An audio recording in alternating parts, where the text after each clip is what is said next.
niyo ba na ang Pilipinas ay mayroong 7,641 islands? Mula sa bilang na 7,107 islands, nadagdagan ito ng 534 na isla noong 2017. Tanging 2,000 lamang sa mga islang ito ang natitirhan. Alam niyo na! Yan ang mga isla sa Pilipinas.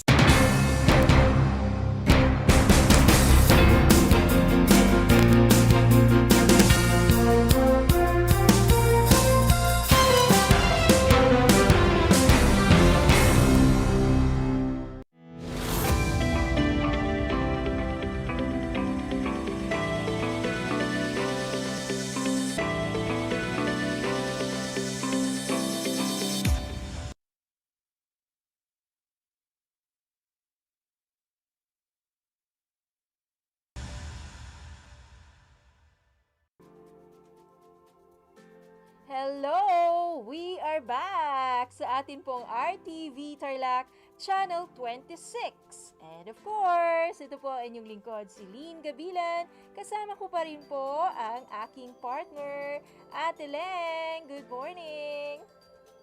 Yes, nagbabalik po ang double L dito sa Aral, opener ng Aral TarlakHenyo. Everyone, teachers, mga teacher broadcasters, mga magulang, mga estudyante, DEPED officials, ayan, kumusta na po? At alam ko nagre-ready na sila niyan.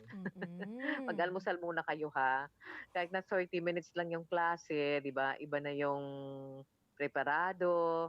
Parang yung pumapasok regularly sa school. Yes, oo, tama. Nakaligo na. Diba? Iba yung relax ka. Iba yung, diba, nakagoli ka na. Tutok ka na lang. Pwede kayong tumutok na sa FB namin. RTV Tarlac Channel 26 FB. At pamaya-maya mag-YouTube na siguro tayo kasamang Lynn. Kasi sa atin pong DLCTC Radyo Pilipino is serbisyong mayap muna, no? Kaya't TV muna tayo, TV Plus, mga TV na may antena. Ako rito nanonood na ako sa iyo kasamang Lynn, pero siguro pamaya-maya na yung YouTube natin. Naantabayanan ko lang. So, ayan po. At alam ko, Lynn, meron tayong mga vaccines explainer dyan. Bibigyan daan natin. Go ahead. Opo, Ate Leng. So, ito na po yung episode 2 natin. Kasi previously, last week, meron din tayong Vaxplainer, yung episode 1 natin.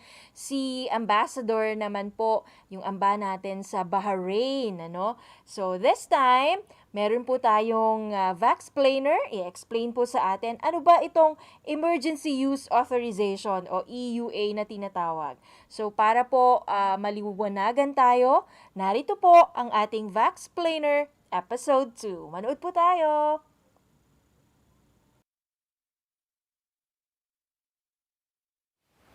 Emergency Use Authorization. Emergency use authorization. Emergency use authorization. Emergency use authorization. Emergency use authorization. Emergency use authorization. Emergency use authorization. Emergency use authorization. Noong December 1, 2020, pinirmahan ni Pangulong Duterte ang Executive Order 121 na nagpapahintulot sa Director General ng Food and Drug Administration na magbigay ng Emergency Use Authorization o EUA. Ang EUA ay isang paraan para magkaroon tayo ng access sa mga bakuna at mabigyan ng proteksyon ang lahat ng mga Pilipino laban sa COVID-19 virus.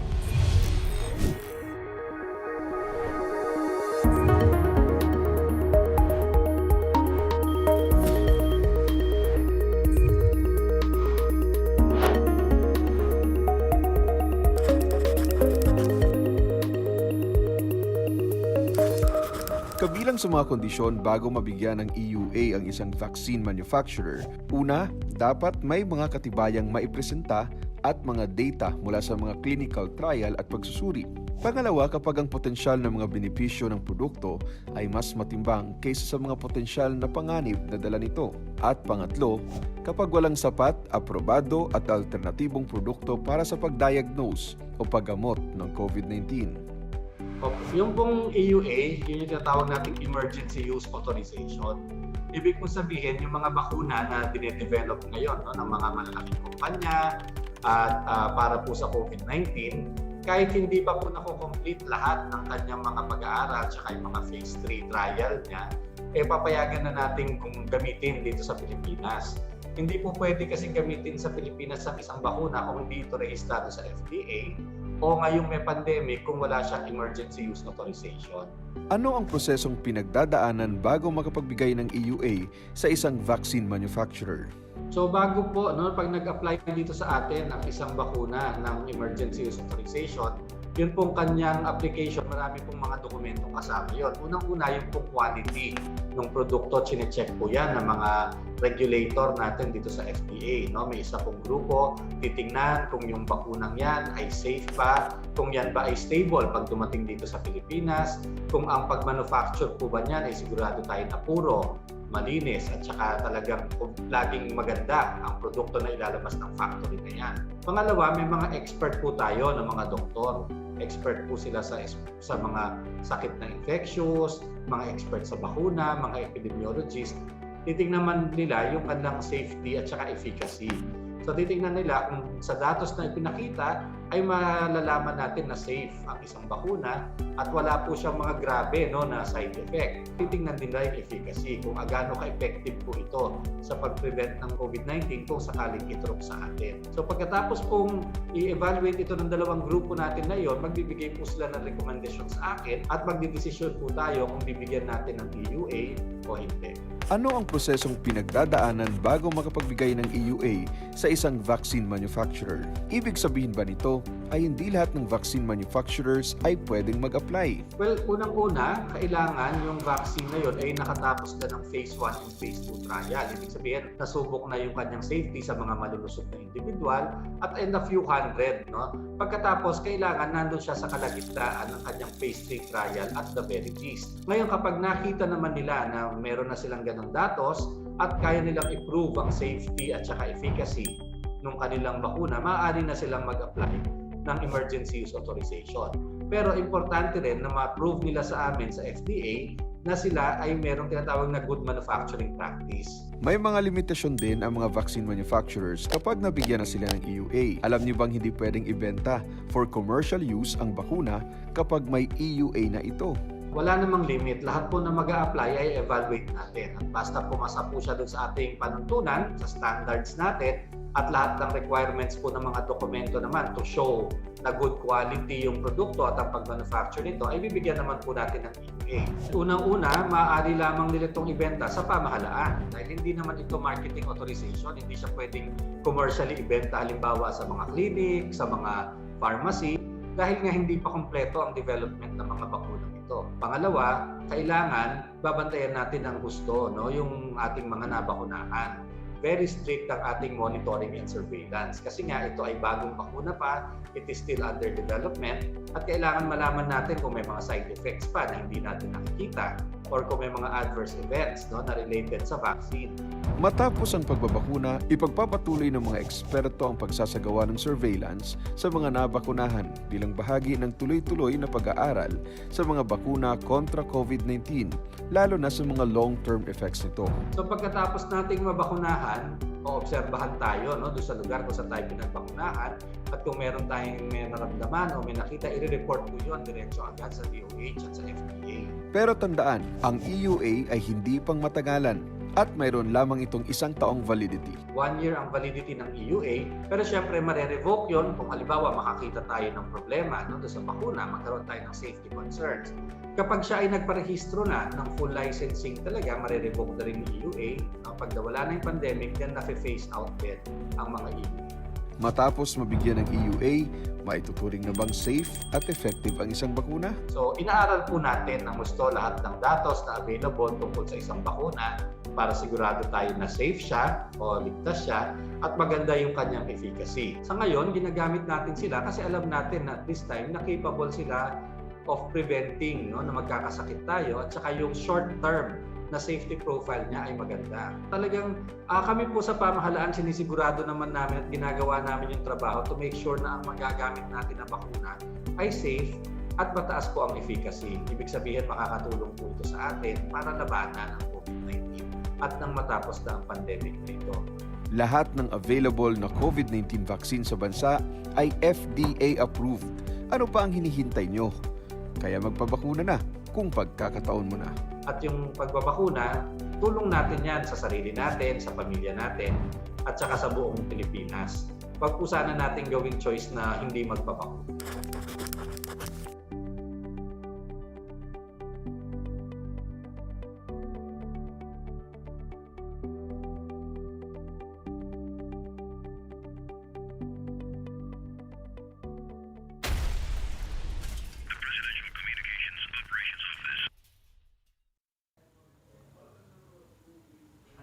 Okay, we're back sa ating pong opener ng ating Aral TarlakHenyo dito po sa RTV Tarlac Channel 26.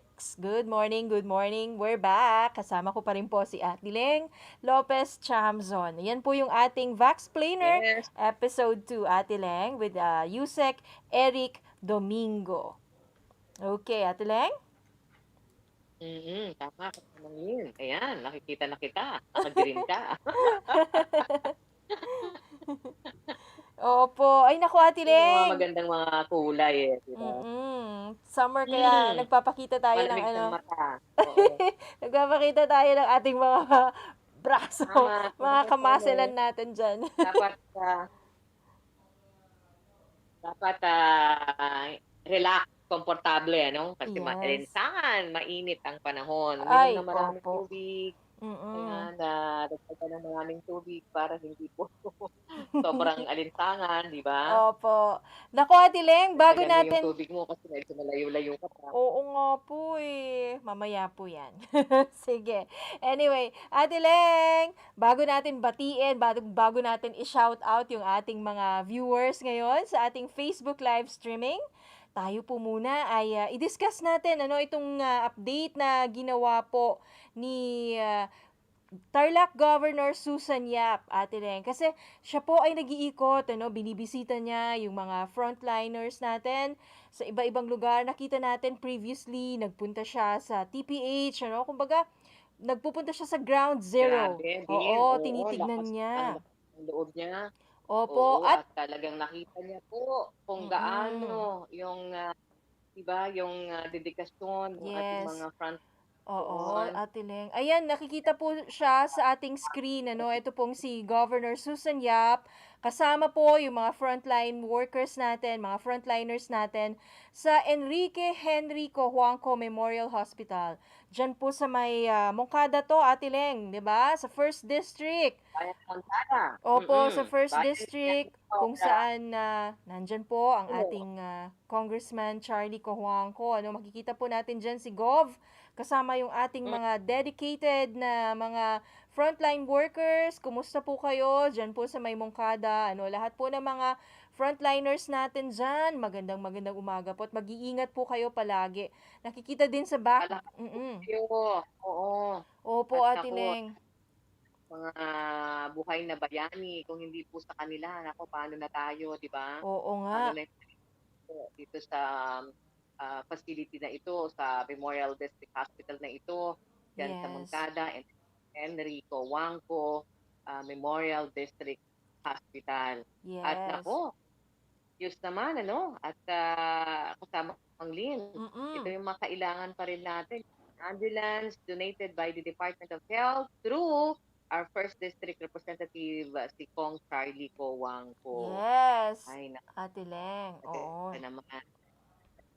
Ayan, yung mga ambulance na yan. So anyway, Ate Leng, naku, batiin na natin yung ating mga nagpapa-shoutout, mga viewers po natin ngayon sa ating Facebook live streaming. Yes. Opo. Simulan muna, Ate Leng, yung ating mga nagpapabati dyan, ng mga learners na nakamonitor na ngayon. Oo, dami-dami na. Panglin. Sige.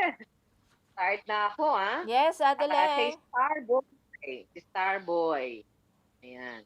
At good morning, watching from Moncada North Central Elementary School. O, diba? Yes. Kanina, speaking of Enrique Hospital dyan sa Moncada, eto naman, kabungad-bungad yung ating mga viewers from Moncada North Central Elementary School. Si Ivan Lugma, good morning, watching from Banban, Gabaldon Elementary School. Mhm. Si Marlene Daraway. Bakit Marlene? Ano ba itong nakakon mo na ito? Ayan. Morning. Moncada rin, North Central Elementary School. Ayan. At si Cecilia Balaan Santumin. Ay, Mm-mm. Robert Garcia is watching. Siyempre. Si Ayan. Sir Good morning, Robert. Cecilia. Mm, Si Yes. Noel Anton Rigor. Ayan. Uh-huh. Watching from Victoria West Central Elementary School. Angelica Rivera Miliado, good morning. Rich Uh-uh. Daniel Miliado, watching from Agaspac Elementary School. Mm-mm. Mm-mm. 4x4 ako, sabi ni Marlene. Mhm. So go ahead, Lynn. Batiin mo pa yung iba dyan. Yes, hello din po kay Rimple Rain Pagbilao Isla, kay Mir Manaloto. Si Rimple is from Burgos Elementary School, dyan po sa may Burgos, Moncada, Tarlac. At kay Mir Manaloto Rivera, watching from Capas Central District, dyan po sa Capas, Tarlac. Hello din sa mga nanonood po sa atin ngayon dyan sa may Paniki, South District, si Hazel Molina at si Miss Lia Nicolas. Good morning po sa inyo at lahat po ng ating mga viewers ngayon, ng mga estudyante, grade 4 and 5, yung ating pong morning class, ano? Siguro, banggitin ko na muna, Ate Leng, ano, yung ating schedule for today. Go Kasi, ahead. opo, may mga nagtatanong na sa ating mga viewers dyan po sa ating Facebook live streaming. Narito po yung ating schedule, yung pang-umaga po natin, gaya nga po ng nabanggit na, grade 4 and 5 po tayo this morning. So by 8:30, ready na siguro itong si Teacher Florabel Domingo. Siya po ang ating first class, first subject today. At ang ituturo po sa atin ni Ma'am Florabel ay English. Ayan, mamayang 8:30 hanggang 8:55. Kasunod po ni Ma'am Florabel, si Ma'am Nanette Ventura na magtuturo naman po ng AP or Araling Panlipunan. And then, ang ating pong EPP naman with teacher broadcaster Rhea Calura. Ayan, siya po yung ating teacher mamayang 9:30. Kasunod po ni Ma'am Rhea, si Teacher Josel Agacer na magtuturo naman po ng MAPE or ito pong Music, Arts, Physical Education and Health. So para po sa mga grade 4 po yon. And then, yung po kasunod po niyan, mamayang 10:30 hanggang 10:55, English naman po, para sa mga grade 5 naman po ito. Ang ating teacher broadcaster dyan ay si Teacher Ave Gail Ocariza. Ayan, English po ang ituturo ni Teacher Ave Gail Ocariza, to be followed by Teacher Angela Luz del Rosario na magtuturo naman po ng Araling Panlipunan para po sa mga grade 5 pa rin yun. And then we have EPP with Teacher Broadcaster Grace Garcin Abubo. Ayan. And then kasunod po niyan yung ating MAPE para sa mga grade 5 pupils with Teacher Diana V. Facun. Ayan. Tapos mamayang 12:30 hanggang 12:55, meron po tayong HGP. Ito yung Homeroom Guidance Ate Leng para sa mga grade 5 pupils with Teacher Jarina Sapon Gasias. Ayan, yan po yung morning class natin, ano? And eto naman po yung ating panghapong schedule. By 1 o'clock, Ate Leng, yung first subject natin ay English para sa mga grade 8 students natin, ano? English with Teacher Jennifer Kilaton Estayo.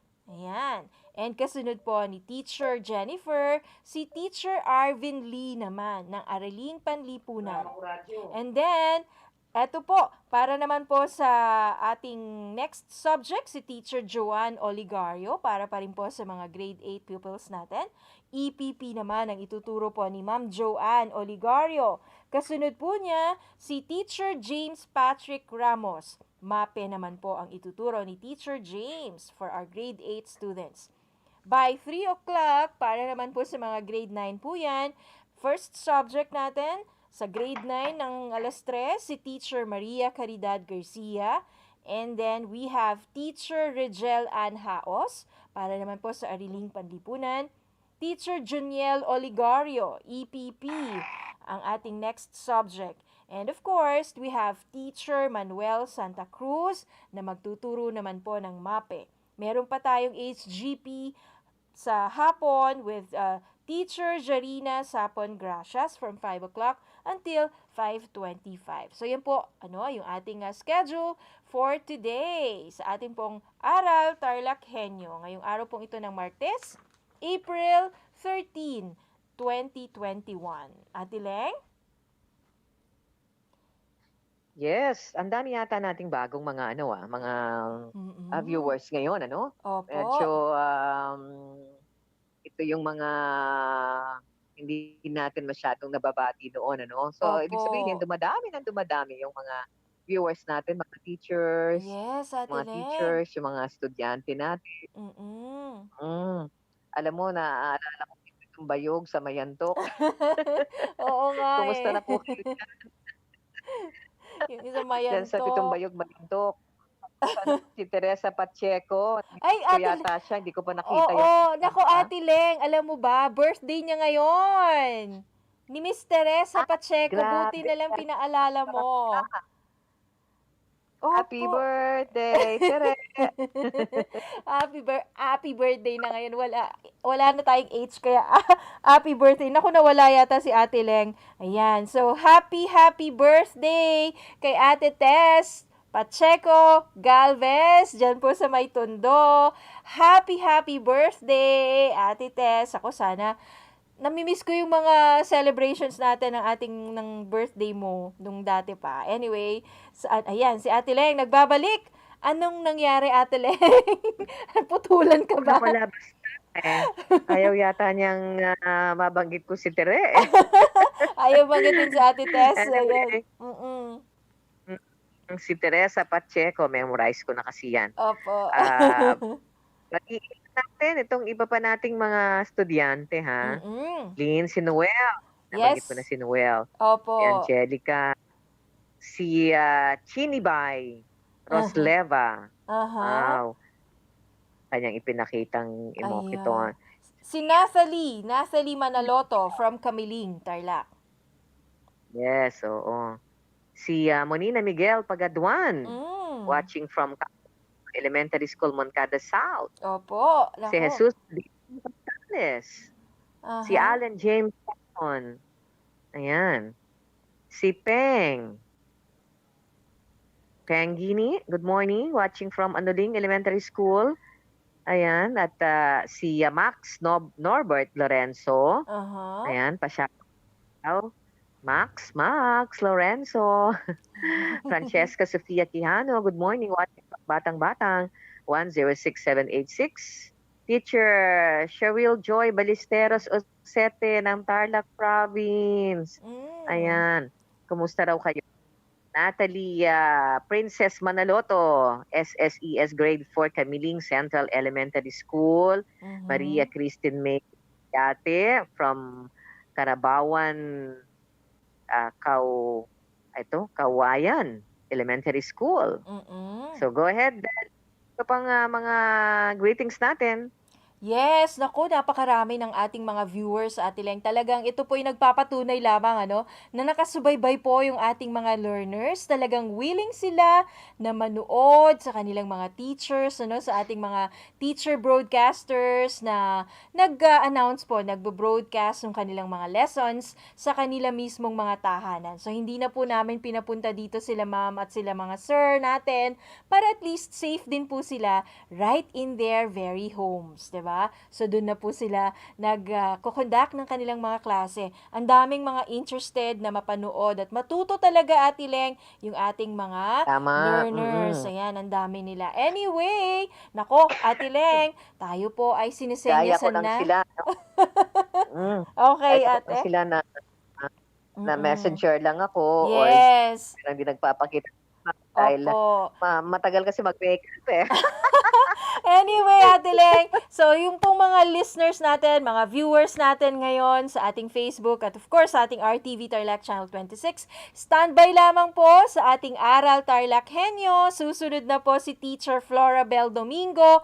Maraming salamat sa ating mga taga-subaybay. Diyan lang kayo. Huwag po kayong aalis ng bahay. Manood lang kayo at matuto sa ating Aral TarlakHenyo. Ito po ang inyong lingkod, si Lynn Gabilan at Leng Lopez Chamson po, hanggang bukas. Stay safe, mga kabahagi, mga kapinoy. Magandang morning po.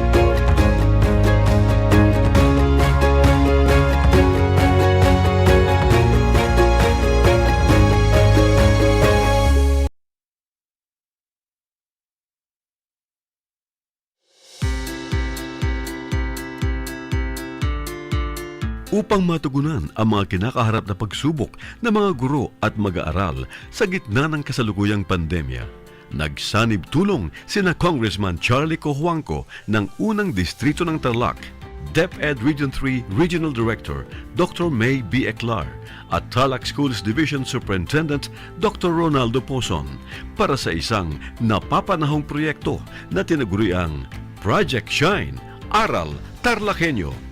Ang mga mag-aaral ng Grade 4 at Grade 5, ganon din ang Grades 8 and 9 sa buong probinsya ng Tarlac, kasalukuyang sumasailalim sa radio-based instruction. Katuwang ang himpilang DZTZ 828 kHz AM at RTV Tarlac, Channel 26. Ang Tarlac po nangunguna po ngayon pagdating po sa radio-based instruction. Marami pong humahanga sa atin. I'm very happy this station, itong DCTC, could reach the whole of Region 3. Hindi natin alam, we are contributing. We are creating a very big dent in the history of Philippine education. And I am proud. I am here in Tarlac. This is the noble cause of education in which you and I, without you knowing it, we are bound to do.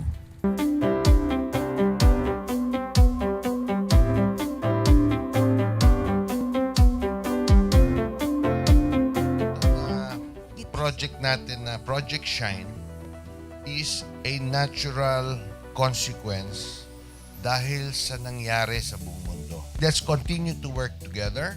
I think it's very Filipino to practice bayanihan in anything or most of the things that we do.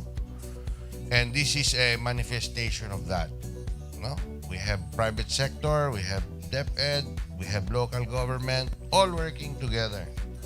And I hope the parents of some of these children, especially the parents that did not graduate from school or hindi nakapag-aral nung sila ay bata, sana naman gamitin na nila itong opportunity na mag-schooling na rin sila kasama ng mga anak nila para mag-bonding pati ang mga magulang sa mga bata. I look at this as doing God's work. Diba? So if you do God's work, it feels right. It's righteous. It's for good, not for evil. Good morning and happy learning, grade 4. Welcome to Aral TarlakHenyo here on RTV Tarlac, Channel 26. Simulcast over DZDZ 828, Radio Filipino Tarlac. I am Teacher Mercy Pacheco Bognot. This is Alistair Aidatu. I am Marie Josephine B. Andrade. I am Teacher Princess Marie M. Dueñas, and I will be your teacher broadcaster for today.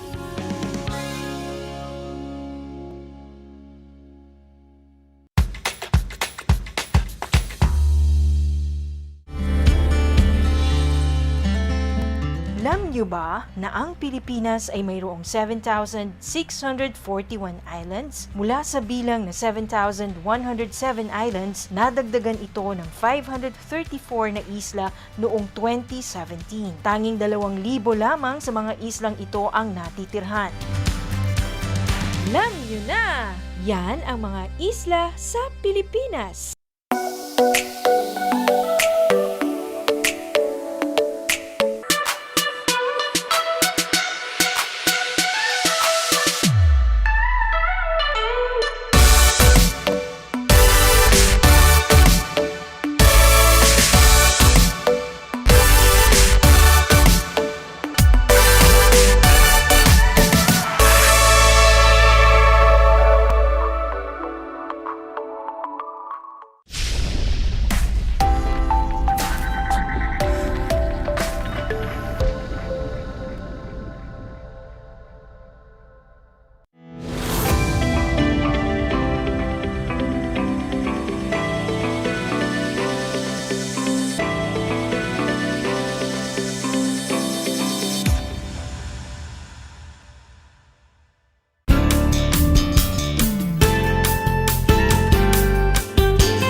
Good morning, grade 4 learners. Welcome to Aral TarlakHenyo, DZTC 828, RTV Tarlac, Channel 26, and Radio Filipino Tarlac. It's already 8:30 in the morning, 13th day of April 2021. Live here at Pura Tarlac via remote live broadcast. I am Florabel C. Domingo, your teacher broadcaster for today. I hope you are all doing fine as we start a new lesson and exciting learning experience.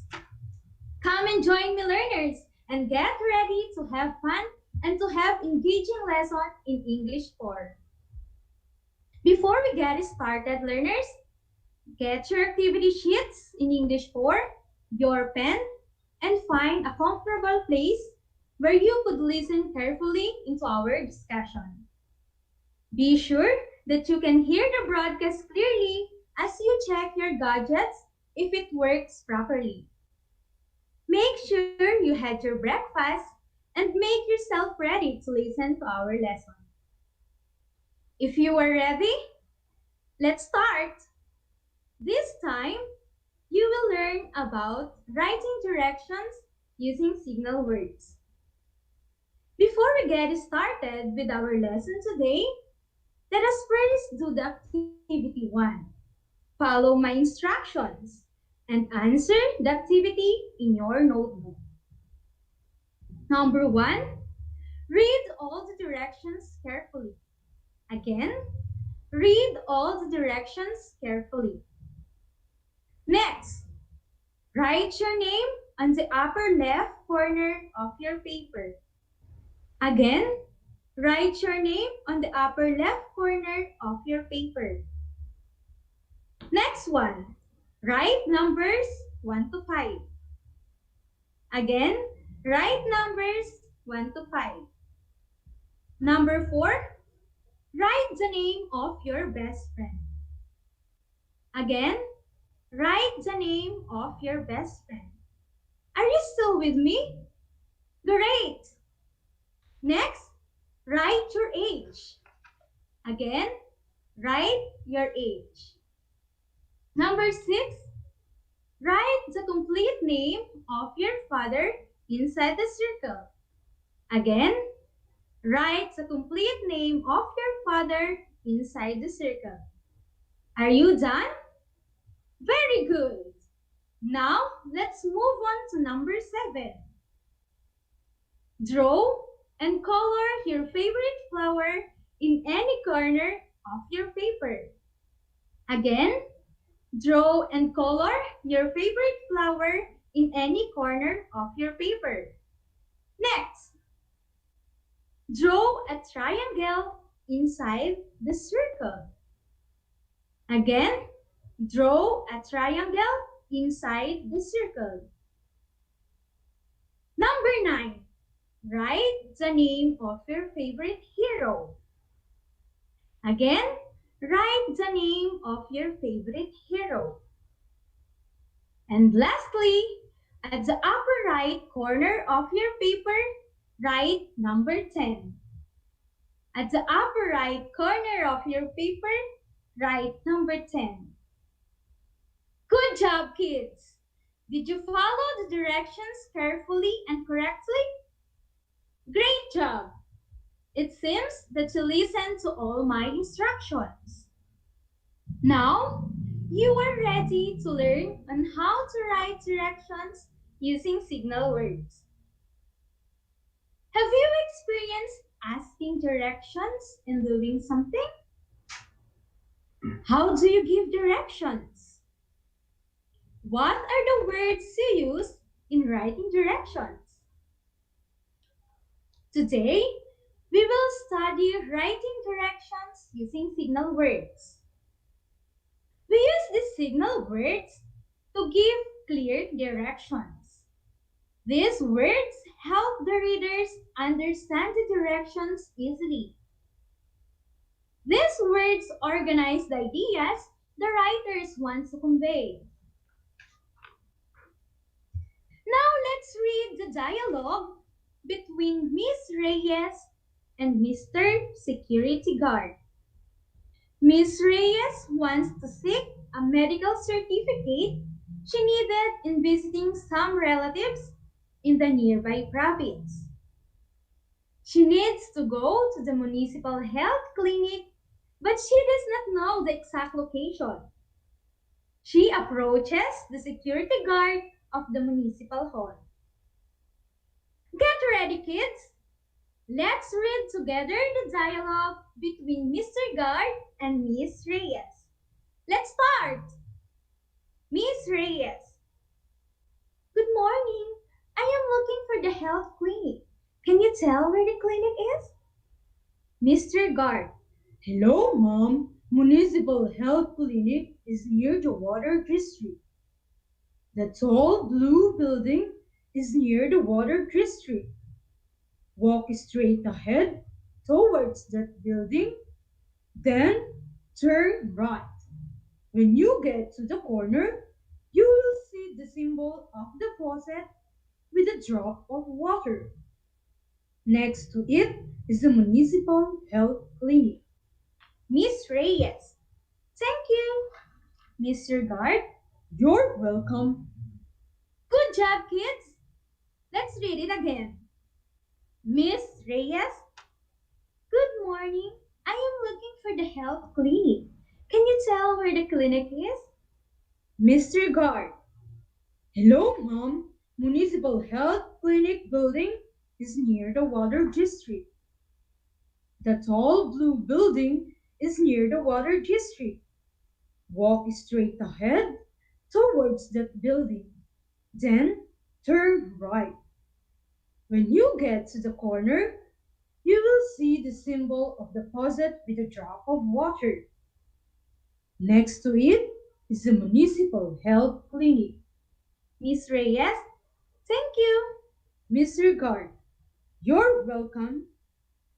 Did you understand the conversation? Great! If you are Miss Reyes looking for the health clinic, can you follow the directions given by the security guard? Very good! In giving directions, we usually use the base form of the infinitive form of the verb.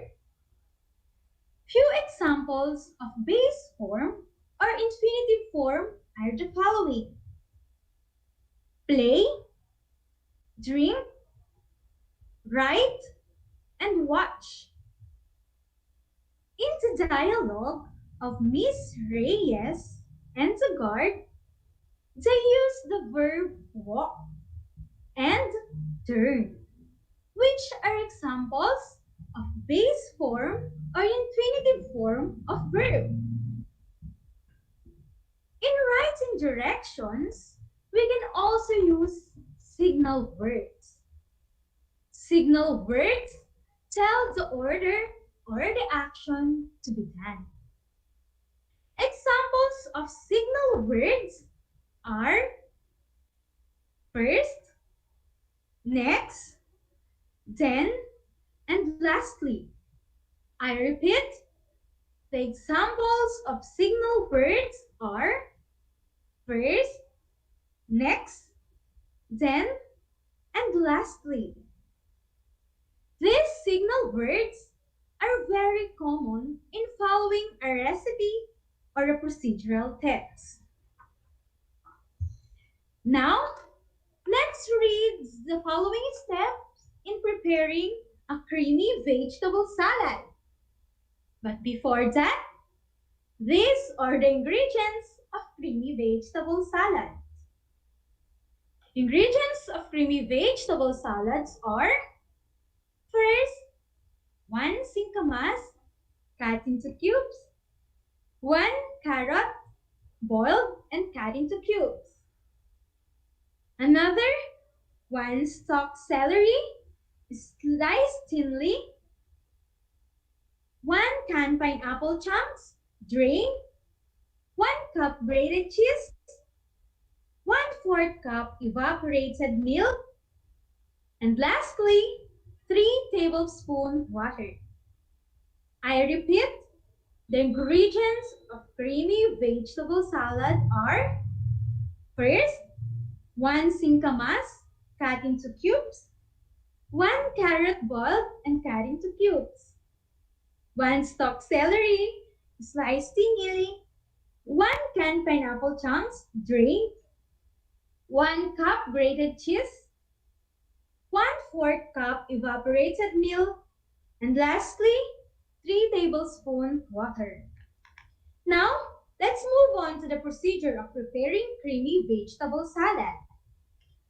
This is the procedure of preparing creamy vegetable salad. First, combine the vegetables with pineapple chunks. Again, first, combine the vegetable salads with pineapple chunks. Next, melt grated cheese about 1/2 cup and gradually add 1/4 cup evaporated milk with 3 tablespoons of water. Stir continuously until mixture is well blended. Again, next, melt grated cheese about 1/2 cup and gradually add 1/4 cup evaporated milk with 3 tablespoons of water. Stir continuously until mixture is well blended. Then, add pineapple syrup and simmer for 3 minutes.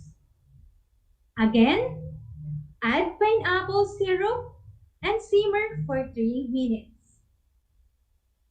And lastly, pour over chilled vegetable mixture, mix well, and chill until ready to serve. Again, pour over chilled vegetable mixture, mix well, and chill until ready to serve. After reading the procedures, let's answer the following questions. Are you ready, kids? Great! So, let's start. Number 1, what are the steps or directions all about? Is it A, how to prepare a vegetable salad? Or is it B, how to prepare a fruit salad? Or C, how to prepare a seafood salad? Again, what are the steps or directions all about? Is it A, how to prepare a vegetable salad? B, how to prepare a fruit salad? C, how to prepare a seafood salad? What is the answer? Very good! The correct answer is letter A. How to prepare a vegetable salad. Next one. Was the necessary information included in the directions? Is it A, no? Is it B, maybe, or C, yes? Again, was the necessary information included in the directions? A, no, B, maybe, or C, yes? What is the answer? Correct. The answer is C, yes, because the necessary information was included in the directions. Another is, which is the third step in the given procedure? Is it A, add pineapple syrup? Is it B, melt the grated cheese? Or C, pour over chilled vegetable mixture, toss, and mix well? Again, which is the third step in the given procedure? Is it A, add pineapple syrup? B, melt the grated cheese? Or C, pour over chilled vegetable mixture, toss, and mix well? What is the answer? Very good. The correct answer is A, add pineapple syrup. Next is number 4. What signal words were used to show the proper order in preparing a vegetable salad? Is it A, first, furthermore, lastly? Or is it B, first, next, then, and lastly? Or C, before, next, absolutely? Again, what signal words were used to show the proper order in preparing a vegetable salad? Is it A, first, furthermore, lastly? B, first, next, then, and lastly? Or C, before, next, absolutely? What is the answer? Great job! The correct answer is B, first, next, then, and lastly are the signal words used in the text. Last one is number 5. The following are steps in preparing a vegetable salad except for one. Which one is this? Is it A, slice the meat thinly? Or is it B, mix all the ingredients using an evaporated milk? Or C, add a pineapple syrup and simmer for 3 minutes? Again, the following are steps in preparing a vegetable salad except for one. Which one is this? A, slice the meat thinly. B, mix all the ingredients using an evaporated milk. Or C, add the pineapple syrup and simmer for 3 minutes. What is the correct answer? Correct. The answer is letter A, slice the meat thinly, because there is no meat in the ingredients of vegetable salad. So kids, are you ready for another activity? Great! Let's begin! Number the sentences in the order a sandwich is made. Susan made a peanut butter and jelly sandwich. I will read the sentences randomly, arrange them in the correct order. Use the signal words as your clue. Let's start. First sentence.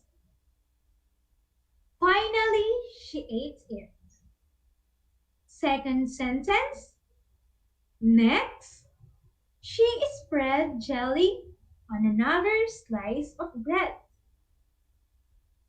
Third sentence. Then, she put the two slices of bread together.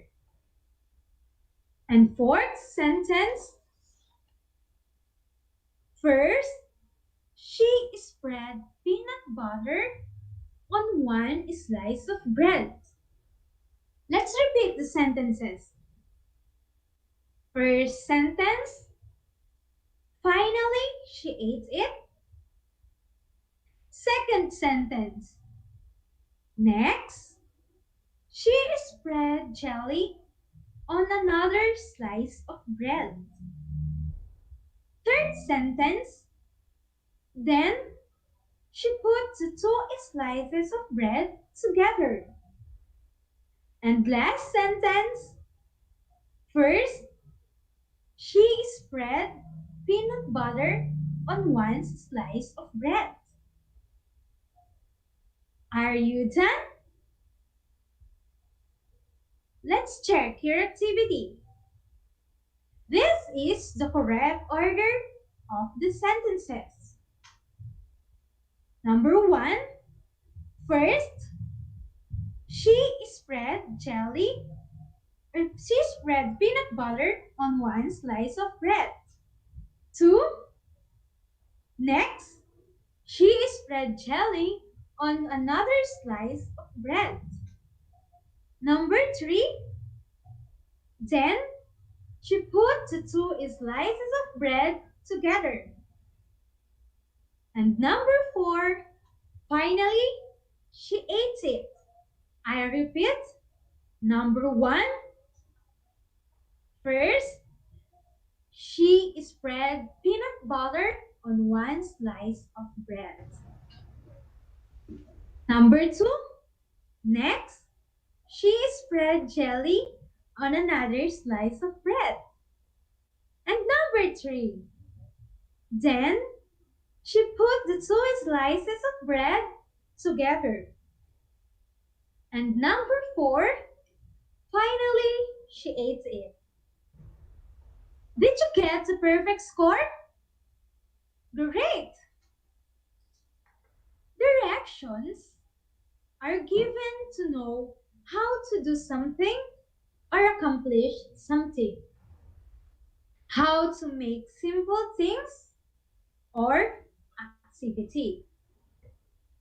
How to use things or objects and how to find places. Directions are important. They tell to people things they need to know. When writing directions, it is necessary to include all needed information. Let me share to you the tips on writing directions. Here is the tips. First, directions must always be clear. The sentences must come in an order that makes sense. And signal words like first, next, then, and lastly are used. So what are the tips in writing directions? Directions must be always clear. Next, the sentences must come in order that makes sense. And use the signal words like first, next, then, and lastly. The words first, next, then, and lastly are used in giving directions to do or accomplish something. This gives the order of the activity. The words first, next, then, and lastly are used to follow directions in their correct order. These are the words that signal what is the next step to do. These are called signal or sequence words. Directions may be given in doing something. Now, you will already know to write directions using signal words like first, next, then, and lastly. I want you kids to appreciate the functions of these words in writing directions. These words could really help you organize your ideas and thoughts. I hope, kids, that you put this knowledge and information you gained into practice. I congratulate you for a job well done. Thank you for listening. Again, I am Floribel C. Domingo, your teacher broadcaster for today, saying, learn something to achieve great things. Floribel C. Domingo, now signing off.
Tuwing sasapit ang alas 5 ng hapon, parangalan natin ang ating mga kababayan na nasa unahan laban sa COVID-19.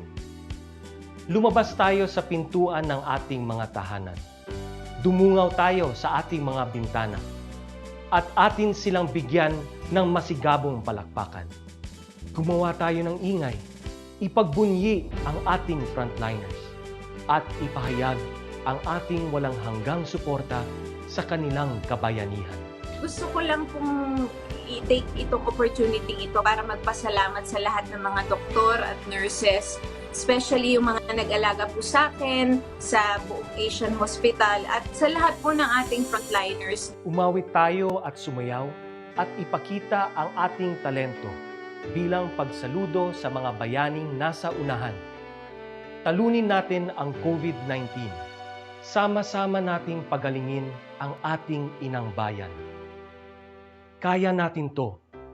We heal as one.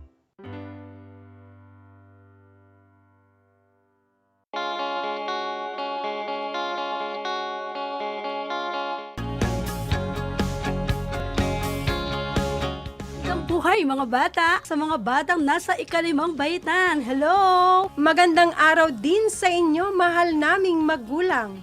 Ito ang Aral TarlakHenyo ng SDO Tarlac Province dito sa RTV Tarlac, Channel 26. At DZTC, Radio Pilipino, Tarlac. Happy learning, grade 4.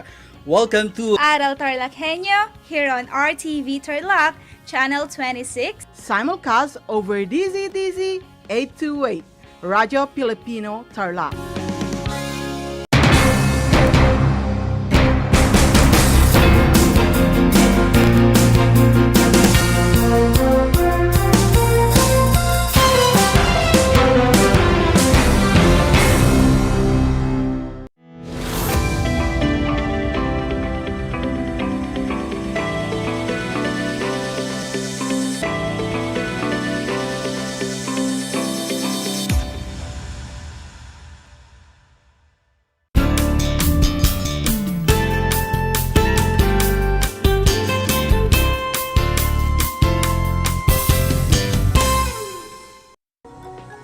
Welcome sa ating Aral TarlakHenyo ng Schools Division of Tarlac Province sa RTV Tarlac Channel 26 at DCTZ Radio Pilipino Tarlac.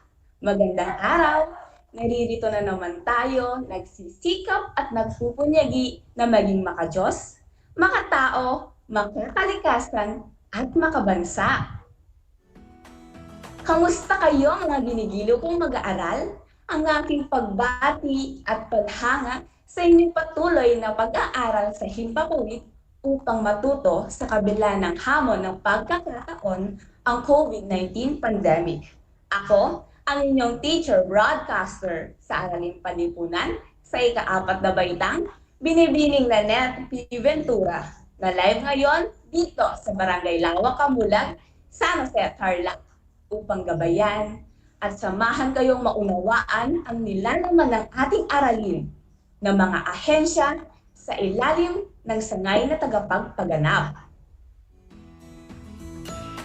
Bago natin simulan ang ating aralin, inaasahan ko ngayon na nasa isang komportableng lugar at malinaw na nakakapanginig sa pagsasahim papawid. Sa puntong ito, nais kong kunin ninyo ang inyong learning materials, learning activity sheet, panulat at papel. Para sa ating aralin, buksan ito sa pahina 243. Inuulit ko, buksan ito sa pahina 243. Natutunan natin sa nakaraang aralin na ang sangay na tagapagpaganap ay binubuo ng Pangulo, Pangalawang Pangulo at ng mga gabinete. At sa ilalim ng sangay na tagapagpaganap ay pinamumunuan ng iba't ibang ahensya o kagawaran. Ang bawat kagawaran ay pinamumunuan ng isang kalihim. Nakatulong ng Pangulo sa pagpapatupad ng mga pambansang proyekto. Narito ang mga kagawaran ng pamahalaan. Una, ang kagawaran ng agrikultura, o Department of Agriculture, DA. Nangangasiwa sa usapin at programa hinggil sa agrikultura ng bansa. Pangalawa, ang kagawaran ng edukasyon, o Department of Education, DEPED. Ito ang nangangasiwa at nagpapatupad ng mga programa sa edukasyon sa bansa, maging publiko o pribadong paaralan. Pangatlo, ahensya ay ang kagawaran ng paggawa o empleyo, o Department of Labor and Employment, DOLE. Tungkulin ng kagawaran ito na pangalagaan ang kapakanan ng manggagawa sa loob at labas ng bansa. Sila din ang tumutulong sa mga walang trabaho o naghahanap ng trabaho upang makahanap sila ng akbang hanap buhay ayon sa kanilang kakayahan. Nagsasagawa sila ng malaking job fair para sa mga nais magtrabaho. para sa mga pribado o pampublikong kumpanya sa labas o loob man ng bansa. Pang-apat, kagawaran ng pananalapi o Department of Finance. Ito ang nangangasiwa sa mga usaping may kinalaman sa pananalapi ng bansa na namamahala ng mga pinapupunan ng salapi ng bansa. Panglima, kagawaran ng katarungan o Department of Justice, DOJ. Ito ang nangangasiwa sa mga usaping may kaugnayan sa hustisya gaya ng pagkakaloob ng payong legal sa mga usapin ng pamahalaan, pagkakaloob ng parol o ang pangsamantalang paglaya ng isang bilanggo. Pang-anim, kagawaran ng ugnayang panlabas o Department of Foreign Affairs, DFA. Pinangangasiwaan nito ang mga usapin sa ugnayang panlabas at nangangalaga sa kapakanan ng mamamayan ng Pilipinas sa ibang bansa. Pangpito, kagawaran ng interior at lokal ng pamahalaan o Department of Interior and Local Government, DILG. Ang ahensyang ito ang namamahala sa mga usaping may kinalaman sa lokal na pamahalaan, pagpapaigting ng kapayapaan at kaunsan, pagpapanatili ng seguridad ng mamamayan, at pagpapalawig ng kapabilidad ng mga lokal na unit ng pamahalaan. Ito rin ang responsable sa pamahalaang pulisiya ng Pilipinas. Pangwalo, kagawaran ng turismo o Department of Tourism. Ito ang ahensya na nangangasiwa sa mga usaping kaugnay ng turismo o pagpapakilala tungkol sa Pilipinas sa loob at labas man ng bansa. Susunod dito ay ang pangsyam, kagawaran ng transportasyon at komunikasyon. Ito ang nangangasiwa sa pagpapaunlad ng sistema ng transportasyon at komunikasyon sa bansa. Kasampu, kagawaran ng enerhiya o Department of Energy. Nangangasiwa sa tiyak na pagkakaroon ng sapat na tustos ng kuryente sa bansa. At minamatyagan din nito ang presyo ng langis sa pandaigdigang pamilihan.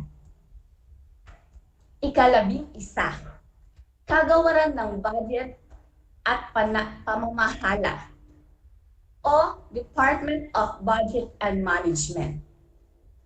Ito ang namamahala sa tamang paggastos ng pamahalaan sa pera o kaban nito. Nababantayan ang gawain ito sa batas sa pambansang gastusin ng pamahalaan.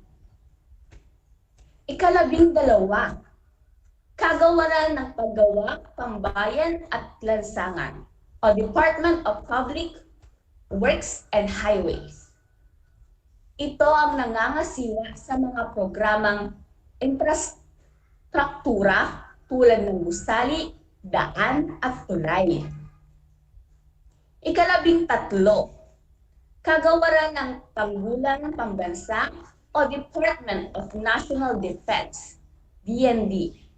Ito ang naatasan mangunan sa pangangasiwa at pangangalaga sa seguridad ng bansa, sa larangan ng pagtatanggol at pangangalaga sa soberanya at teritoryo ng Pilipinas mula sa mga nais manakot dito. Naatasan ang Sandatahang Lakas ng Pilipinas o Armed Forces of the Philippines, AFP, na humawak sa sumusunod na hukbo.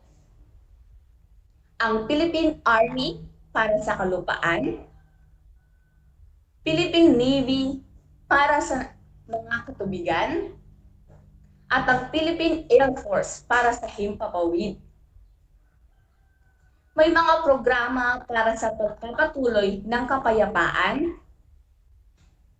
At ika-14, Kagawaran ng Kalusugan o Department of Health. Ito ang nangunguna sa pangangalaga sa kapakanan, pangkalusugan ng mamamayan ng bansa. Halimbawa nito ay ang pangangasiwa ng pampublikong pagamutan, ospital, at pagbibigay ng mga medical mission sa mga pasyenteng may hirap. Sa pamamagitan ng insurance, nagkakaroon ng panustos ng mga gastusin sa ospital ang mga pasyente. Ipinamamahagi sa lahat ng mamamayan sa bansa ang libreng insurance sa pamamagitan ng PhilHealth Insurance Corporation o PhilHealth. Ika-15, ang kagawaran ng industriya at kalakalan o Department of Trade and Industry. Ito ang nagpapatupad sa kalakalan at ng industriya ng bansa at nagtitiyak na tama ang presyo ng mga bilihin. Ika-16, kagawaran ng panlipunong paglilingkod at pagpapatupad o Department of Social Welfare and Development, DSWD. Ito ang nangangasiwa at nagkakaloob ng iba't ibang serbisyo, panlipunan o nangangalaga sa mga karapatan ng bawat Pilipino, lalo na ng mga kapuspalad na mamamayan. Ika-17, kagawaran ng reformang pansasakahan o Department of Agriculture Reform, DAR. Ito ang namamahala tungkol sa reformang agraryo. Ika-18, kagawaran ng likas na yaman at kapaligiran o Department of Environment and Natural Resources. Ito ang nangangasiwa sa pangangalaga sa mga likas na yaman ng ating bansa.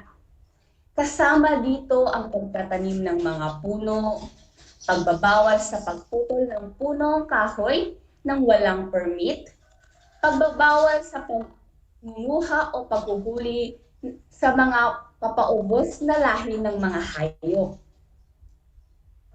Ilan lamang ito sa mga ahensya ng ating pamahalaan na ang pangunahing layunin ay mabigyan ang bawat Pilipino ng matiwasay at mapayapang pamumuhay.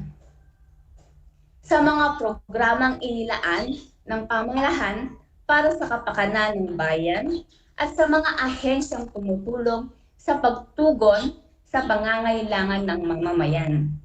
Dapat tayong magtulungan at magkaisa upang matamasa ang kaunlaran at kapayapaan ng bansa. Naunawaan ba ninyo ang ating aralin ngayon? Ngayon, maaari na natin tukuyin ang titik ng tamang sagot sa learning activity sheet sa pamamagitan ng pagbilog ng tamang sagot. Una, ano-ano ang tungkulin o natutugunan upang lubos na matugunan ang ating mga pangangailangan? Inuulit ko, ano-ano ang mga nagtutulungan upang lubos na matugunan ang ating pangangailangan? A. Mga paaralan. B. Mga tindahan. C. Mga ahensya ng pamahalaan. D. Mga pamilihan.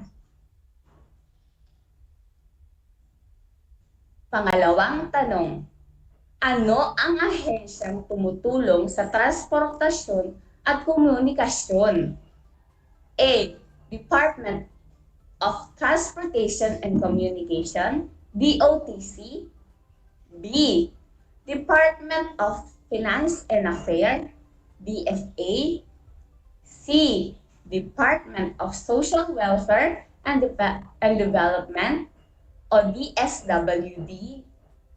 D. Department of Education or DEPED.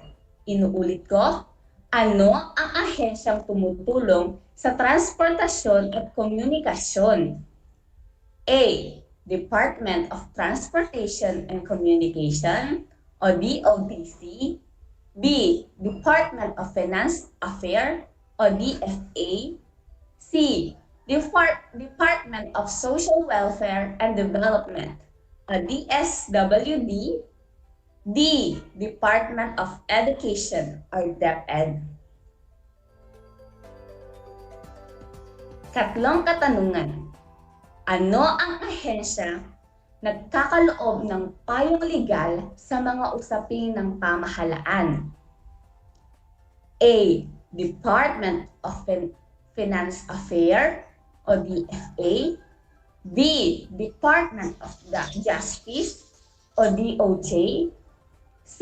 Department of Environment and National Resources o DENR. D. Department of Public Works and Highways o DPWH. Inuulit ko, ano ang ahensyang nakapaloob sa payong legal sa mga usapin ng pamahalaan? A. Department of Affairs, Financial Affairs. A. DFA. B. Department of Justice o DOJ. C. Department of Environment and National Resources o DENR. D. Department of Public Works and Highways o DPWH. Ika-4 na tanong. Ahensyang nagpapatupad ng mga programa hingil sa sistema ng edukasyon sa Pilipinas. A. Department of Social Welfare and Development, DSWD. B. Department of Education, DEPED. C. Department of Environment and National Resources o DENR. D. Department of Defense o DND. Inuulit ko, ano ang ahensya nagpapatupad ng mga programa hinggil sa sistema ng edukasyon sa Pilipinas? A. Department of Social Welfare and Development o DSWD. B. Department of Education o DepEd. C. Department of Environment and National Resources o DENR. D. Department of National Defense o DND. Ika-5 tanong. Ano ang layunin ng ating pamahalaan para sa mamamayang Pilipino? Ano ang layunin ng pamahalaan para sa mamamayang Pilipino? A. Para sa ating kabutihan at kaunlaran. B. Para maging bahagi tayo ng kanilang gawain. C. Upang matiwasay at mapayapa ang ating bansa. D. Upang magkaroon tayo ng sapat na kabuhayan. A. Para sa ating kabutihan at kaunlaran. B. Para maging bahagi tayo ng kanilang gawain. C. Upang matiwasay at mapayapa ang ating bansa. B. Upang magkaroon tayo ng sapat na kabuhayan. Nasagutan niyo ba ang lahat ng katanungan, mga bata? Para malaman kung tama ang inyong mga kasagutan, maaari ninyong ipasa sa inyong guro ang inyong learning activity sheet sa araw ng retrieval upang malaman ang inyong markang nakuha. Ngayong nasubok ko na ang inyong kakayahan sa pag-unawa ng ating aralin sa araw na ito, binabati ko kayo. Ako'y lubos na nasisiyahan sa inyong partisipasyon sa ating talakayan ngayong araw sa ating aralin. Tandaan, mga bata, maraming paraan ginagawa ang pamahalaan para malaman Tandaan mga bata, maraming paraan ginagawa ang pamahalaan para sa mamamayan nito. Ang dali ng ating aralin, di ba mga bata? Dumako naman tayo sa ikalawang gawain. Magsisilbi itong inyong takdang aralin. Gawain pagtatapos ninyo. Gawain pagtatapos. Kung saan kailangan ninyo magsaliksik ng iba pang ahensya sa ilalim ng sangay na tagapagpaganap at isulat ito sa kahon na makikita sa inyong learning activity sheet. Inuulit ko, kailangan ninyong magsaliksik ng iba pang ahensya sa ilalim ng sangay na tagapagpaganap at isulat ito sa kahon na nasa inyong learning activity sheet. Inaasahan ko na kayo ngayon ay natuto sa ating talakayan sa araw na ito. Kung kayo ay mayroong katanungan, maaari lamang magkomento sa ating comment box. At kung mayroon pa tayong oras ay ating sasagutin at bibigyan ng linaw.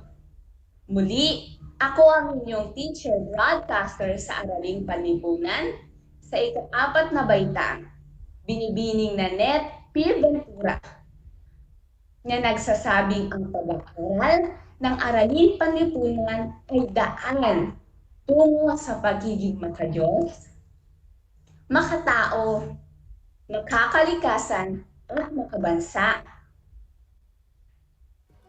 Hanggang sa muling pakikinig at panonood mga bata, maraming salamat!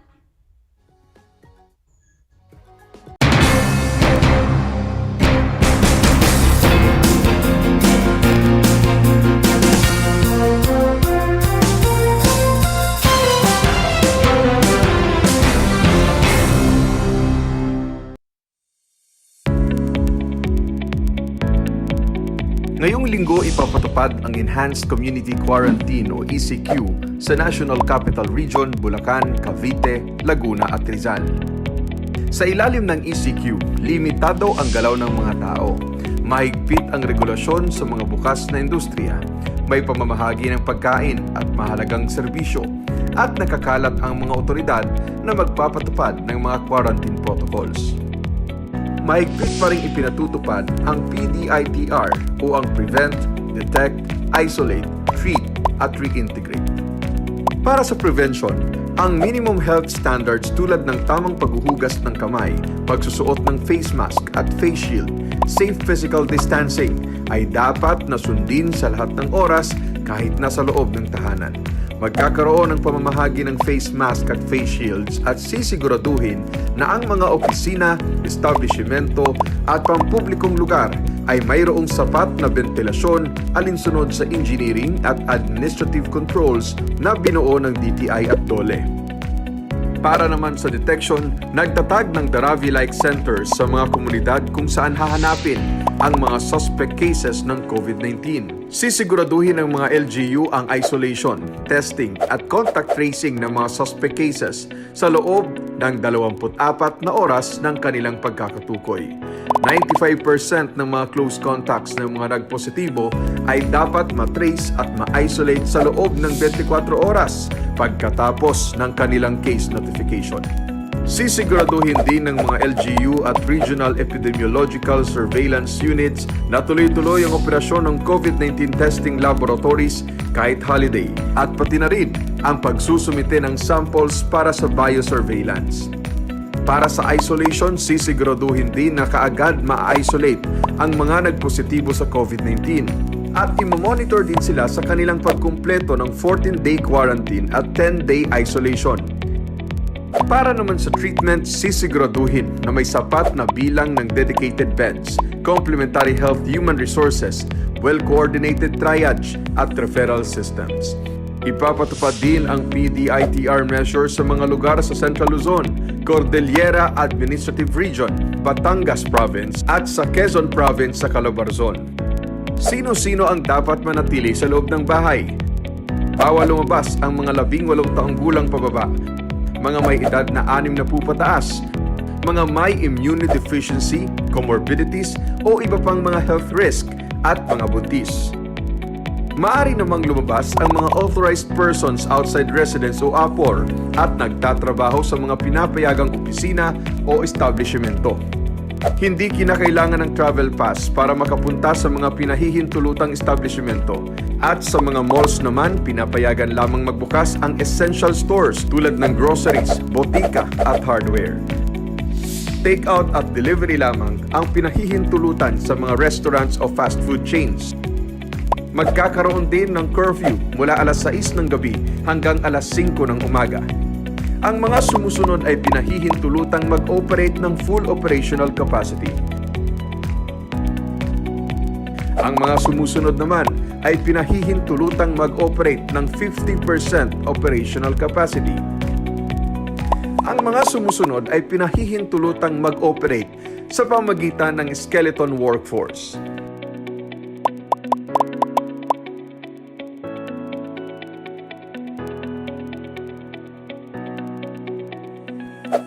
Ang mga sumusunod na hakbang ay papatupad naman pagkatapos ng ECQ at assessment ng mga LGU at Regional IATF.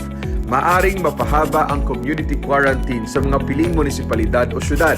Maaring malimitahan pa rin ang interzonal mobility lalo na sa mga high transmission areas. Hindi pa rin pinapayagan ang non-essential travel sa mga lugar na sumasailalim sa striktong community quarantine. Patuloy pa rin imamonitor ng Regional IATF Task Forces ang implementasyon ng PDITR at magsasagawa ng fast-track vaccination sa mga priority groups. Tandaan, ang ECQ ay pansamantala lamang. Laging sundin ang minimum public health standards para hindi mahawa ng virus. Makipagtulungan tayo sa ating gobyerno upang magtagumpay sa ating laban sa pandemyang COVID-19 at nang makabalik na tayo sa inaasam nating normal na pamumuhay. Stay safe, stay at home.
Congratulations, RTV, Channel 26 of Tarlac, with this very successful launching of this project for us, DEPED, and for you. So congratulations, God bless you, more project to come, and more coverage for us for the noble cause of education. Thank you to all our sponsors. God bless you all.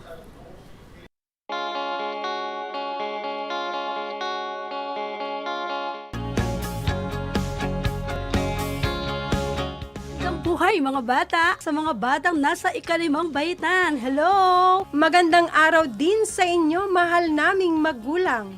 Ito ang Aral TarlakHenyo ng SDO Tarlac Province dito sa RTV Tarlac, Channel 26. At DZTC, Radio Pilipino, Tarlac. Happy learning, grade 4.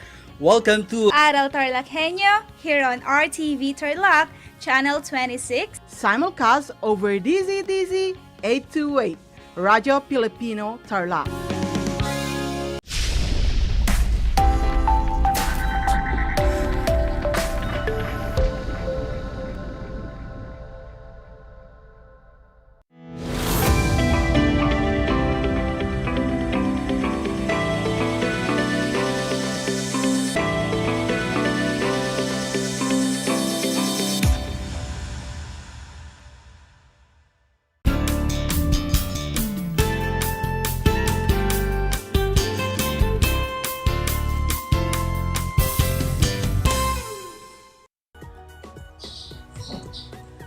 isang magandang araw sa inyong lahat, lalong-lalo na sa mga masisipag at minamahal naming mga magulang at mag-aaral sa ika-4 na baitang. Ito ang Aral TarlakHenyo dito sa RTV Tarlac Channel 26 at sa bayang naririnig sa DCTC 828 Radio Pilipino Tarlac. Sa episode na Aral TarlakHenyo para sa School-Home Integration in the New Normal Education, hatid ng DEPED Schools Division of Tarlac Province. Nagagalak kami na makasama kayong muli sa ating pag-aaral. Ako ang inyong lingkod, Ginang Rhea Icalura, ang inyong teacher broadcaster via live remote broadcast mula dito sa bayan ng Mungkada, na maghahatid sa inyo ng karagdagang kaalaman sa edukasyong pantahanan at pangkabuhayan, sining pantahanan sa ika-4 na baitang. Kumusta kayo mga bata? Sana ay nasa mabuti kayong kalagayan.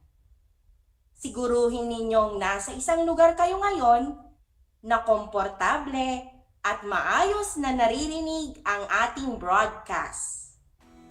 Siguraduhin may laman ang inyong mga tiyan upang maging alerto ang inyong mga isipan at maintindihan ng maayos ang ating aralin ngayong araw.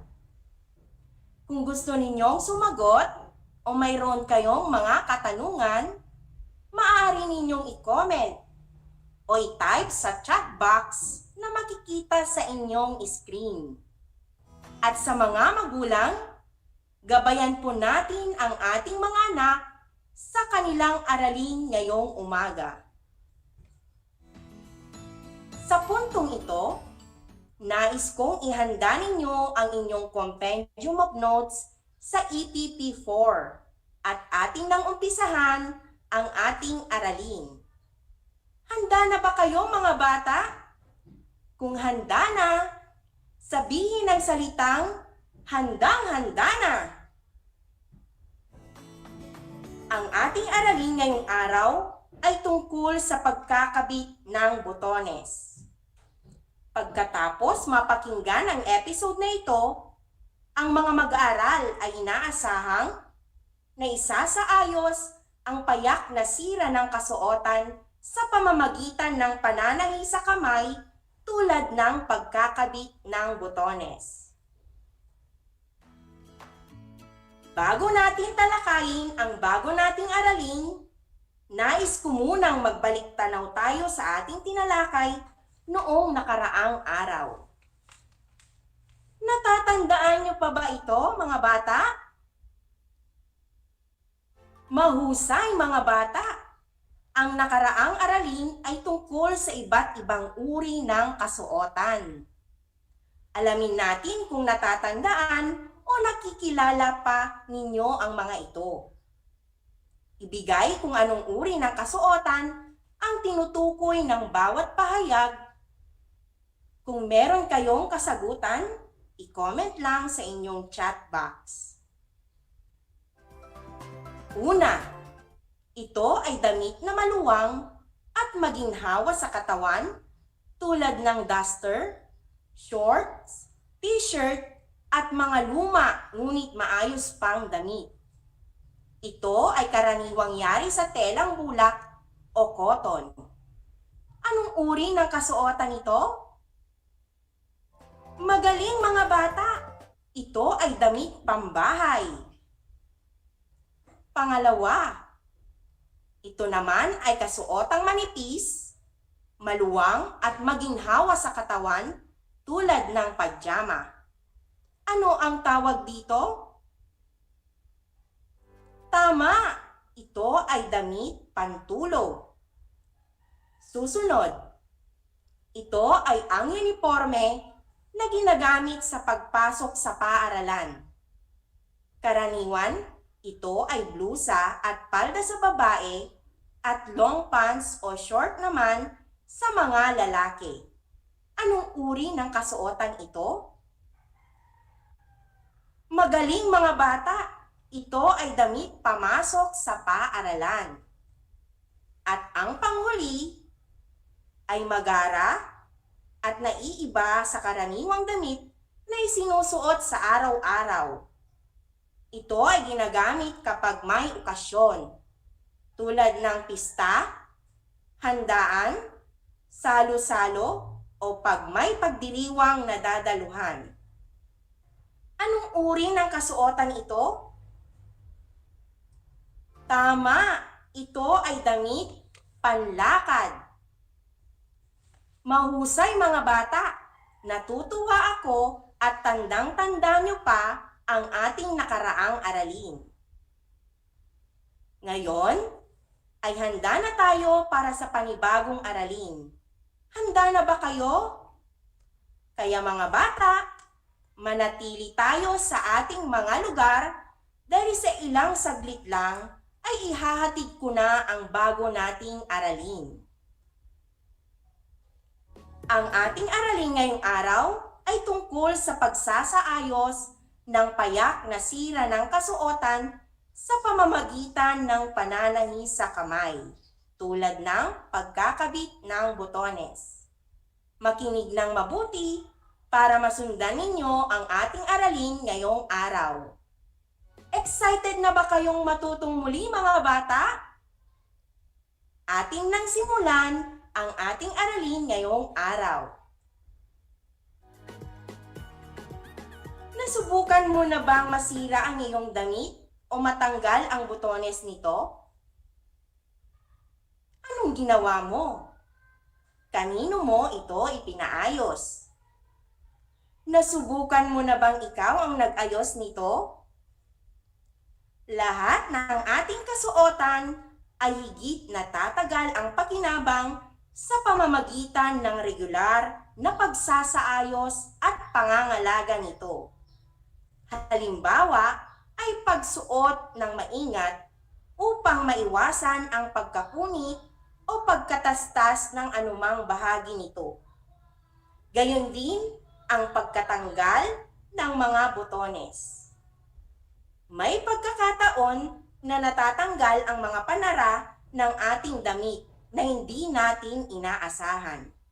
Kaya mahalagang matutunan natin ang mga panimulang hakbang sa pananahi sa kamay upang magkaroon ng sapat na kaalaman kung paano kukumpunihin ang mga payak na sira upang mapanatili ang kaayusan nito.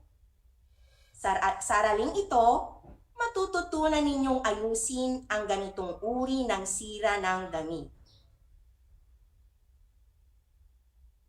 Bago natin talakayin ang mga paraan ng pagkakabit ng botones, alam mo bang may iba't ibang uri ng panara o botones?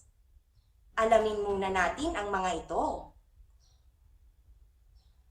Ang botones ay ginagamit sa kasuotan bilang dekorasyon o panara o di kaya ay pareho. Kung ang botones ay para sa pansara sa bukasan ng damit, ito ay may katambal o katapat na uhales o butas. Dapat ding isaayos ang uhales kung ito ay tastas na. Narito ang mga iba't ibang uri ng botones. Una, two-hole button. Ito ay botones na may dalawang butas. Ang botones na may dalawang butas ay karaniwang ginagamit sa mga damit pantaas tulad ng uniforme sa paaralan. Pangalawa, four-hole button. Ito ay botones na may 4 na butas katulad din ng two-hole buttons. Ito ay karaniwang ginagamit sa mga damit pantaas tulad ng uniforme sa paaralan. Pangatlo, shank button. Botones na may isang nakaalsa sa likod. Ito ay karaniwang ginagamit panara sa mga blusa na pambabae. Halimbawa na lamang ang damit pang-alis at pang-simba. At pang-apat, snap button o kutsetes. Ito ay isa ding uri ng panara ng damit na karaniwang nilalagay sa likod ng hiwa ng damit gaya ng blusa. Ngayon naman mga bata, tatalakayin na natin ang mga paraan o hakbang ng pagkakabit ng botones. Ang natanggal na panara o botones ay dapat ayusin kaagad upang maging kaaya-aya ang damit kapag ito'y muling isusuot. Handa na ba kayong matuto sa tamang paraan ng pagkakabit ng botones? Magaling kung ganon! Maghanda ng ballpen at notebook at itala ang mga mahalagang bagay na ating tatalakayin sa araw na ito. Dahil wala tayo sa paaralan, gagabayan kayo ng inyong mga magulang o nakakatandang kapatid para sa gawain natin sa araw na ito. Kung mayroon kayong katanungan, huwag mag-aalinlangan na humingi ng tulong o kumonsulta sa inyong guro o kasama sa bahay. Excited na ba kayong matutong muli mga bata? Kung gayon, ay maaari na ninyong buksan ang inyong compendium of notes sa pahina 3 at ating nang sisimulan ang ating aralin. Narito ang sunod-sunod na paraan ng pagkakabit ng botones. Una, lagyan ng marka ang lugar na kakabitan ng botones. Kailangang markahan ito upang tumapat ito sa uhales o butas nito. Pangalawa, itusok ang karayom sa lugar na minarkahan. Maging maingat sa pagtusok ng karayom. Maaari ring gumamit ng didal upang di matusok ang inyong mga daliri. Pangatlo, isuot ang botones at siguraduhin nakabuhol ang sinulid. Kailangang nakabuhol ito ng maayos upang ito ay matibay. Pang-apat, ulit-ulitin ito at ibuhol ang sinulid upang hindi ito matanggal sa dulo. At pang-lima, isara ang tahi sa kabaliktarang panig ng damit upang mailak ito at gumamit ng gunting sa paggupit ng sinulid. Nasundan ba ninyo ang mga paraan ng pagkakabit ng butones? Madali lamang, di ba? Tapos na nating pag-aralan ang mga paraan ng pagkakabit ng butones. Kayang-kaya na ninyong magkumpuni ng sirang kasuotan. Napakadaling gawin. Basta sundin ang mga tamang paraan sa pagkakabit ng butones. Iba yung pag-iingat lang kapag tayo ay mananahi sa kamay. Mga bata, natatandaan ba ninyo ang mga paraan ng pagkakabit ng butones? Napakahusay kung ganon. Isa-isahin nating muli ang mga paraan ng pagkakabit ng butones. Una, lagyan ng marka ang lugar na kakabitan ng butones. Pangalawa, itusok ang karayom sa lugar na minarkahan. Pangatlo, isuot ang butones at siguraduhing nakabuhol ang sinulid. Pang-apat, ulit-ulitin ito at ibuhol ang sinulid upang hindi ito matanggal sa dulo. At pang-lima, isara ang tahi sa kabaliktarang panig ng damit. Oras na para sukatin ang ating kaalaman. Alam kong kaya nyo ito.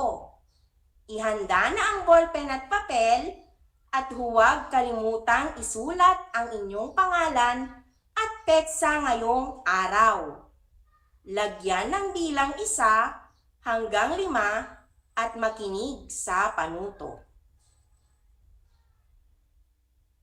Narito ang panuto. Piliin ang titik ng tamang sagot. Number 1, alin ang hindi uri ng panara ng damit? A. Aspile. B. Two-hole button. C. Kotsetes. D. Shank button. Alin ang hindi uri ng panara ng damit? A. Aspili. B. Two-hole button. C. Kotsetes. D. Shank button. Pangalawang bilang. Ano ang unang hakbang sa pagkakabit ng butones sa damit? A. Isagawa ang pagtatahing lilip. B. Gupitin ang isang parte ng tela. C. Isara ang tahi sa kabaliktarang panig ng damit. D. Lagyan ng marka ang lugar na kakabitan ng butones. Ano ang unang hakbang sa pagkakabit ng butones sa damit? Pangatlong bilang. Ito ay uri ng panara na may nakaalsa sa likod. A. Shank button. B. Kotsetes. C. Zipper. D. Four-hole button. Ito ay uri ng panara na may nakaalsa sa likod. A. Shank button. B. Kotsetes. C. Zipper. D. Four-hole button. Pang-apat na bilang. Bakit kailangang ayusin ang sirang kasuotan? A. Upang gawing basahan. B. Upang matagal magamit ang damit. C. Ginagawang libangan. D. Wala sa nabanggit. At pang-limang bilang, ano ang huling hakbang sa pagkakabit ng butones ng damit? A. Lagyan ng marka ang lugar na kakabitan ng butones. B. Isuot ang butones at siguraduhin nakabuhol ang sinulid. C. Isara ang tahi sa kabaliktarang panig ng damit. D. Itusok ang karayom sa lugar na minarkahan. Mga bata, tignan natin kung tama ang inyong mga kasagutan. Narito ang mga tamang sagot. 1. A. Aspile. D. 2. D. Lagyan ng marka ang lugar na kakabitan ng botones. 3. A. Shank button. 4. B. Upang matagal magamit ang damit. At 5. Isara ang tahi. C. Isara ang tahi sa kabaliktarang panig ng damit. Tama ba ang inyong mga kasagutan? Magaling mga bata at nakuha ninyo ang mga tamang sagot. Para mas lalo nating matandaan at maunawaan ang ating aralin, magbibigay pa ako ng pangalawang pagsusulit. Narito ang panuto. Isulat sa sagutang papel ang tama kung wasto ang kaisipan at mali kung hindi wasto. Unang bilang. Ang pagsasaayos ng sira sa kasuotan ay isang paraan ng pagtitipid. Ang pagsasaayos ng sira sa kasuotan ay isang paraan ng pagtitipid. 2. Hayaan lang muna ang pagsasaayos ng sira ng mga damit. 3. Matagal masira ang damit kung iniingatan. Matagal masira ang damit kung iniingatan. 4. Ang mga bukasan ng kasuotan ay nilalagyan ng panara. Ang mga bukasan ng kasuotan ay nilalagyan ng panara. At 5, ang mga damit na may sira ay gawin na lang basahan. Ngayon mga bata, tignan natin kung tama ang inyong mga kasagutan. Narito ang mga tamang sagot. Una, ang tamang sagot ay tama, magaling mga bata. Ang pagsasaayos ng sira ng kasuotan ay isang paraan ng pagtitipid. Kung may sira ang ating kasuotan, maaari pa itong isaayos upang magamit pa at hindi na muna bibili ng bago. Sa paraang ito, tayo ay makakatipid. Pangalawang bilang. Ang tamang sagot ay mali. Mahusay mga bata. Ang agarang pagkukumpuni sa mga payak na sirag ng damit gaya ng natanggal na botones ay nakatutulong upang mapangalagaan natin ito. Pangatlong bilang. Ang tamang sagot ay tama, magaling.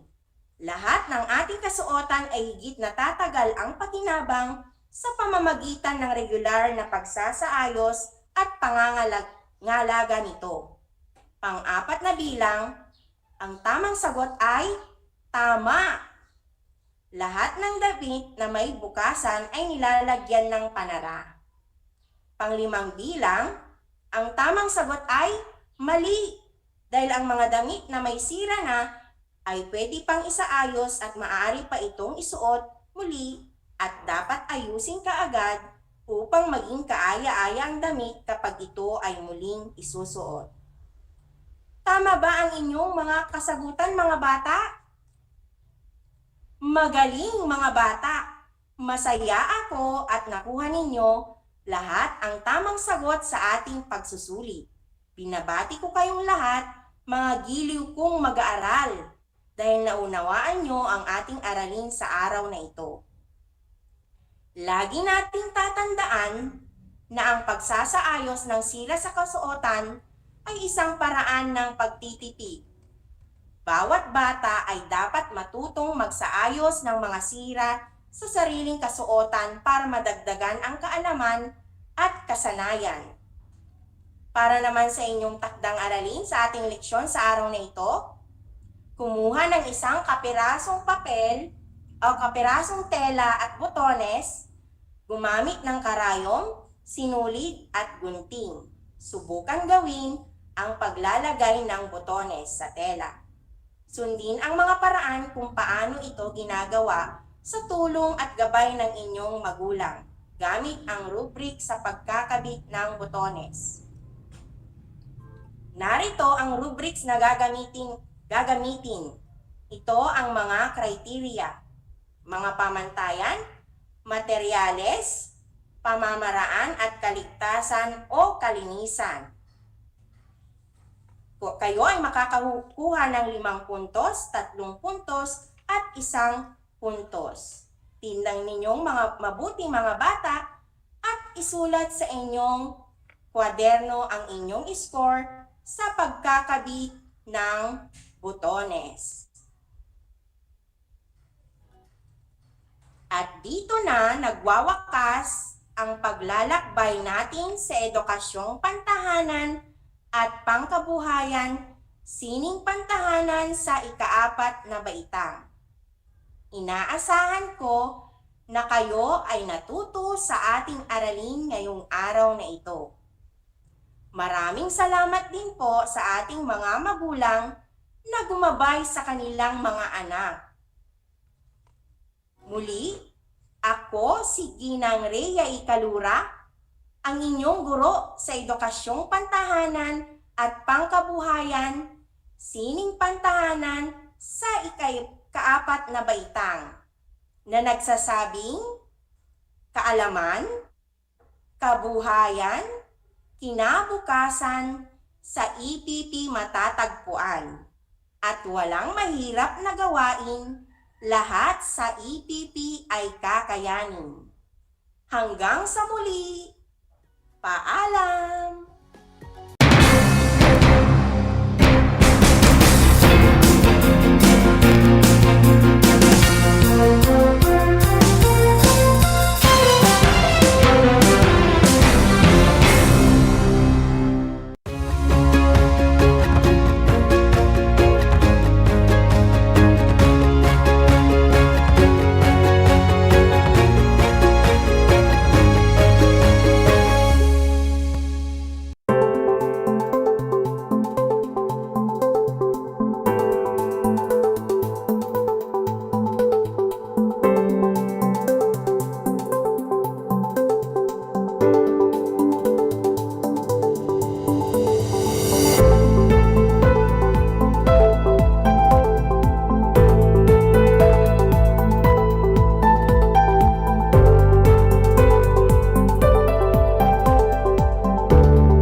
Alam niyo ba na ang whale shark ay hindi isang whale? Ang whale shark o butanding ay kinikilalang world's largest fish at tinatawag gentle giants. May sukat itong 12 meters. Maliliit ang ngipin ng butanding, kaya naman planktons o maliliit na hipon at isda lang ang kaya nilang kainin. Simula noong 2011, marami nang nahumaling mag-whale shark watching sa Oslob, Cebu. Alam niyo na, yan ang whale shark!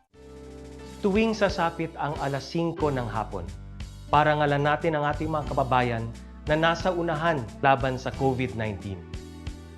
Lumabas tayo sa pintuan ng ating mga tahanan. Dumungaw tayo sa ating mga bintana. At atin silang bigyan ng masigabong palakpakan.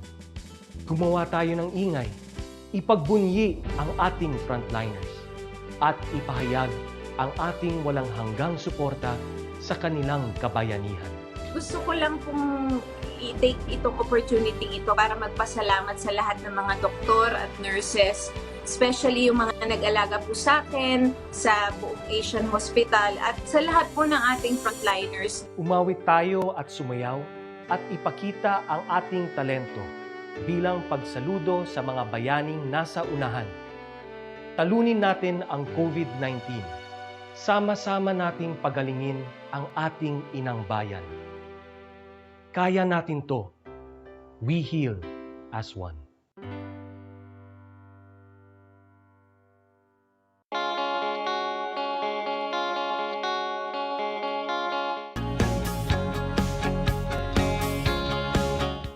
Buhay mga bata, sa mga batang nasa ika-5 baitan. Hello! Magandang araw din sa inyo, mahal naming magulang. Ito ang Aral TarlakHenyo ng SDO Tarlac Province dito sa RTV Tarlac, Channel 26. At DZTC, Radio Pilipino, Tarlac. Happy learning, grade 4. Welcome to Aral TarlakHenyo here on RTV Tarlac, Channel 26. Simulcast over DZTC 828, Radio Pilipino, Tarlac.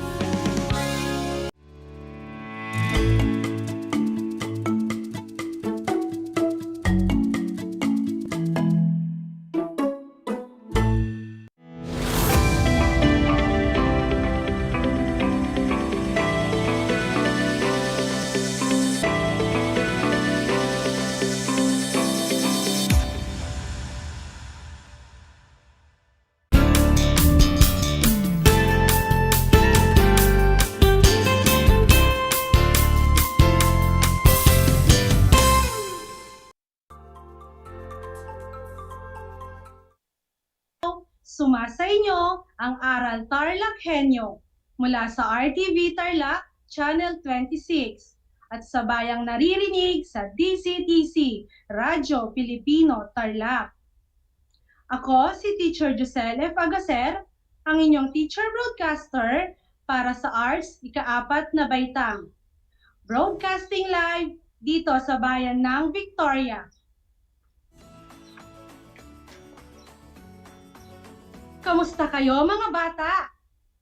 Halina't samahan niyo akong muli sa 25 minutong punong-puno ng kaalaman at karunungan.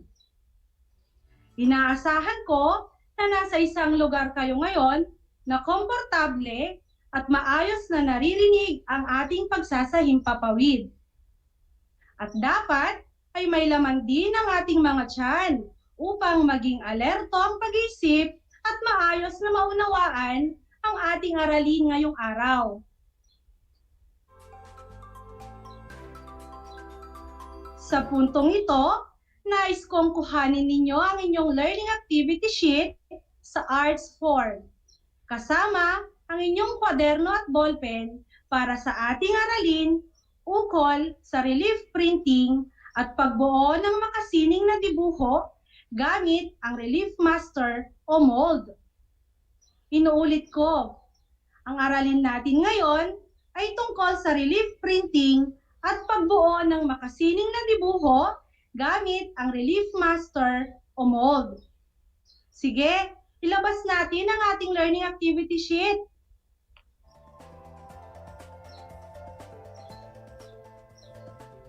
Bago natin simulan ang ating talakayan sa bagong leksyon, atin munang balikan ang nakaraang aralin kung kayo ba ay lubusang nakinig sa aralin tungkol sa tekstura at kontrast ng pakurba at tuwid na linya na inihatid naman sa atin noong nakaraang episode ni Teacher Michelle Pahimula.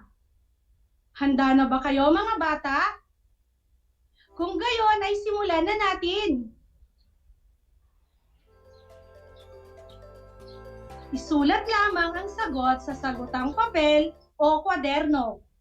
Maaari din ninyong ilagay ang inyong mga sagot sa ating comment box kung kayo ay nanonood sa ating Facebook Live. Narito ang mga katanungan.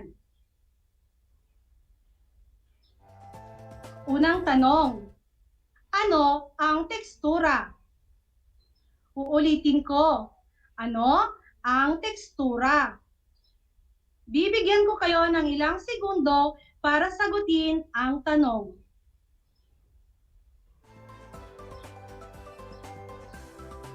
Narito ang tamang sagot. Pag sinabi nating tekstura, ito ay isang elemento ng sining na tumutukoy sa kalidad o katangian ng ibabaw ng anumang bagay. Maaring ito ay nahihipo, nadarama, at nakikita. Nakuha ba ang tamang sagot? Mahusay kung gayon. Ikalawang tanong. Ano-ano ang iba't ibang uri at katangian ng linya? Ano-ano ang iba't ibang uri at katangian ng linya? Isulat ang inyong sagot.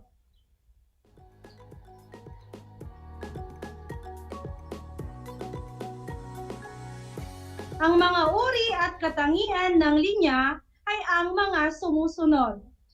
Linyang patayo, pahiga, palihis, pakurba, paikot-ikot, paputol-putol, patuldok-tuldok, at paulit-ulit. Nakuha bang muli ang tamang sagot? Ako'y natutuwa at inyo pa itong naaalala.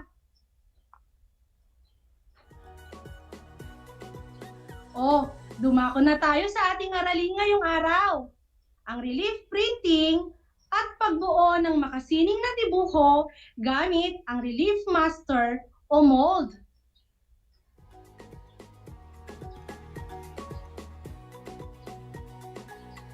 Tingnan ang pangkat ng mga larawan. Anong uri ng disenyo ang makikita? Mula sa unang larawan ay makikita ang disenyong paulit-ulit. Samantala, sa ikalawang larawan naman ay pinakikita nito ang disenyong radial.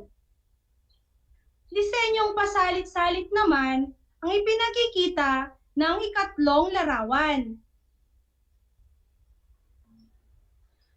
Pagmasdan naman ngayon ang pangalawang pangkat ng mga larawan. Kung inyong mapapansin, ang mga larawan ay nagpapakita ng pinagsama-samang disenyo na paulit-ulit, radial, at pasalit-salit. Ang pinagkaiba ng mga ito ay sa unang pangkat, ang paggamit ng disenyong may etnikong motif. Tingnan natin ang ilan sa mga halimbawa ng etnikong motif.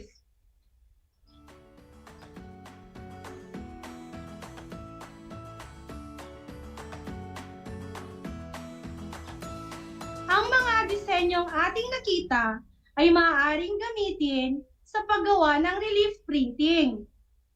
Pero bago yan, ano nga ba ang relief printing? Ang relief printing ay isang kakaibang pamamaraan ng paglilimbag. Ito ay may dalawang sukat lamang, kaya't hindi maaaring itayong mag-isa, di tulad ng minoldeng hayop at tao. Ang relief ay makapal tulad ng lamesa at ayon sa disenyo ay may bahagi itong nakaalsa o matambok.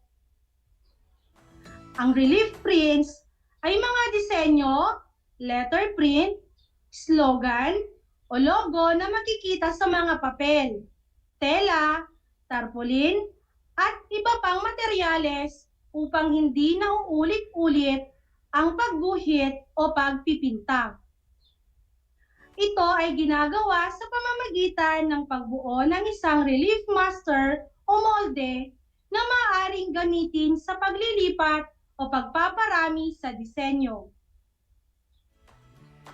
Binubuo ang etnikong motif ng mga hugis at linya sa pamamagitan ng pag-uulit, pagsasalit-salit at radial na ayos ng mga hugis at linya ay nagkakaroon ng maganda at kaaya-ayang disenyo ang mga ethnic motif designs. Saan naman madalas makikita o ginagamit ang mga etnikong motif? Natutunan ninyo ang iba't ibang disenyong may etnikong motif ng mga pangkat etniko sa ating bansa. Ang mga disenyong may etnikong motif ay makikita sa maraming bagay tulad ng banga, tela, sarong, damit, malong, at iba pa. Napagaganda nito ang mga kagamitan. Ngunit, ang hindi alam ng mga karamihan, ang mga ethnic motif designs ay may mahalagang kahulugan sa mga pangkat etniko. Ang ibang pangkat ay naniniwala sa mga anito ay gumagamit ng mga hugis ng hayop, tao, halaman, bundok, araw, at iba pa upang ipakita ang kanilang kultura. Mayroon namang mga pangkat na may kanya-kanyang silbi ang bawat bagay na nilikha nila. Inaayon nila ang mga obra sa okasyon o pagdiriwang kung saan ito ay ginagamit. Narito, tignan natin ang ilan sa mga halimbawa ng mga bagay na ginagamitan ng disenyong may etnikong motif. Pagmasdan ang mga ito ng mabuti.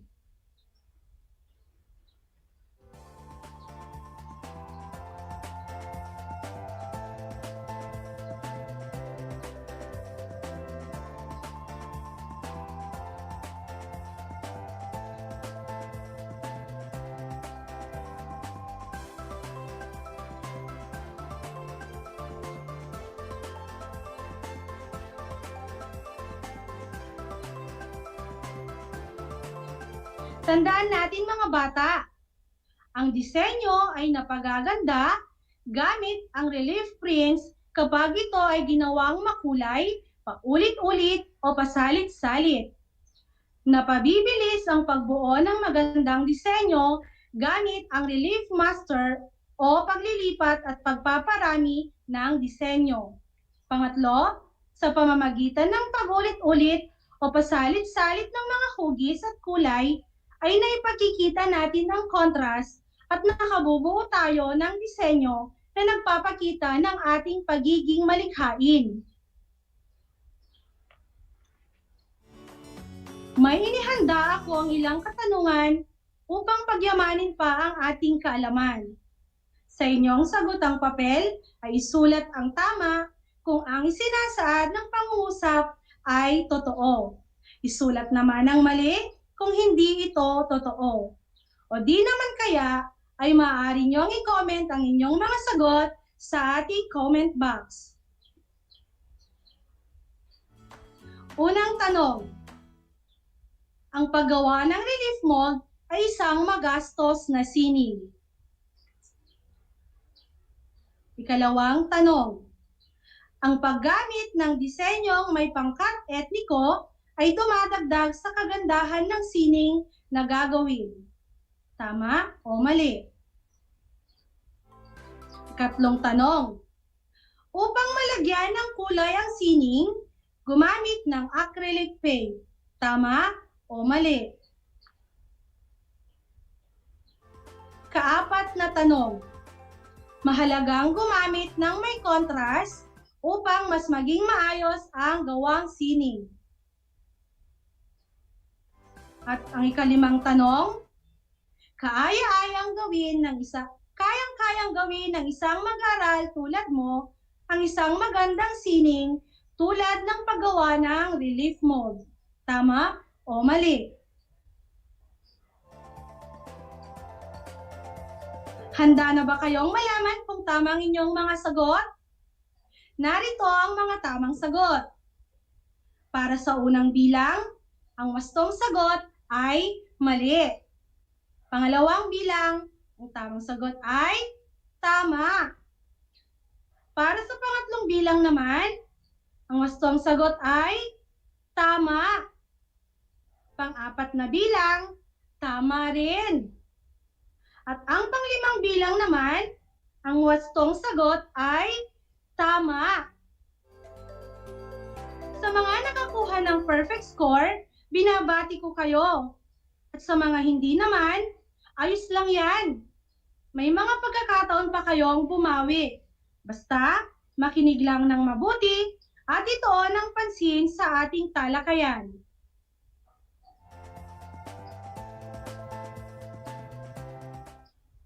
Sa puntong ito, tayo ay gagawa ng isang gawaing sining. Ang relief print ng disenyong may etnikong motif.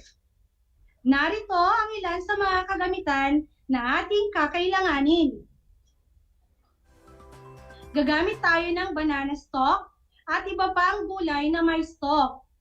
Gagamit din tayo ng brush, acrylic paint o watercolor. Gayon din ang kartolina o cardboard. At syempre, gagamit din tayo ng gunting. Ngayon naman, ay bibigyan ko kayo ng ilang segundo para kuhanin ang inyong mga nakahandang kagamitan. Sige, kuhanin nyo na.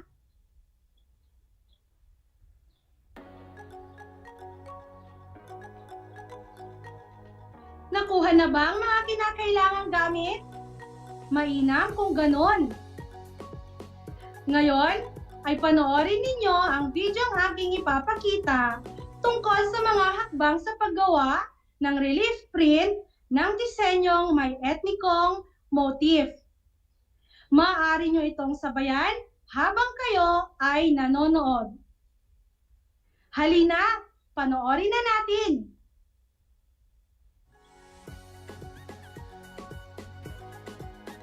Ito ang mga gagamitin natin sa paggawa ng relief print ng may disenyong etnikong motif. Meron tayong acrycolor, maaari din naman tayong gumamit ng watercolor, mga brush, center pen, lapis. Ito ang mga gagamitin natin sa paggawa ng relief ng may disenyong etnikong motif. At ang mga ginupit, meron tayong banana color, maaari din naman tayong kailangan din natin ng lumang dyaryo o Manila paper para patungan para hindi po madumihan ang ating mesa. Para sa unang hakbang, gumupit ako sa kartolina ng sinlaki ng short band paper. Ito ang gagamitin natin bilang card. Para sa ikalawang hakbang,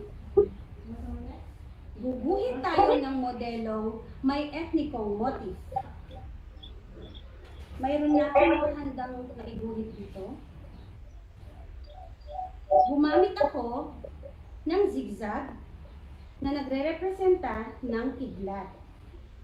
Ngayon ay sisimulan na natin ang pagkulay. Ang gagamitin ko ay acrycolor dahil mas matingkad ang kulay nito. Ang una kong gagawin ay kukulayan ko ng black o kulay itim ang ating modelo.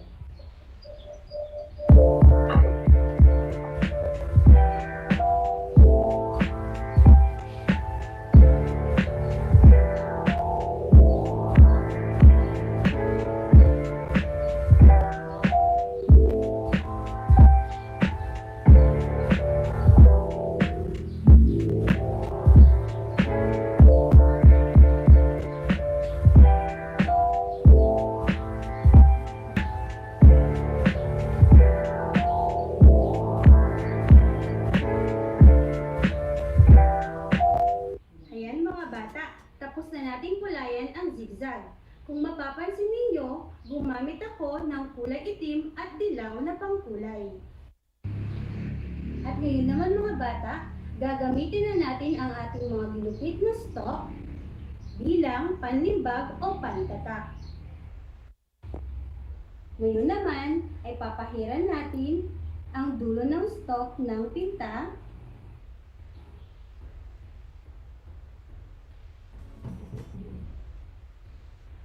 at ididikit natin sa ating greeting card para mailagay dito ang kanyang disenyo.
bata na sa paggawa ng disenyo ng card, maaari tayong gumamit ng paulit-ulit, pasalit-salit o radial. Kung inyong mapapansin mga bata, ang ginamit ko ay pasalit-salit na disenyo. Kapag natuyo na ang ating greeting card, ay maaari na natin itong sulatan. Ayan, tapos na natin mga bata. Narito na ang ating finished product. Ang ginawa ko ay isang birthday card. Maaari rin ninyo itong gamitin sa iba pang okasyon.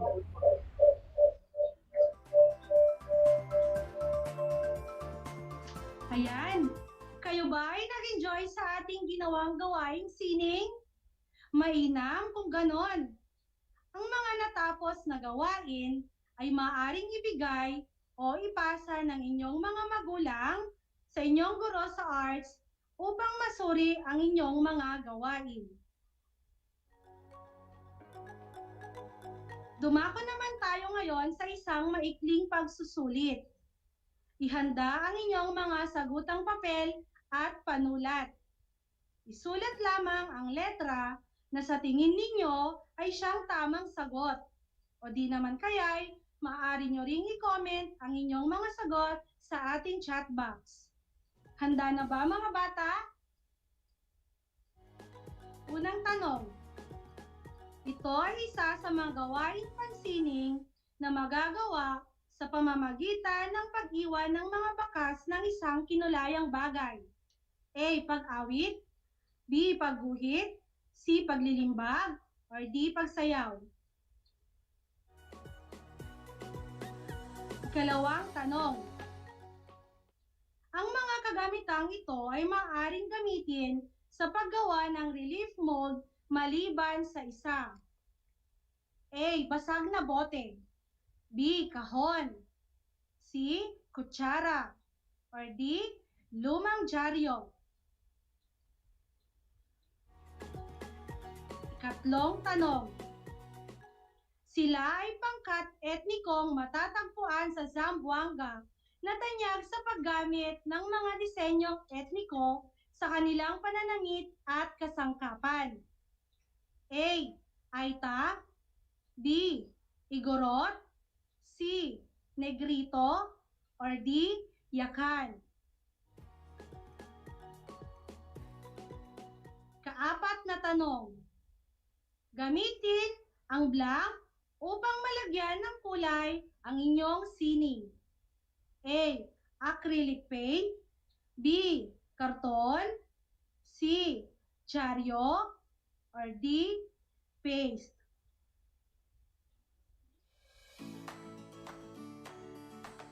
At ang panghuling tanong ay, ang paggawa ng sining sa araling ito ay ang paggawa ng blank. A. Luwad, B. Maskara, C. Mural, or D. Relief mold.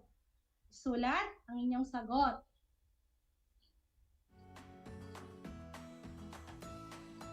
Handa na ba kayong malaman ulit kung tama o mali ang inyong mga sagot? Kung gayon, ay atin na itong alamin. Number 1. Ang tamang sagot ay titik C. Number 2. Ang tamang sagot, titik A. Sa number 3, ang tamang sagot ay titik D. Number 4. Ang tamang sagot ay titik A. At ang panghuling bilang, ang tamang sagot, titik D. Kayo ba ay nakakuha ng perfect score? Wow naman! Binabati ko kayo mga bata! Talaga naman kayo ay nakinig sa ating talakayan. Good job, kids! Bilang inyong takdang aralin na inyong isasagawa ang isa pang gawaing sining. Makikita ito sa inyong last sa pahina 2. Ang karagdagang gawain.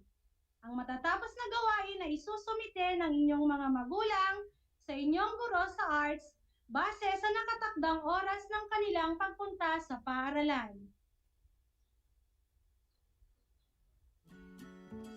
At dyan nagtatapos ang ating talakayan. Inaasahan na kayo ay natuto sa ating aralin ngayong araw.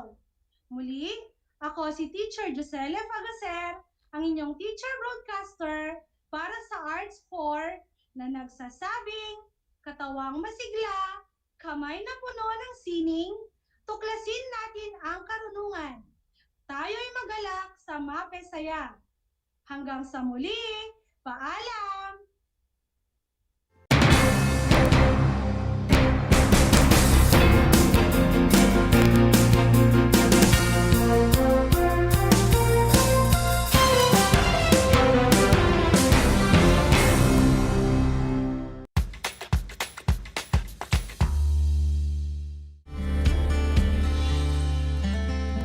Alam niyo ba na ang Pilipinas ay mayroong 7,641 islands? Mula sa bilang na 7,107 islands, nadagdagan ito ng 534 na isla noong 2017. Tanging 2,000 lamang sa mga islang ito ang natitirhan. Alam niyo na! Yan ang mga isla sa Pilipinas. Masayang-masaya ako na nagkaroon ako ng chance, ng opportunity na makasama kayong lahat. Ma-share ko yung mga tips, makakaganda at makakapagpasaya sa buhay-buhay natin, di ba mga Mars? Kaya Mars, tandaan ninyo, dito kayo ang bida.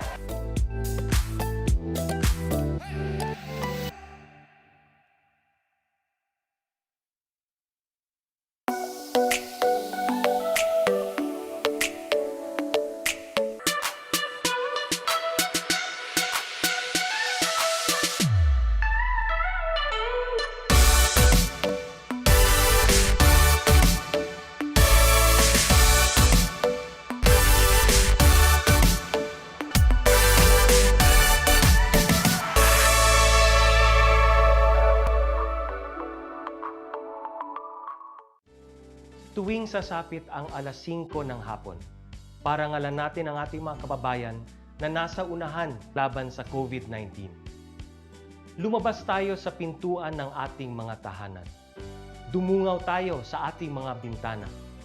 At atin silang bigyan ng masigabong palakpakan. Gumawa tayo ng ingay. Ipagbunyi ang ating frontliners. At ipahayag ang ating walang hanggang suporta sa kanilang kabayanihan. Gusto ko lang pong i-take itong opportunity ito para magpasalamat sa lahat ng mga doktor at nurses, especially yung mga nag-alaga po sa akin, sa buong Asian Hospital at sa lahat po ng ating frontliners. Umawit tayo at sumayaw at ipakita ang ating talento bilang pagsaludo sa mga bayaning nasa unahan. Talunin natin ang COVID-19. Sama-sama nating pagalingin ang ating inang bayan. Kaya natin to. We heal as one.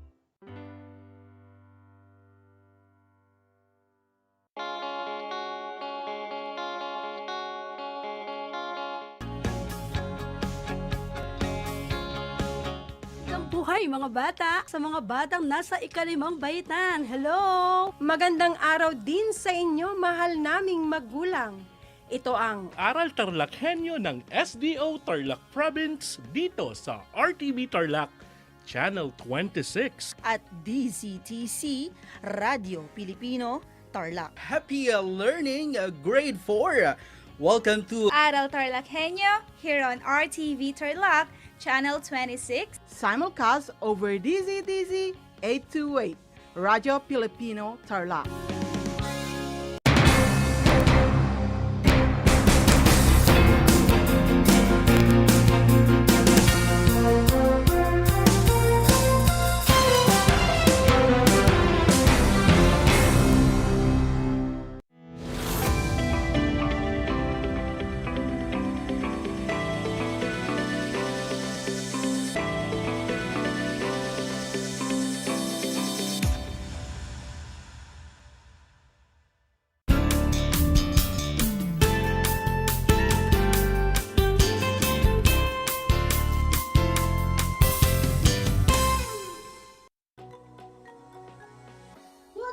morning, everyone.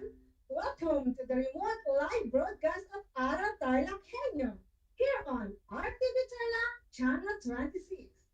Simulcast over DZTC 828 Radyo Pilipino Tarlac. Your partner in education this time of pandemic. Learn as you watch and listen with me. I am Abigail Ocariza, your teacher broadcaster in English 5. I hope everyone is great as we're about to start our new lesson. Make sure that you are all in your comfortable place and have all your necessary things for our lesson, such as your activity sheets, pieces of paper, and a pen. I will give you 10 seconds to prepare the things that you need.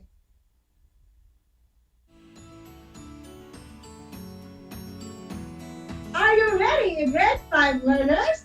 All right, time of learning English begins. Class, our lesson for today is all about summarizing text types based on elements. There are 4 types of summarizing various texts. We have summarizing on classification, explanation, time order, and enumeration. But this time, we are going to study more about summarizing text on classification. Let's begin by defining text types. Text types are a form of writing having a variety of purposes. Generally, text types are classified as factual and literary.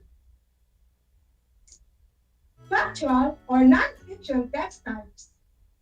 This text type informs the reader or conveys information about a particular topic or subject.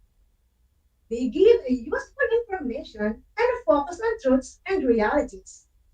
For example, or some examples of factual or non-fiction text types are news reports, records of history, recipes, information about real-life people, and legal documents. The next one is literary or fictional text type. A literary text type is a piece of writing such as poetry and narrative. Its purpose is to entertain and elicit an emotional response. Some examples are novels, short stories, and poems. I know that short stories and poems are very familiar with you, and Ma'am Leilani Tagama already discussed the classification text types. As I have said earlier, our lesson focuses on summarizing text types based on classification. So today, we are going to summarize and classify some short stories. Isn't that exciting, children? But before that, let me explain what summarizing is. Summarizing a text is a way of understanding a text by identifying the main idea and important facts. And the most commonly used classification of text materials is the narrative text.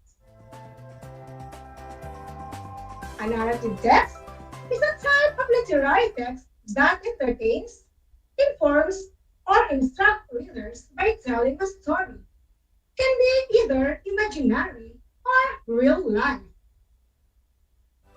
After learning the summarizing text on classification, let us now put your knowledge to a test. Prepare your mind, eyes, and your ears. Grade 5 learners, let's see if you fully understand the lesson. Open your activity sheet and let us answer. Page 2, letter A, let us classify. Let me read to you the instruction. Classify the following animals. Write them in the proper column by choosing the letter of the correct answer in the box below. The first column is for mammals. Second column is for reptiles. Third column is for amphibians. The fourth column is for fishes. And the fifth column is for birds. I will give you 3 seconds to answer each question. Let's begin. What animals are mammals? If your answers are letter A, monkey, and letter J, tamaraw, you got it right. Monkey and tamaraw are mammals because they are born alive and not hatched from egg, and they have mammary glands. And what animals are reptiles? If your answers are letter B, turtle, and letter F, alligator, you are correct. Turtle and alligator are distinguished by having a dry, scaly skin and typically laying soft-shelled eggs on land. How about animals that are amphibians? Yes, very good. The answers are C, salamander, and letter G, tadpole. They're amphibians because their skin is smooth and slimy, and they can be lived both on land and water. And how about the animals that are considered fishes? If your answers are E, milkfish, and H, goldfish, yes, you are right. Because milkfish and goldfish have gills and fins and living wholly in water. How about the animals that are considered as birds? If your answers are letter D, hawk, and letter I, duck, then you are very good. I'm so impressed, class, if you got all the correct answer. It's more than just but 2 thumbs up to all of you. Class, I hope you are still with me because we still have a lot of fun and activities to do. But this time, we are going to read a story which find on page 2 of your activity sheet. Again, it's on page 2 of your activity sheet. This is a story of a prince who doesn't like to eat vegetables. So, I will read the story now. Listen carefully, okay? You can read along with me if you want. The title of the story is Vegetables for the Prince. Everybody, eyes on your copy. Let me read it now. Once upon a time, in a faraway kingdom, there was a young prince. The prince was brave, kind, and generous. He will soon become the king, but had many doubts in his mind. Finally, one day, he called the great teacher in the kingdom. Welcome, great teacher. What is it, O prince? What is it that bothers you? Okay, great teacher. You know that I'm going to be a king soon. But I don't know if I will be a good king. I don't know what qualities I must possess.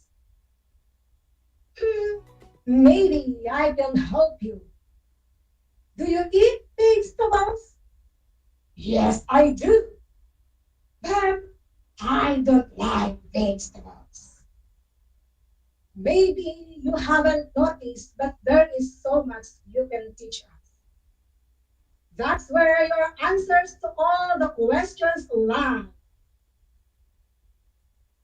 I don't understand. Let me tell you then. Sometimes you must be the brinjal, rich, purple, and pitted by the crown. But sometimes you also be the pumpkin, growing humbly on the ground. Stand up like the lady fingers, beautiful and slender and tall, but friendly like the potato, easily blending in with all. For criminals, you'll be bitter gourd. Decisions will be bitter and tough.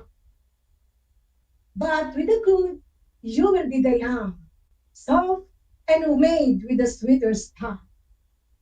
Sometimes, like the green peas, your strength will be in numbers. And sometimes you will be just one but strong cucumber. Like the deep red juice of the beetroot, your word should leave a stain. But in front of elders and teachers, like the radish, you must be plain. Sometimes, like the smell of an onion, you must make your enemies wet. But like the generous cauliflower, your people happy you must keep. Did you like the story, children? I hope you did. Do you also eat vegetables? If you do, very good. This time, grade 5 learners, we are going to summarize and classify the events in the story that we have read using S, W, B, S, T strategy. Please refer to your activity sheets on page 3. Again, summarizing is when you tell the most important part of a story on your own words. We don't include every details because it's not the same as retelling. And S, W, B, S, T can be used to help us write summaries. And if you're wondering what that is, you will see in the next slide. S, W, B, S, T stands for somebody, wanted, but, then.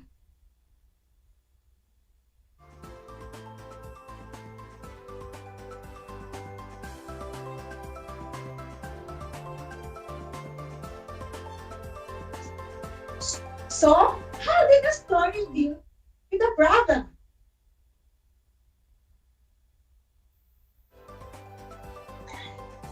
Try to solve the problem in the story. Okay?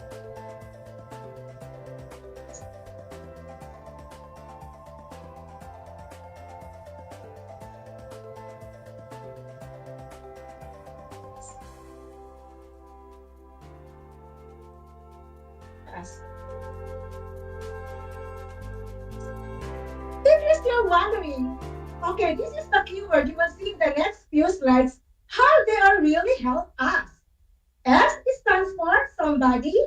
When we say somebody, we mean who is the main character and who is the main character in the story. Yes, who is the main character in the story?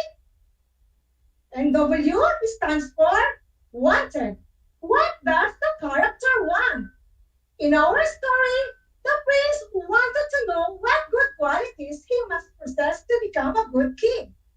B stands for but. What made this difficult or what the problem the character faced with? In our story, the prince wanted to become a good king, but he had many doubts in his mind before sitting on the throne. S stands for so. How did the story deal with the problem or the character try to solve the problem? So, the prince become a king by giving him an advice that the prince needs to eat vegetables. T stands for bear. Then, how did the story end? Then, the prince from then on learned how to eat vegetables and became the king the kingdom could ever have. You will notice that if we put them together, it tells the story of the prince by just telling the most important part and not telling every detail. I hope that you are still with me. Now that you know already the strategy in summarizing, it's time to take our S, W, B, S, T, and turn it into summary. Again, please refer on page 3 of your activity sheet. The boxes below serves as a guide in answering your activity number 3. I will give you 20 seconds to answer the following activity.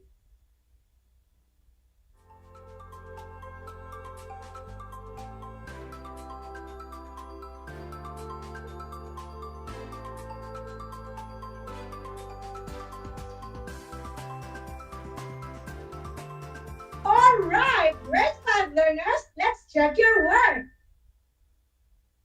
The prince wanted to know what good qualities he must possess to become a good king.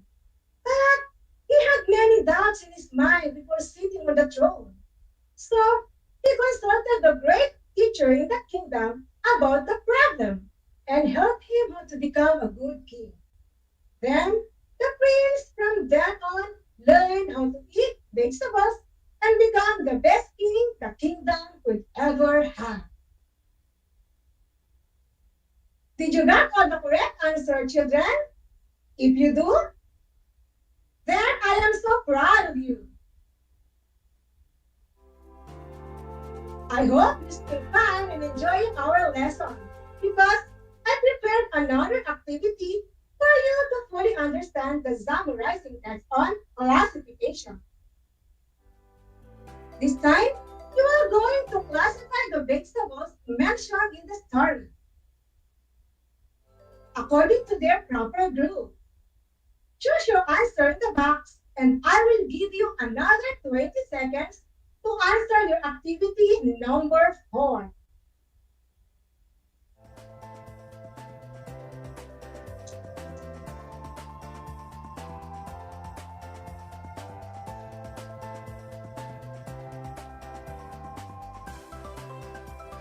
All right, grade 5 learners, let's answer them now. Eyes on your activity sheets, please. Now, for column number 1, legumes. The answers are green peas and beans. Let's proceed to column number 2, root crops. The answers are radish, carrots, potato, onion, sweet potato, yam, and beetroot.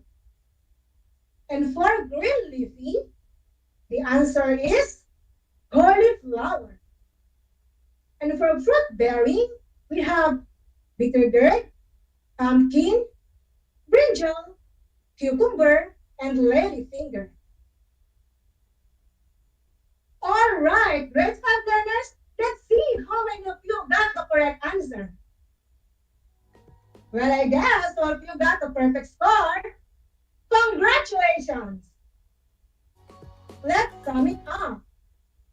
Summarizing a text is a way of understanding a text by identifying the important idea or facts. And the most commonly used classification text materials is the narrative text. Some examples are novels, short stories, poetry, and poems. So, we're done with the discussion. If you have questions regarding today's lesson, feel free to message us directly. We are more than just happy to answer your concerns. For your final activity, Answer pages 8 to 9, activity A and B. For letter A, highlight the words or words in the story that follows the S, W, B, S, T strategy. Write the summary in the box below.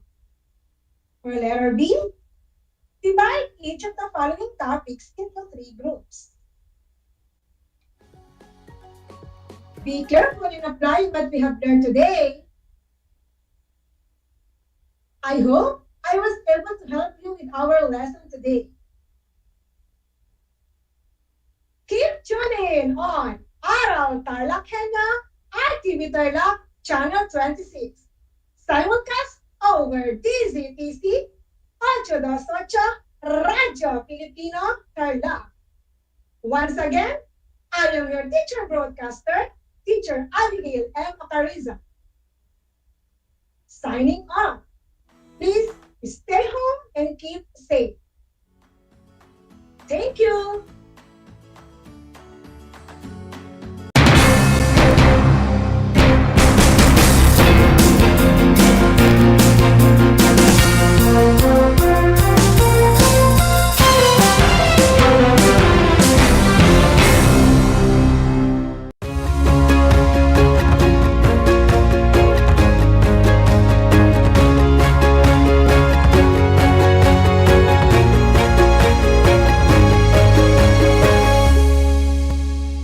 Handa ka na bang magpabakuna?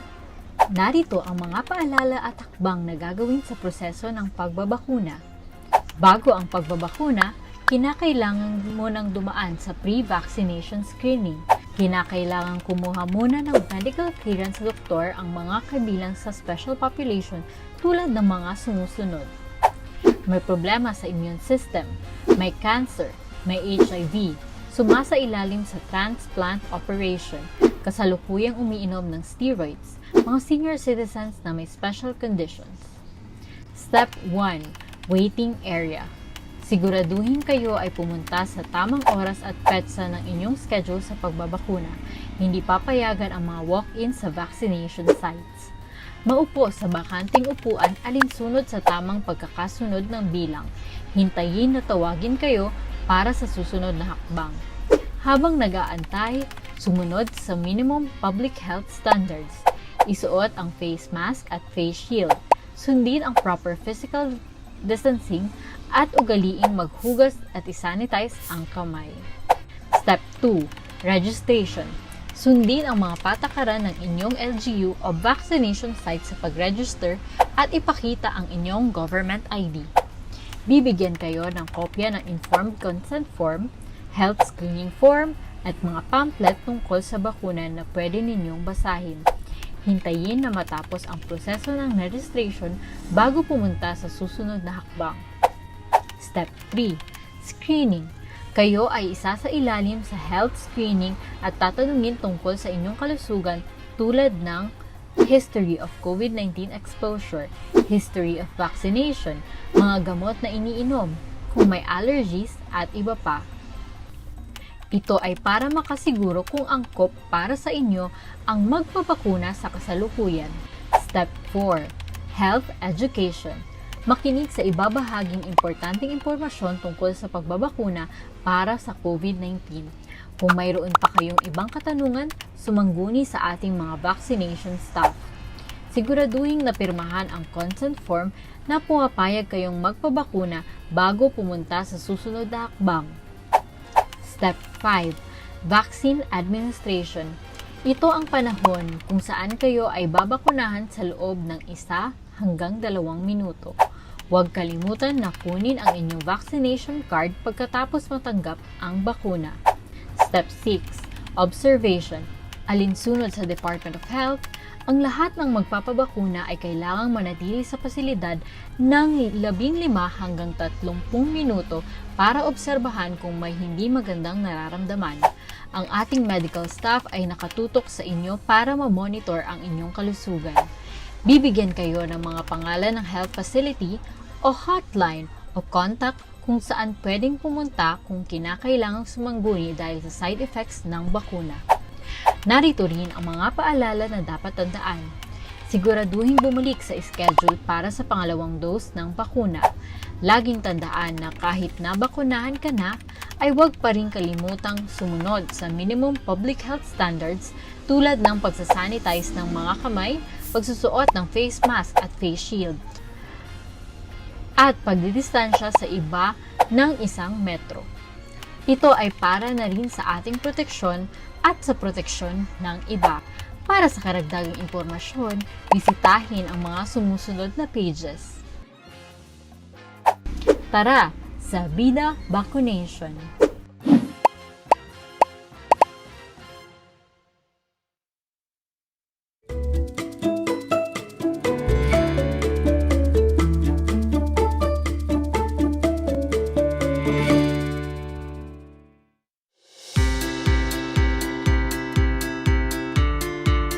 Upang matugunan ang mga kinakaharap na pagsubok ng mga guro at mag-aaral sa gitna ng kasalukuyang pandemya, nagsanib tulong sina Congressman Charlie Cojuangco ng unang distrito ng Tarlac, DEPED Region 3 Regional Director Dr. May B. Eclar at Tarlac Schools Division Superintendent Dr. Ronaldo Pozon para sa isang napapanahong proyekto na tinaguriang Project Shine, Aral TarlakHenyo. Ang mga mag-aaral ng Grade 4 at Grade 5, ganun din ang Grades 8 and 9 sa buong probinsya ng Tarlac, kasalukuyang sumasailalim sa radio-based instruction. Katuwang ang himpilang DZTZ 828 kHz AM at RTV Tarlac, Channel 26. Ang Tarlac po nangunguna po ngayon pagdating po sa radio-based instruction. Marami pong humahanga sa atin. I'm very happy this station, itong DCTC, could reach the whole of Region 3. Hindi natin alam, we are contributing. We are creating a very big dent in the history of Philippine education. And I am proud. I am here in Tarlac. This is the noble cause of education in which you and I, without you knowing it, we are bound to do.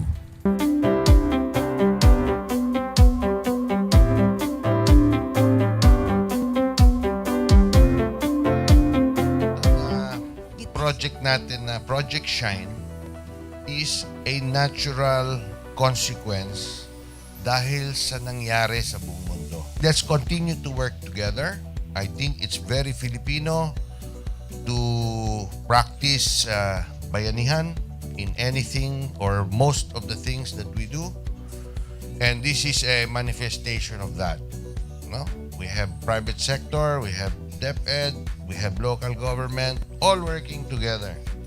And I hope the parents of some of these children, especially the parents that did not graduate from school or hindi nakapag-aral nung sila ay bata, sana naman gamitin na nila itong opportunity na mag-schooling na rin sila kasama ng mga anak nila para mag-bonding pati ang mga magulang sa mga bata. I look at this as doing God's work. Diba? So if you do God's work, it feels right. It's righteous. It's for good, not for evil. Good morning and happy learning, Grade 4. Welcome to Aral TarlakHenyo here on RTV Tarlac, Channel 26. Simulcast over DZTZ 828. Radio Filipino Tarlac. I am Teacher Mercy Pacheco Bognot. This is Alistair Aidatu. I am Marie Josephine B. Andrade. I am Teacher Princess Marie M. Dueñas, and I will be your teacher broadcaster for today.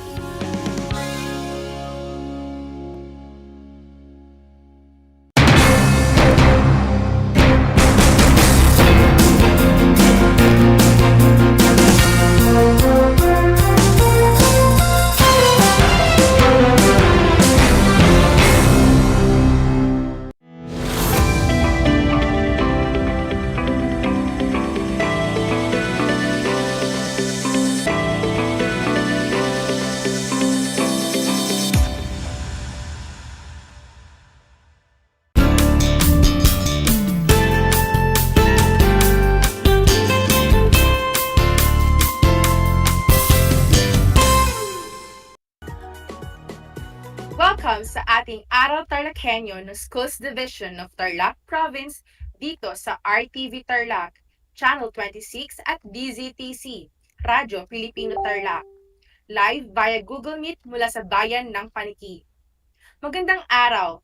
Naririto na naman tayo nagsisikap at nagpupunyagi na maging makadiyos, makatao, makakalikasan at makabansa. Kamusta kayo mga ginigiliw kong mag-aaral?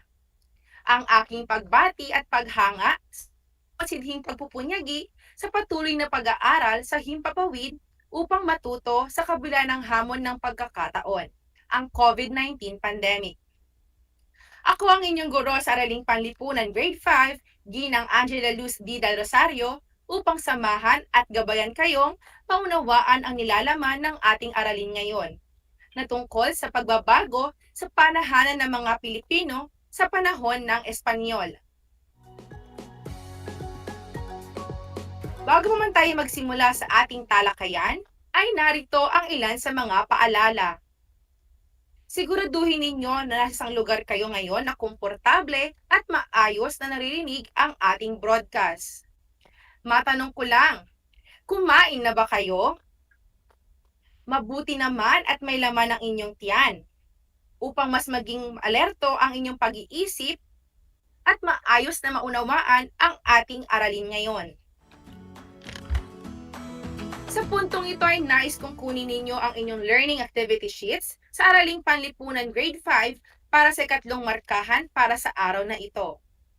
Ihanda rin ang inyong ballpen at sulatang papel upang maitala ninyo ang mahalagang impormasyon na aking mababanggit. Ang ating paksang aralin sa araw na ito ay patungkol sa pagbabago sa panahanan ng mga Pilipino sa panahon ng mga Espanyol. Ito ay panimula ng bagong aralin sa linggong ito. Mga mag-aaral sa ikalimang baitang, handa na ba kayo? Mukhang handang-handa na nga kayo. Bago tayo magsimula, ito muna ang ating mga layunin. Inaasahan ko na sa pagtatapos ng ating aralin, kayo ay una, nasusuri ang pagbabago sa panahanan ng mga Pilipino sa panahon ng mga Espanyol. At pangalawa, nalalarawan ang panahanan ng mga Pilipino sa panahon ng Espanyol. Noong nakaraang linggo ay ating tinalakay kung paano ipinagtanggol ng mga Pilipino ang ating bansa laban sa mga Espanyol.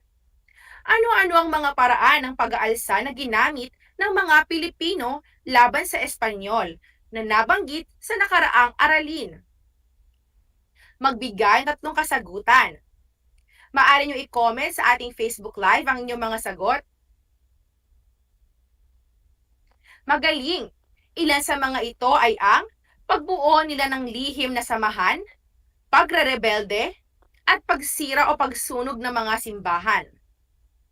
Sa palagay ko ay handang-handa na nga kayo sa ating bagong aralin. Simulan na natin ito sa isang gawain na tinatawag na Walk to Museum. Pagmasdan at suriin ang mga sumusunod na larawan. Inuulit ko, maaari niyong i-comment sa ating Facebook Live kung ano ang inyong nakikita sa ating mga larawan. Ano-anong uri ng panahanan ang inyong nakita sa ating Walk to Museum? Magaling! Ito ay larawan ng bahay kubo at bahay na bato. Sa kabila ng pagtutol ng mga Pilipino, sapid ang inilipat ng mga Espanyol ang tirahan ng mga katutubong Filipino sa mga kabayanan at tinawag itong sistemang redupsyon. Ang sistemang ito ay napatupad noong 27 ng Abril taong 1594 sa pangunguna ni Gobernador General Luis Perez Dasmariñas. Sa palagay ninyo, ano ba ang layunin kung bakit ipinatupad ang sistemang ito? Ipinatupad nila ito upang madaling pangasiwaan ang mga Pilipino at ipalaganap ang Kristyanismo. Ang pamayanang kanilang itinayo ay tinawag na pueblo, na batay sa modelo ng isang lungsod sa Spain. Masdan ang mga larawan. Ito ay ilan lamang sa tinatawag na pueblo. Ang sentro ng pueblo ay ang simbahan, at ang poblasyon naman ay sentro ng isang munisipalidad. Alam mo ba na ang layo ng tahanan mula sa plaza sa panahon ng mga Espanyol ay nagpapahiwatig ng katayuan sa lipunan?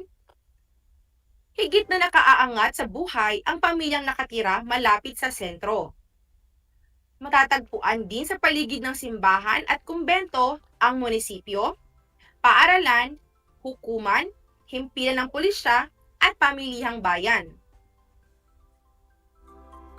Ang mga panahanan ng mga Pilipino ay nagkaroon ng marami ring pagbabago. Sa mga uri ng panahanan sa ilalim ng kolonyalismo ay nagkaroon ng pagkakakilanlan ang mahirap at mayaman. Makikita pa rin sa itsura ng kanilang panahanan kung anong uri o estado ng buhay mayroon ng isang mamamayan. Noong 19 na siglo, lumaganap ang konstruksyon ng bahay na bato. Masdan at suriin ang dalawang larawan. Ano ang inyong napansin o nakita? Tumpak mga bata, ito ang bahay kubo at bahay na bato na naging tirahan ng mga Pilipino. Tulad ito ng aking ipinakita sa ating gawain na Walk to Museum. Ano sa palagay ninyo ang ipinagkaiba ng mga uri ng panahanan na ito? Nabago ang mga panahanan ng mga Pilipino mula na sumailalim sa kolonyal na pamamahala ng mga Espanyol. Dulot ng impluwensyang ito ang karaniwang tahanan ng mga Pilipino na maliit at simpleng bahay na yari sa pawid, kawayan, dahon ng nipa o anahaw ay napalitan ng yari sa bato ang unang palapag at yari sa matigas na kahoy ang ikalawang palapag nito, at yari naman sa ladrilyo o kugon ang mga bubong nito. Ang bahay na bato ay may malalaking silid, malalapad na sahig na tabla, makakapal na kahoy na dingding na may tanggapan ng mga panauhin. Maluluwang ang mga bintana na kadalasan ay yari sa kapis.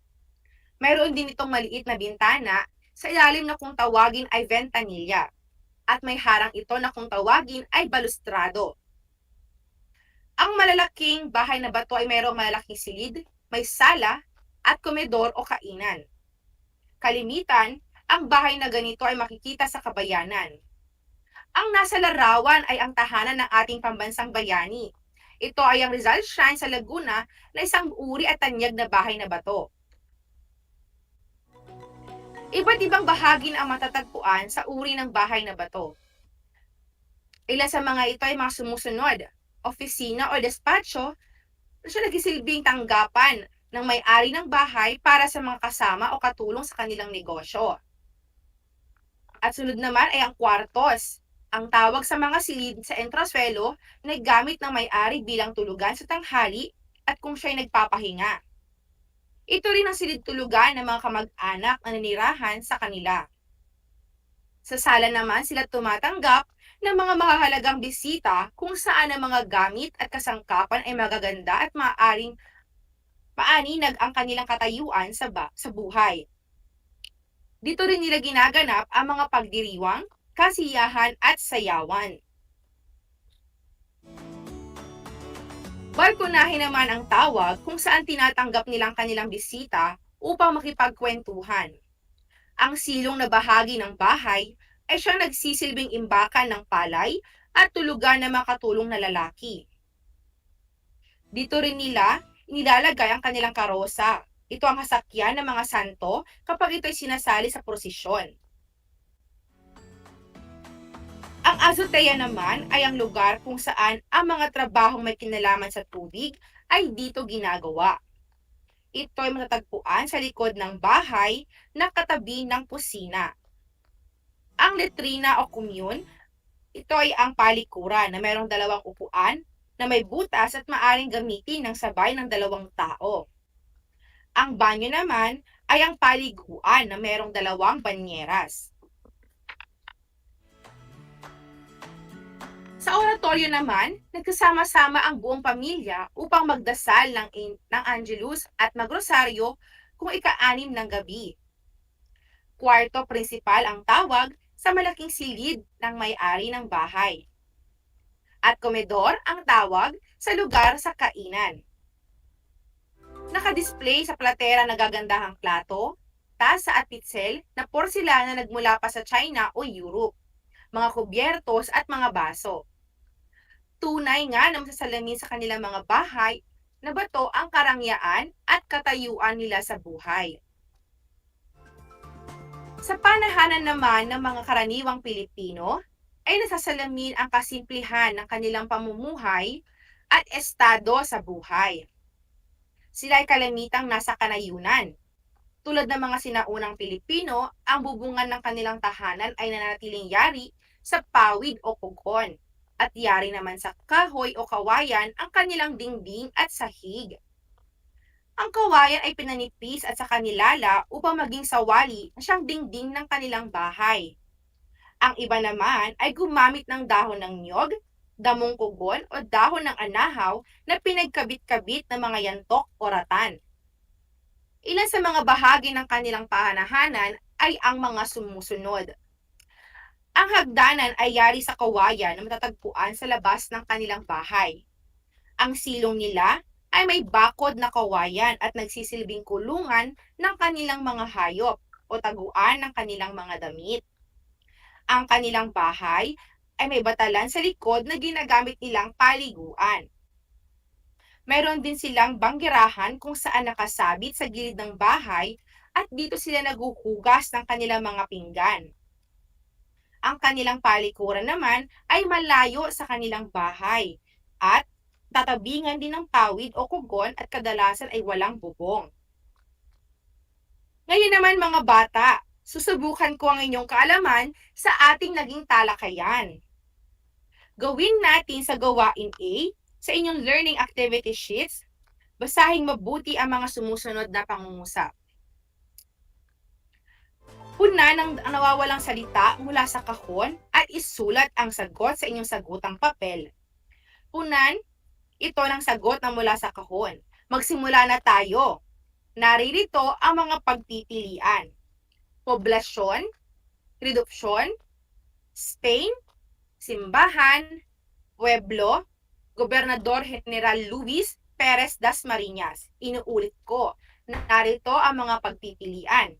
Poblasyon, redupsyon, Spain, simbahan, pueblo, Gobernador General Luis Perez Dasmariñas.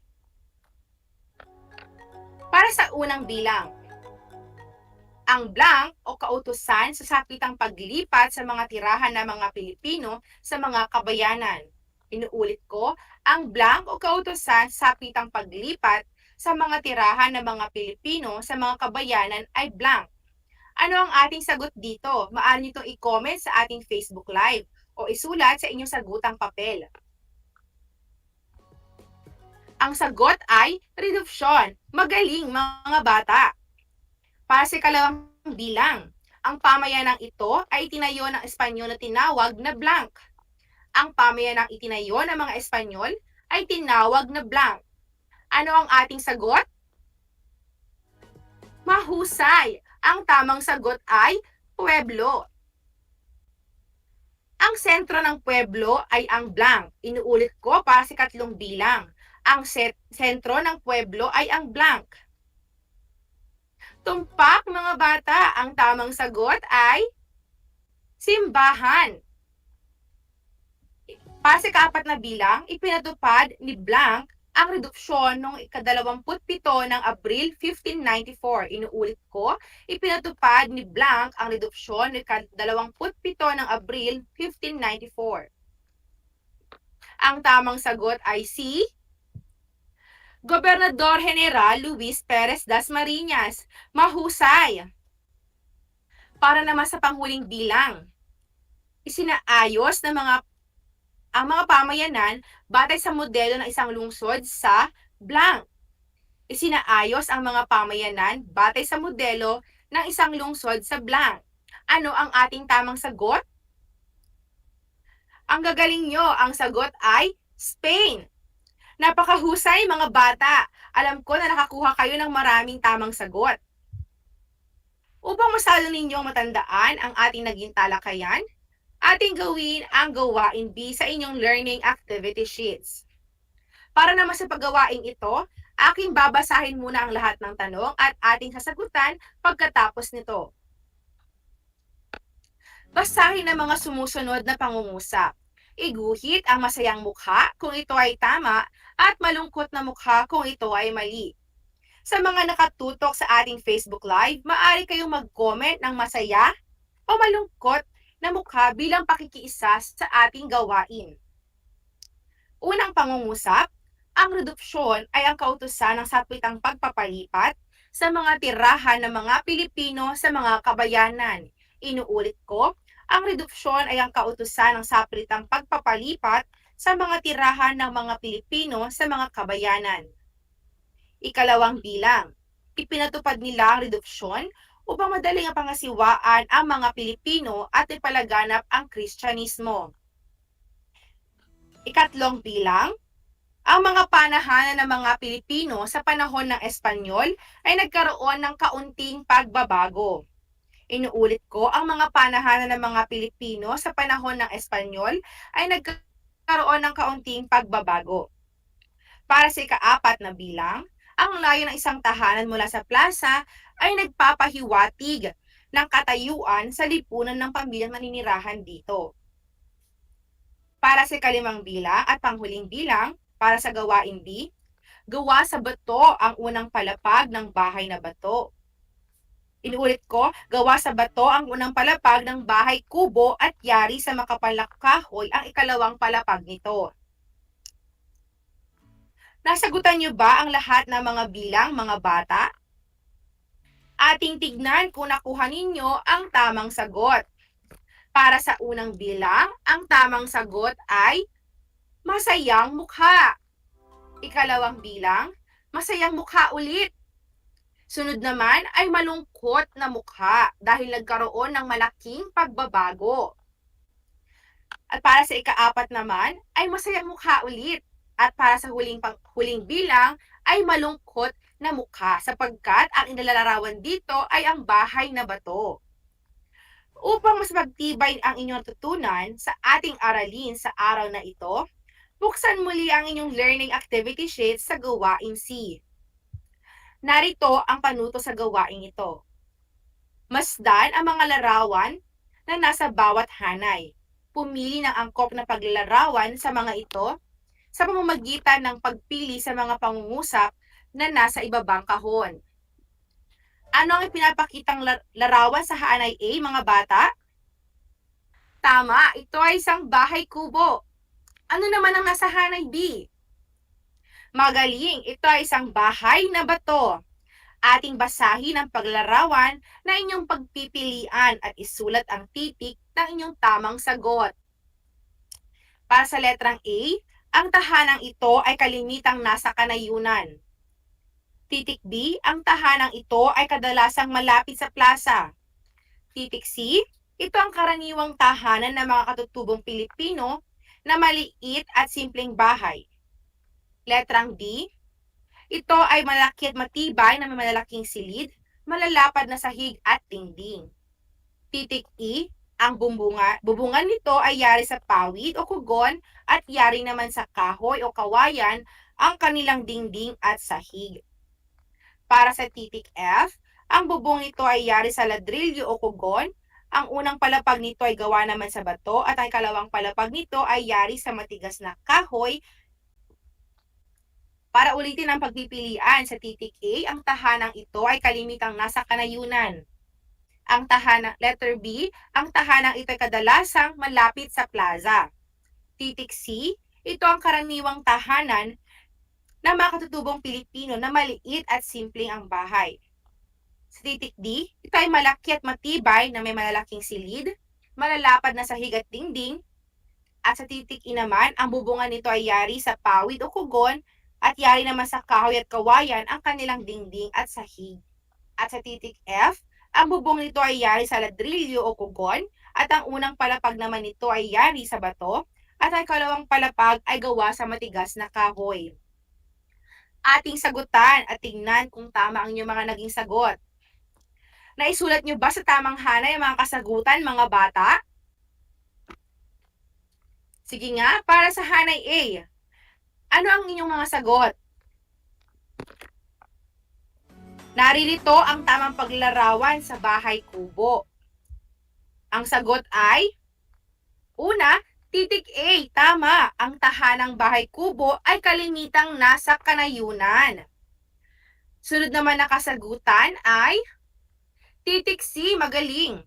Ito ang karaniwang tahanan ng mga katutubong Pilipino na maliit at simple ang bahay. At panghuling tamang kasagutan ay ang titik E. Ang bubungan nito ay yari sa pawid o kugon at yari naman sa kahoy o ladrilyo o dingding na sahig. Dingding at sahig. Para naman sa hanay B, ang tamang sagot ay B. Ang tahanang ito ay kadalasang malapit sa plaza. At letter D, malaki at matibay na may malaking silid. At titik F naman, ang bubong nito ay yari sa ladrilyo o kugon. Napakahusay mga bata! Ang gagaling ninyo! Para sa inyong lubos na pagkatuto, maaari niyong sagutan ang karagdagang gawain sa ating learning activity sheets sa tulong ng inyong magulang o nakatatandang kapatid. Ating tandaan na nagkaroon ng pagbabago sa panahanan ng mga Pilipino sa pagdating ng mga Espanyol o panahon ng kolonyalismo. Nagkaroon ng pagbabago sa lokasyon at uri ng tahanan. May mga bahay para sa mga nakaririwasa o nakaaangat sa buhay ng mga Pilipino at karaniwang mamamayan. Sa panahong ito at lumaganap ang pagkapatayo ng mga bahay na bato,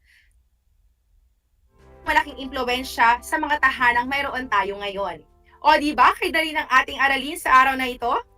Bilang mga bata ay naasahan ko na kayo'y patuloy na alalahanin ang kasaysayan ng ating bansa at isa puso ang pagiging Pilipino. Muli ako ang inyong guro sa Araling Panlipunan Grade 5, Ginang Angela Luz del Rosario. Magkikita muli tayo sa Huwebes na nagsasabing ang pag-aaral ng Araling Panlipunan ay daan sa pagiging makadiyos, makatao, makakalikasan at makabansa.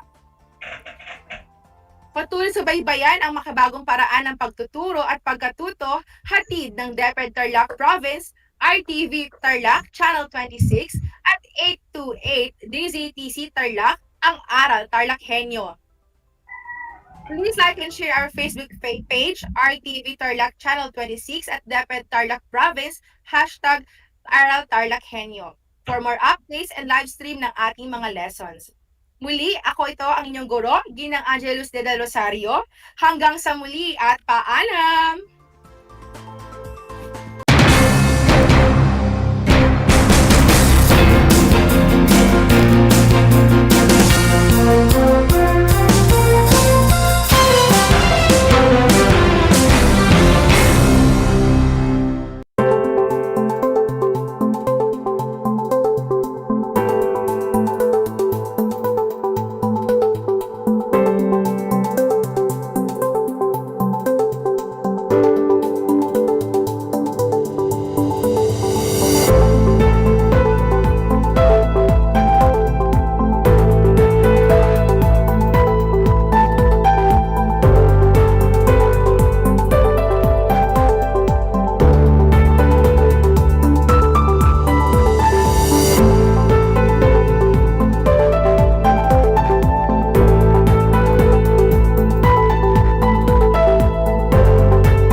Tuwing sasapit ang alas 5 ng hapon, parangalan natin ang ating mga kababayan na nasa unahan laban sa COVID-19. Lumabas tayo sa pintuan ng ating mga tahanan. Dumungaw tayo sa ating mga bintana. At atin silang bigyan ng masigabong palakpakan. Gumawa tayo ng ingay, ipagbunyi ang ating frontliners, at ipahayag ang ating walang hanggang suporta sa kanilang kabayanihan. Gusto ko lang pong i-take itong opportunity ito para magpasalamat sa lahat ng mga doktor at nurses, especially yung mga nag-alaga po sa akin, sa buong Asian Hospital, at sa lahat po ng ating frontliners. Umawit tayo at sumayaw at ipakita ang ating talento bilang pagsaludo sa mga bayaning nasa unahan. Talunin natin ang COVID-19. Sama-sama nating pagalingin ang ating inang bayan. Kaya natin to. We heal as one. Masayang-masaya ako na nagkaroon ako ng chance, ng opportunity na makasama kayong lahat. Ma-share ko yung mga tips, makakaganda at makakapagpasaya sa buhay-buhay natin, di ba mga Mars? Kaya Mars, tandaan ninyo, dito, kayo ang bida.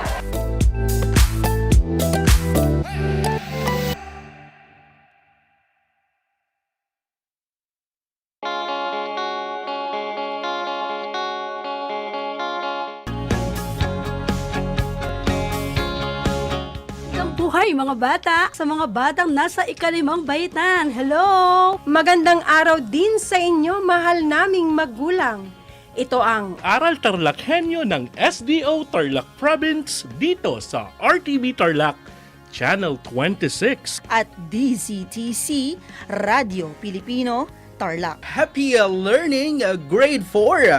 Welcome to Aral TarlakHenyo here on RTV Tarlac, Channel 26. Simulcast over DZTC 828, Radio Pilipino, Tarlac.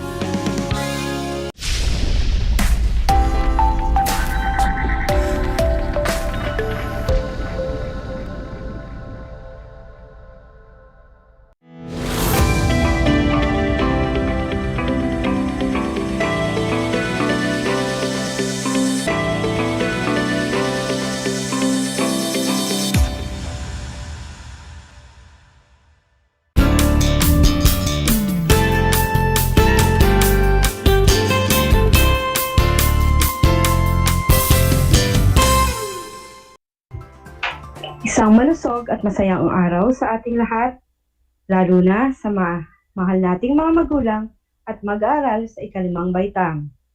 Sumasa inyo ang Aral TarlakHenyo mula sa RTV Tarlac Channel 26 at sa bayang naririnig sa DZTC Radio Pilipino, Tarlac. Ako ang inyong guro, Teacher Grace G. Abubo, ang inyong teacher broadcaster mula sa bayan ng Paniki na maghahatid sa inyo ng karagdagang kaalaman sa edukasyong pantahanan at pangkabuhayan, sining pantahanan, baitang 5, na nagsasabing maging alisto at alerto upang matuto. Inaasahan ko na kayo ay nasa maluwalas na lugar at maayos na naririnig ang ating broadcast. Bago tayo magsimula sa ating aralin, mangyari lang na ihanda ang inyong mga papel at ballpen. Handa na ba kayo? Mga bata, ihanda na ang iyong isip at puso para sa asignaturang Edukasyong Pantahanan at Pangkabuhayan, Sining Pantahanan, ikalimang baitang. Huli nating balikan ang ating aralin noong nakaraang araw. Ano ang ating napag-aralan noong nakalipas na araw mga bata? Mahusay. Ito ay ang paghahanda ng mga sangkap sa pagluluto ng almusal.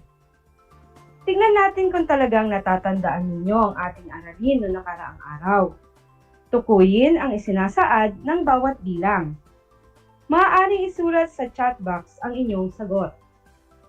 Una, ito ay isang talaan ng mga sangkap at pamamaraan para sa paghahanda ng isang lulutuing putahe.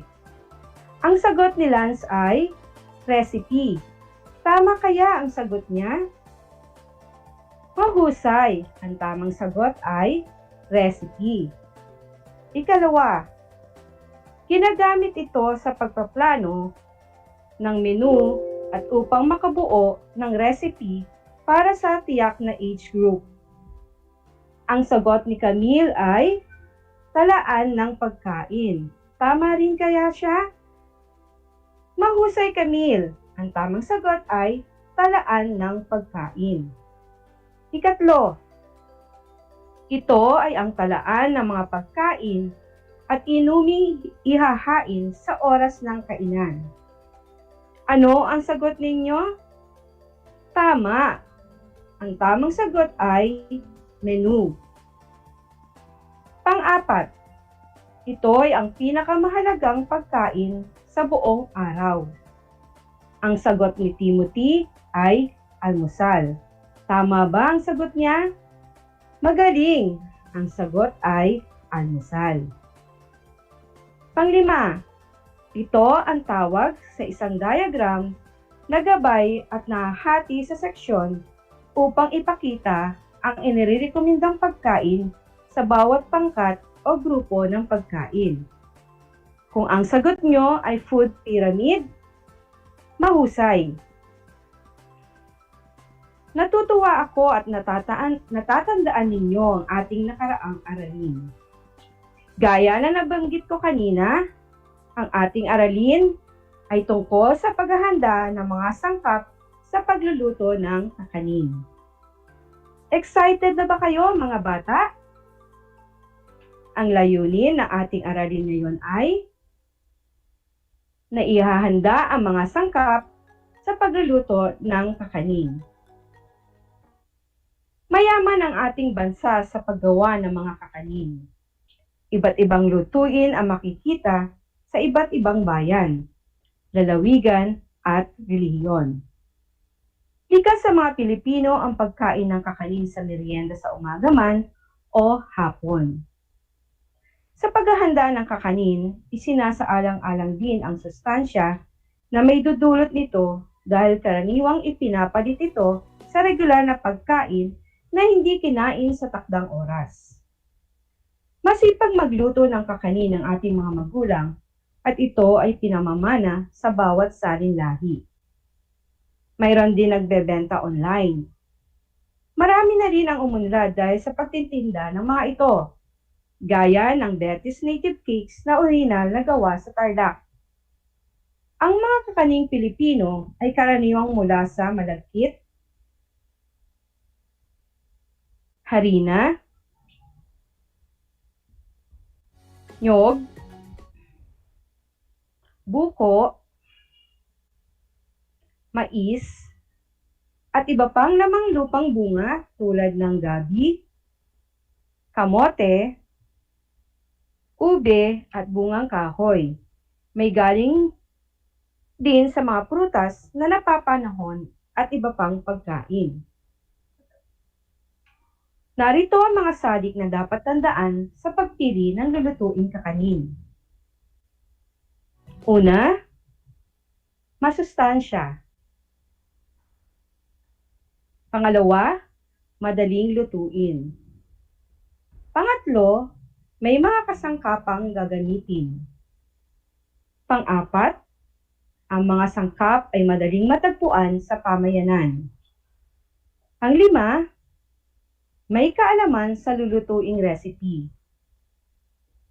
Pang-anim, nasa panahon ang mga sangkap na gagamitin. Pang-pito, mura ang halaga ng mga sangkap. Pang-walo, mapagkakakitaan ang lulutuing kakanin. Siyam, hindi madaling mapanis. At pang-sampo, naiimbak sa maayos na lalagyan. Uulitin ko, makinig mabuti mga bata. Narito ang mga salik na dapat tandaan sa pagpili ng lulutuing kakanin. Una, masustansya. Pangalawa, madaling lutuin. Pangatlo, may mga kasangkapang gagamitin. Pang-apat, ang mga sangkap ay madaling matagpuan sa pamayanan. Panglima, may kaalaman sa lulutuing recipe. Pang-anim, nasa panahon ng mga sangkap na gagamitin. Pang-pito, mura ang halaga ng mga sangkap. Kawalo, mapagkakakitaan ang lulutuing kakanin. Ika-siyam, hindi madaling mapanis. At pang-sampo, naiimbak sa maayos na lalagyan. Ang ating ihahanda sa araw na ito ay ang mga sangkap sa pagluluto ng kakaning biko. Handa na ba kayo? Narito ang mga sangkap sa pagluluto ng kakaning biko. 1 kilo ng glutinous rice o malagkit. 1 kilo ng glutinous rice o malagkit. 3/4 kilo ng brown rice. 3/4 kilo ng brown rice. Kalahating kutsaritang asin. Kalahating kutsaritang asin. 3/4 kilo ng brown sugar o panutsa. 3/4 kilo ng brown sugar o panutsa. 3 piraso ng nyog at dahon ng pandan. 3 piraso ng nyog at dahon ng pandan. Narinig niyo bang mabuti mga bata? Magaling kung ganon. Tandaan, piliin ang mga mataas na uri ng bibilhing sangkap ng kakanin upang makasiguro na ligtas, masustansya, at magiging maayos iluto at mapagkakakitaan. Ipagpatuloy natin. Narito naman ang mga pamamaraan sa paghahanda ng mga sangkap sa pagluluto ng kakaning biko. Una, hugasan ng brown rice at malagkit at ibabad habang naghahanda ng iba pang gawain. Ulitin ko, una, hugasan ang brown rice at malagkit at ibabad habang naghahanda ng iba pang gawain. Kalawa, gatain ang nyog at ihiwalay ang unang katas o kakanggata upang gawing latik. Gatain ang nyog at hiwalay ang unang katas o kakanggata upang gawing latik. Ikatlo, pigain muli ng ilang ulit ang nyog upang magamit na pangsabaw sa hinugasang malagkit at brown rice at mag-iwan ng sabaw ng gata na pantunaw sa asukal na pula o panutsa. Ulitin ko, pigain muli ng ilang ulit ang nyog upang magamit na pangsabaw sa hinugasang malagkit at brown rice at mag-iwan ng sabaw na gata na pantunaw sa asukal na pula o panutsa. Ang apat, lagyan ng kalahating kutsaritang asin at dahon ng pandan ang sinaing na malagkit hanggang maluto. Hinaan ang apoy nito pagkaluto at pag malapit nang mawala ang katas. Lagyan ng kalahating kutsaritang asin at dahon ng pandan ang sinaing na malagkit hanggang maluto. Hinaan ang apoy nito pagkaluto at pag malapit nang mawala ang katas. Ikalima, tunawin ang asukal o panutsa sa itinirang gata ng nyog sa isang kawali. Kapag tunaw na ay ilagay ang sinaing na malagkit. Uulitin ko, tunawin ang asukal o panutsa sa itinirang gata ng nyog sa isang kawali. Kapag tunaw na ay ilagay ang sinaing na malagkit. Pang-anim, haluin hanggang maging malapot at magdikit-dikit ang lahat ng butil ng malagkit. Haluin hanggang maging malapot at magdikit-dikit ang lahat ng butil ng malagkit. Pang-pito, ilagay sa isang lalagyan na pinahiran ng langis ng nyog upang hindi dumikit ang malagkit.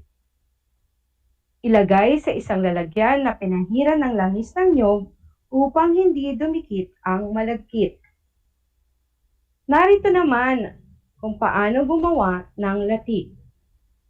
Pakuluan sa kawali ang unang katas ng nyog o kakanggata hanggang magbuo-buo ang latik. Maaari lagyan ng bahagyang asukal. Ulitin ko, Narito kung paano gumawa ng latik. Pakuluan sa kawali ang unang katas ng nyog o kakanggata hanggang magbuo-buo ang latik. Maaring lagyan ng bahagyang asukal. Alam nyo ba mga bata na ang biko ay isang makremang kakanin mula sa pagkakaluto ng malagkit na bigas sa gata? Ito ay lalong pinapa-espesyal ng latik na ipinapatong dito. Ito ba ay nasundan ninyo mga bata? Magaling! Kung ganon, ako ay natutuwa dahil sigurado akong kayang-kaya na ninyong magluto ng masarap na kakaning biko. Ngayon naman ay susubukan ko kayo kung talagang nakinig kayo sa ating aralin. Ano ang pangunahing sangkap sa pagluluto ng kakaning biko? Magaling! Ang pangunahing sangkap sa pagluluto ng kakaning biko ay malagkit. Ano ang mahalagang hakbang sa pagluluto ng isang recipe? Tama kayo mga bata. Ang mahalagang hakbang sa pagluluto ng isang recipe ay ang paghahanda ng mga sangkap na lulutuin. Ano naman ang isinasaalang-alang sa paghahanda ng mga sangkap sa pagluluto? Mahusay! Ang isinasaalang-alang sa paghahanda ng mga sangkap sa pagluluto ay ang sustansyang maidudulot nito. Nariyan pa ba kayo mga bata? Ipagpatuloy natin. Ako ay nagagalak dahil sigurado akong kayang-kaya na ninyong magluto ng isang masarap na kakaning biko. Ngayon tapos na ang ating aralin sa araw na ito, ay susubukan ko naman kayo kung kayo ba ay talagang nakinig sa ating aralin sa pamamagitan ng maikling pagsusulit. Ihanda na ninyo ang iyong mga papel at ballpen. Panuto. Piliin ang titik ng wastong sagot. Ulitin ko, piliin ang titik ng wastong sagot. Simulan na natin. Number 1. Sa mga hindi kumakain sa takdang oras, ang kakanin ay pamatid? A. Kain. B. Gutom. C. Uhaw. D. Lipas. Uulitin ko. Number 1. Sa mga hindi kumakain sa takdang oras, ang kakanin ay pamatid? A. Kain. B. Gutom. C. Uhaw. D. Lipas. Number 2. Karaniwan sa kakaning malagkit ay may A. Bigas. B. Pandan. C. Niyog. D. Anis. Ulitin ko, number 2. Karaniwan sa kakaning malagkit ay may A. Bigas. B. Pandan. C. Niyog. D. Anis. Number 3. Anong sangkap ng latik? A. Sabaw ng nyog. B. Kakanggata. C. Keso. D. Gatas. Ulitin ko, number 3. Anong sangkap ng latik? A. Sabaw ng nyog. B. Kakanggata. C. Keso. D. Gatas. Number 4. Ito ang pangunahing sangkap sa pagluluto ng kakaning biko. A. Mais. B. Saging. C. Malagkit. D. Kalabasa. Ulitin ko, number 4. Ito ang pangunahing sangkap sa pagluluto ng kakaning biko. A. Mais. B. Saging. C. Malagkit. D. Kalabasa. Number 5. Ito ay mga salik sa pagpipili ng lulutuing kakanin maliban sa A.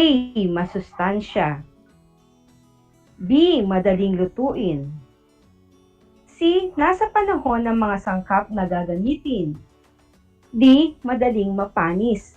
Ulitin ko, number 5. Ito ay ang mga salik sa pagpili ng lulutuing kakanin maliban sa A. Masustansya, B. Madaling lutuin, C. Nasa panahon ng sangkap na gagamitin, D. Madaling mapanis.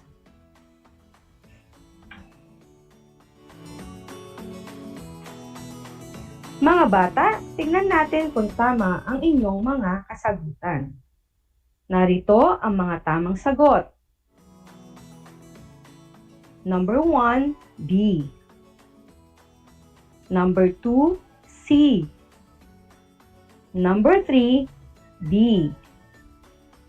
Number 4, C. Number 5, D. Ulitin ko, narito ang mga tamang sagot. Number 1, D. Number 2, C. Number 3, B. Number 4, C. Number 5, D.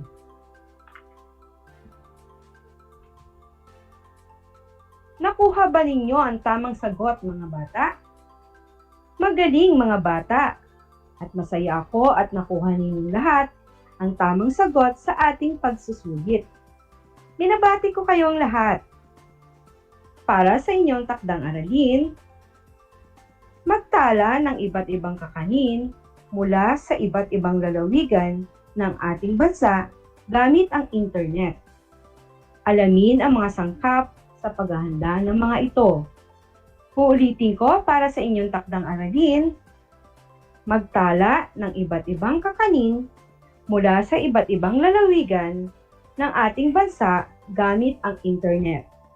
Alamin ang mga sangkap sa paghahanda ng mga ito. Maliwanag ba ang inyong takdang aralin? Meron ba kayong katanungan sa ating aralin? May katanungan si Hana. Babasahin ko. Kailangan po bang pumili ng kakanin di madaling mapanis? Oo, Hana. Kailangan ang kakaning lulutuin ay dapat hindi madaling mapanis. May tanong din si Josh. Ang kakanin po ba ay nagpapalusog sa katawan kung hindi sapat ang kinain sa takdang oras? Tama, Josh. Ang kakanin ay nagpapalusog sa katawan kung hindi sapat ang kinain sa takdang oras. Mayroon pa ba kayong katanungan? May isa pang katanungan galing naman kay Anthony. Ang kakanin po ba ay sa lalawigan lang dapat kainin? Ang sagot dyan, Anthony, ay hindi. Ang kakanin ay hindi lang sa lalawigan kinakain, kung hindi, ito ay kinakain sa buong bansa. Nasagot ko ba ang inyong mga katanungan? Mayroon pa ba? Kung wala na, dito nagtatapos ang ating aralin. Mga bata, inaasahan ko na kayo ay natuto sa ating aralin sa araw na ito. Muli, magandang umaga sa inyong lahat. Patuloy na tumutok sa Aral TarlakHenyo mula sa RTV Tarlac Channel 26 at sa bayang naririnig sa DCTC Radyo Pilipino Tarlac. Ako si Teacher Grace G. Abubo mula sa bayan ng Paniki, ang inyong gurong panghimpapawid sa edukasyong pantahanan at pangkabuhayan, Sining Pantahanan, Baitang 5. Pakatandaan, kasanayan, karunungan, kabuhayan, sa EPP matatagpuan. At walang mahirap na gawain, lahat sa EPP ay kakayanin. Hanggang sa muli, paalam!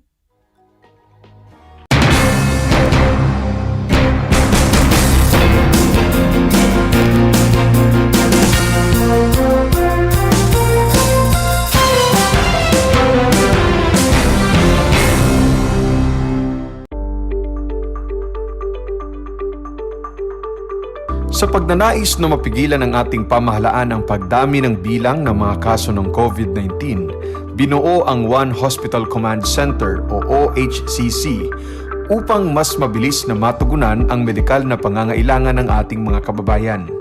Bukas ang OHCC 24 oras araw-araw. Tumawag lamang sa mga hotline nito.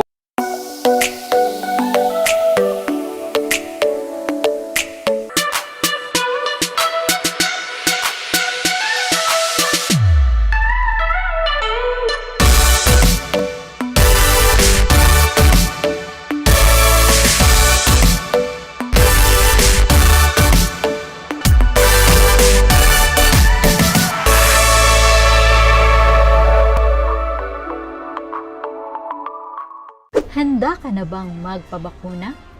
Narito ang mga paalala at hakbang na gagawin sa proseso ng pagbabakuna. Bago ang pagbabakuna, kinakailangan mo nang dumaan sa pre-vaccination screening. Kinakailangan kumuha muna ng medical clearance sa doktor ang mga kabilang sa special population tulad ng mga sumusunod. May problema sa immune system, may cancer, may HIV, sumasailalim sa transplant operation, kasalukuyang umiinom ng steroids, mga senior citizens na may special conditions. Step 1. Waiting area. Siguraduhin kayo ay pumunta sa tamang oras at petsa ng inyong schedule sa pagbabakuna. Hindi papayagan ang mga walk-in sa vaccination sites. Maupo sa bakanting upuan alinsunod sa tamang pagkakasunod ng bilang. Hintayin na tawagin kayo para sa susunod na hakbang. Habang nag-aantay, sumunod sa minimum public health standards. Isuot ang face mask at face shield. Sundin ang proper physical distancing at ugaliing maghugas at isanitize ang kamay. Step 2. Registration. Sundin ang mga patakaran ng inyong LGU o vaccination site sa pag-register at ipakita ang inyong government ID.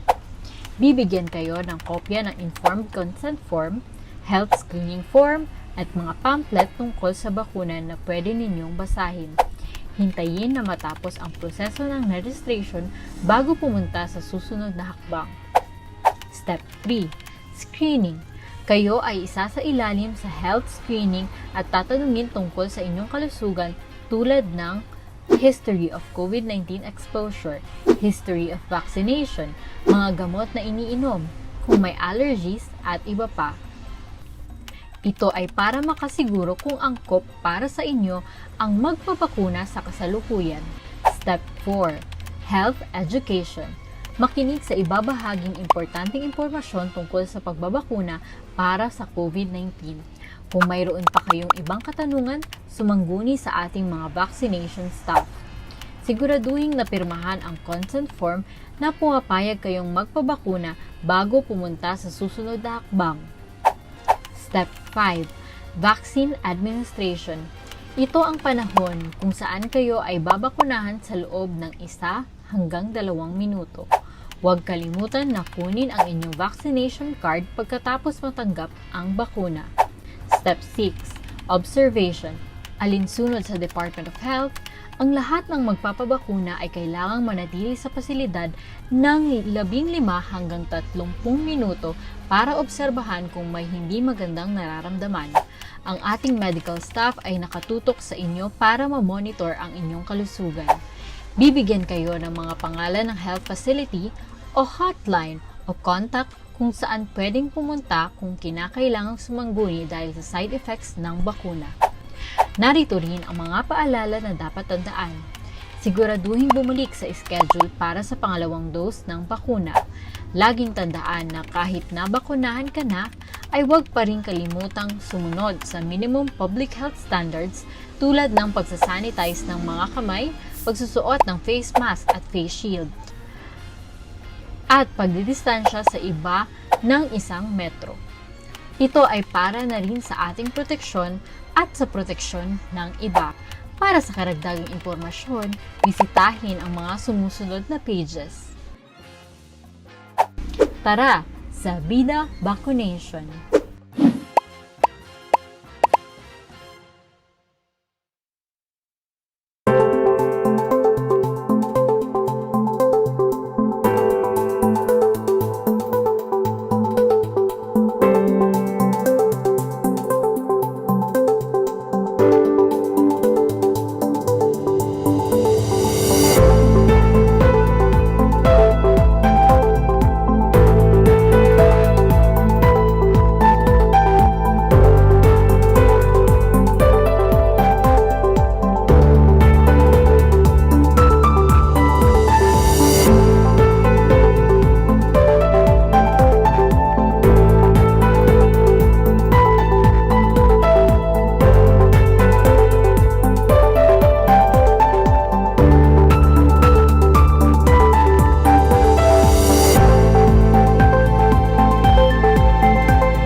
Alam niyo ba na ang whale shark ay hindi isang whale? Ang whale shark o butanding ay kinikilalang world's largest fish at tinatawag gentle giants. May sukat itong 12 meters. Maliliit ang ngipin ng butanding, kaya naman planktons o maliliit na hipon at isda lang ang kaya nilang kainin. Simula noong 2011, marami nang nahumaling mag-whale shark watching sa Oslo, Cebu. Alam niyo na, yan ang whale shark!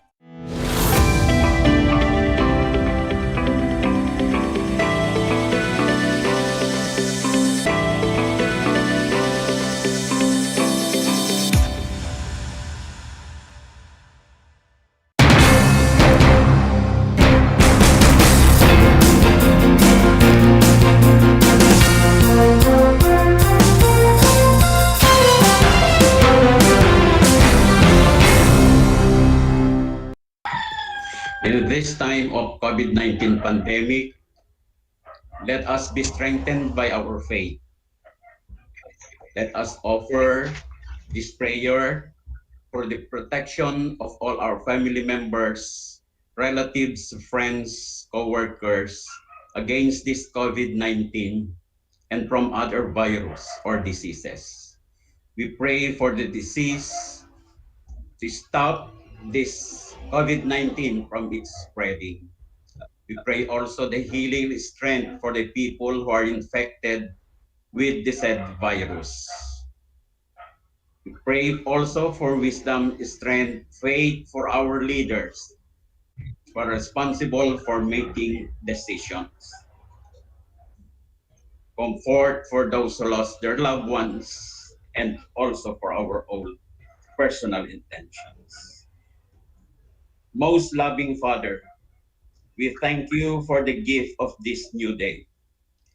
Please help us to use for your glory.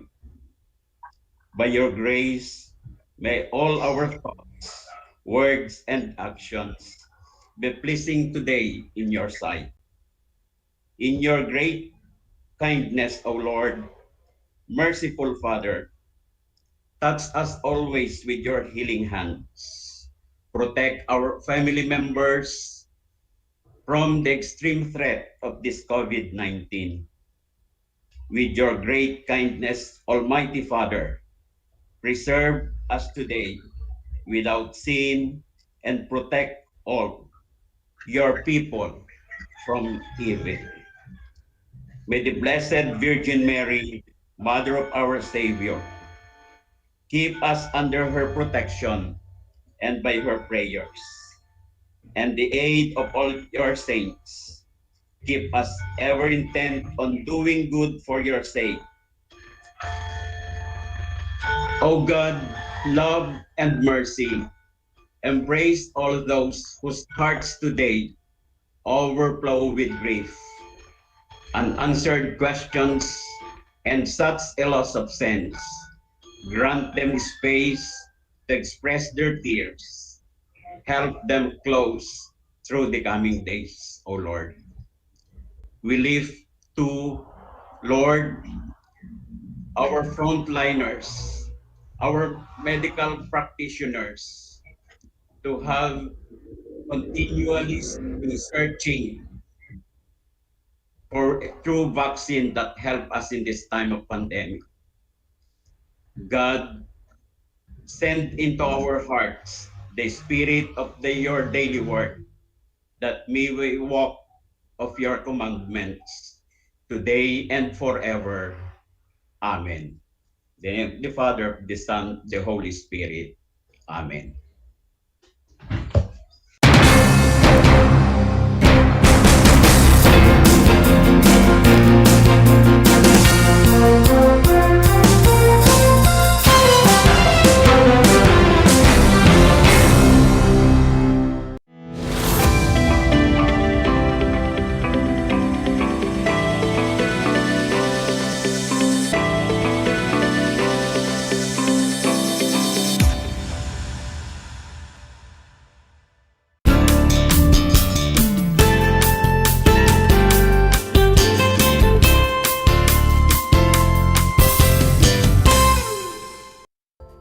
Magandang araw! Sumasa inyo ang Aral TarlakHenyo mula sa RTV Channel 26 at sa bayang naririnig sa DCTC Radyo Pilipino Tarlac. Ako si Teacher Diana Pipapud, ang inyong teacher broadcaster para sa Aralin Arts 5. Magkakaroon tayo ng bagong aralin sa bago tayo dumago roon. Naalala niyo pa ba ang ating huling aralin, mga bata? Sigurado kayo? Sige, ating titignan. Tayo ay magbabalik aral. Ang panuto ay bilugan ang titik ng tamang sagot. Kunin na ninyo ang inyong learning activity sheet. Uulitin ko ang panuto, bilugan ang titik ng tamang sagot. Para sa unang katanungan, sino sa mga napag-aralang pintor ang mahilig sa tema ng mga tanawing pangbaryo ng Pilipinas? A. Carlos Botong Francisco, B. Juan Luna, C. Fernando Amorsolo, o D. Juanito Torres? Ang tamang sagot ay titik C. Fernando Amorsolo. Para sa ikalawang katanungan, ito ay likhang sining na nanalo sa Exposition Nacional de Bellas Artes noong 1884 na nilikha bilang pasaring sa pamahalang Espanya. A. Blood Compact, B. Parisian Life, C. Spolarium, D. Gathering of Heroes. Ang tamang sagot ay C. Spolarium. Yay! Tama ang inyong sagot. Para sa ikatlong katanungan, ang martyrdom ni Rizal Mural noong 1960 ay pininta ni Blanc. A. Carlos Botong Francisco, B. Juan Luna, C. Juanito Torres, D. Fernando Amorsolo. Ang tamang sagot ay si Carlos Botong Francisco bang iniisip nyo? Tumpak! Ang tamang sagot ay titik A. Carlos Botong Francisco. Para sa ikaapat na katanungan, alin sa mga sumusunod ang ipininta ni Juanito Torres na nagtatampok ng maraming figura ng kilusang kalayaan ng Pilipinas noong ika-19 na siglo at digmaang Pilipinas at Amerika? A. The first mass in Limasawa. B. The Revolution. C. Gathering of Heroes. O D.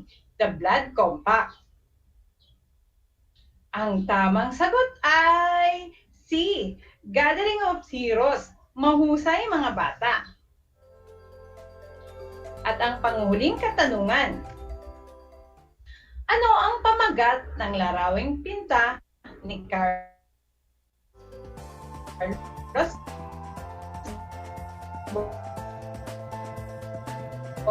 Otong Francis na kung saan makikita si Andres Bonifacio na may hawak na mural? B. Gathering of Heroes. C. Spolarium. O D. The Philippine Revolution. Ang tamang sagot ay titik D. The 1898 Philippine Revolution. Napakagaling mga bata. Inyong natandaan ang ating aralin. Ngayon, bago tayo dumako sa bago nating aralin, alam kong excited na kayo, ay may babasahin muna akong kwento. Makinig kayong mabuti mga bata sapagkat pagkatapos nating mabasa ang kwento ay magtatanong ako. Handa na ba kayo? Kwentong inyong tatandaan. Ang pamagat ng kwentong ito ay ang pinakamagandang regalo. Kwento, guhit, at layout ni Diana B. Facun. Uulitin ko ang pamagat ng kwento mga bata. Ang pinakamagandang regalo. Kwento, at guhit, at layout ng inyong lingkod. Magandang araw! Ako nga pala si Karina, 10 taong gulang. Sila nga pala ang aking mga magulang. Ang aking inay ay isang nurse. Bumbero naman ang aking itay. Kapag Sabado, ako ay iniiwan ng aking inay at itay kay na lolo at lola. Doon, abala kami sa iba't ibang gawain. Tinutulungan ko silang magpakain ng manok, magdilig sa mga gulay nilang tanim, pati na rin ang pagtatanim ng okra, kalamansi, pechay, aswete at talbos ng kamote. Isang araw, sa hindi inaasahang pangyayari, bigla akong hinatid ng itay at inay sa bahay nila lolo at lola. Hindi ko masyadong maintindihan, pero ang sabi ng aking mga magulang ay may mapanganib silang misyon. Sabi ng aking inay, kailangan daw niyang tulungan ang mga kapwa niya nagtatrabaho sa ospital dahil may malubhang sakit na kumakalat. Sabi naman ni itay, kailangan niyang magbantay sa mga checkpoint kasama ng mga pulis, tanod at sundalo. Habang inaayos ko ang aking gamit sa kubo ni na lolo, ay narinig ko sa radyo na ang mga groceries at nagtitinda ng pagkain ang maaring magbukas. Hindi rin maaring sabay-sabay na magdagsaan ang mga tao sa palengke upang maiwasan ang pagkalat ng sakit. Hindi rin maaring pumunta ang batang katulad ko sa pamilihang bayan. Naalala ko tuloy na malapit na ang kaarawan ng aking mga magulang. Si itay ay sa April 14 at si inay ay sa April 15. Nung nakaraang taon ay niregaluhan ko ang inay ng bag.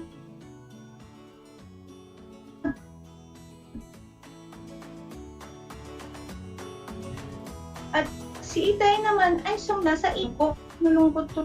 Biglang tumawa sina lolo at lolo. Bakit kayo sila tumawa? Tinawag ako na umupo. Sabi ni lola, Lagi mo ba silang nilirigaluhan tuwing kaarawan nila? Opo, Lola. Lagi kong iniisip kung anong pinakamagandang regalo na maibibigay ko tuwing kaarawan nila. Sagot ko. Ngumiti si Lolo at nagwika. Ang pinakamagandang regalo ay hindi makikita sa gara ng ibibigay, kundi ito ay nararamdaman ng taong pinagbigyan. Yung pagsisikap mo na maalala ang kanilang kaarawan at naipakita mo ang iyong pagmamahal ay malaking bagay na. Sa sinabi ni Lolo at Lola, napaisip tuloy ako. Ano kaya ang maaaring maibigay ko? Hindi ako maaaring pumunta sa bayan para bumili. Nandito lang ako sa baryo nila Lolo at Lola. Ang tanging nasa paligid lang ay halaman tulad ng okra, bayabas, aswete, kalamansi, saging at iba pang gulay at prutas. Kaya napaisip akong mabuti. Habang nakatingin ako sa paligid, ay bigla kong naalala ang dati naming leksyon sa arts tungkol sa paglilimbag. Ang mga kailangang kagamitan lang ay nasa paligid ng bakuran nila Lolo at Lola. Kaya dali-dali akong kumuha ng okra, aswete, tangkay ng dahon ng saging, dahon ng bayabas, at kalamansi. Gumawa ako ng isang birthday card para sa aking mga magulang. Ang ginamit kong pangkulay ay ang dagta ng aswete. Nang matuyo na ang aking nilimbag, agad kong isunulat sa loob ang lubos na pagbati sa aking magulang. Akin ding sinulat kung gaano ko sila kamahal. Kinaumagahan, ipinadala ko ang aking birthday card kay Tiyo Carding dahil sa saglit siya sa bayan. Kinahaponan ay nag-usap kami nila Itay at Inay sa video call. Tuwang-tuwa sila sa aking regalo. Sabi pa nila, Itay at Inay, ay yung card ang ibinigay ko ang pinakamagandang regalong natanggap nila sa buong buhay nila. Alam kong mahirap ang sitwasyon ngayon ng aming pamilya. Subalit, kailangan muna naming magtiis. May tungkulin sina Inay at Itay sa bayan at sa bansa.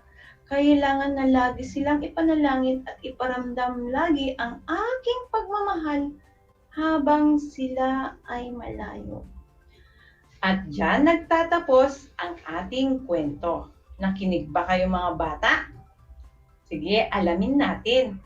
Magtatanong ako ng konti sa inyo. Unang katanungan, ano ang nais bilhin ni Karina sa bayan? Ang tamang sagot ay regalo. Magaling!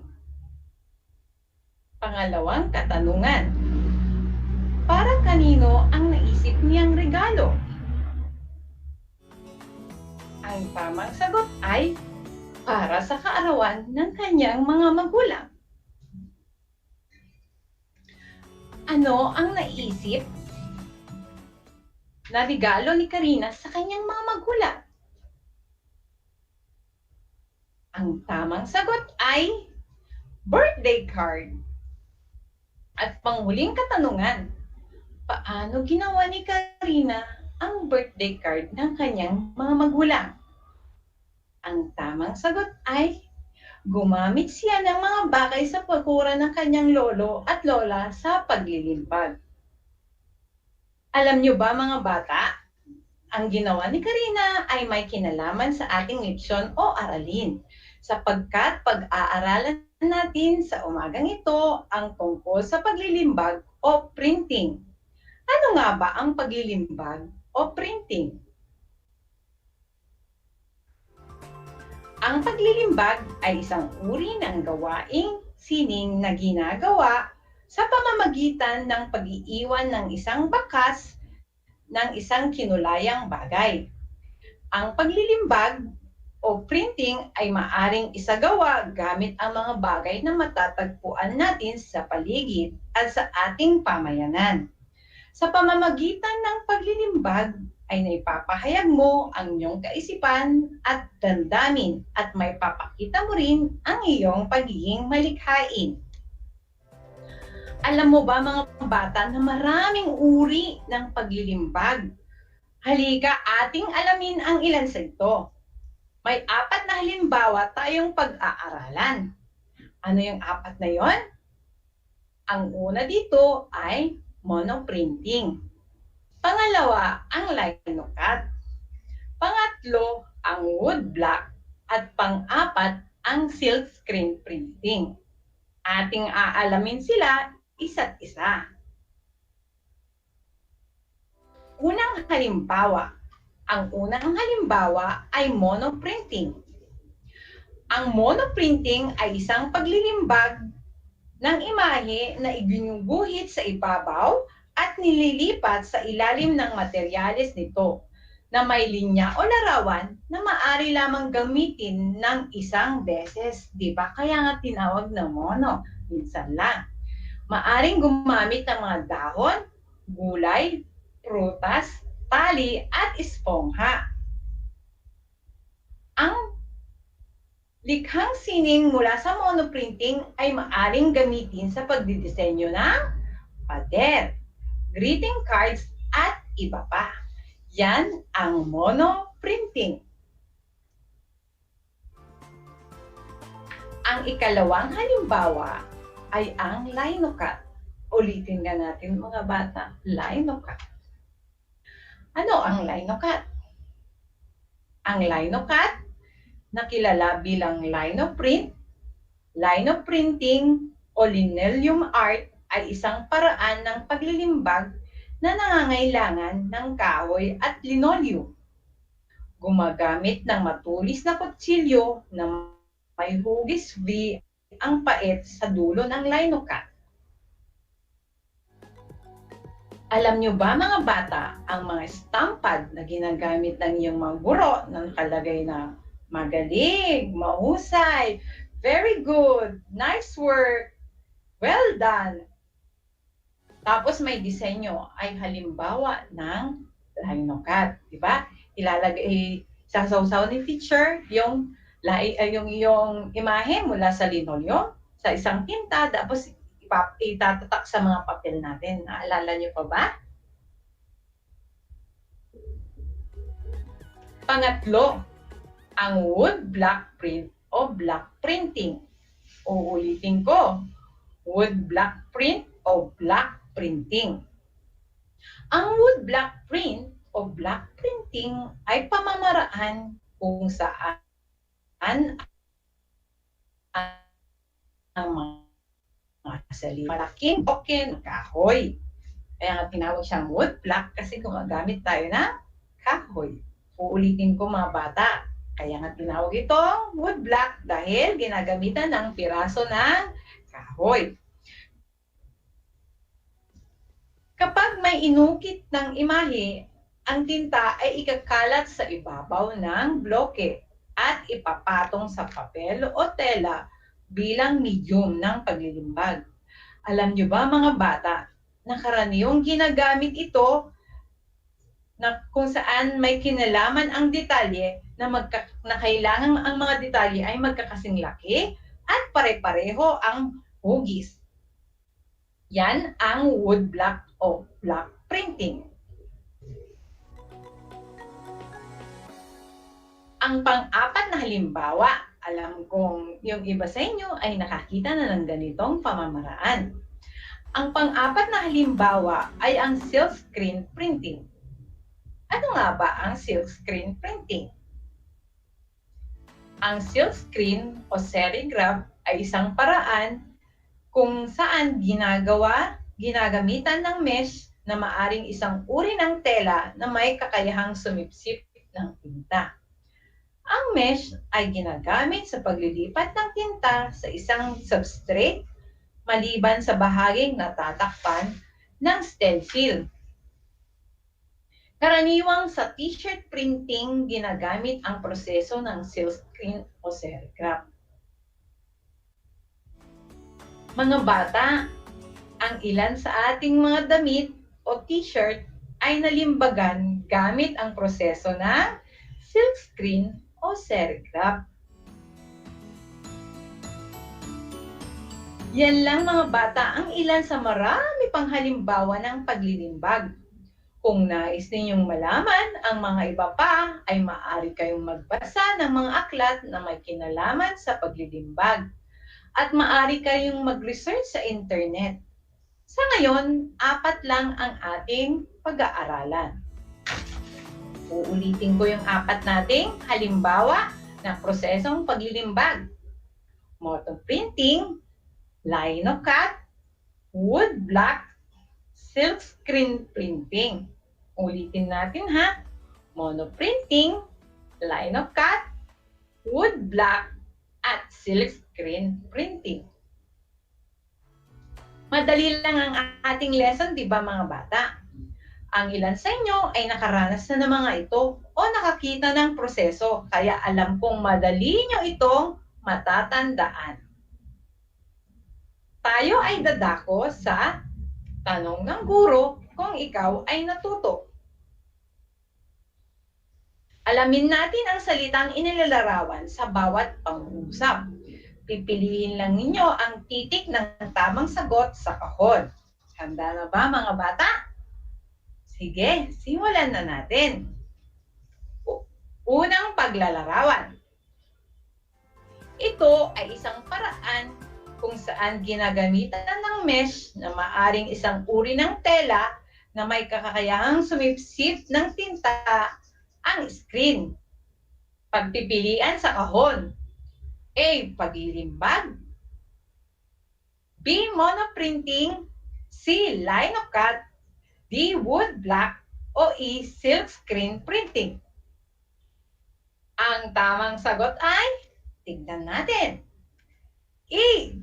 Silkscreen printing. Magaling! Ikalawang paglalarawan. Ito ay isang paraan ng paglilimbag na nangangailangan ng kahoy, linoleum at matulis na kutsilyo na may hugis V ang paet. Pagpipilian. A. Paglilimbag. B. Monoprinting. C. Linocut. D. Wood block. O E.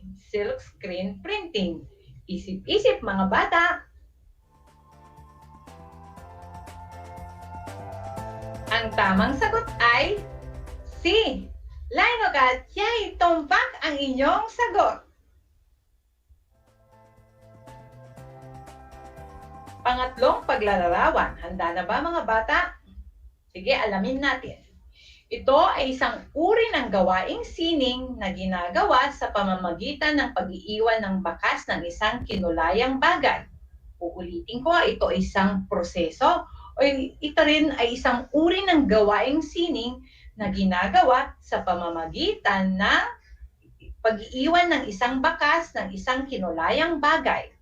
A. Paglilimbag. B. Monoprinting. C. Linocut. D. Wood block. O E. Silkscreen printing. Tama kaya ang inyong mga sagot, mga bata? Alamin natin. Ang tamang sagot ay A. Paglilimbag. Ika-4 na katanungan na paglalarawan. Ito ay isang uri ng paglilimbag ng imahe na iginuguhit sa ibabaw at nililipat sa ilalim ng materyales na maaari lamang gawin ng isang beses. Uulitin ko lang mga bata ha. Ito ay isang uri ng paglilimbag ng imahe na ginuguhit sa ibabaw at inililipat sa ilalim ng materyales na maaari lamang gawin ng isang beses. Tamang sagot. A. Pagpipilian pala. A. Paglilimbag. B. Monoprinting. C. Linocut. D. Wood block. E. Silkscreen. Ang tamang sagot ay B. Monoprinting. Panghuling paglalarawan. Ito ay pamamaraan kung saan ang mga salita o larawan ay inuukit sa malaking bloke ng kahoy. Pagpipilian. A. Paglilimbag. B. Monoprinting. C. Line of cut. D. Wood block. O E. Silk screen printing. Tignan natin ang tamang sagot. Ang tamang sagot ay D. Wood block printing. Okay, ako ay nagagalak na malinaw sa atin ang ating aralin. Ang tungkol sa paglilimbag at ang halimbawa ng mga proseso sa paglilimbag. Ngayon mga bata, wala tayong face-to-face learning at tayo lamang ay nasa bahay. Maaari nyo itong gawing libangan. Gaya ng ginawa ni Karina sa kwento, maaari tayong gumawa ng card mula sa paglilimbag. Kahit hindi naman kaarawan ng ating mahal sa buhay. Basta ipadama natin sa card kung gaano natin sila kamahal at kung gaano natin sila pinahalagan. Hindi kailangan ng mahal na gamit mga bata. Tumingin lang sa paligid, maaari tayong makakuha sa ating bakuran. Dahil tapos ng ating aralin, maaari na ninyong kunin ang inyong learning activity sheet at sagutin ninyo ang mga natitirang activities. Ito ang inyong teacher broadcaster, Diana Bipapon, na nagsasabing, sa arts, isipin nyo, kaya nyo, magagawa ninyo. Hanggang sa muli, paalam!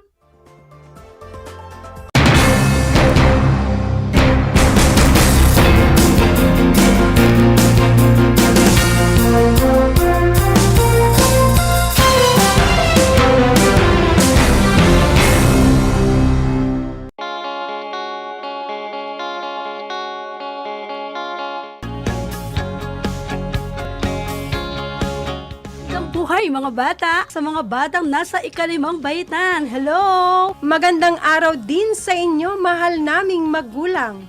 Ito ang Aral TarlakHenyo ng SDO Tarlac Province dito sa RTV Tarlac, Channel 26. At DZTC, Radio Pilipino, Tarlac. Happy learning, grade 4. Welcome to Aral TarlakHenyo here on RTV Tarlac, Channel 26. Simulcast over DZTC 828, Radio Pilipino, Tarlac.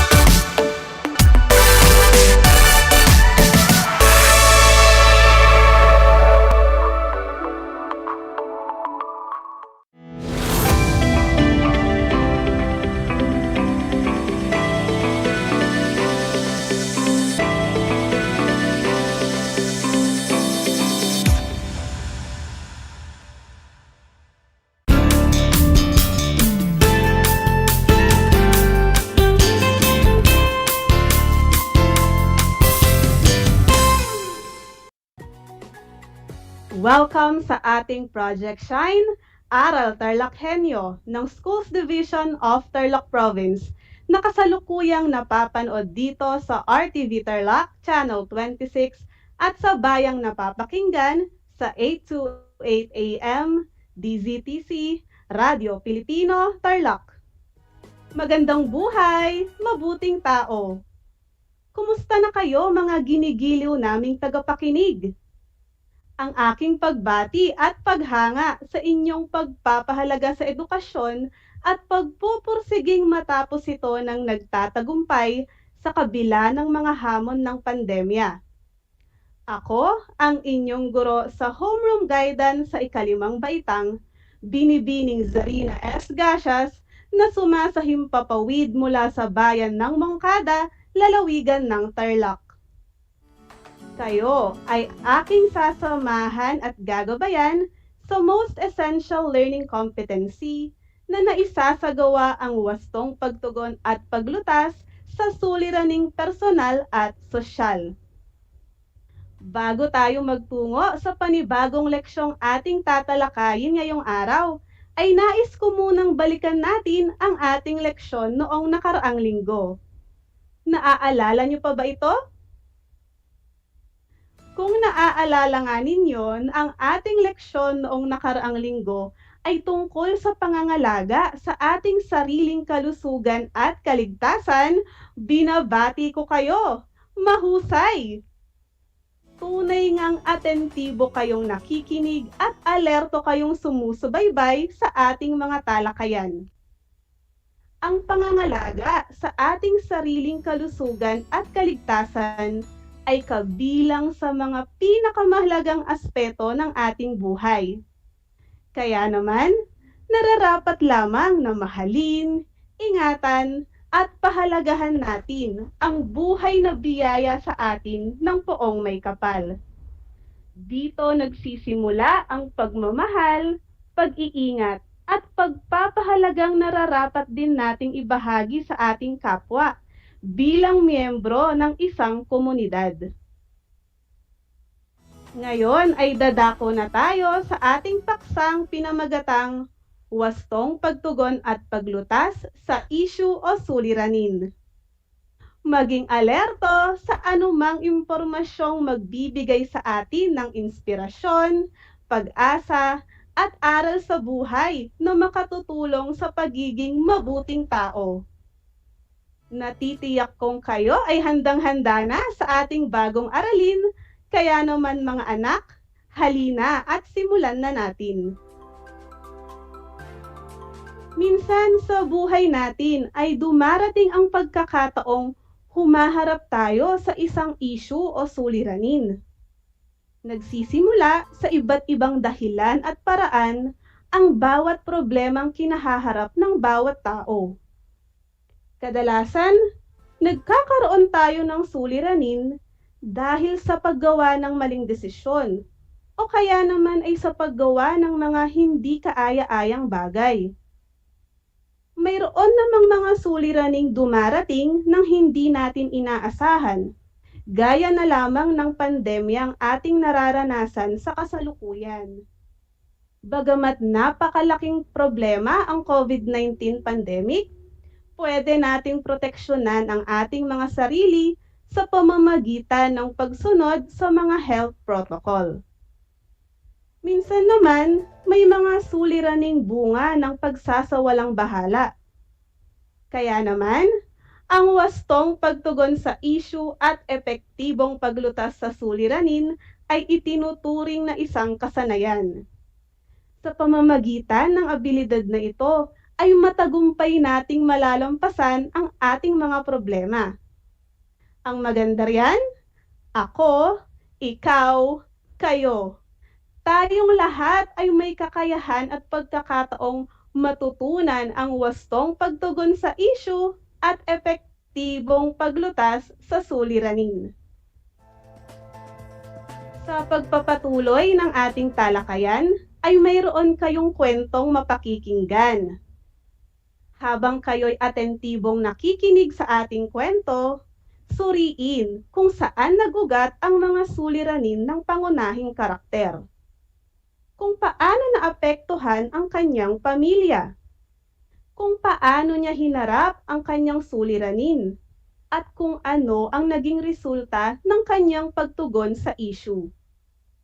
Naniniwala akong handa na kayong makinig sa ating kwento, kaya umpisahan na natin. Mga anak, ang pamagat ng maikling kwentong aking isinulat para sa ating aralin ay nagtagumpay si Levi. Si Levi ay isang mag-aaral sa ikalimang baitang. Gaya ng ibang bata, sa bahay na muna siya nag-aaral gamit ang mga module. Kasama niyang nag-aaral sa study corner ng kanilang bahay ang kanyang Kuya Zani at Ate Jonah na kapwa estudyante sa high school. Ang mga magulang naman nila ay parehong nasa trabaho. Nitong mga nakaraang araw, naging kapansin-pansin na hindi na sinusunod ni Levi ang kanyang daily schedule. Levi, halika na at mag-aral na tayo!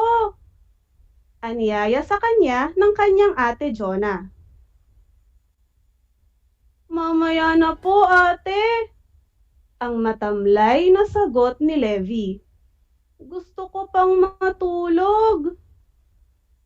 Natapos ng mag-aral noong umagang iyon sina Zani at Jonah, pero si Levi ay tulog pa rin. Hindi na naman naghugas ng mga pinggan si Levi. Sabi ni Zani na nasa kusina na upang ihanda ang pananghalian. Schedule niyang maghugas tuwing umaga, di ba? Kuya, natutulog pa rin si Levi. Sagot ni Jonah. Napapansin ko nga, ilang araw na siyang palaging puyat at matamlay. Nag-aalala na ako, kuya. Napansin ko rin yan. Sabi naman ni Zani. Nag-aalala na nga rin ako. Kinahapunan, napagkasunduan ni Zani at Jonah na sabihin sa kanilang mga magulang ang pagbabago kay Levi. Levi, ano ba ang dahilan ng pagpupuyat mo? Mahinahong tanong ng kanilang tatay Dante. Pasensya na po. Napupuyat po ako dahil sa sobrang paglalaro ng online games. Ang pag-amin ni Levi. Anak, masaya ka ba sa epekto ng pagpupuyat mo? Tanong ni Nanay Remy. Hindi po ako masaya sa epekto nito. Sagot ni Levi ng may pagsisisi. Marami po akong mga araling hindi natatapos nitong mga nakaraang araw. Hindi na rin po ako nakakatulong sa mga gawaing bahay. Naaapektuhan na rin po kayo dahil sa pag-aalala ninyo sa akin. Nag-aalala rin kami para sa kalusugan mo, Levi. Sabay-sabay na pahayag ng kanyang buong pamilya. Tatay, nanay, kuya at ate, pasensya na po. Mula po ngayon ay susundin ko na ulit ang aking daily schedule. Pangako ni Levi sa kanyang pamilya. Hindi na rin po ako magpupuyat para lang makapaglaro. Sinikap ni Levi na simulan ang magandang pagbabago sa sarili. Sa gabay ng kanyang pamilya, hinarap niya ang kanyang mga suliranin ng may katatagan ng kalooban, kalinawan ng isipan at positibong pananaw. Bilang solusyon sa problema, masigasig na niyang sinunod ang kanyang daily schedule tulad ng dati. Tuwing Sabado na lamang siya naglalaro ng online games sa loob lamang ng 30 minuto. Dahil sa araw-araw na pagsasagawa sa angkop na solusyon, nanumbalik ang kanyang disiplina sa oras, maging ang kanyang sigla.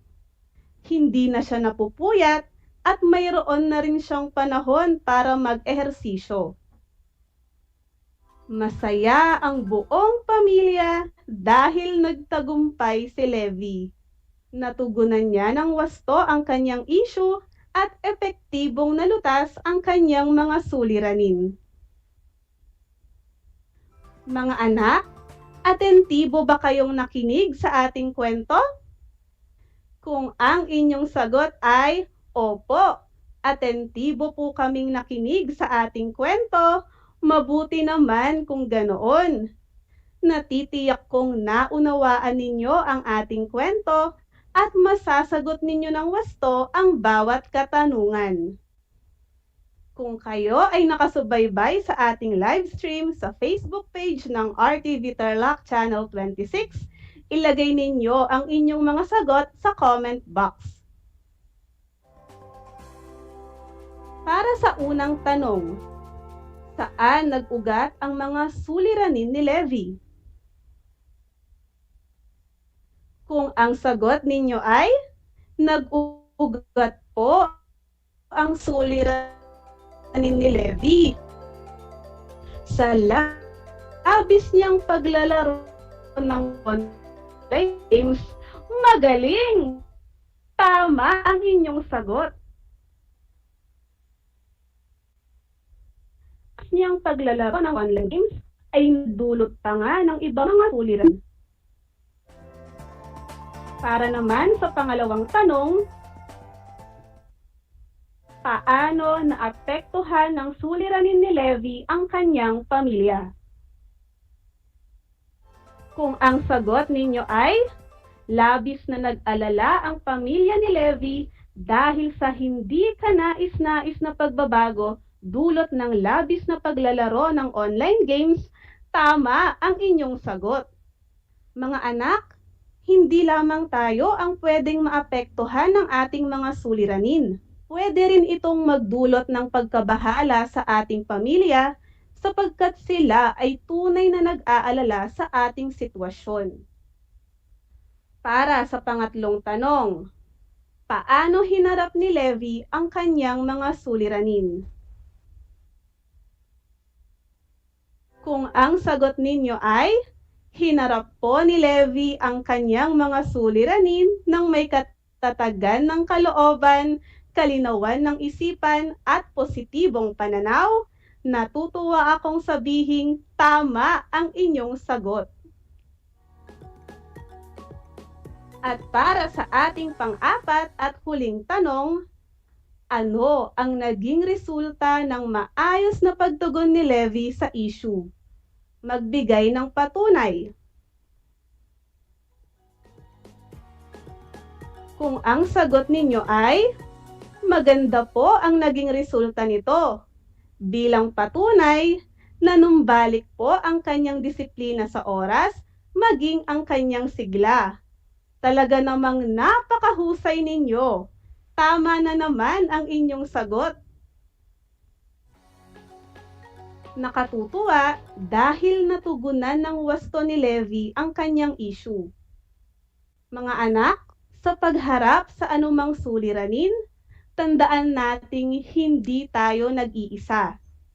Nariyan ang ating mga magulang, ang buong pamilya, maging ang ating mga guro upang tayo ay gabayan. Sa panahong tayo ay humaharap sa mga pagsubok, tandaan natin na palaging may solusyon sa bawat problema. Sa paglutas ng issue o suliranin, mayroong ilang hakbang na pwede nating gawing gabay. Tandaan ang salitang solve, S-O-L-V-E, at ang bawat letra ay may katumbas na hakbang. Una, para sa letrang S, spot the issue or problem. Ang unang hakbang ay ang pagtukoy sa issue o suliranin. Mahalagang matukoy ng mabuti kung ano ang suliraning kailangang tugunan at ang isyong pinakaugat nito. Manatiling kalmado upang makapag-isip ng maayos. Para sa letrang O, organize your goals. Pagkatapos matukoy ang issue o suliranin, ayusin ang inyong mga layunin. Kung malinaw sa atin ang mga layuning nais nating makamit, magiging mas porsigido tayo upang maayos natin ang problema. Tiyakin nating ang ating mga layunin ay makabubuti hindi lamang sa ating sarili, kundi pati na rin sa ating kapwa. Para sa letrang L, list proper solutions. Maglista ng mga angkop na solusyon.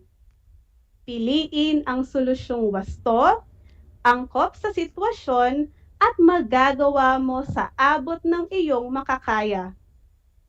Mga anak, siguruhing ang pipiliin mong solusyon ay kapaki-pakinabang at tunay na ikalulutas ng problema. Sunod ay ang letrang V. Value and implement proper solutions. Value o pahalagahan at implement o ipatupad ang napiling solusyon. Huwag tayong tumigil sa pagtukoy lamang ng problema, pagtakda ng mga layunin o pagpili ng angkop na solusyon. Magkakaroon lamang ng ganap na kabuluhan ang proseso kung masigasig nating isasagawa ang angkop na solusyon. Gawin ito ng may katatagan ng kalooban, kalinawan ng isipan at positibong pananaw. At para sa huling hakbang sa letrang E, evaluate the result. Suriin kung naging mabisa ba ang napiling solusyon at ang pagpapatupad nito. Malalaman nating matagumpay na nating nalutas ang mga issue o suliranin kung mayroon ng magandang pagbabago sa sitwasyon at mayroon ng magandang resulta. Kung susuriin natin ang karanasan ni Levi, makikita natin na naisagawa nga niya ang mga hakbang na ito. Natukoy ni Levi ang kanyang problema dahil inamin at tinanggap niya na mayroon nga siyang suliraning kailangang bigyang pansin. Nagkaroon din siya ng mga layunin na naging gabay niya upang maging pursigido. Kabilang sa kanyang mga naging layunin ay ang matagumpay na pagtupad sa kanyang mga gawain sa takdang oras. Pinili rin niya ang angkop na solusyon sa kanyang problema. Iyon nga ay ang muling pagsunod sa kanyang daily schedule at pag-iwas sa sobra-sobrang paglalaro ng online games. Nakita rin natin na pinahalagahan at isinagawa ni Levi ang solusyon sa tingin niya ay tama. Araw-araw ay buong puso niyang sinunod ang kanyang daily schedule. Naging tapat din siya sa pangakong hindi na siya magpupuyat.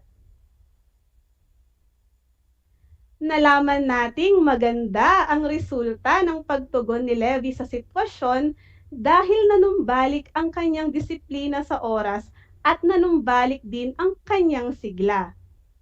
Tunay ngang siya ay nagtagumpay. Naway makatulong din sa atin ang mga hakbang na ito. Tandaan natin ang solve, S-O-L-V-E, upang ang issue o suliranin ay ating masolve. S, spot the problem. O, organize your goals. L, list proper solutions. V, value and implement proper solutions. And E, evaluate the result. Sa pagsasagawa ng lahat ng ito, huwag kalilimutang manalig sa poong may kapal. Samahan ang bawat hakbang ng panalangin at pananalig. Mga anak, mahalagang tandaan natin ang mga sumusunod na konsepto mula sa ating aralin ngayong araw. Una, bawat isa sa atin ay mayroong kakayahan at pagkakataong matugunan ng wasto ang isang issue at epektibong malutas ang mga problema.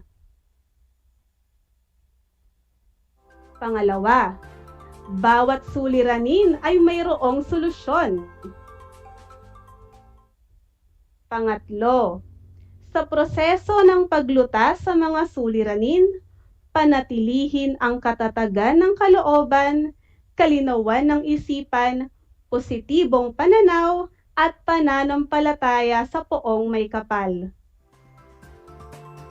Pang-apat, hindi tayo nag-iisa.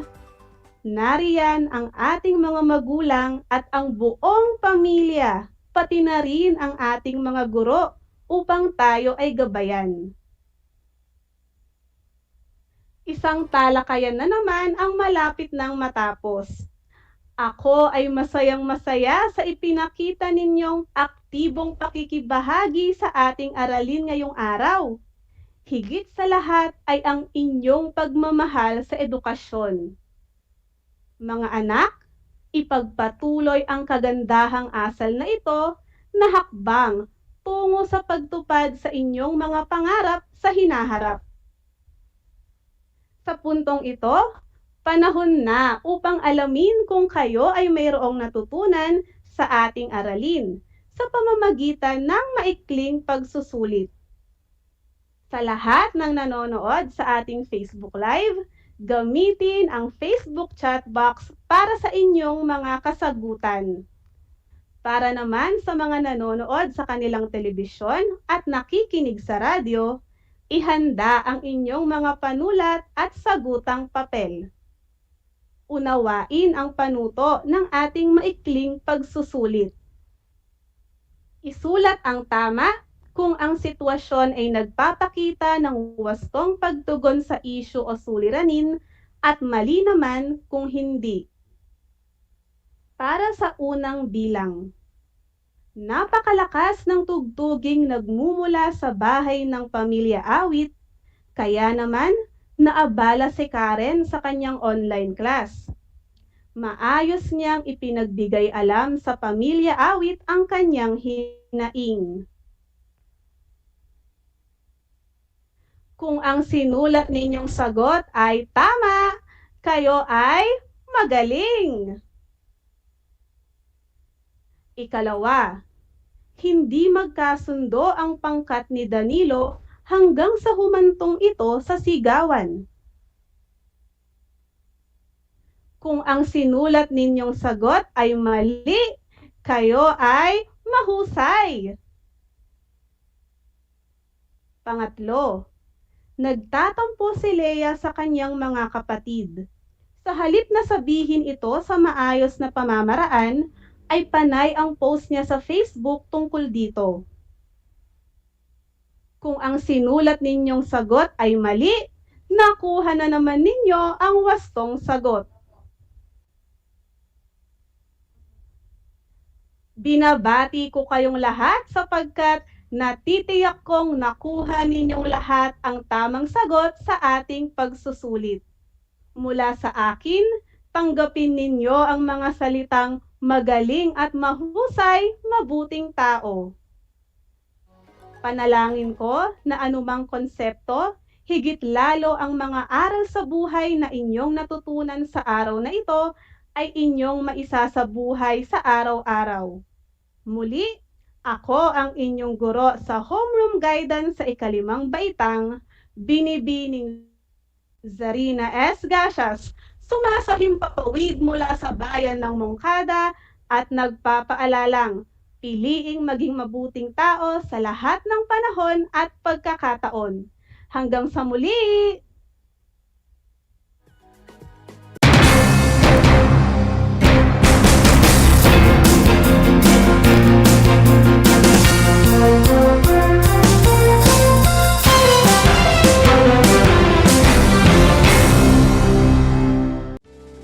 Tuwing sasapit ang alas 5 ng hapon, parangalan natin ang ating mga kababayan na nasa unahan laban sa COVID-19. Lumabas tayo sa pintuan ng ating mga tahanan. Dumungaw tayo sa ating mga bintana. At atin silang bigyan ng masigabong palakpakan. Gumawa tayo ng ingay. Ipagbunyi ang ating frontliners. At ipahayag ang ating walang hanggang suporta sa kanilang kabayanihan. Gusto ko lang pong i-take itong opportunity ito para magpasalamat sa lahat ng mga doktor at nurses, especially yung mga nag-alaga po sa akin, sa buong Asian Hospital at sa lahat po ng ating frontliners. Umawit tayo at sumayaw at ipakita ang ating talento bilang pagsaludo sa mga bayaning nasa unahan. Talunin natin ang COVID-19. Sama-sama nating pagalingin ang ating inang bayan. Kaya natin to. We heal as one.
ba na ang Pilipinas ay mayroong 7,641 islands? Mula sa bilang na 7,107 islands, nadagdagan ito ng 534 na isla noong 2017. Tanging 2,000 lamang sa mga islang ito ang natitirhan.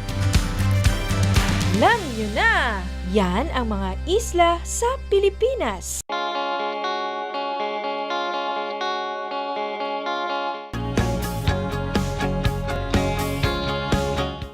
Buhay mga bata, sa mga batang nasa ikalimang baitan. Hello! Magandang araw din sa inyo, mahal naming magulang. Ito ang Aral TarlakHenyo ng SDO Tarlac Province dito sa RTV Tarlac, Channel 26. At DZTC, Radio Pilipino, Tarlac. Happy learning, grade 4. Welcome to Aral TarlakHenyo here on RTV Tarlac, Channel 26. Simulcast over DZTZ 828, Radio Filipino Tarlac.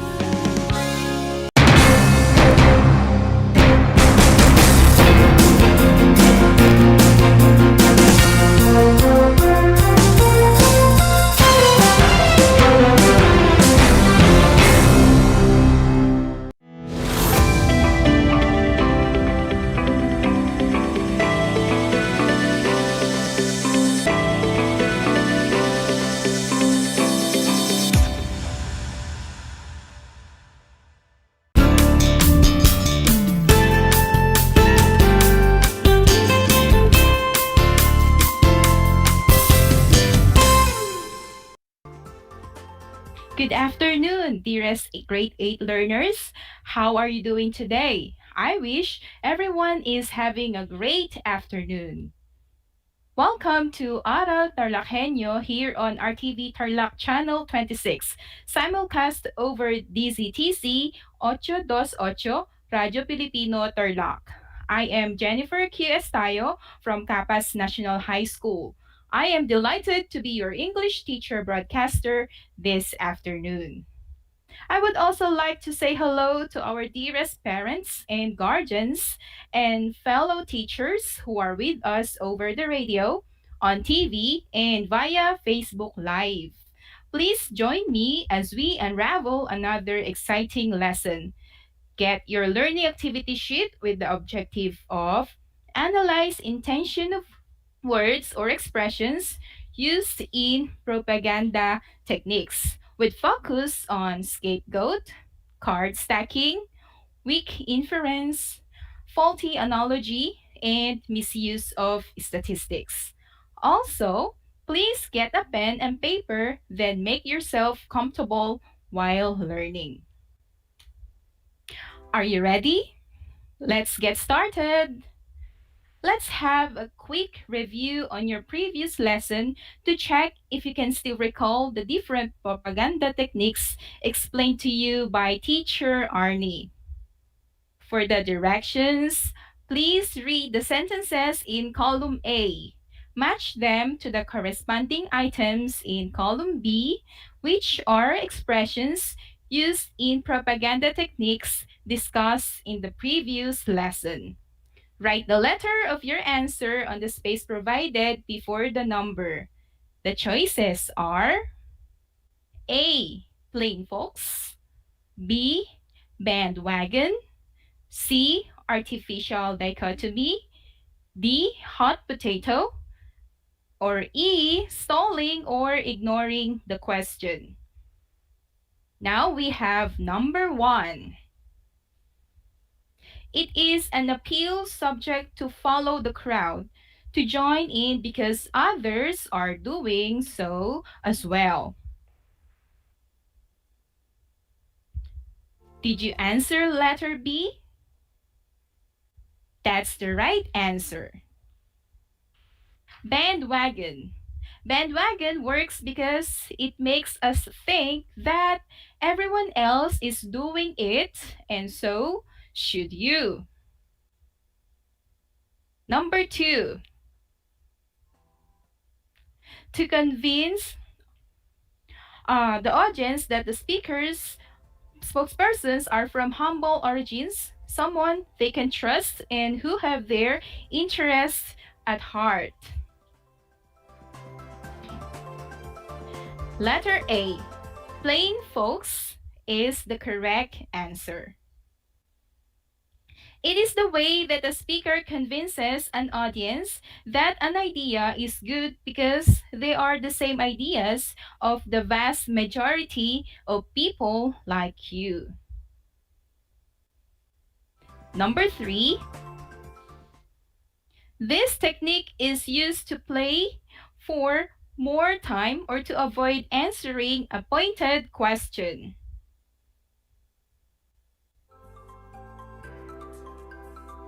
Did you answer letter E?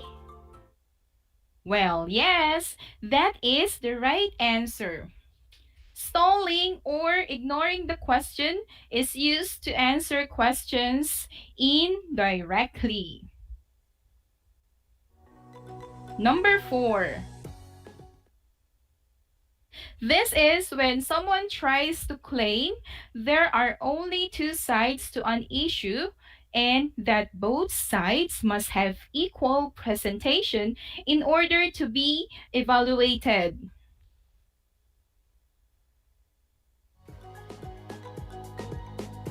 What's your answer? Is it letter C? That's the right answer.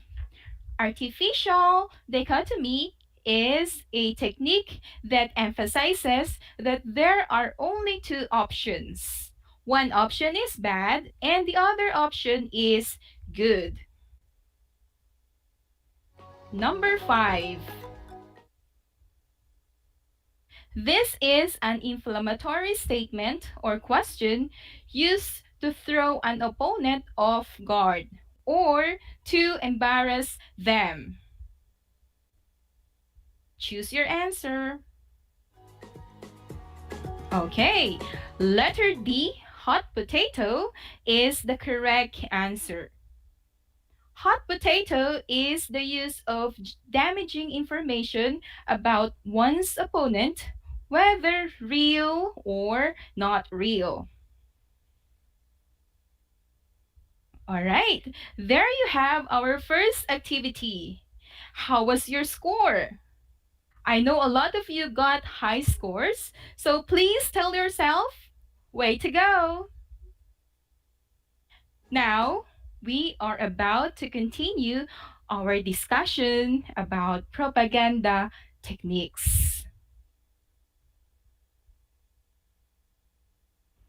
Let us now recognize another list of tricks of the trades a successful propagandist called them. Please refer to your learning activity sheet. Let us take note part and do your best to identify the focus of each by choosing from pool of choices. They are scapegoat, card stacking, weak inference, faulty analogy, and misuse of statistics. Okay, I will repeat again the choices. They are scapegoat, card stacking, weak inference, faulty analogy, and misuse of statistics. Let's have number 1.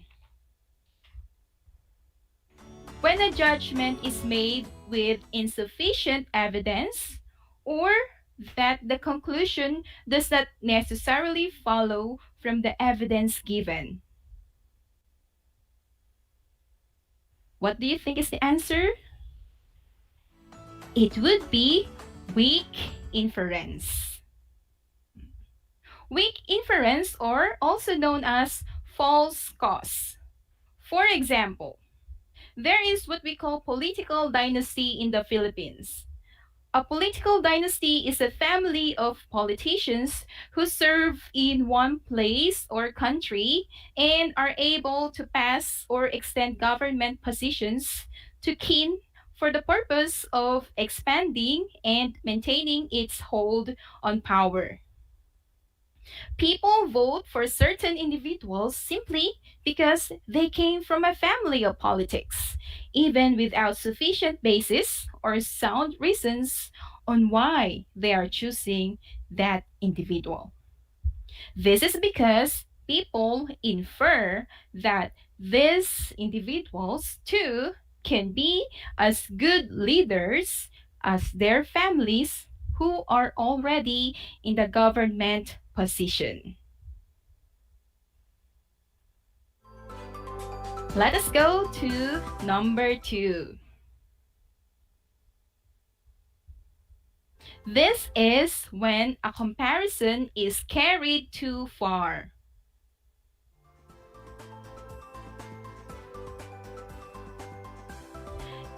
If you answered faulty analogy, you got it right.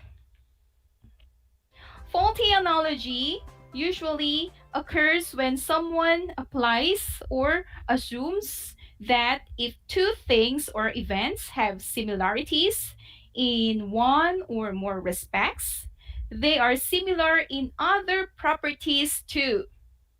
For example, if we can put a man on the moon, then why can't we find cure to a common cold? While both things being compared here are related to science, there are more differences than similarities between space and biological advancements. Still, the things or events are considerably different, and those similarities cannot be generalized to other properties. Therefore, it is crucial to make sure that the two things being compared are truly alike in the relevant areas. That's our faulty analogy. Now let's go to number 3. It transfers blame to one person or group of people without investigating the complexities of the issue. The answer would be scapegoating or scapegoat. Congratulations if you got the right answer. What is scapegoat? Scapegoat is another propaganda technique that has been used throughout history as means for people to move blame and responsibility away from themselves by attributing it to others or to an object or event. A scapegoat is the person or group made to bear the blame for or punish for those errors committed by others. For example, a CEO was made the scapegoat for the company's failures. Well, in fact, a company's failures might be due to some collective reasons. Therefore, not solely because of the CEO's actions. All right, that is scapegoat. Scapegoating is often used in politics when, for example, the party out of power blames all the problems on the party in power. Okay, now let's check out number 4. Graphs are used by chopping off the part of the scale or using unusual units or no scale. Distort the appearance of the result.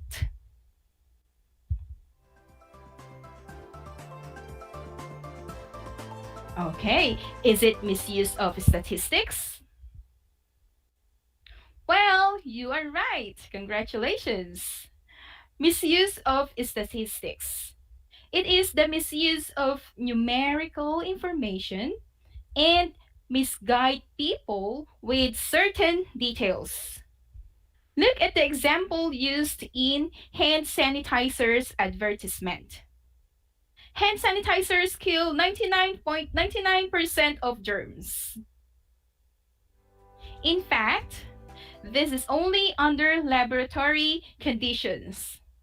When tested in real-world settings, they kill as few as 46% of germs. We have another example.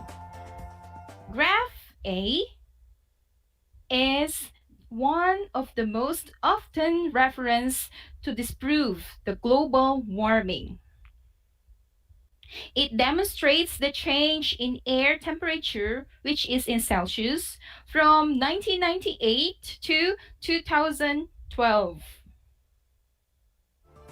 It is worth mentioning that 1998 was one of the hottest years on record due to an abnormally strong El Nino wind current. Temperatures are typically measured with at least a 30-year cycle. Now, graph B, as you can see on your screen, expresses the 30-year change in global mean temperatures. Therefore, using graph A, and only graph A, to disprove global warming is a perfect misleading statistics example. You have now understood how the statistical data can mislead you. So, always examine the data seriously before making any conclusion about the given or surveyed details. Otherwise, it can lead to some mishaps. That would be for misuse of statistics. Now, we go to number 5. For number 5, the strategy of showing the product's best features only, telling a half-truth, and omitting or lying about its potential problems.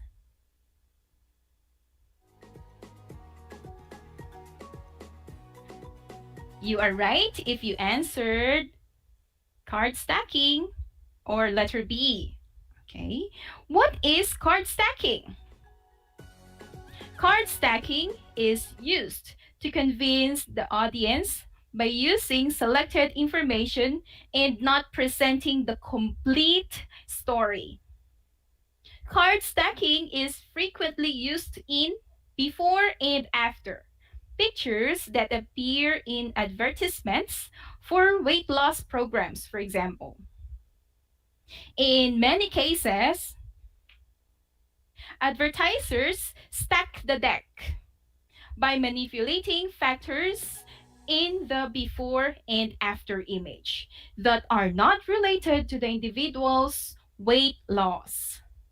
In this example, as you can see on your screen, in addition to revealing the woman's weight loss, the after photograph also reveals card stacking efforts.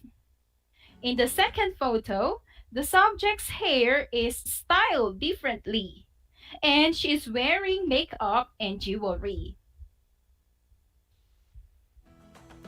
In advertisements, such method is utilized through stacking up all of the good and supportive details associated with the product to convince the audience to buy the good.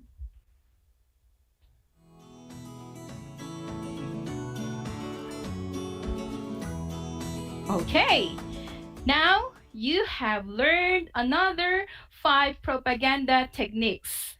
Next time you encounter such, I am confident that you will be wiser in judging or analyzing an advertisement or campaign. Let's recite them again. First, weak inference. Second, faulty analogy. Third, scapegoat. Fourth, misuse of statistics. And the last one, card stacking.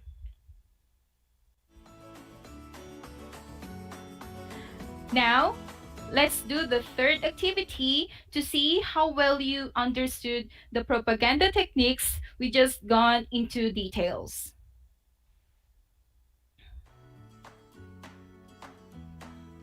Let's choose the best answer from the given choices. Number 1, there's a phrase here, innovation is not about thickness.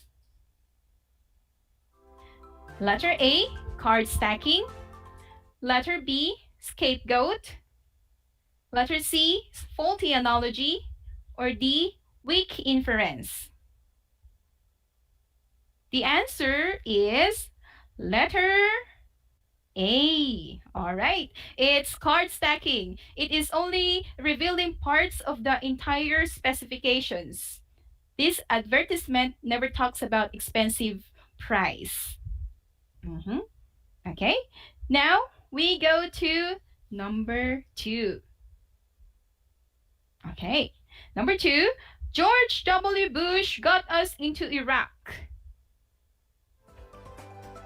A, card stacking. B, scapegoat. C, faulty analogy. Or D, weak inference. The answer is letter... Okay, very good. Letter B, scapegoat. Putting all the blames of war to one person, who is George W. Bush. That is scapegoat. Number 3. Ducks and geese migrate south for the winter. Therefore, all waterfowl migrate south for the winter. A, weak inference. B, card stacking. C, faulty analogy. Or D, misuse of statistics. The answer is letter A, weak inference. Inferring all waterfowl's migration without strong reference. That's weak inference. All right, now let's go to number 4. Someone is lazy just because you observe that his or her brother is lazy. A, misuse of statistics. B, card stacking. C, faulty analogy. Or D, scapegoat.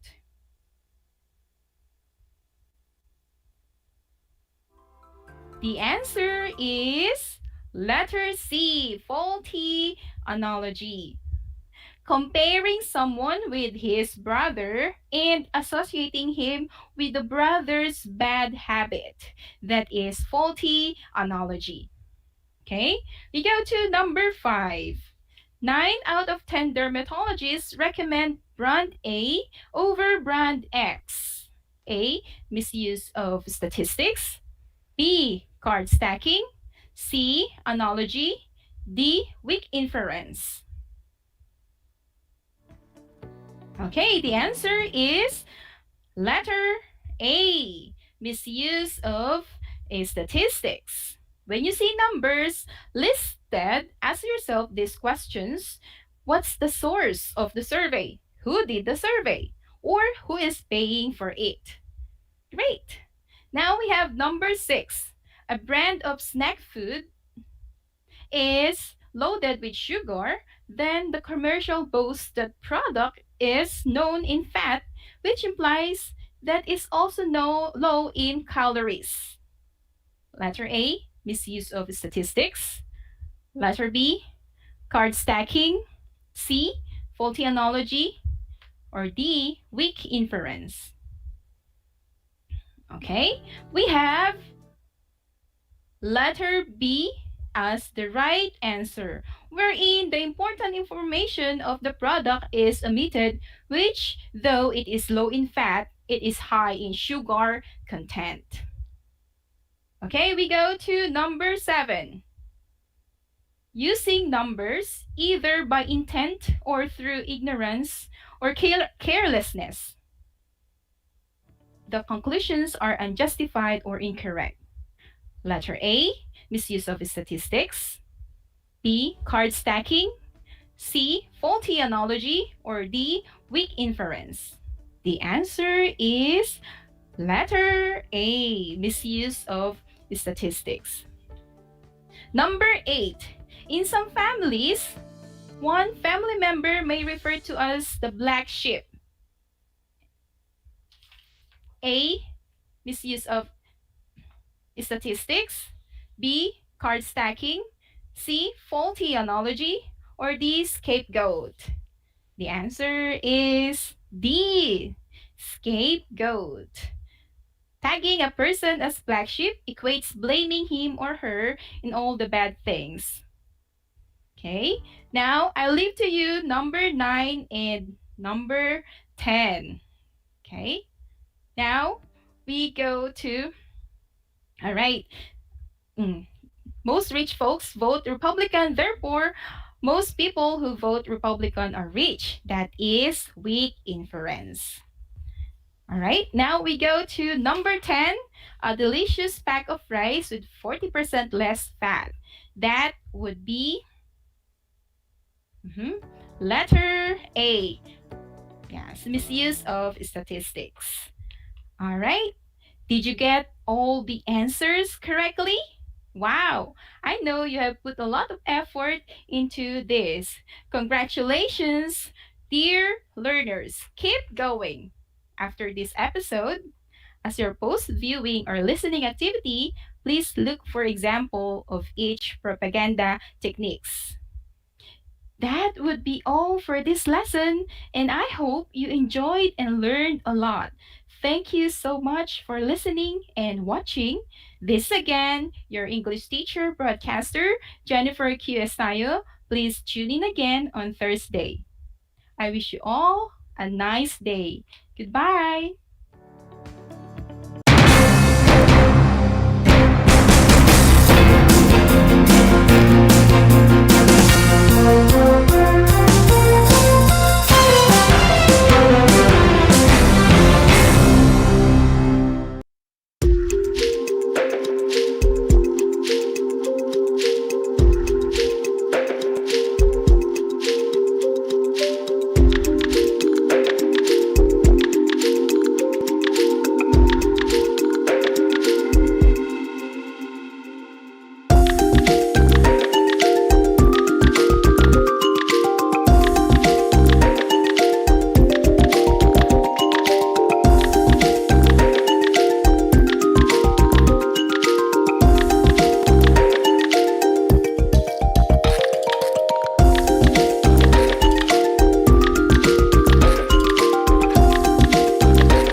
Tuwing sasapit ang alas 5 ng hapon, parangalan natin ang ating mga kababayan na nasa unahan laban sa COVID-19.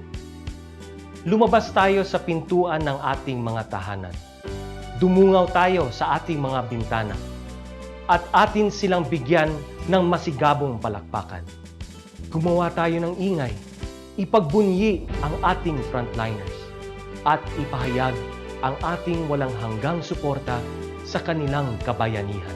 Gusto ko lang pong i-take itong opportunity ito para magpasalamat sa lahat ng mga doktor at nurses, especially yung mga nag-alaga po sa akin, sa buong Asian Hospital, at sa lahat po ng ating frontliners. Umawit tayo at sumayaw at ipakita ang ating talento bilang pagsaludo sa mga bayaning nasa unahan. Talunin natin ang COVID-19. Sama-sama nating pagalingin ang ating inang bayan. Kaya natin to. We heal as one.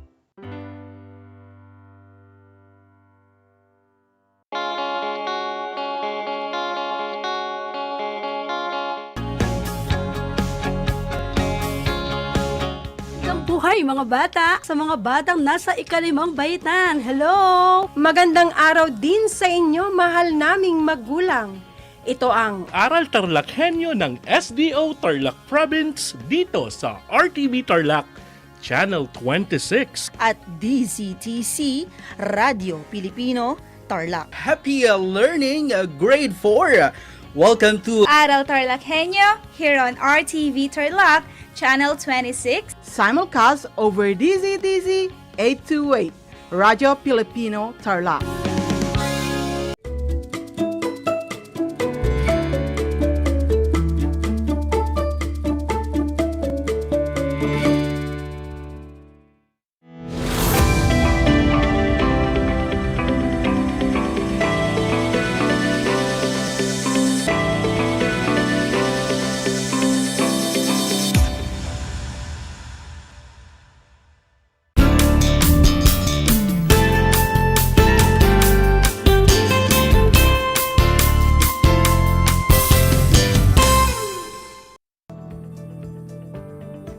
Welcome sa ating Aral TarlakHenyo sa Schools Division of Tarlac Province sa RTV Tarlac Channel 26 DZTC Radio Pilipino Tarlac.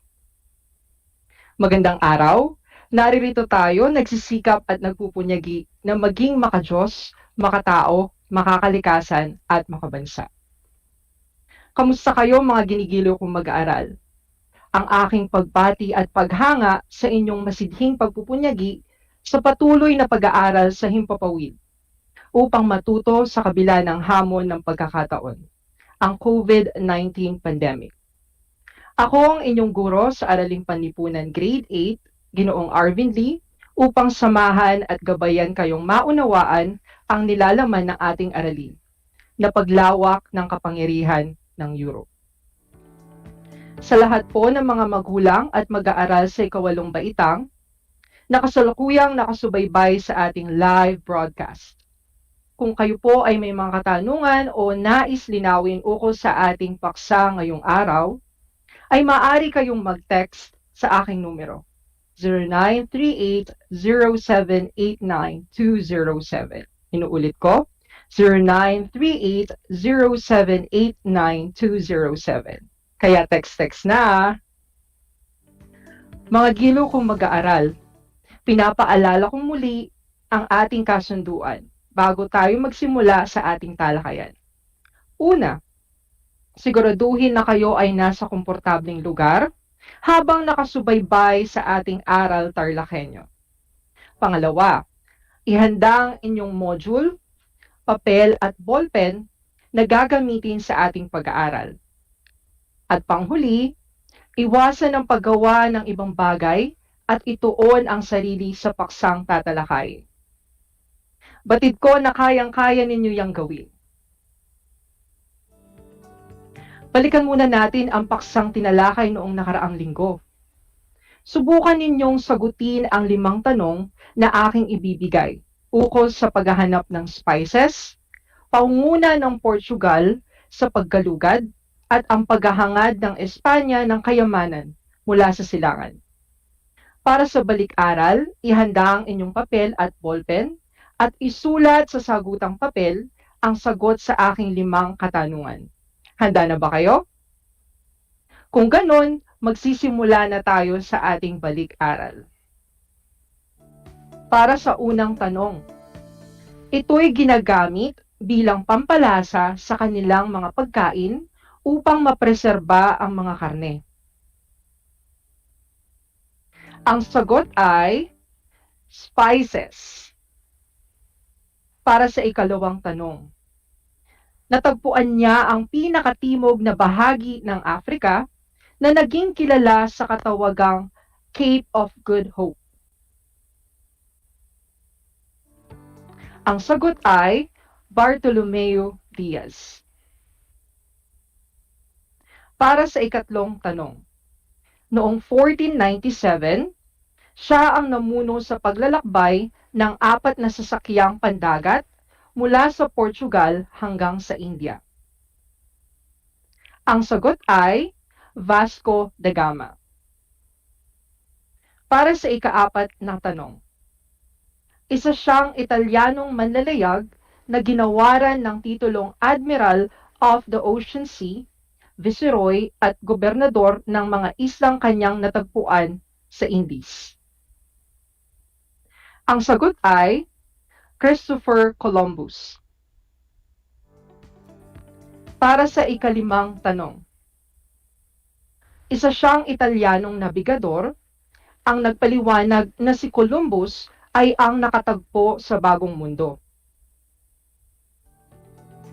Ang sagot ay si Amerigo Vespucci. Ilan ang mga nakuha mong tamang sagot? Batid ko na marami. Kung hindi man, may pagkakataon ka pang makabawi sa susunod. Tinalakay natin sa nakaraang aralin ang tungkol sa paghahanap ng mga spices, pangunguna ng Portugal sa paggalugad, at paghahangad ng Espanya ng kayamanan mula sa silangan. Sa paksang ito, nagkaroon tayo ng malinaw at malawak na kaalaman tungkol sa importansya ng mga spices, dahilan at bunga ng pangunguna ng Portugal sa paggalugad, at maging mga dahilan ng Espanya sa paghahangad ng kayamanan mula sa silangan. Kung sa nakaraang talakayan, tinalakay ang tungkol sa paghahanap ng mga spices, pangunguna ng Portugal sa paggalugad, at paghahangad ng Espanya ng kayamanan mula sa silangan, ngayon ay handa na ba kayo sa ating bagong aralin? Game na ba kayong mag-aral at matuto? Dito pa rin sa ating Aral TarlakHenyo. Atin namang tatalakayin ngayon ang paghahati ng mundo at ang mga Dutch. Kahalagahan ng paglalayag, pagtuklas sa mga lupain, at epekto ng unang yugto ng kolonisasyon. Inaasahan natin na pagkatapos ng leksyong ito ay kayang-kaya na ninyong matukoy ang mga karagdagang kaalaman kung bakit naghangad ang Espanya ng kayamanan mula sa silangan, paghahati ng mundo, at ang mga Dutch. Handa na ba kayo? Pero bago natin simulan ang ating talakayan, magkakaroon muna tayo ng kalinawan ukol sa tinatawag nating line of demarcation. Ano nga ba ang kahulugan ng line of demarcation? Pag-uusapan natin ngayon yan, ang kahulugan ng line of demarcation dito pa rin sa ating Aral TarlakHenyo. Ang line of demarcation ay isang linyang matatagpuan sa kabaan ng meridian sa karagatan ng Atlantiko. Ito ay bilang bahagi ng Treaty of Tordesillas na nilagdaan noong 1494, kaugnay sa pagkakaroon ng hatian sa teritoryo sa pagitan ng Portugal at ng Spain. Ang linyang ito ay binubuo ng 1 taon, ang paglalayag sa Treaty of Tordesillas, matapos makabalik sa kanyang bansa si Christopher Columbus mula sa kanyang paglalakbay sa kontinente ng Amerika. Ang teritoryo sa kanlurang bahagi ng linya ay tinuturing na teritoryo ng bansang Spain. Samantalang, ang mga lupain naman sa silangang bahagi ng linya ay itinuturing na teritoryo ng Portugal.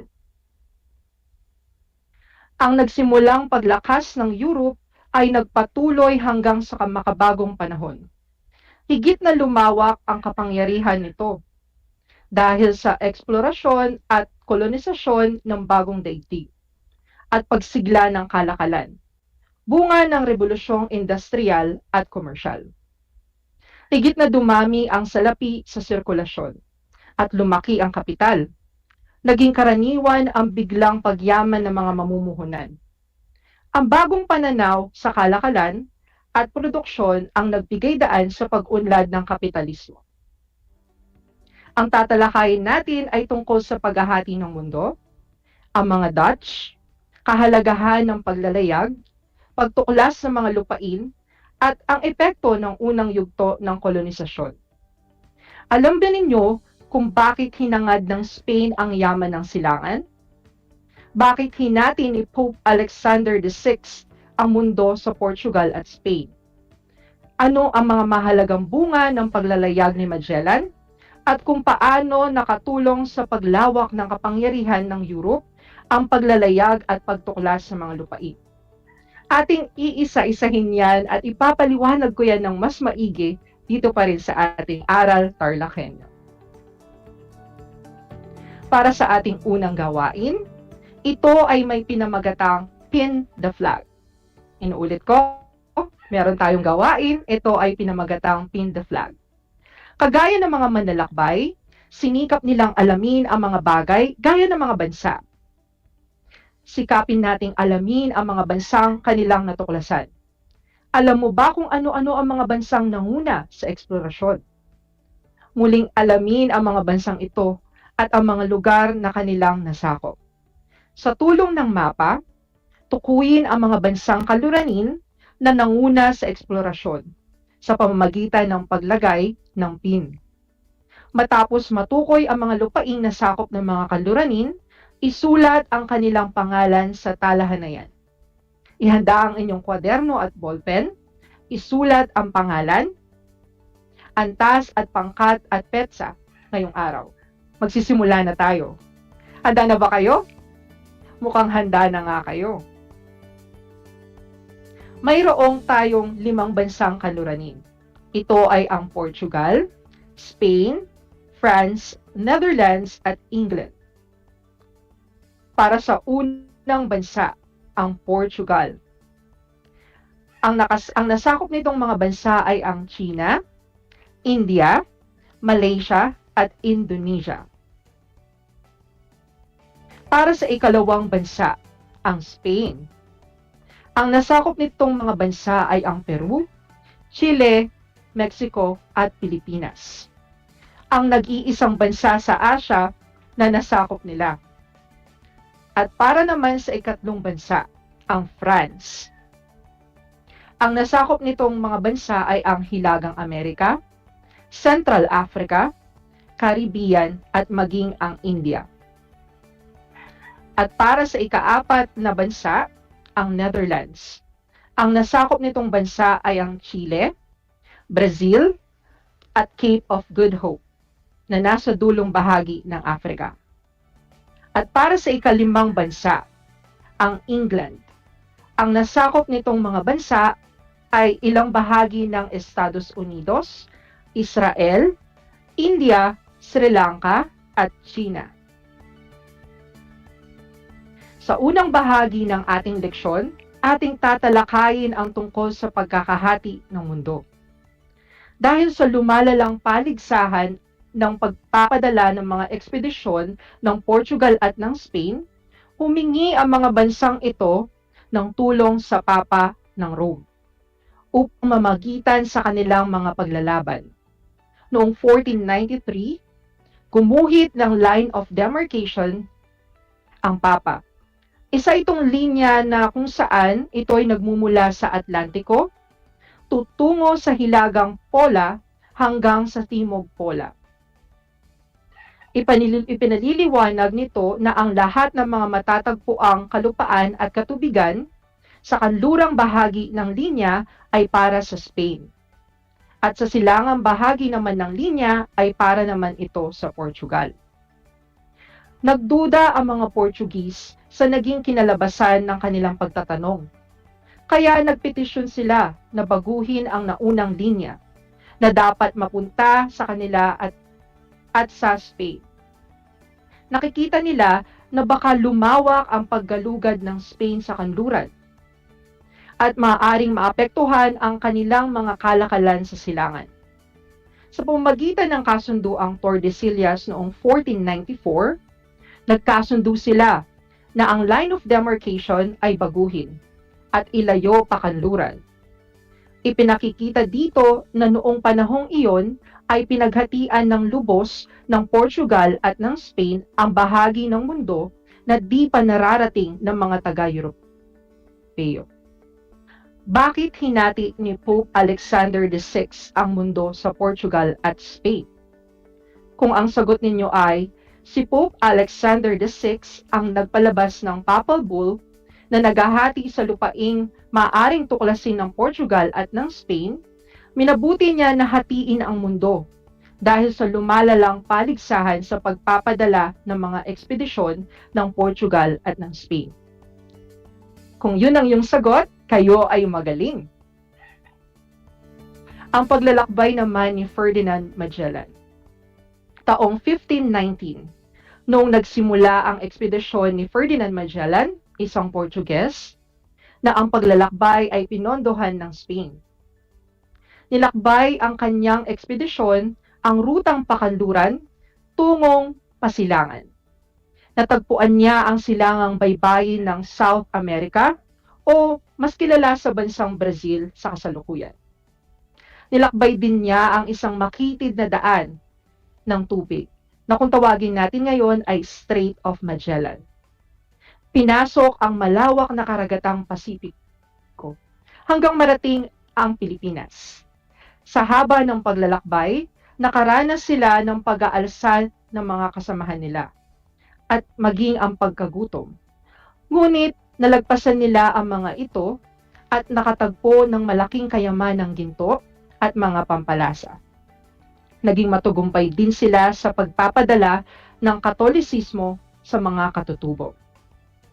Sa pangkalahatan, nagpapatunay ang mga ekspedisyon na maaaring ikutin ang mundo at muling makabalik sa pinanggalingan. Pinatunayan nito ng barkong Victoria na nakabalik papuntang Spain, kahit na napatay si Magellan ng isang tauhan ng katutubo ni Lapu-Lapu. Ito ay unang circumnavigation o pag-ikot sa mundo.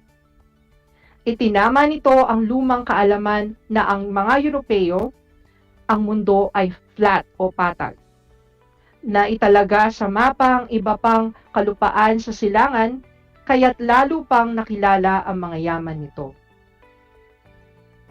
Atin namang sagutan ang ilang mga tanong sa ating aralin. Para sa unang tanong, paano narating ni Magellan ang Pilipinas? Kung ang sagot ninyo ay nilakbay ng kanyang ekspedisyon ang rutang pakanluran tungong silangan hanggang marating ang Pilipinas. Kayo ay magaling.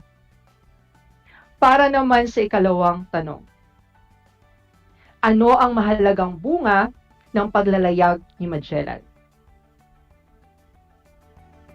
Kung ang sagot ninyo ay napatunayan ng ekspedisyon niya na maaaring ikutin pala ang mundo.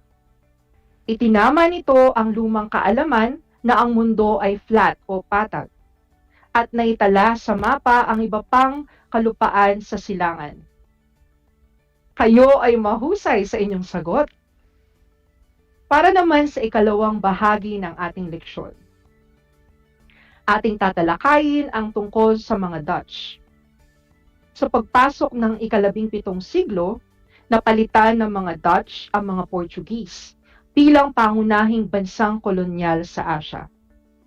Inagaw nila ang Molucas mula sa Portugal at nagtatag ng mga bagong sistemang plantasyon, kung saan ang mga lupain ay pinatamnan ng mga tanim na mabibili sa pamilihan. Ang naging epekto nito ay sapilitang paggawa, na naging patakaran din ng Espanya sa Pilipinas. Nagkaroon din ng mga kolonya ang mga Dutch sa North America. Pinangunahan ito ng English na manlalayag na si Henry Hudson, na naglakbay para sa mga lakal na Dutch. Napasok niya ang New York Bay noong 1609 at pinangalanan itong New Netherlands. Noong 1624, isang trade outpost or himpilang pangkalakalan ang itinatag sa rehiyon na pinangalanang New Amsterdam. Ito ngayon ay kilala bilang New York City.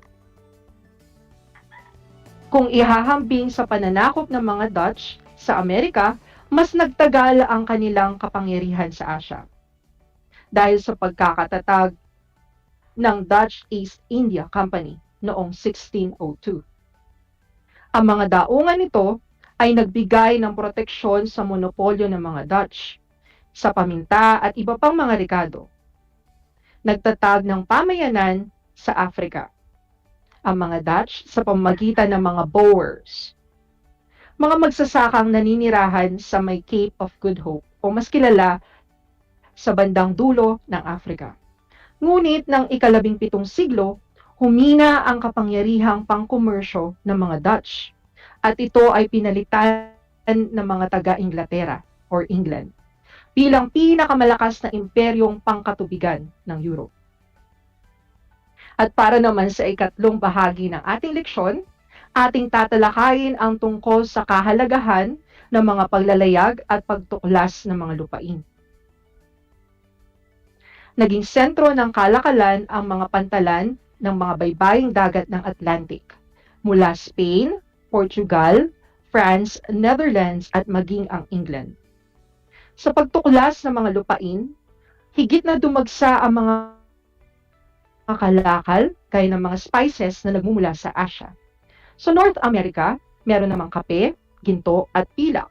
Sa South America, meron silang asukal at molasses.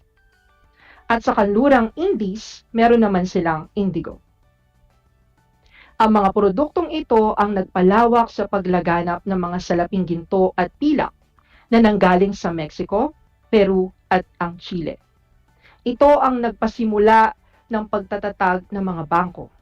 Sa dami ng mga salapi ng mga mangangalakal, kinailangan nila na meron silang paglagyan ng kanilang mga salaping barya. Kaya ang mga salaping papel ang kanilang ginamit at ipinakilala sa mga mangangalakal. Ang salapiring ito ang nagbigay daan sa pagtatatag ng kapitalismo. Ang sistema kung saan ang mga mamumuhunan ng kanyang salapi upang magkaroon ito ng tinatawag nating tubo o interes. Sa medieval period, hindi alam ng mga tao ang salitang pag-iipon ng salapi. Nasisiyahan sila kung sapat ang kanilang kita sa kanilang pangangailangan. Ngunit sa pag-unlad ng kalakalan, dumami ang kanilang salaping naipon. Hindi nila ito itinago, pagkus ginamit nilang puhunan para higit na lumago ang kanilang salapi. Paano nakatulong sa paglawak ng kapangyarihan ng Europe ang paglalayag at pagtuklas ng mga lupain? Kung ang sagot nyo ay, higit na dumagsa ang mga kalakal at spices na nagmula sa Asia kagaya ng kape, ginto at pilak sa North America, asukal at molasses naman sa South America at indigo sa kanlurang Indies. Ang mga produktong ito ang nagpalawak sa paggamit ng ginto at pilak na naging dahilan sa pagkakatatag ng mga bangko. Kayo ay magaling. Sa ika-4 naman na bahagi ng ating leksyon, ating tatalakayin ang epekto ng unang yugto ng kolonisasyon. Maraming mahalagang epekto ang naganap sa unang yugto ng kolonisasyon. Una dito, ang eksplorasyon na pinangunahan ng mga Espanyol at Portuguese ang nagbigay daan sa malawak na pagtuklas sa mga lupaing hindi pa nagagalugad ng mga manlalakbay. Ito rin ang nagpalakas ng ugnayan sa silangan at maging sa kanluran. Para sa ikalawa, nakapukaw rin sa interes sa mga bagong pamamaraan at teknolohiya sa heograpiya at paglalayag ang mga eksplorasyon. Para sa ikatlo, sumigla ang paglaganap ng sibilisasyong kaluranin sa silangan dahil sa kolonisasyon. Ika-4, nagdulot ng maraming suliranin ang kolonisasyon sa mga bansang sakop nito, tulad ng pagkawala ng kasarinlan, paninikil ng mga mananakop, at pagsasamantala sa likas na yaman sa mga bansang ito. At ang panghuli, nagkaroon ng pagbabago sa ecosystem sa daigdig na nagresulta sa pagpapalitan ng hayop, halaman, sakit sa pagitan ng Old World at maging ng New World. Nakamamanghang isipin na sa panahong ito, natutunan nila ang salitang kasunduan sa pamamagitan ng line of demarcation. Sa pamamagitan ng mabuting ugnayan, ito ang magiging dahilan ng bukas na komunikasyon at pagkakaunawaan sa anong aspeto ng buhay. Mga giliw kong mag-aaral, naisip nyo ba ang kahalagahan ng pagkakaunawaan at mabuting ugnayan sa isa't isa? Yun ang lagi nyong tatandaan. Sana ay huwag ninyong kalimutan ang mahalagang aral na inyong natutunan mula sa ating naging 3 leksyon at sikapin ninyong itong maibahagi sa iba. Inaasahan ko na kayo'y natuto sa ating talakayan sa araw na ito. Muli akong inyong guro sa Araling Panlipunan Grade 8, Ginoong Arvin Lee, na nagsasabing ang pag-aaral ng Araling Panlipunan ay daan sa pagiging makadiyos, makatao, makakalikasan, at makabansa. Hanggang sa muli!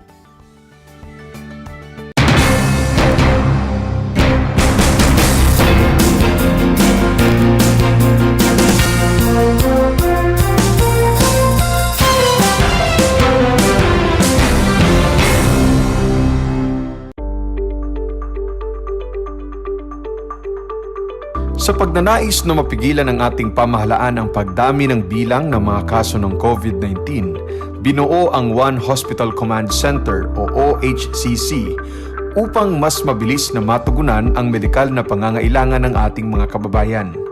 Bukas ang OHCC 24 oras araw-araw. Tumawag lamang sa mga hotline nito sa 0919-977-3333 o 0915-777-7777 o 02-886-50500. Maaari ring i-download ang Pure Force Citizens app sa Android o iOS upang mabilis na matugunan ang sinumang nangangailangan. Layon din ng OHCC na maiwasang mapuno ang kapasidad ng bawat ospital. Kaya't kung ikaw ay kinakailangang tumawag sa OHCC, mabibigyan ka ng libreng preliminary consultation. Para sa mga nangangailangan ng emergency quick response, makikipag-ugnayan ang OHCC sa DOH bed tracker at sa mga ospital upang makahanap agad ng pinakamalapit na bakanteng ospital. Ang transportasyon o ambulansya naman ng ospital na inirefer ng OHCC sa pasyente ang siyang susundo sa bahay nito. Kaya't kapag ikaw ay nakakaranas ng anumang sintomas ng COVID-19 o nangangailangan ng agarang tulong medikal, tumawag lamang sa OHCC at handa silang tumulong sa lahat ng oras.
Masayang-masaya ako na nagkaroon ako ng chance, ng opportunity na makasama kayong lahat. Ma-share ko yung mga tips, makakaganda at makakapagpasaya sa buhay-buhay natin, di ba mga Mars? Kaya Mars, tandaan ninyo, dito kayo ang bida.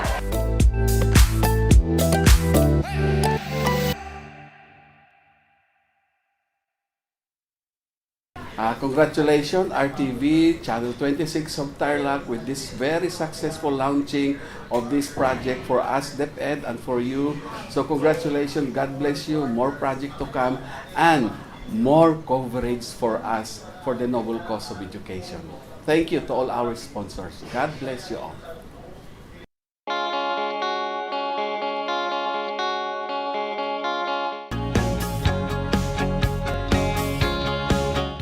Buhay mga bata, sa mga batang nasa ikalimang baitan. Hello! Magandang araw din sa inyo, mahal naming magulang.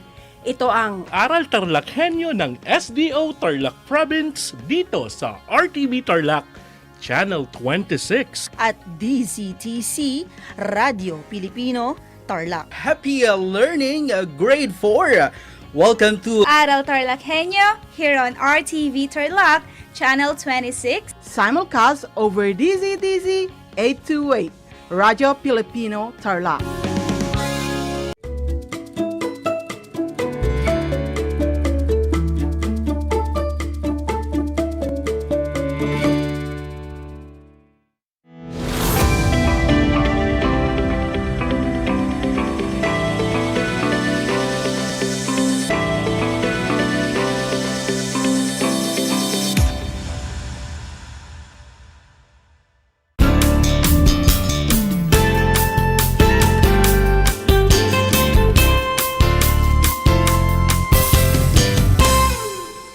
Good afternoon, learners. Welcome to Aral TarlakHenyo, here on RTV Tarlac, Channel 26, simulcast over DZTC, Radio Filipino Tarlac. I am Joanne E. Oligario, your teacher broadcaster for TLE Grade 8, live via remote broadcasting here in Padiki, Tarlac. How are you, my dear learners? I hope that you are all in good health. Now, are you ready to learn something new? Join me today and let's explore and learn new things. Today, we will focus our discussion on the area of home economics, hairdressing, specifically on the uses of tools, materials, and equipment in hair cutting. At the end of the lesson, you should be able to identify the tools, materials, and equipment in hair cutting, handle and manipulate tools properly, and observe health and safety precautions. I want you to prepare your compendium of notes in hairdressing, your pen and notebook, so that you may take down notes as we go along with the lesson. Let's start by a short review. Last time, we discussed about the factors influencing the choice of haircut for the client. Can you enumerate the different factors? Great! All of your answers are correct. When choosing or advising a particular client about her haircut, we should consider the following. Number 1, the client personality, lifestyle, and fashion choice. For example, a client who is sporty or has a hectic daily lifestyle will need a hair that is easy to manage and requires a minimum hair styling. Number 2, the body shape and size. It is essential when choosing a haircut that you consider the client's body shape and size.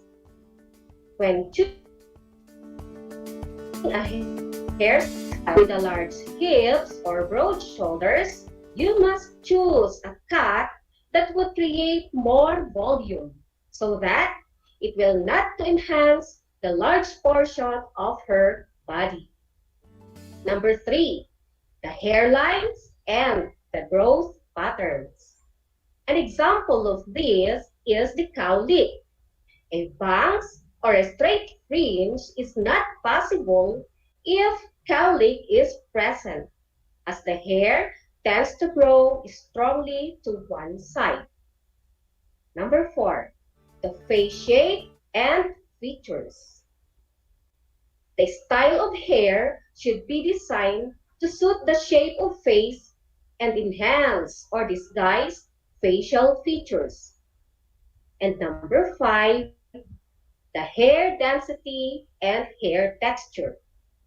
Hair density is the number of hair strands on 1 square inch of scalp, and it is usually described as thin, medium, or thick, while the hair texture is the thickness of each hair strand and usually classified as the coarse, medium, and fine. And for our new lesson, we will focus on the uses of tools, materials, and equipment in hair cutting. It is important to identify them, their uses, and how they are being used. In order for you to cut hair well, you will need a small range of tools, materials, and equipment which are in good condition, sharp, and clean.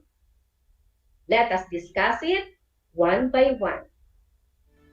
The most common tools, materials, and equipment in hair cutting are the following. Let us start with the rat tail comb. This tool is used to remove tangles on hair and are commonly used for sectioning the hair. Then, the cutting comb. It is also known as the barber's comb and is normally used for hair cutting. One end of the comb has closed set teeth, while the other end has a wider set teeth. The white teeth comb are used for combing and parting hair, while the fine teeth comb are used to section hair before cutting. The finer teeth provide more tension and are useful when cutting around the ears, when dealing with difficult hairlines, and when cutting curly hair. Next is the hair clip. Hair clips are used to hold the hair in place while sectioning. These comes in variety of shapes, styles, and sizes, and can be made of plastic or metal. Not all clips are created equal. Look for ones that provide maximum grip on dry hair so you can isolate large sections of hair when dry cutting. Then, the spray bottle. It is a container used for spraying water to the hair while cutting. Next in line is the shoulder cape.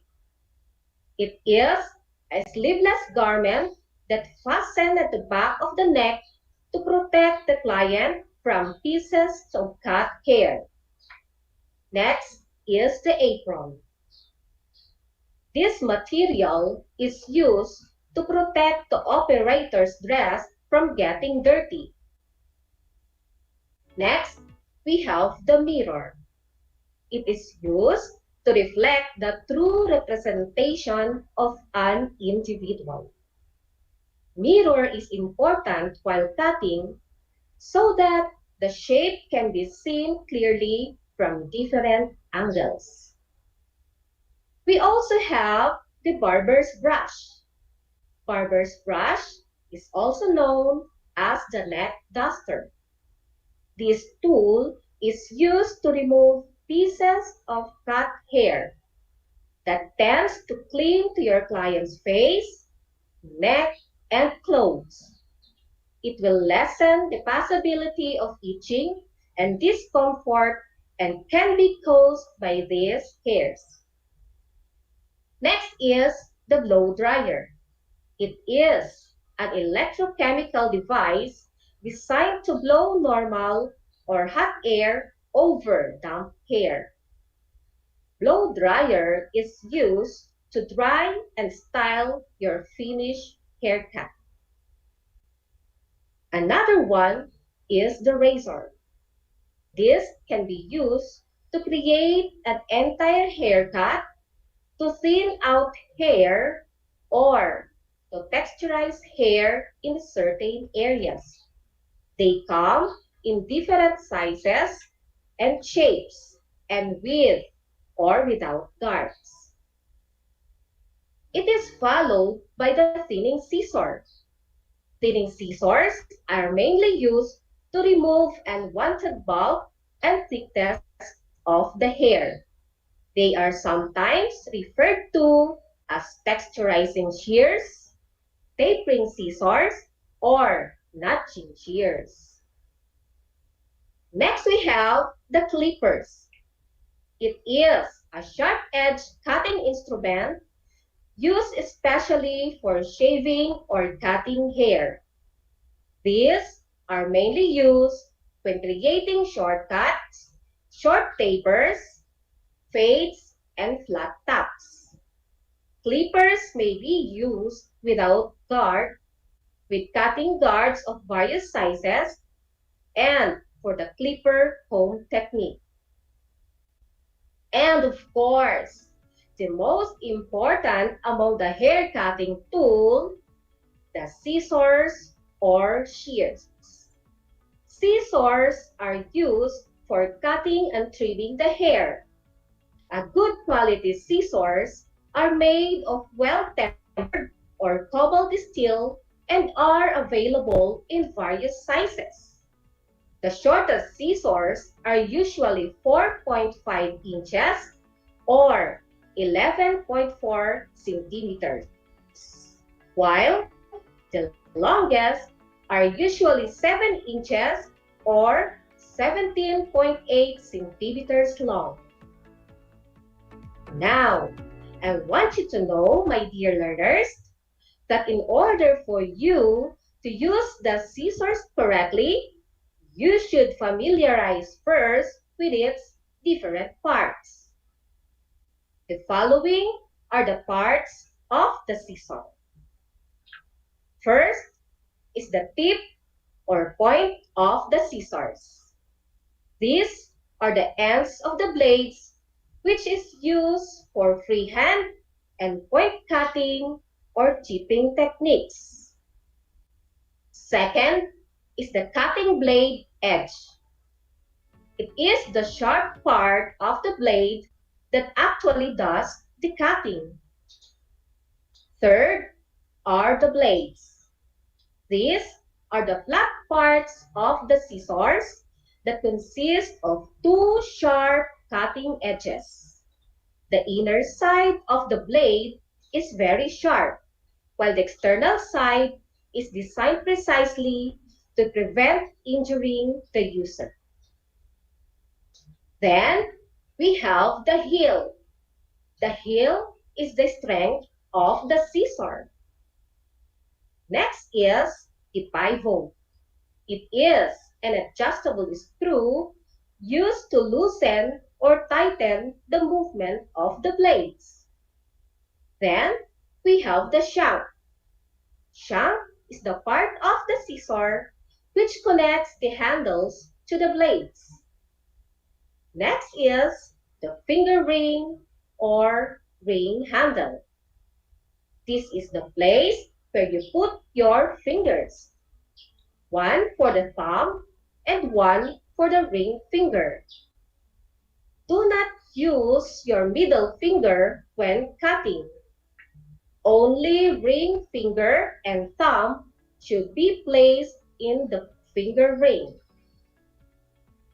And then we have the finger rest or finger tongue. It is the place where the pinky finger rests.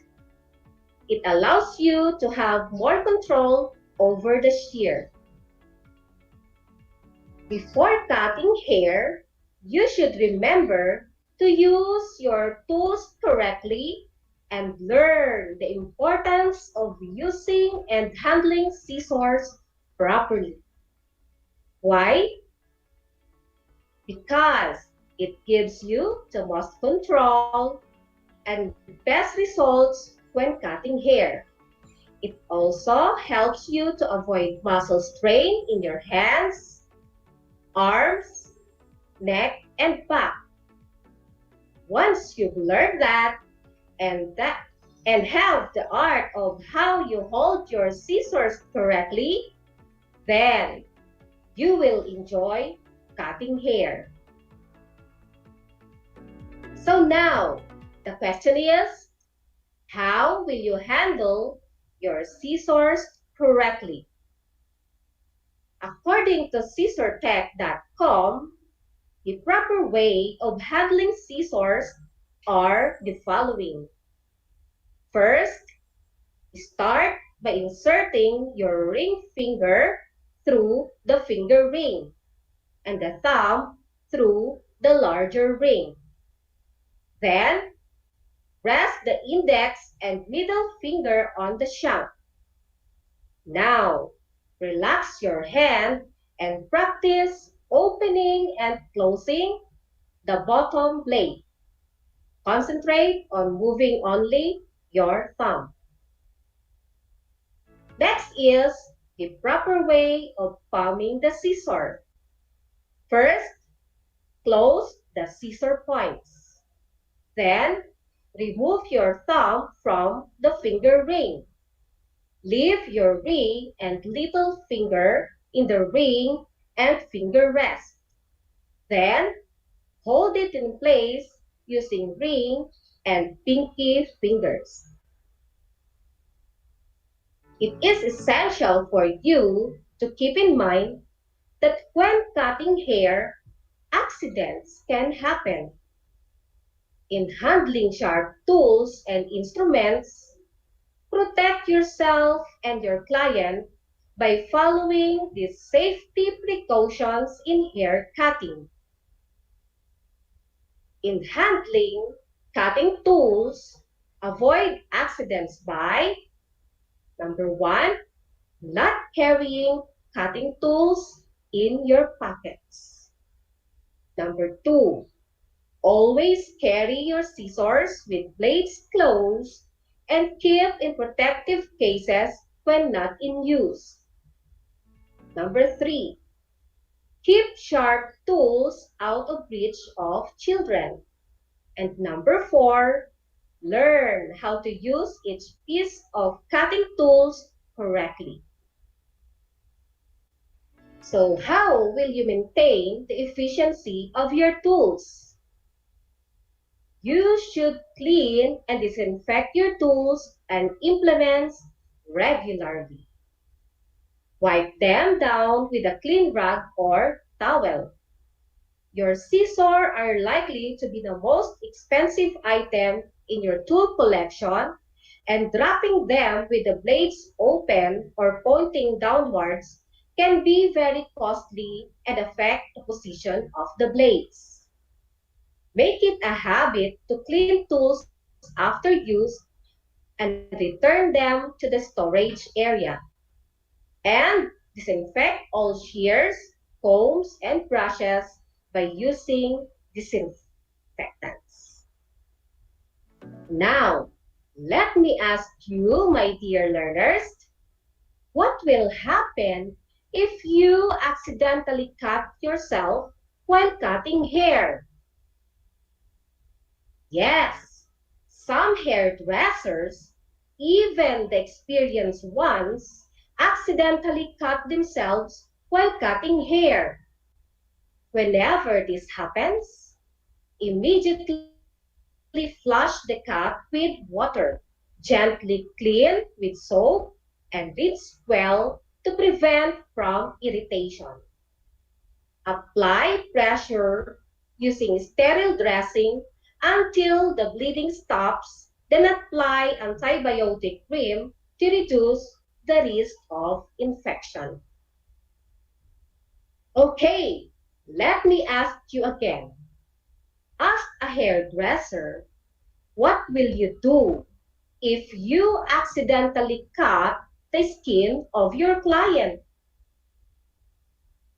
If an accident does happen, keep calm and give the client a sterile dressing.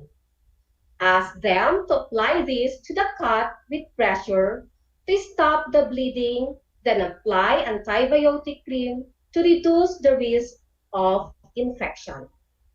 Do not touch the cut yourself because of health risks such as AIDS and hepatitis B. Small cuts may be covered with sterile dressing, but large cuts may need medical attention. Now, get a piece of paper and pen. Let us have a short quiz. Write the letter of the correct answer. I will read the questions twice. Are you ready? Let's begin. Number 1. What is the most important hair cutting tools? Letter A, scissors. Letter B, spray bottle. Letter C, hair clips. Again, what is the most important hair cutting tools? Letter A, scissors. Letter B, spray bottle. And letter C, hair clips. Number 2. Which part of the hand control the movable blade? Letter A, index finger. Letter B, pinky finger. And letter C, thumb. Again, number 2. What part of the hand control the movable blade? Letter A, index finger. Letter B, pinky finger. And letter C, thumb. Number 3. It is used to take out the unwanted bulk and thickness of the hair. Letter A, barber's brush. Letter B, thinning scissor. Letter C, razor. Again, number 3. It is used to take out the unwanted bulk and thickness of the hair. Letter A, barber's brush. Letter B, thinning scissor. And letter C, razor. Number 4.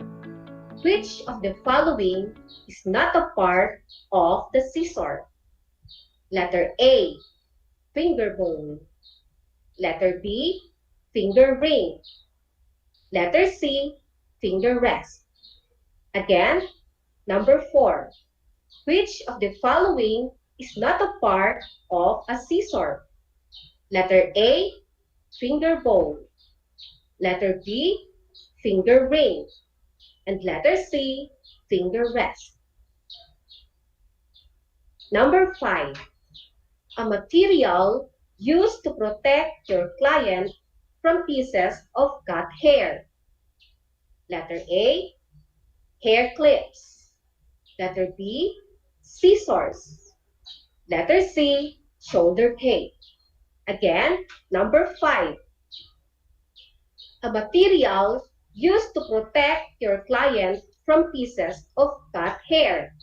Letter A, hair clips. Letter B, scissors. Letter C, shoulder tape. Yes, this is it. Are you ready to check your answers? Here are the answers. Number 1, letter A, scissor. Number 2, letter C, thumb. Number 3, letter B, thinning scissor. Number 4, letter A, finger bone. And number 5, letter C, shoulder tape. Again, here are the answers. Number 1, letter A, scissor. Number 2, letter C, thumb. Number 3, letter B, thinning scissor. Number 4, letter A, finger bone. And number 5, letter C, shoulder cane. Okay, count your scores. For those who got a perfect scores, congratulations! You did a great job. For those who got 3 and 4, very good. And for those who got 2 and below, study harder. And now we are done. It's time to answer some of the questions sent by our dear students. We have a question here from Angeline Tagintin of Capas Tarlac. Her question is, what is the difference between the scissors and shears? The term shears is used to describe a cutting tool that is longer than 6 inches with double ground edges and 2 different size finger holes, while the term scissors are used when describing a cutting tool measuring less than 6 inches. Thank you, Angeline, for that question. All right, that's all for today. I hope you learned something from me. Always remember that no matter how much effort you put in, if you use the wrong tools, you won't make it. This is Project Shine, Aral TarlakHenyo, brought to you by the Department of Education, Division of Tarlac Province, in cooperation with DZTC AM station and RTV Tarlac Channel 26. I am Joanne E. Oligario, your teacher anchor for this afternoon. And I would like to end up by saying, in TLE, we aim for knowledge, skills, and progress. Goodbye, everyone. Have a nice day.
Alam niyo ba na ang whale shark ay hindi isang whale? Ang whale shark o butanding ay kinikilalang world's largest fish at tinatawag gentle giants. May sukat itong 12 meters. Maliliit ang ngipin ng butanding, kaya naman planktons o maliliit na hipon at isda lang ang kaya nilang kainin. Simula noong 2011, marami nang nahumaling mag-whale shark watching sa Oslo, Cebu. Alam niyo na, yan ang whale shark! masayang-masaya ako na nagkaroon ako ng chance, ng opportunity na makasama kayong lahat. Ma-share ko yung mga tips makakaganda at makakapagpasaya sa buhay-buhay natin, di ba mga Mars? Kaya Mars, tandaan ninyo, dito, kayo ang bida.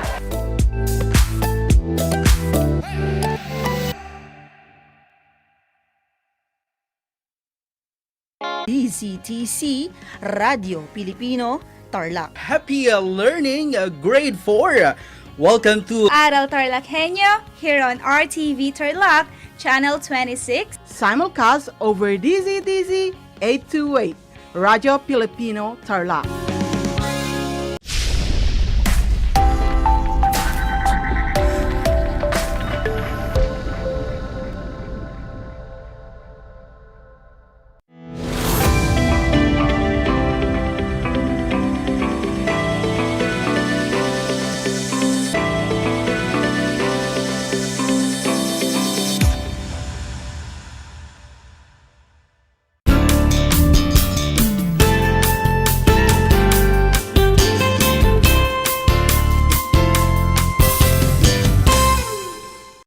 Hello everyone!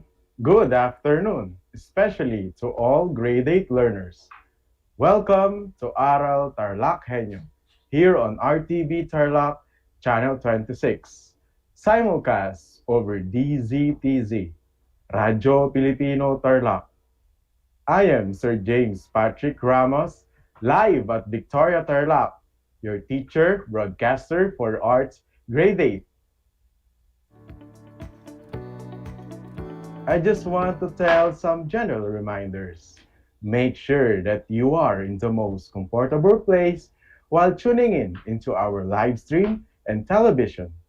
Also, make sure that you have a copy of your learning activity sheet in Grade 8 Arts for the third quarter to better understand our lesson for today.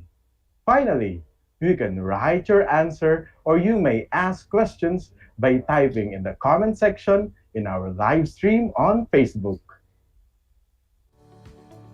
Before we begin our lesson, let's have a short recap in our discussion last quarter in Arts 8. Last quarter, we learned about East Asian arts. In China, what do you call to the highest form of Chinese painting? Yes, the highest form of Chinese painting is landscape painting. Next, what is the art of beautiful handwriting? Correct. Calligraphy is the art of beautiful handwriting. On the architectural design in East Asian countries, what do you call to the kind of temple roofs that has two or more sections of incline? Correct. These roofs are called multi-incline. Lastly, what do you call to the traditional Japanese art of paper folding? Correct. The traditional Japanese art of paper folding is origami. Very good. I'm glad that you still remember our previous lessons. You all deserve a round of applause for that. Now, let's proceed. I want you to open your learning activity sheet reassessment entitled Arrange Me. You will arrange the jumbled letters based on the picture shown. The pictures are all about famous landmarks. Are you ready? Again, you can write your answers in the chat box or in the learning activity sheet and send it to your MAPE teacher. I hope everything is ready. Let's start. For number 1, what do you see and observe? And what is the magic word behind the jumbled letters? Very good. That is the jewel of Muslim art in India and one of the universally admired masterpieces of the world's heritage, the Taj Mahal of India.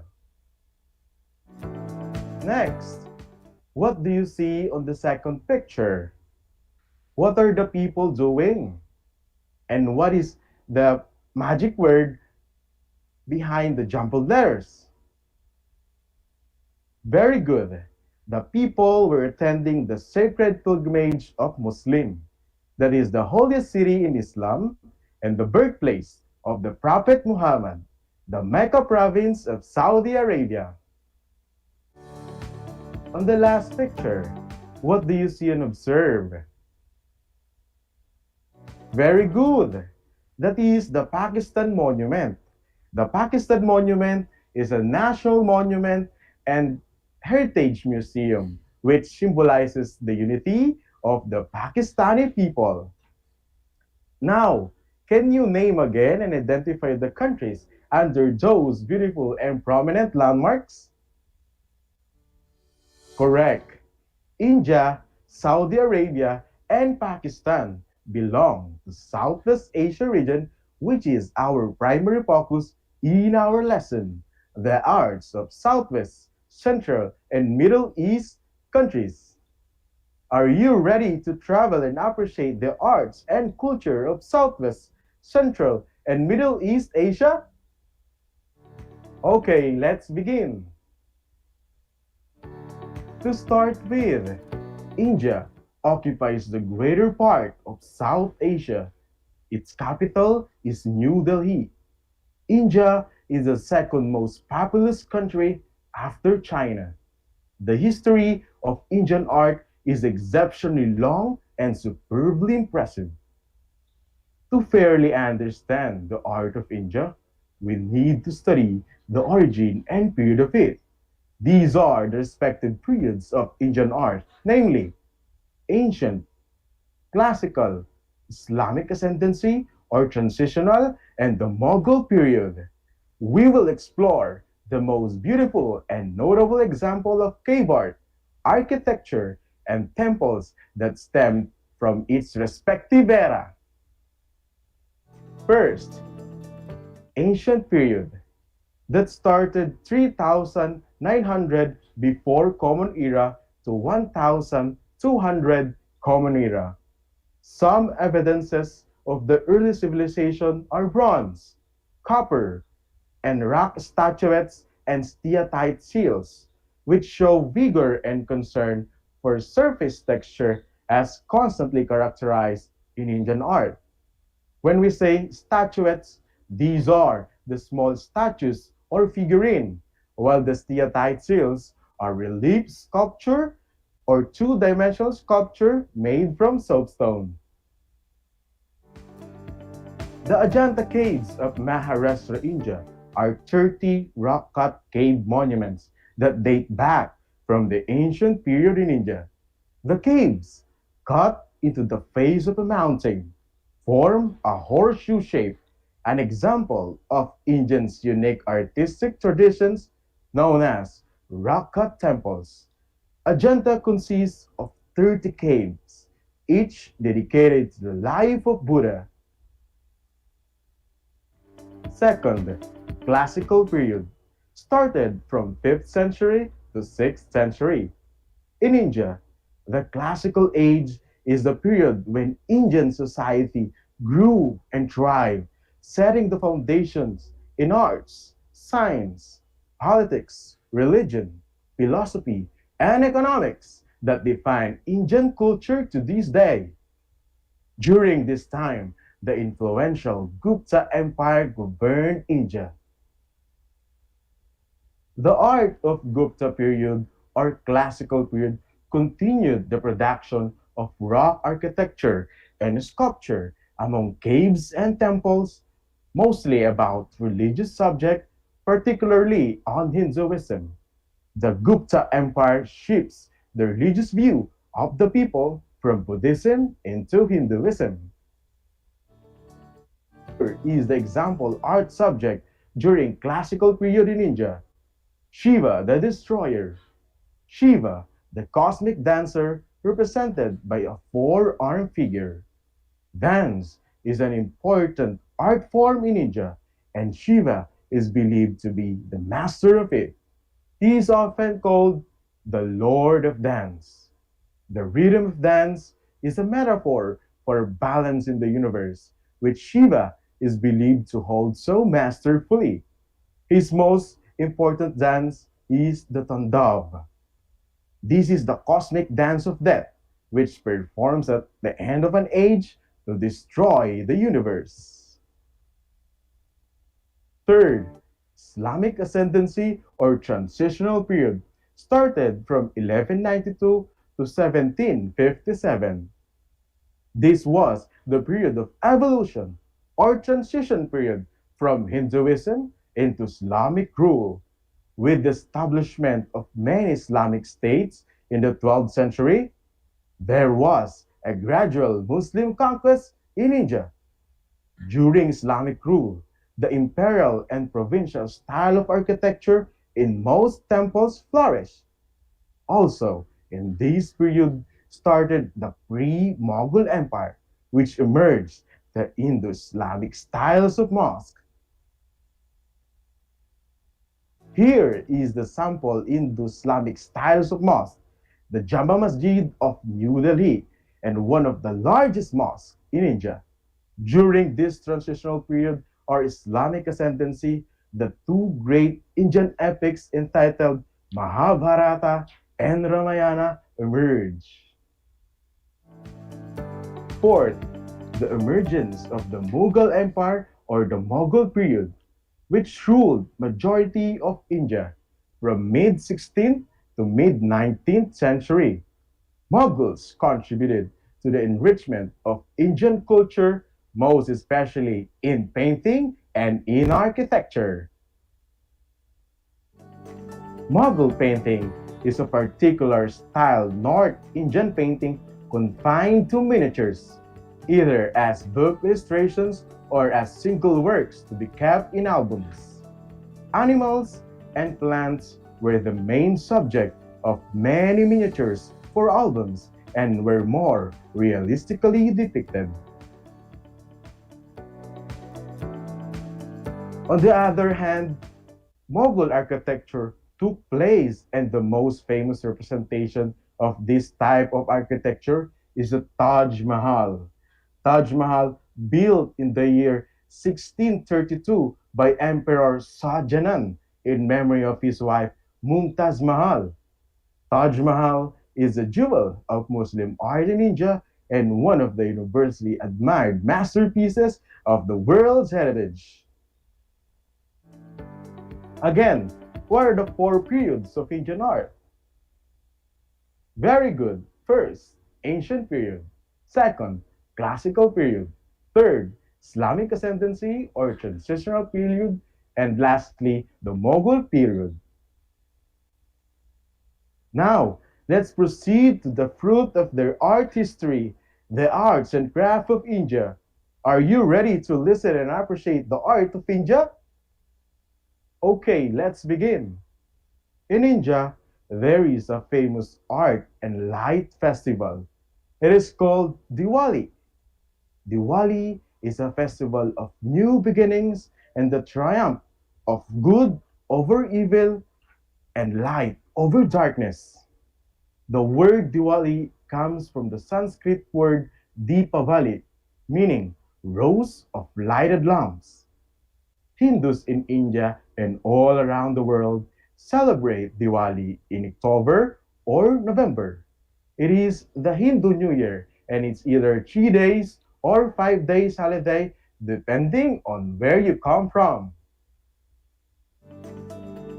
Diwali is a very exciting and colorful holiday where homes are cleaned to welcome the new year and windows are opened so that the Hindu goddess of wealth, Lakshmi, can enter. Hindus believe that she couldn't enter a house which is not lit up. So every household burns Diwali clay lamps or diyas to light the way for the goddess, which is why the holiday is also known as the Festival of Lights. Lakshmi is the Hindu goddess of wealth and fortune. She is worshipped as the bringer of blessings for the Hindus' New Year. Wow!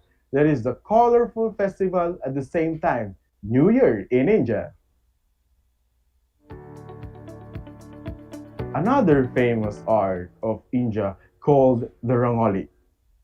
Rangoli is one of the most beautiful and the most pleasing art forms of India. It is comprised of two words, rang, meaning color, and avali, meaning colored creepers or row of colors. Rangoli, the art of making designs or patterns on the walls or the floor of the house, uses finely ground white powder along with different colors. A rangoli is a colorful design made on the floor near the entrance to a house to welcome guests. At Diwali, Hindus draw bright rangoli patterns to encourage the goddess Lakshmi to enter their homes. It is believed that a Hindu household without a clean entrance and rangoli is the abode of Darida, means bad luck. The purpose of rangoli is beyond decoration. The rangoli represents positivity, happiness, liveliness of one's household. Another masterpiece of art that came from India is the Mendi. Mendi is a form of body art and temporary skin decoration usually drawn on hands or legs. Yes, these are the henna tattoos, which are made using the powdered dry leaves of a henna plant. It is mixed with water and turmeric to make a paste. Artists then use it as an ink to draw designs on a person's chosen body part. It is then left to sit for a few hours. The longer it sits, the darker the color before it is removed and the stain on the skin lasts for a few weeks. Indian wedding tradition calls for a Mendi ceremony to be held the night before the wedding as a way of wishing the bride good health and prosperity as she makes her journey to her married life. And that's all for India. Now, let's proceed to the next country. That's right. You are seeing a camel, oil, and desert. What do you think is the next country? Correct. The next country that we will discover is the Kingdom of Saudi Arabia. Saudi Arabia, located in the Middle East between the Arabian Gulf and the Red Sea, is the birthplace of Islam. The culture of Saudi Arabia is defined by its Islamic heritage and its historical role as an ancient trade center. Saudi Arabia has a rich history of craft, especially on weaving. Weaving is a method of textile in which two distinct sets of yarns or threads are interlaced at right angles to form a fabric or cloth. In Saudi Arabia, weaving is just a part of their life. One of the widely known crafts in Saudi Arabia is the rug carpet. The history of Arabian rugs is the history of the region. Carpets are woven into the mythology and the folklore of the region, such as the story of Aladdin's magic carpet. These stories still entertain and fascinate today, and the carpets are just as admired and appreciated by those who own them. Arabian carpets are primarily made from sheep's wool or goat's hair. In terms of design, many Arabian carpets consist of field of interlocking geometric shapes and medallion patterns.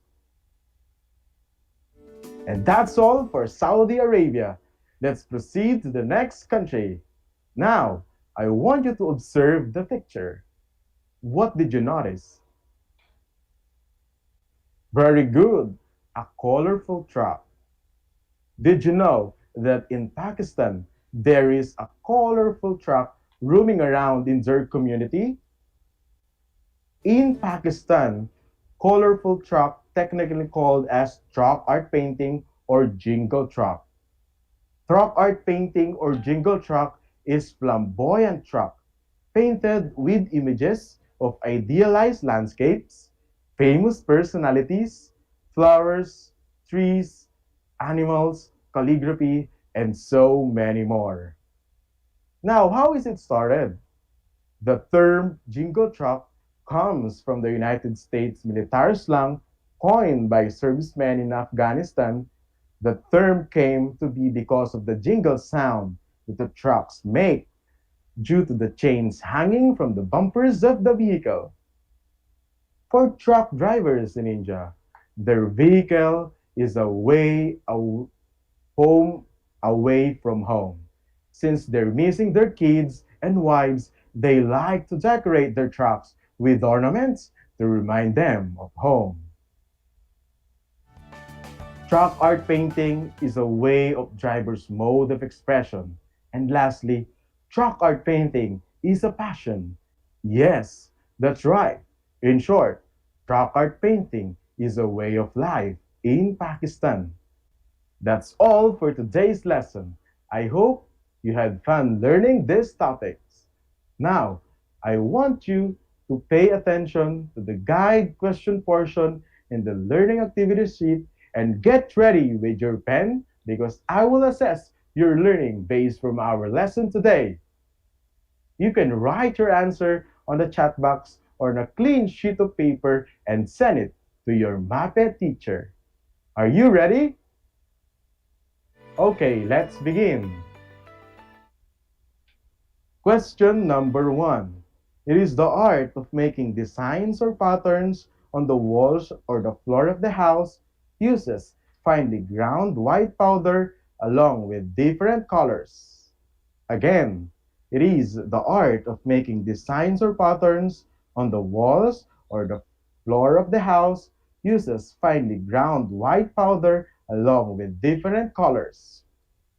For question number 2, it is the Hindus' festival of lights and New Year. Again, it is the Hindus' festival of lights and New Year. For number 3, it is a henna or paste used in Indian wedding tradition held the night before the wedding as a way of wishing the bride good health and prosperity. Again, it is a henna or paste used in Indian wedding tradition held the night before the wedding as a way of wishing the bride good health and prosperity.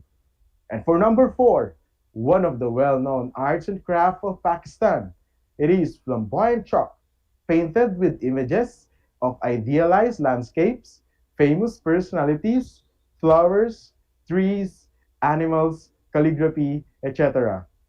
Again, it is a flamboyant chalk painted with idealized landscapes, famous personalities, flowers, trees, animals, calligraphy, etc. And for the last question, it is the jewel of Muslim art in India and one of the universally admired masterpieces of the world's heritage. Again, it is the jewel of Muslim art in India and one of the universally admired masterpieces of the world's heritage. I will give you 10 seconds to finalize your answer.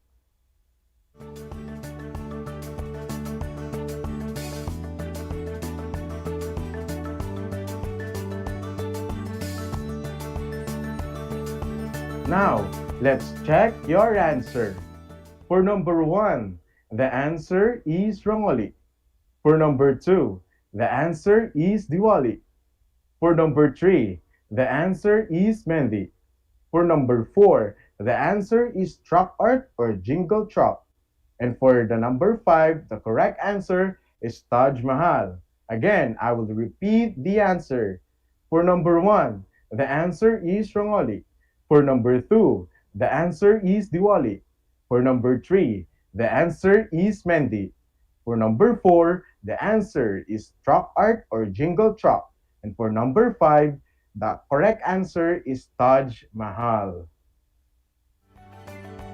Congratulations! You did great in your assessment.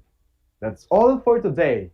And if you have questions or clarifications about our lesson, you can send your questions through my messenger or through your MAPE teacher.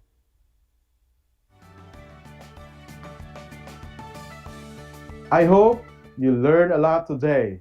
I hope you had a great time and enjoyed our lesson. Take note, every human is an artist. The dream of your life is to make beautiful art. That's all for today. Once again, I am Sir James Patrick Ramos, your arts grade 8 anchor teacher. Until next time, happy listening and have a great day.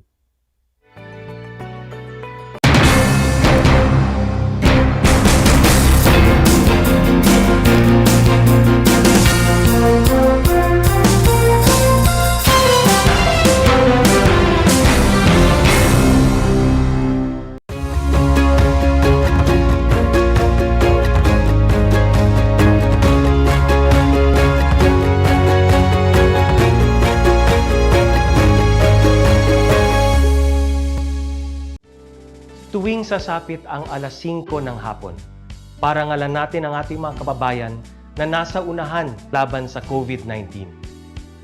Lumabas tayo sa pintuan ng ating mga tahanan. Dumungaw tayo sa ating mga bintana. At atin silang bigyan ng masigabong palakpakan. Gumawa tayo ng ingay, ipagbunyi ang ating frontliners, at ipahayag ang ating walang hanggang suporta sa kanilang kabayanihan. Gusto ko lang pong i-take itong opportunity ito para magpasalamat sa lahat ng mga doktor at nurses, especially yung mga nag-alaga po sa akin, sa buong Asian Hospital, at sa lahat po ng ating frontliners. Umawit tayo at sumayaw at ipakita ang ating talento bilang pagsaludo sa mga bayaning nasa unahan.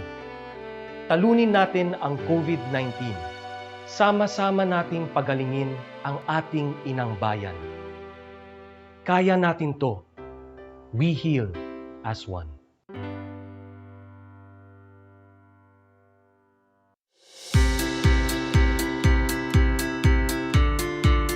Upang matugunan ang mga kinakaharap na pagsubok ng mga guro at mag-aaral sa gitna ng kasalukuyang pandemya, nagsanib tulong sina Congressman Charlie Cojuangco ng unang distrito ng Tarlac, DEPED Region 3 Regional Director Dr. May B. Eclar at Tarlac Schools Division Superintendent Dr. Ronaldo Pozon para sa isang napapanahong proyekto na tinaguriang Project Shine, Aral TarlakHenyo. Ang mga mag-aaral ng Grade 4 at Grade 5, ganon din ang Grades 8 and 9 sa buong probinsya ng Tarlac, kasalukuyang sumasailalim sa radio-based instruction. Katuwang ang himpilang DZTZ 828 kHz AM at RTV Tarlac, Channel 26. Ang Tarlac po nangunguna po ngayon pagdating po sa radio-based instruction. Marami pong humahanga sa atin. I'm very happy this station, itong DCTC, could reach the whole of Region 3. Hindi natin alam, we are contributing. We are creating a very big dent in the history of Philippine education. And I am proud. I am here in Tarlac. This is the noble cause of education in which you and I, without you knowing it, we are bound to do.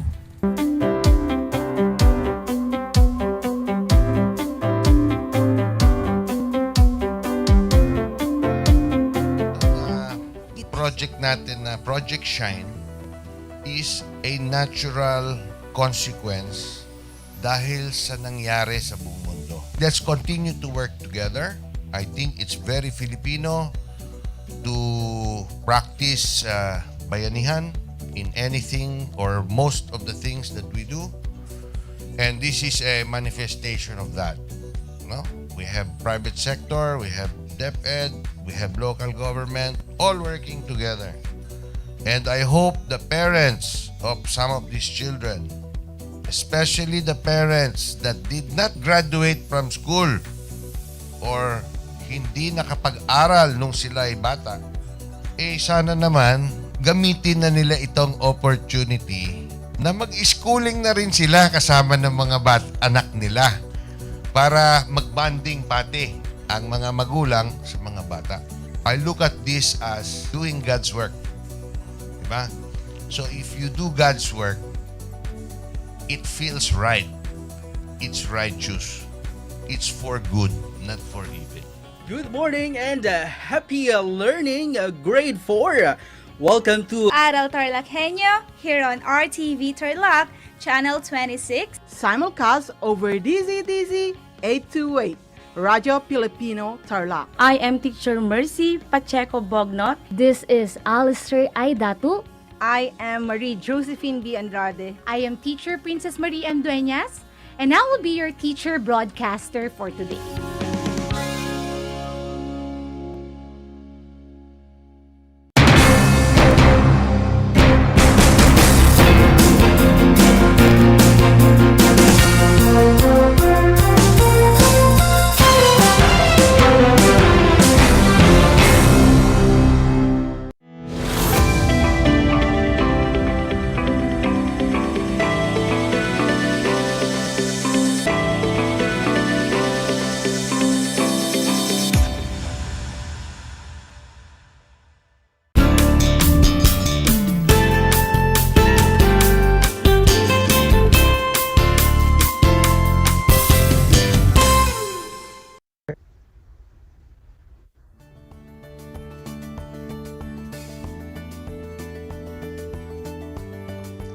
Good afternoon, my dear learners.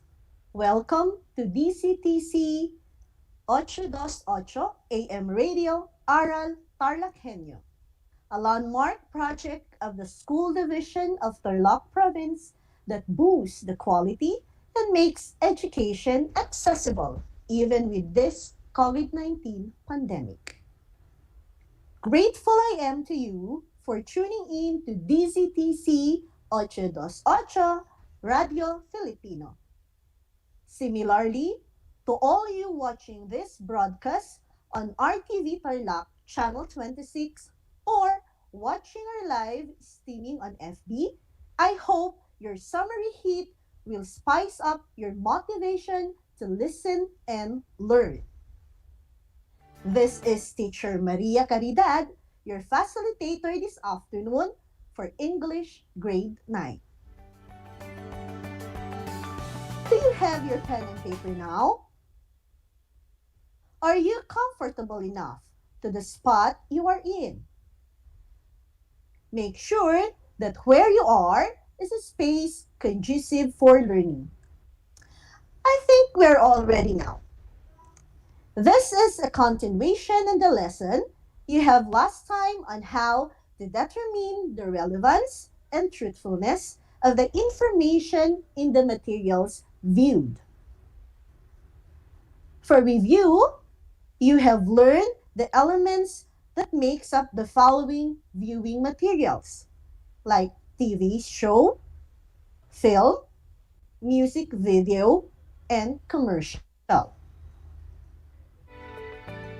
But today's lesson, let us focus on determining themes and details of materials viewed. After you have tuned in and listened thoroughly in the radio-based instruction, you are expected to be able to determine themes and details of materials viewed, differentiate text from a theme, and of course, judge the relevance and worth of ideas presented in the materials viewed. Listen to the teacher broadcaster discussion about text and theme. Pay attention so you can answer the given activities correctly. So let us do an activity. This is activity 1, entitled In the Right Category. Just have to complete the table by classifying the viewing materials in the first column. The first one was done for you. Check the appropriate columns for your answers.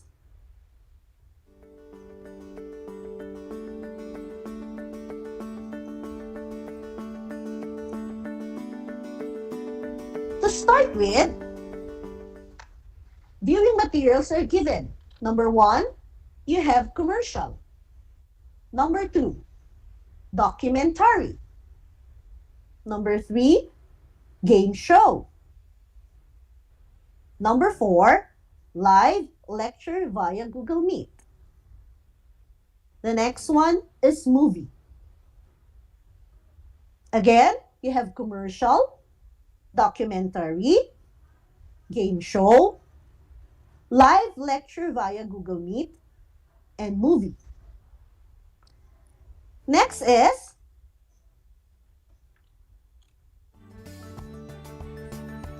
music video. And then newscast, sportscast, State of the Nation address, live streaming, and last but not the least, vlog. I repeat, you have music video, newscast, sportscast, State of the Nation address, live streaming, or SONA, and last is vlog.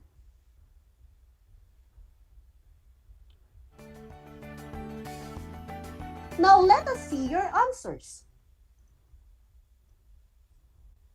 For commercial, it is recorded. For documentary, it is recorded. For game show, it can be both recorded and real time. Live lecture is real time. Movie is recorded. Music video, which is number 6, is recorded. Number 7, newscast, is both. It can be recorded. And a sportscast is also both. Can be recorded and real time. SONA is real time. And last but not least, vlog is recorded. So how was your answers? Very good, dear learners. Tap on your shoulders. With a certain purpose in mind, a writer begins creating text. Text can be a music, video script, TV commercial script, or movie script. This is followed by the selection of theme, the main subject of a viewing material. The theme shapes the selection and organization of elements or plot, setting, characterization, and conflict to constitute the whole process, from script writing to video production.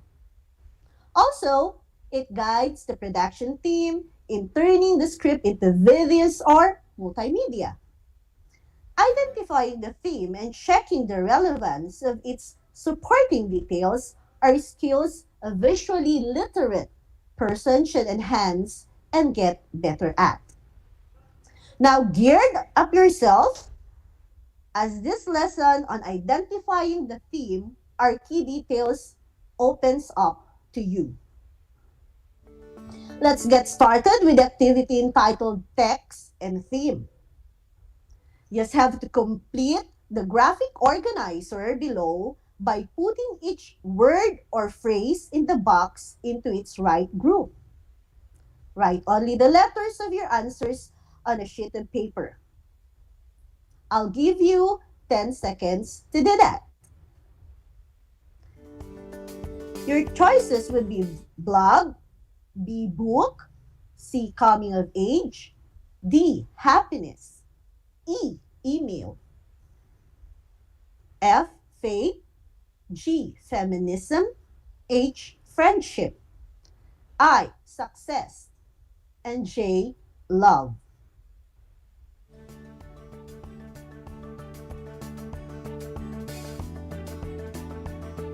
Again, you just have to complete the graphic organizer below by putting each word or phrase in the box into its right group. Just have to write the letters on your answers on the sheet of paper that you have.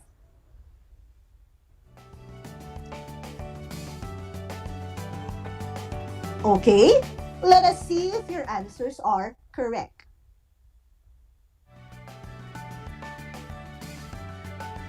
for text, you have letters B and E. And for theme, you have the letters A, C, D, F, G, H, I, and J.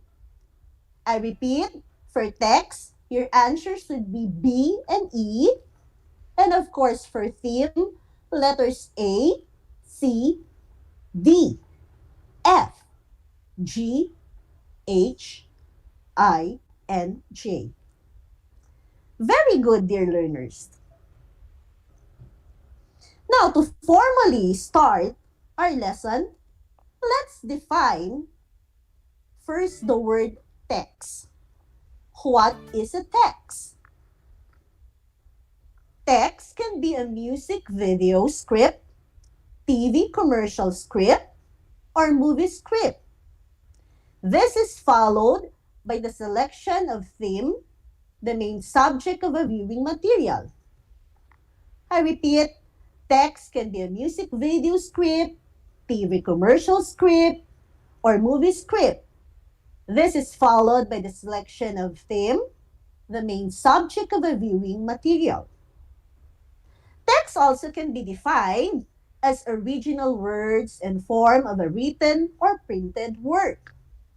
Again, text is the original words and form of a written or printed work. It can also be defined as it refers to the written, spoken, visual, and gestural forms of language that people live with every day. I repeat, it refers to the written, spoken, visual, and gestural forms of language that people live with every day.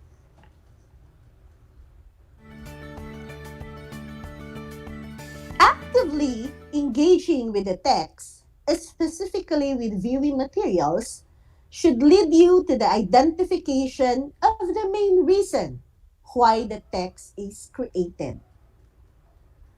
Again, why is text created? Text is created for 4 reasons. We have to describe, to entertain, to explain, and to persuade.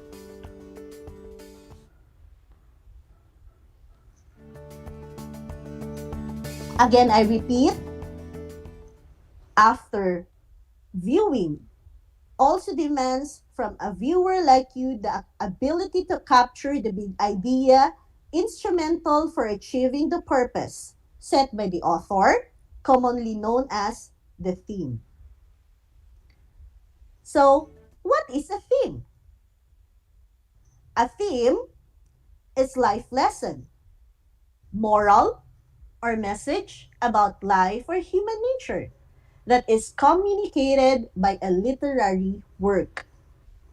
Also, the theme shapes the selection and organization of elements, plot setting, characterization, and conflict.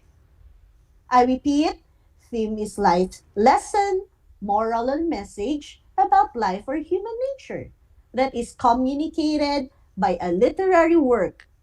The theme shapes the selection and organization of elements, plot setting, characterization, and conflict.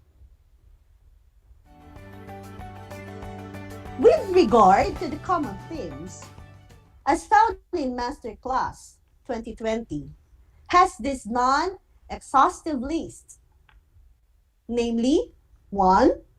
Love, 2. Humanity versus technology, 3. Sacrifice, 4. Good versus evil, 5. Death, 6. Perseverance, 7. Coming of age, 8. Family drama, 9. Reason versus faith, and 10. justice. These are the common themes given to us by Masterclass 2020. I repeat, you have love. Second is humanity versus technology. Third, sacrifice. Fourth, good versus evil. Fifth, death. Six, perseverance. Seven, coming of age. Nine, family drama. Or nine rather, reason versus faith. And 10, justice.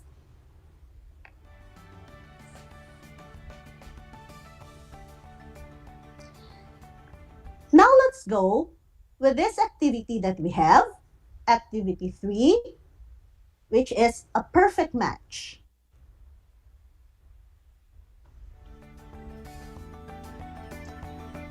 Think of the comic strips that is in your screen as storyboards for video production.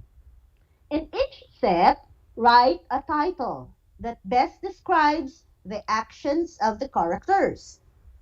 And then you can explain the relevance of your chosen title in 200 to 250 words.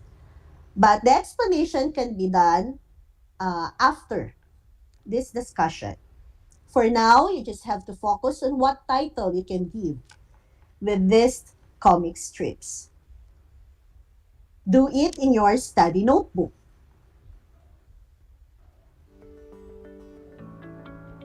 So as you can see, in the first strip, you have people line up buying honey, and then the rest of the comic strips. Just have to find out or think about what kind of title you can give. So the theme is sometimes called storyline, topic, main idea, or unifying concept.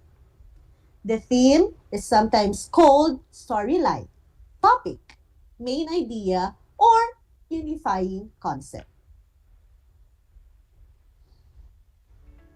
Let us try to watch carefully and see what is the theme of this video that will be played.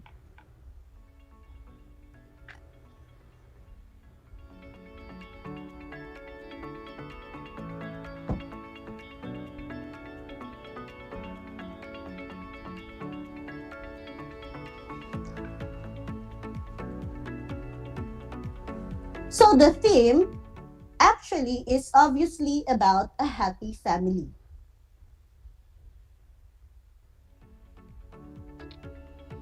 As you can see, if you will try to open the video, this is all about a happy family, having a father, a mother, a brother, and a sister. So let us proceed with activity 4, entitled Together as One. Match the main ideas in column A with the details in column B. Write the letter of your answers on paper.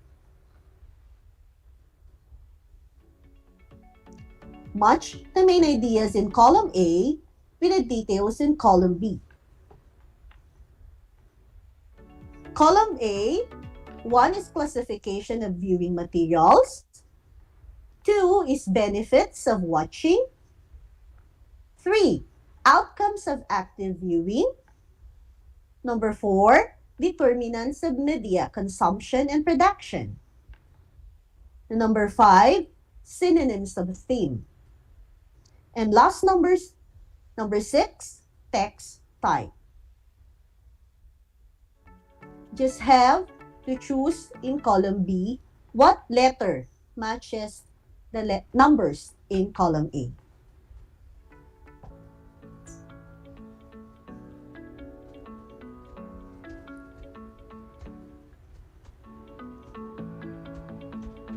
So let us see what are your answers for activity 4. Number 1. We have letter D. Number 2, Letter F. Number 3, letter F. Number 4, letter C. Number 5, letter B. And number 6, letter D. Did you get it all right? Congratulations, my dear learners. So from the previous activities, what have you learned so far? Unless you have the answers to the following questions, can you critically think of the theme? First is, what is happening? Second, what types of conflict are the characters facing? Third, who are the characters and how are they related with each other? Number 4, when and where are the actions taking place? Next question would be, how are the actions sequenced? And the next one is, why do the actors think and act the way they do? For the theme, weaves through the entire composition of what you are viewing. It is important that you also have a keen eye on details. In other words, you can filter out the relevant from the irrelevant. You can decide judiciously whether or not the material is in logical order and creates a coherent whole. Most importantly, you can search the most relevant, reliable, and credible material that will give you a worthwhile viewing experience. Again, for the next activity, let's try activity 5. Just have to write T if the statement is true and write F if it is false. So number 1, text is a cover term for instances of language used arranged in logical order. I repeat, text is a cover term for instances of language used arranged in logical order. Is it T or F? Number 2, theme refers to the written, spoken, visual, and gestural forms of language that people live with every day. I repeat, theme refers to the written, spoken, visual, and gestural forms of language that people live with every day. Number 3, the theme is sometimes called storyline, topic, main idea, or unifying concept. I repeat, the theme is sometimes called storyline, topic, main idea, or unifying concept. Number 4, text can be as simple as smileys. Text can be as simple as smileys. Number 5, it is not easy to recognize the theme of what you are watching because it is usually implied. It is not easy to recognize the theme of what you are watching because it is usually implied.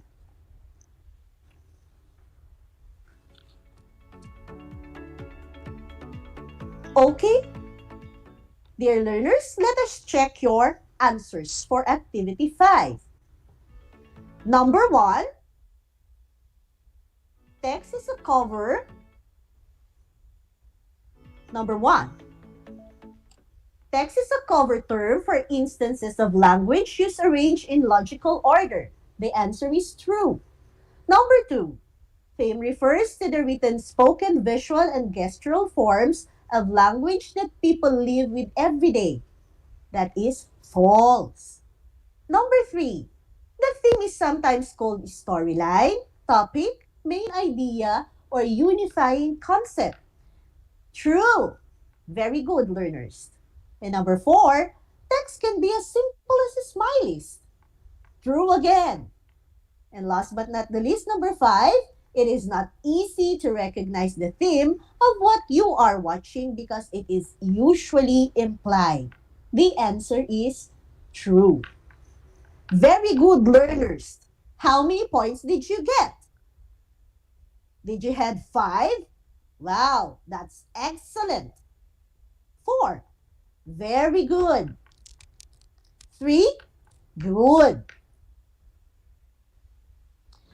For your additional activity, find 2 videos, music videos, or songs per theme. This would be your post-listening and viewing activity. Just have to find 2 music videos or songs per theme. Might be friendship, love, courage, coming of age, or girl power. You write down the title, the artist, and relevant lyric quotes from the material you have viewed or listened to. Then, fill in the table below with the information you have gathered. An example is provided for you. I repeat, you fill in the table and with the informations you have gathered. The first one is done for you. So here are the themes. You have friendship, love, courage, coming of age, girl power. The next one is you have to write the music video title, the artist, and the relevant lyric quote. Like for example, friendship. We have artist is Adele. So the relevant lyric quote is, the scars of your love remind me of us. They keep me thinking that we almost had it all. The scars of your love, they leave me breathless. I can't help feeling we could have it all. So, the succeeding themes, you just have to do it yourself. Okay? So, I think that's a wrap up for now, my dear students, my dear learners. As your facilitator today, I am so proud of what you have achieved. You've done a great job. Keep that motivated learner viewer in you. Always remember that education can bring you success if you would do your best to focus on it. This is your teacher broadcaster, Ma'am Chat. Until our next episode. Stay safe.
buhay mga bata sa mga batang nasa ika-5 baitan. Hello! Magandang araw din sa inyo, mahal naming magulang. Ito ang Aral TarlakHenyo ng SDO Tarlac Province dito sa RTV Tarlac, Channel 26. At DZTC, Radio Pilipino, Tarlac. Happy learning, grade 4. Welcome to Aral TarlakHenyo here on RTV Tarlac, Channel 26. Simulcast over DZTZ 828, Radio Filipino Tarlac.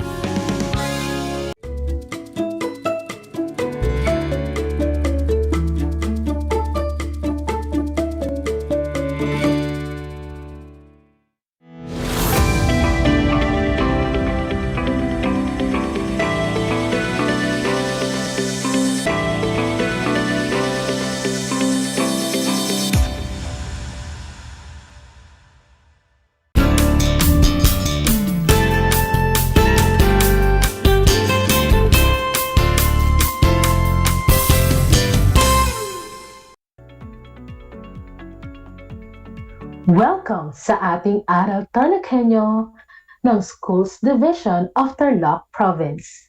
Hatid sa inyo ng RTV Tarlac, Channel 26 at ng DZTC 828, Radio Filipino Tarlac. Isang masigla at ligtas na hapon mga ka-Tarlakhenyo. Narito na naman tayo nagsisikap at nagpupunyagi na maging makadiyos, makatao, makakalikasan, at makabansa. Kumusta kayo mga ginigilo kong mag-aaral mula sa ika-9 na baitang? Ang aking pagbati at paghanga sa inyong masidhing pagpupunyagi sa patuloy na pag-aaral sa himpapawid upang matuto sa kabila ng hamon ng pagkakataon, ang COVID-19 pandemic.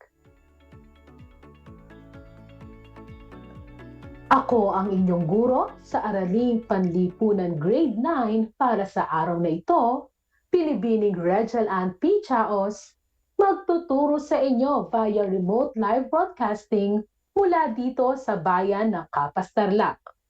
Sasamahan at gagabayan kayong maunawaan ang nilalaman ng ating aralin sa pagpapatuloy ng ating paksa, ang Pambansang Kita, Quarter 3, Module 2. Bago pa man tayo magsimula sa ating talakayan, ay narito ang iilan sa mga paalala. Siguraduhin ninyo na nasa lugar kayo ngayon na komportable at maayos na naririnig o napapanood ang ating broadcast. Matanong ko lang, nagmerienda ka na ba?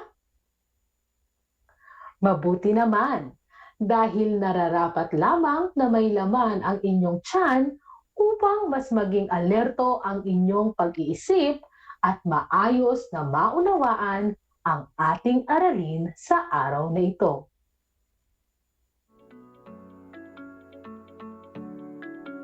Sa puntong ito, nais kong kunin ninyo ang inyong module o learner's material sa Araling Panlipunan para sa ikatlong linggo ng ikatlong markahan. Ito ay ang module 2 na may pamagat na pamamaraan at kahalagahan ng pagsukat ng pambansang kita. Ihanda na rin ang inyong ballpen at sulatang papel upang maisulat o maitala ninyo ang mga mahahalagang impormasyon o konsepto na aking mababanggit.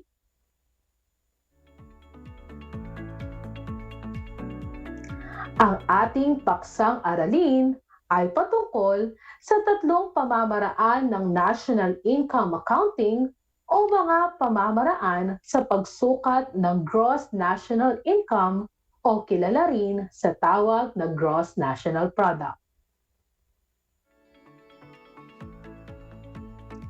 Bago tayo magsimula sa ating paksa ngayong araw, ay alalahanin muna natin ang ating naging aralin noong nakaraang episode.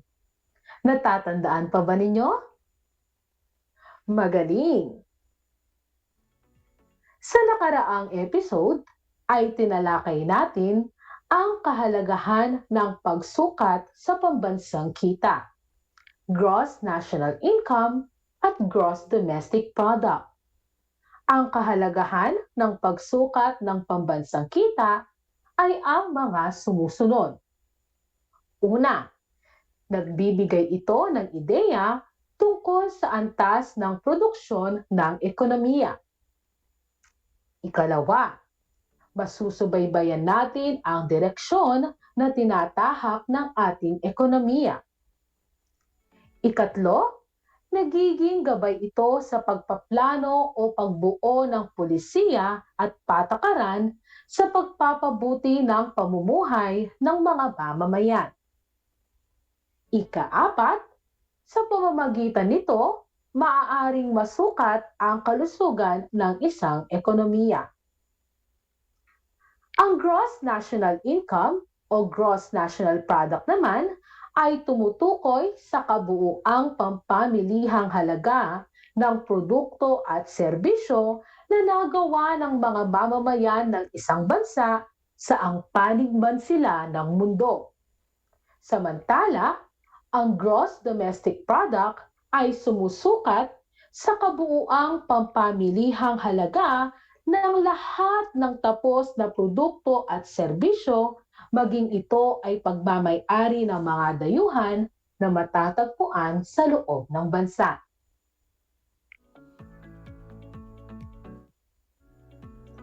At ngayon, sa aking palagay, ay handa ka na sa ating bagong paksa sa araw na ito. Inaasahan na sa pagtatapos ng aralin na ito ay makikilala mo ang tatlong pamamaraan sa pagsukat ng Gross National Income o GNI at nakakapag-compute ng pambansang kita batay sa tatlong pamamaraan.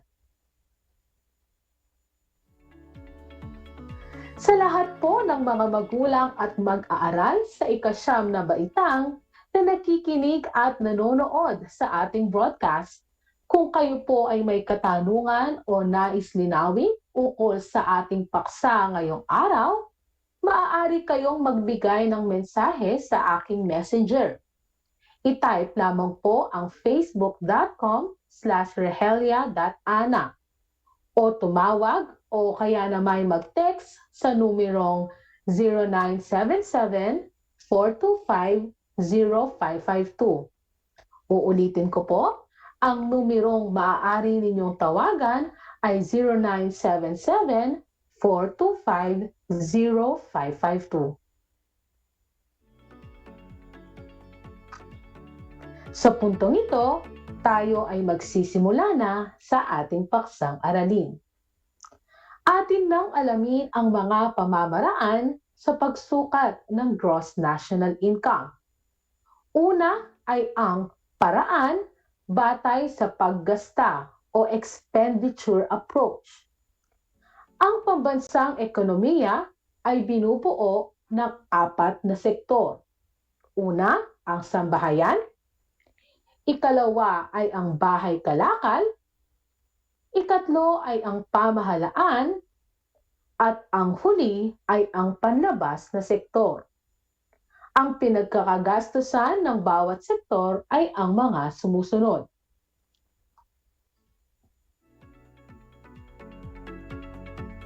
Una ay ang gastusing personal.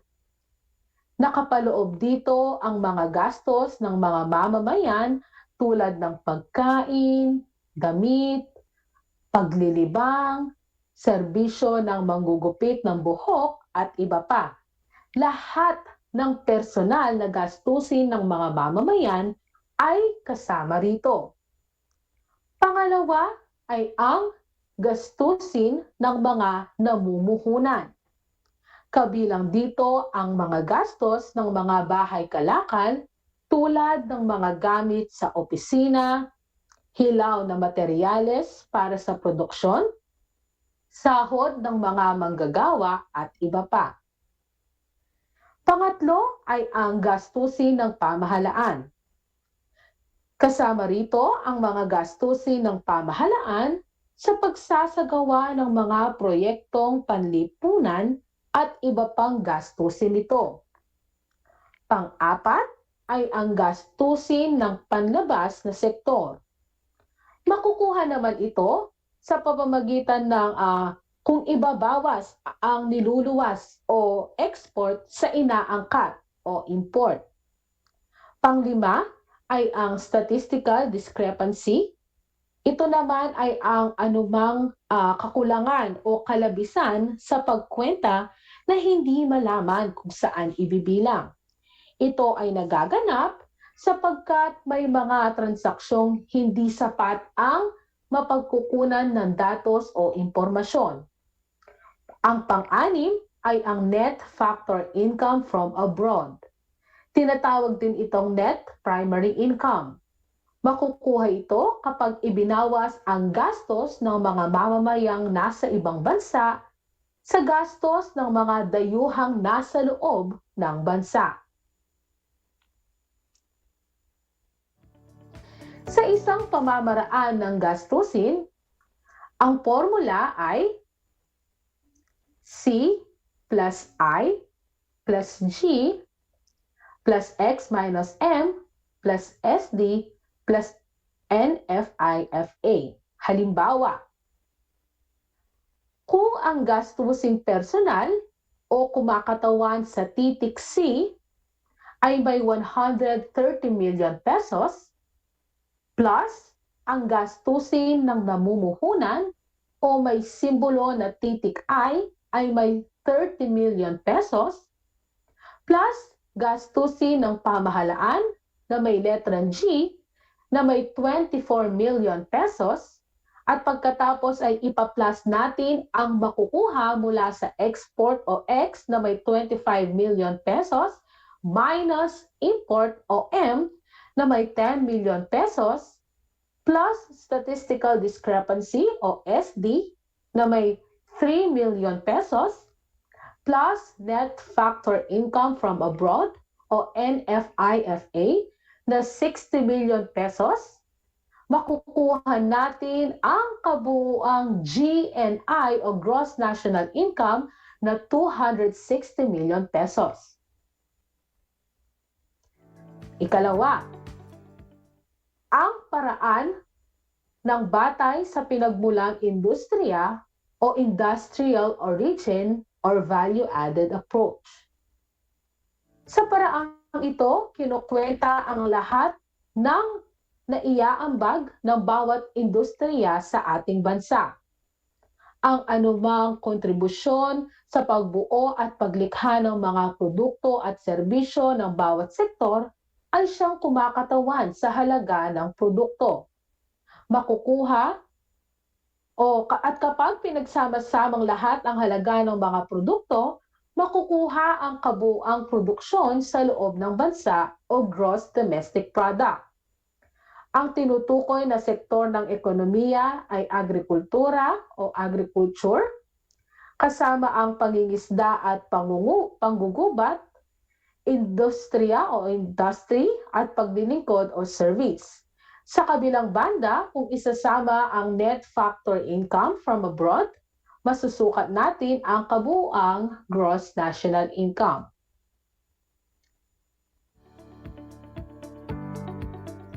Halimbawa, kung ang agrikultura ay may kabuuang 60 million pesos plus kabuuang industriya ng bansa na may 80 million pesos plus kabuuang serbisyo na may 53 million pesos, makukuha natin ang GDP o Gross Domestic Product na 193 million pesos. Kung isasama pa natin ang NFIFA na may 10 million pesos, makukuha natin ang kabuuang Gross National Income na 203 million pesos.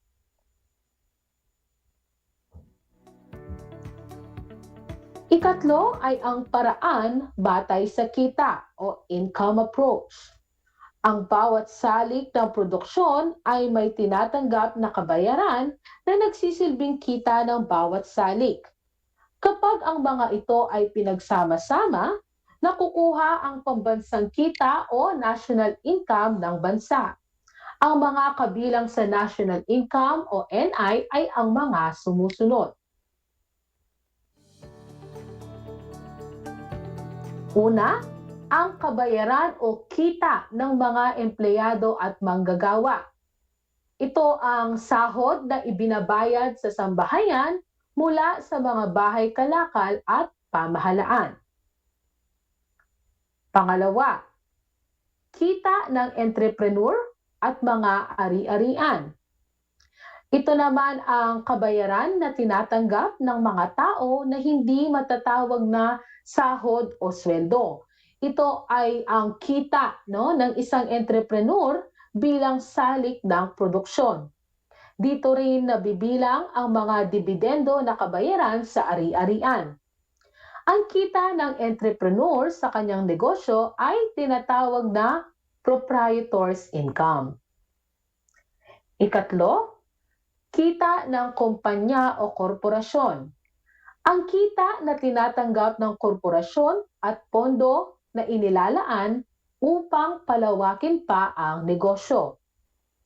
Ikaapat, kita ng pamahalaan. Ito ay lahat ng kita na tinatanggap ng pamahalaan tulad ng buwis, mga kinita ng korporasyon na pag-aari ng gobyerno at mga interes sa pagpapautang ng pamahalaan. Ikalima, ang capital consumption allowances. Tinatawag na depresyong pondo na inilalaan para sa pagbili ng bagong makina o gusali kung ang mga ito ay unti-unting nasisira at naluluma. Pang-anim, indirect business tax. Hindi tuwirang buwis na ipinapataw sa mga produkto o serbisyo na nilikha matapos ibawas ang anumang subsidy na ibinibigay ng pamahalaan.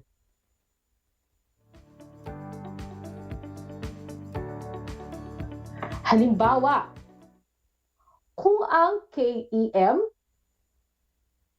o yung kita ng mga empleyado at manggagawa ay may 150 million pesos plus KEA na may 60 million pesos plus KK na may 15 million pesos plus KP na may 25 million pesos, makukuha natin ang national income o NI na kabuuang 250 million pesos. Kung idadagdag pa natin ang CCA na may 12 million pesos at IBT na 5 million pesos, makukuha natin ang kabuuang gross national income na 267 million pesos. Ayan.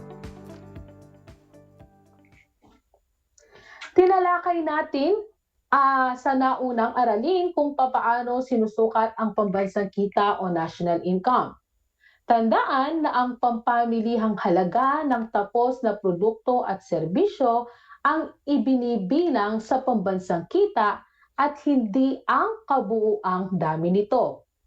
Paano kung nagkaroon ng pagtaas o pagbaba sa presyo, ngunit hindi naman nagbago ang kabuuang bilang ng nabuong produkto sa ekonomiya? Kung ihahambing ang pambansang kita sa taon na nagkaroon ng pagbabago sa presyo, hindi na magiging kapanipaniwala ang paghahambing. Dito na papasok ang kahalagahan ng pagsukat sa real or constant price na pambansang kita. Ang gross national income sa kasalukuyang presyo o current o nominal GNI ay kumakatawan sa kabuuang halaga ng mga natapos na produkto at serbisyong nagawa sa loob ng isang takdang panahon, batay sa kasalukuyang presyo. Sa kabilang banda naman, ang real GNI o GNI at constant prices ay kumakatawan sa kabuuang halaga ng mga tapos na produkto at serbisyong ginawa sa loob ng isang takdang panahon batay sa nakaraan pang presyo o sa pamamagitan ng paggamit ng batayang taon o base year. Sa pagsukat ng nominal at real GNI, kailangan munang malaman ang price index. Sinusukat ng price index ang average na pagbabago sa presyo ng mga produkto at serbisyo. Malalaman kung may pagtaas o pagbaba sa presyo ng mga produkto o serbisyo sa pamamagitan ng price index. Mahalagang malaman ang real or constant prices GNI dahil may pagkakataon na tumataas ang presyo ng mga bilihin na maaaring makaapekto sa pagsukat sa GNI. Dahil pampamilihang halaga ang ginagamit sa pagsukat ng GNI, lalabas na mataas ito kung nagkaroon ng pagtaas sa presyo kahit walang pagbabago sa dami ng produksyon. Sa pagkakataong ito, mas mainam na gamitin ang real or constant prices GNI. Ginagamit ang real or constant prices GNI upang masukat kung talagang may pagbabago o paglago sa kabuang produksyon ng bansa nang hindi naaapektuhan ng pagtaas ng presyo. Malalaman ito sa pamamagitan ng formula na ituturo sa inyo sa susunod na linggo. Ayan, natalakay natin ang mga pamamaraan sa pagsukat ng pambansang kita. Para sa ating maikling pagsusulit, ngayong hapon, kumuha kayo ng isang malinis na papel, ballpen at maaaring gumamit ng calculator. Ayan, handa na ba kayo? Kung ang lahat ay handa na, simulan na natin ang ating pagsusulit.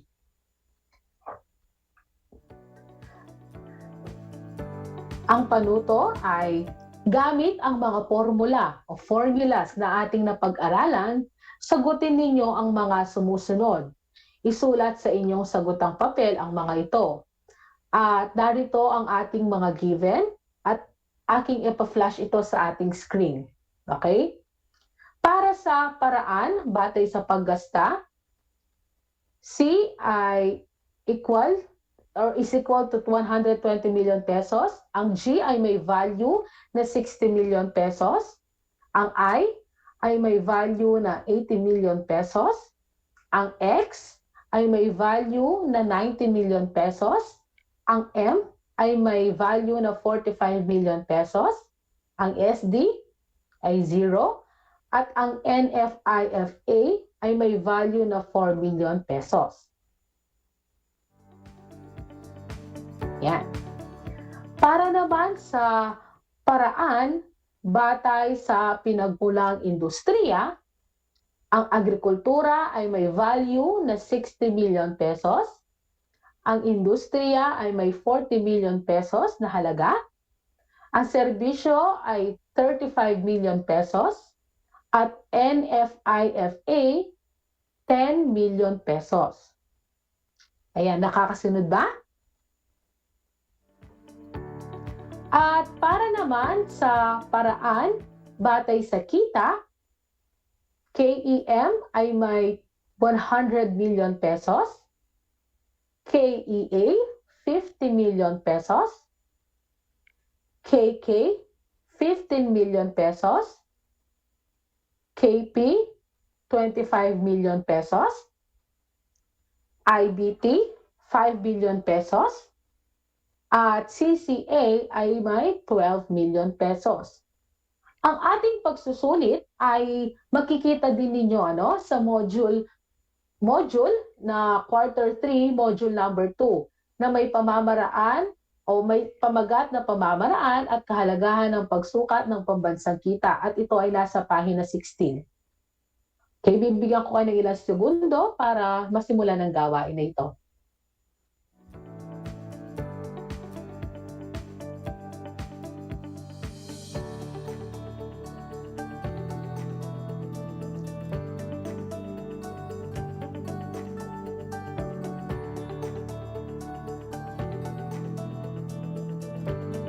Ayan. Sa susunod na aralin ay ating tatalakayin ang konsepto, dahilan, epekto at pagtugon sa implasyon. Ngunit bago iyon, siguraduhin ninyong tapusin muna ang ibinigay na gawain o pagsusulit ngayong araw. At ito ay maaari ninyong kunan ng larawan gamit ang inyong cellphone at isumite ito sa Facebook Messenger ng inyong guro sa Araling Panlipunan. Kung may mga katanungan, huwag magdalawang isip na imensahe ang inyong guro. Sa mga walang akses sa internet, maaaring ipasa ang inyong ginawang gawain sa inyong barangay hall sa itatakdang araw ng pagsauli at pagkuha ng module. Tandaan, huwag kakalimutang ilagay ang pangalan, grade, section at paaralan kung saan kayo nag-aaral. Isang paalala lamang, ang inyong mga magulang o guardian ang maaaring magtungo sa barangay hall sa pagpasa ng mga sinagutang gawain.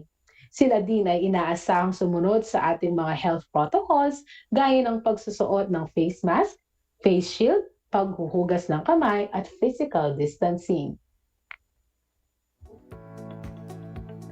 Inaasahan ko na kayo'y natuto sa ating talakayan sa araw na ito.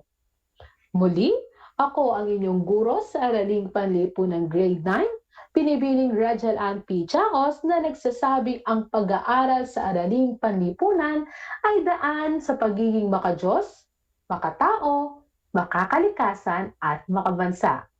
Hanggang sa muli!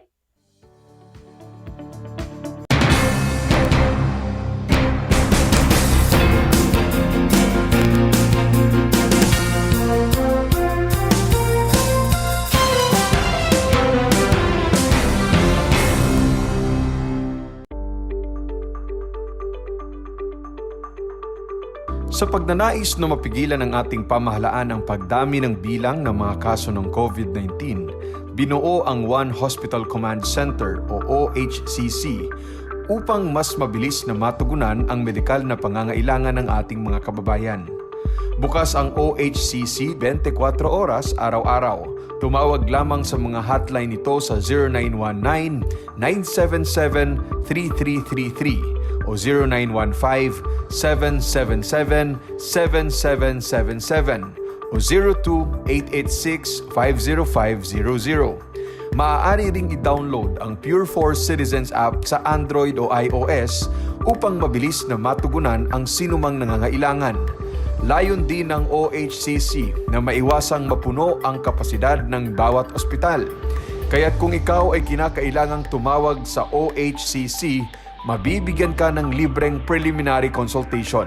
Para sa mga nangangailangan ng emergency quick response, makikipag-ugnayan ang OHCC sa DOH Bed Tracker at sa mga ospital upang makahanap agad ng pinakamalapit na bakanteng ospital.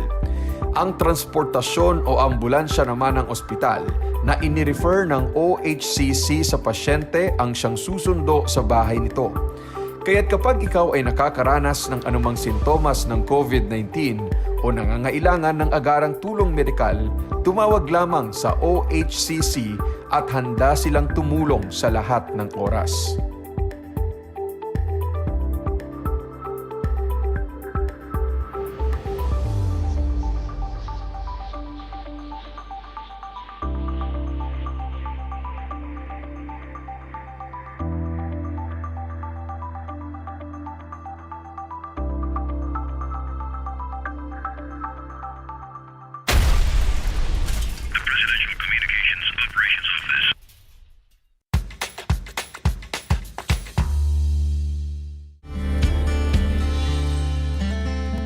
Alam niyo ba na ang Pilipinas ay mayroong 7,641 islands? Mula sa bilang na 7,107 islands, nadagdagan ito ng 534 na isla noong 2017. Tanging 2,000 lamang sa mga islang ito ang natitirhan.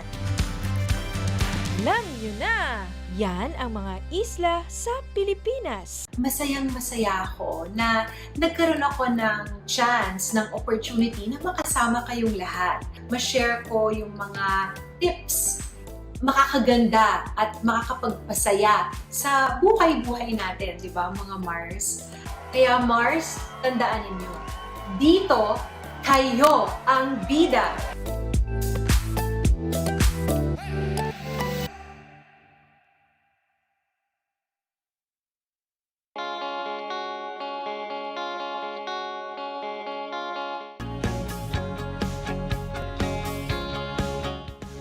buhay mga bata, sa mga batang nasa ika-5 baitan. Hello! Magandang araw din sa inyo, mahal naming magulang.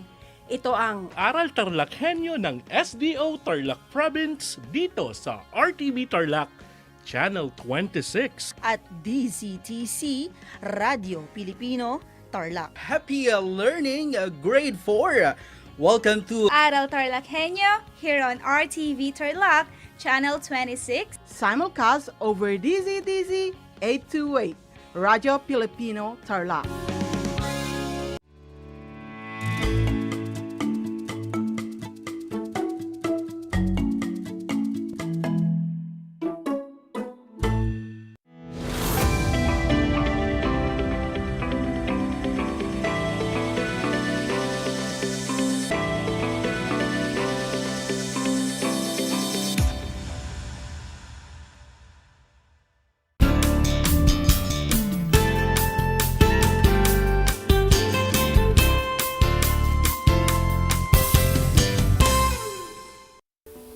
Good afternoon, learners. Welcome to Aral TarlakHenyo here on RTV Tarlac, Channel 26. Simulcast over DZTZ, Radio Filipino Tarlac. I am Juniel M. Oligario, your teacher broadcaster in TLE Grade 9, broadcasting live here in Paniki, Tarlac.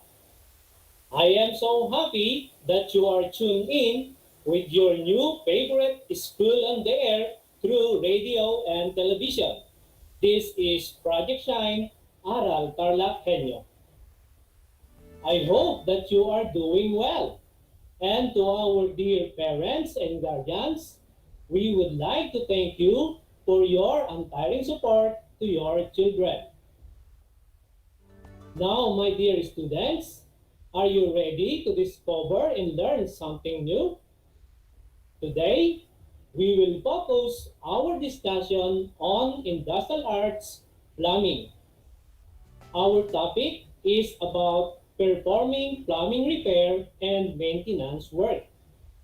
After this discussion, you are expected to identify defective pipes and fittings, repair defective pipes and fittings according to job requirement, and lastly, appreciate the importance of acquiring the knowledge and skill in performing basic plumbing works and maintenance. So, prepare your compendium of notes in plumbing as well as your ball pen and paper. Let us start by having a short recap on the previous topic we discussed last learning session. Have you still recall, my dear learners? Yes, very good. Last meeting, we were able to learn how to pick up joints and fittings for PVC or the polyvinyl chloride pipe. We were able to connect two separate PVC pipe or the blue pipe with the use of fittings such as elbows and coupling. And now, prepare yourself for another lesson. Let's begin. Open your compendium of notes in Plumbing Grade 9. So let us define first plumbing defects. So when we say plumbing defects, these are the problems or issues that commonly occurs in your water line or water system because of wear and tear. Meaning, pipes and fittings are made not for lifetime service. They need to replace once they reach the maximum serviceable period of time. The question is, what are the factors that affect the condition of piping system? According to facilities.com, there are 4 factors that affects the condition of piping system. The first one is age. Over a period of time, pipes and fittings become old in nature. Just like humans and other things around us, the capacity to perform the task will eventually diminish because of aging. Second is design. Pipes and fittings are designed according to their specific function. Say for instance, when a pipe is used in drainage system, then installing more drains, adding to the drain load without expanding or changing the original size of pipe, this will cause immediate deterioration of the water system. Third is the usage. Always remember, my dear learners, that too much is not good to anyone. As the song goes, too much love will kill you. So, there must always a limitation. In piping system, too much slope causes liquid to run faster than the solid, leaving the solids high and dry in the piping. With too little slope, liquids will not be flushed the solids through the piping with enough force. And last, or the fourth factor that affects the condition of the piping system is the proper maintenance. Pipes should be checked regularly to avoid shutdowns of the system due to rupture caused by erosion or corrosion. For some reason, these factors become a plumbing issue or problems once neglected or not given attention. Many people thought and assumed that pipes and fittings will last for lifetime because these things were placed or buried normally underground. So, what are the common problems or issues in plumbing? Any idea, my dear learners? Yes, you are right. There are 5 common plumbing problems here in our country. But of course, we do believe that in every problem, there is always a solution. Let's begin with slow running or clogged toilet and drain. This is very common to every household when somebody used the toilet and put some hard to flush material. How can we solve this one? A clog may be solved with the use of plunger, boiling water and baking soda, and vinegar.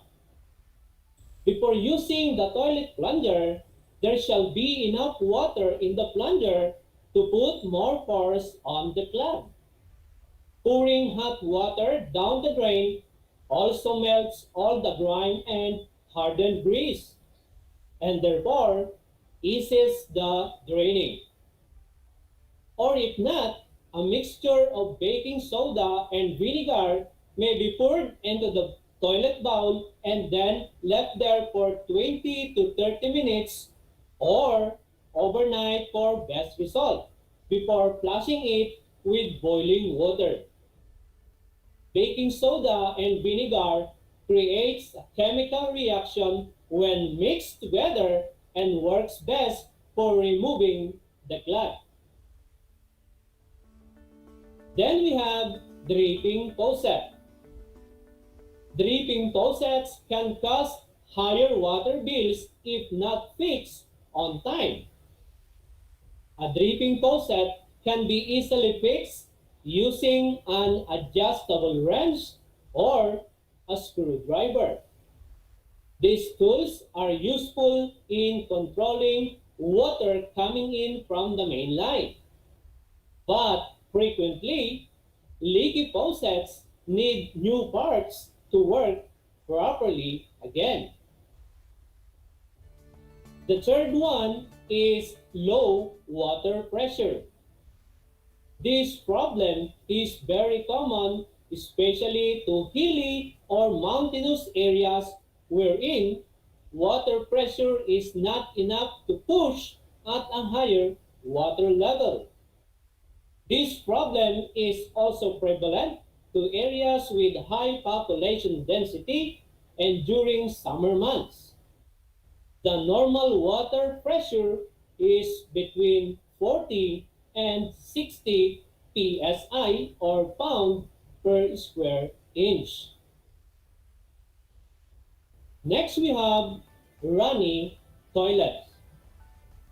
A runny or leaky toilet is another cause of high water bills. It's important to check the toilet regularly by properly adjusting the valve and float, cleaning the flapper and flush valve. The last but not the least is the leaky pipe. Leaky pipe is the hardest to notice because most of the pipes are installed underground and are wall embedded. Leaky pipes can be caused by stubborn plugs, incorrect pipe laying, pipe corrosion, pipe joint damage, cracked pipes due to excessive water pressure. Over a short period of time, when unaddressed, people are wasting a lot of water, wasting money, and causing serious damage to their homes. So on that note, I want to share with you the tips on how to spot a leaky pipe in your home because no matter what is causing leaky pipes, this common plumbing problem needs to fix immediately. The longer you ignore it, the more damage they can cause. According to comfortechphc.com, there are 7 signs on how to spot leaky pipe in your home. But for this discussion, I choose only 4 that suited to our locality. Number 1 is skyrocketing water bills. Always observe your water bill every month. Unexplainable high bill can be a sign of leaky pipe along your water line. If your bill is increasing or rising consistently, but your water use habits haven't changed, a leak may be to blame. Compare your bills from the past few months to see if there's a steady increase. Your water bill should remain within the same range month to month. Remember that your pipes were placed underground. It is very hard to detect leaks in this part of your system, but you'll always pay for them.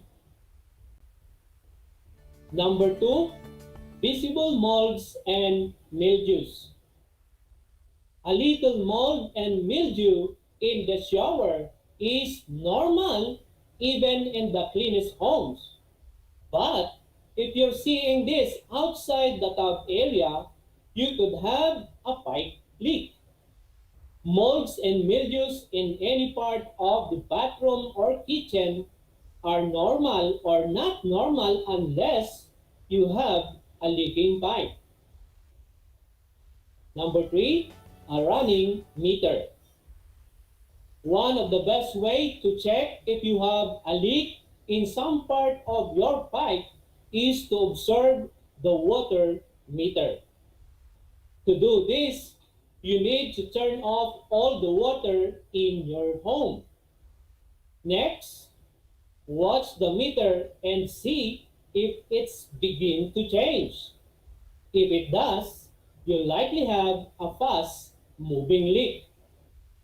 If the meter doesn't change immediately, wait 2 hours and check it again. If it has changed despite all the water being off, you may be dealing with a slower leak. This leak could be anywhere after the meter or even underground. Remember, that all piping after the meter is a homeowner's responsibility. Then we have number 4, the wet spot. When you notice puddles or mud around the outer walls in your garden when there has been no rain. Other times, the wet spot may be in the home. Where there is water, molds and mildews will soon follow. Maybe structural damage too. So follow the clues and get the leaking pipe checked out. Okay, my dear learners, after knowing some of the tips on how to locate leaky pipe or damaged pipe, at this point, we are going to repair it and do some maintenance work. Here in our country, it is very common to every household the use of PVC pipe or the polyvinyl chloride type of pipe. Why? Because PVC is one of the cheapest material in installing water lines. And aside from that, they are abundant in the market. So for this activity, we are going to use PVC pipe, pieces of fittings, solvent cement, sandpaper, marking pen, shovel, pipe cutter, or hacksaw. So let's say, for example, you found waterlogging or puddles outside your house within your vicinity. What actions should you do to verify your suspicion that there is a leaky pipe underground? Step 1, close the main valve. This will ensure that there is no water along the pipe to come in, thus preventing wastage of water and an increase in water bill. Step 2, locate the wet portion area of the suspected pipe leak. Using a shovel, make a dig into the ground until you reach the pipe laying level. Be sure that you will create enough hole for proper space and to easily move in while doing the maintenance and repair. Step 3, expose the suspected part of the pipe. Clean the suspected pipe and remove unwanted dirt. Open the gate valve so that water can flow freely along the pipeline and to see the exact location of the water leak. Once located, close again the main gate valve. Step 4, mark with pen the damaged part of the pipe. Step 5, cut the PVC pipe using a hacksaw or pipe cutter if available. In using these tools, be sure that your safety should not compromise. Work with safety. Step 6, using a push-pull rule, measure at least 3 to 5 inches long and cut the pipe on the other side. This is done to facilitate the installation of fittings. Step 7, after cutting, remove the PVC burr on both ends of the pipe using a sandpaper. Clean both ends with a dry cloth. Step 8, make a trial or test to ensure whether the coupling will fit to the end pipe. And step 9, put an ample amount of solvent cement to the first coupling, same with the other end pipe. Step 10, let the contact to settle and allow it to dry. Step 11, once the first coupling settled, do the same procedure in putting a solvent cement to the second coupling. Step 12, connect the PVC stop part into the other end of the pipe. Let it settle for a while to ensure the firm contact and to avoid possible leak. Step 13, after 15 to 30 minutes, open the gate valve and check the connections. Once finished the repair, bury again the pipe into the ground using a shovel. Alright, now we are done. Let's have a quiz. Write the letter of the correct answer. I will read the question twice, so listen very well. Again, I will read the question twice, so listen very well. Question number 1. The following are problems and issues in plumbing except A. Leaky pipe, B. Runny toilet, C.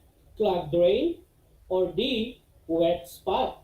I repeat, the following are problems and issues in plumbing except A. Leaky pipe, B. Runny toilet, C. Clogged drain, or D. Wet spot. Question number 2. What type of binding agent used in fitting up PVC pipe and coupling? A. Water, B. Hacksaw, C. Solvent cement, or D. Soil. What type of binding agent used in fitting up PVC pipe and coupling? A. Water, B. Hacksaw, C. Solvent cement, or D. Soil. Question number 3.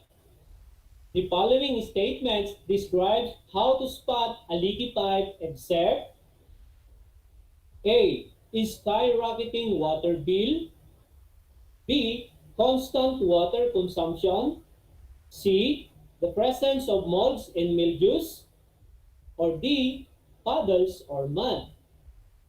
The following statements describe how to spot the leaky pipe except A. Skyrocketing water bill, B. Constant water consumption, C. Presence of molds and mildews, or D. Puddles or mud. Question number 4. The following are factors to be considered in piping system except for A. Design, B. Usage, C. Age, or D. Cost. The following are factors to be considered in piping system except for A. Design, B. Usage, or C. Age, and D. Cost. Question number 5. How many PSI or pound per square inch in a normal water pressure? A. Between 10 to 20 PSI, B. Between 20 to 30 PSI, C. Between 40 to 60 PSI, or D. Between 60 to 80 PSI. How many PSI or pound per square inch in a normal water pressure? A. Between 10 to 20 PSI, B. Between 20 to 30 PSI, C. Between 40 to 60 PSI, or D. Between 60 to 80 PSI.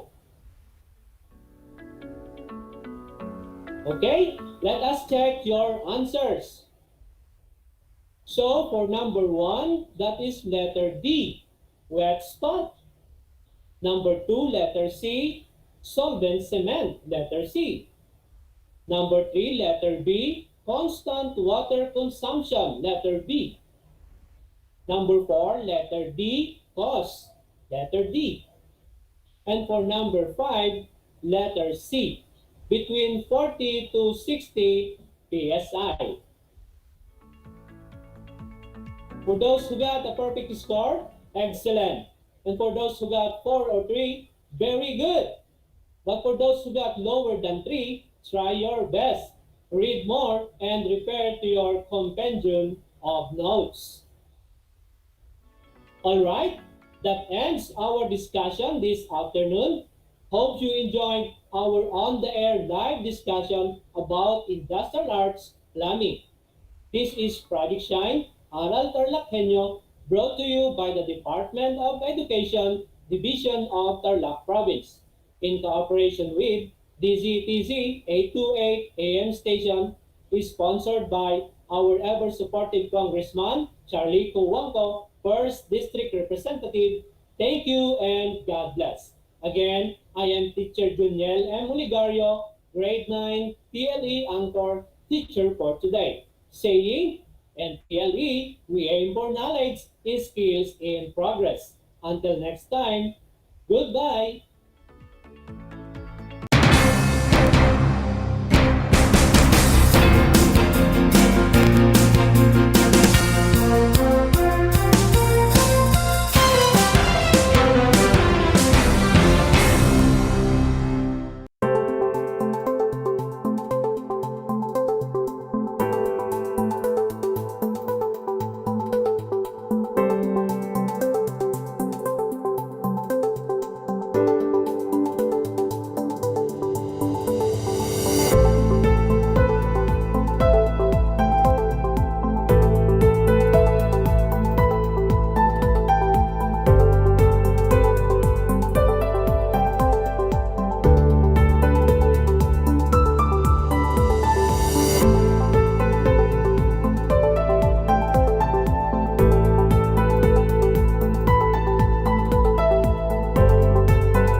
Tuwing sasapit ang alas 5 ng hapon, parangalan natin ang ating mga kababayan na nasa unahan laban sa COVID-19.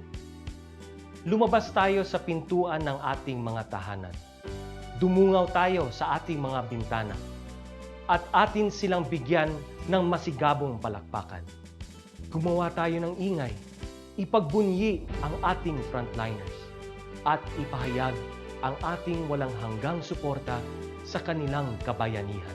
Gusto ko lang pong i-take itong opportunity ito para magpasalamat sa lahat ng mga doktor at nurses, especially yung mga nag-alaga po sa akin, sa buong Asian Hospital, at sa lahat po ng ating frontliners. Umawit tayo at sumayaw at ipakita ang ating talento bilang pagsaludo sa mga bayaning nasa unahan. Talunin natin ang COVID-19. Sama-sama nating pagalingin ang ating inang bayan. Kaya natin to. We heal as one.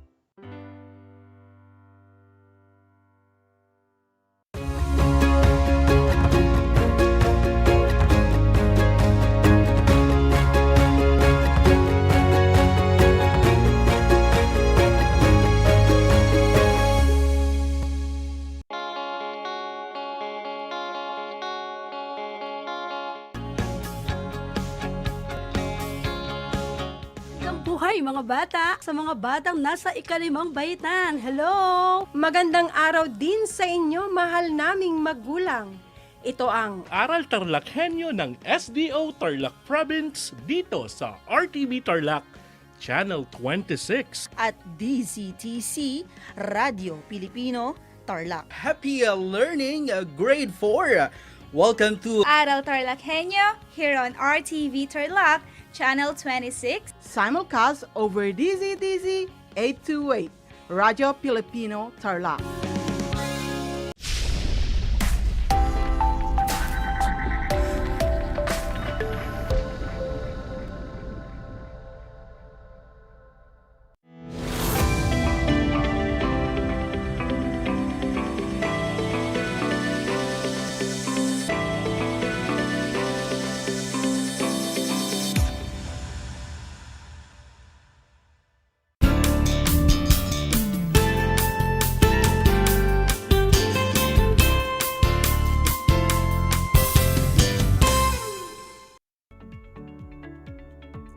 Hello, 9th grade students, and hi to our supportive parents as well. Welcome to Aral TarlakHenyo here on RTV Tarlac, Channel 26, simulcast over DZTC, Radio Filipino, Tarlac. I am Manuel Santa Cruz, your teacher broadcaster for the Arts 9th grade. Before we start our new lesson, make sure you're holding your printed module so you can follow as I go along with the discussions. Stay in the most comfortable place while listening to this broadcast. Hands off to all distractions, lend me your ears, and stay focused on our lesson. At the end of this module, you are expected to identify representative artists and distinct characteristics of arts during neoclassic period. Before going to our lesson for today, I want to see if you remember our lesson last time. If you are watching live on RTV Channel 26, you can type in your answers on the comment box. Now, if you are tuned in to DZTC, Radio Filipino, Tarlac, make sure you have your pen and your paper ready. I think you're ready. Okay. Give the artist of the following artworks. We have, first is Supper at Emmaus. Second, Self-Portrait in Old Age. Number 3, Ecstasy of Saint Teresa. For number 1, I want to see what do you have. Supper at Emmaus. Who's the artist? Right, it's Caravaggio. Number 2, Self-Portrait in Old Age. Who's the artist? Right, it's Rembrandt. Lastly, number 3, Ecstasy of Saint Teresa. What do you have? It's Gian Lorenzo Bernini. I'm really happy that you remember our last meeting. Good job. We now move on to our lesson for today, the neoclassicism. The word neoclassic came from the Greek word neos, meaning new, and the Latin word classicus, which is similar in meaning to the English phrase first class. The Western movement in decorative and visual arts was called neoclassicism. It also applies to literature, theater, music, and architecture that were influenced by the classical art and culture of ancient Greece and ancient Rome. The neoclassical movement coincided with the 18th century, Age of Reason, also known as the Age of Enlightenment.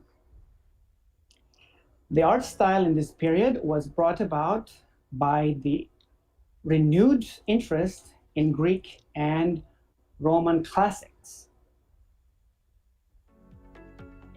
Neoclassical art pieces such as paintings, sculpture, and architecture generally portrayed Roman history, which elevated the Roman heroes. Their characteristics, we have first, portrayal of Roman history. Next is formal composition, then local color. Next is overall lighting.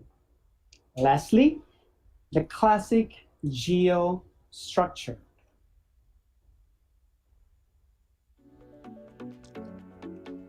Neoclassical painting and neoclassical artists embrace the ideals of order and moderation in which artistic interpretations of classic Greek and Roman history were restored to realistic portrayals.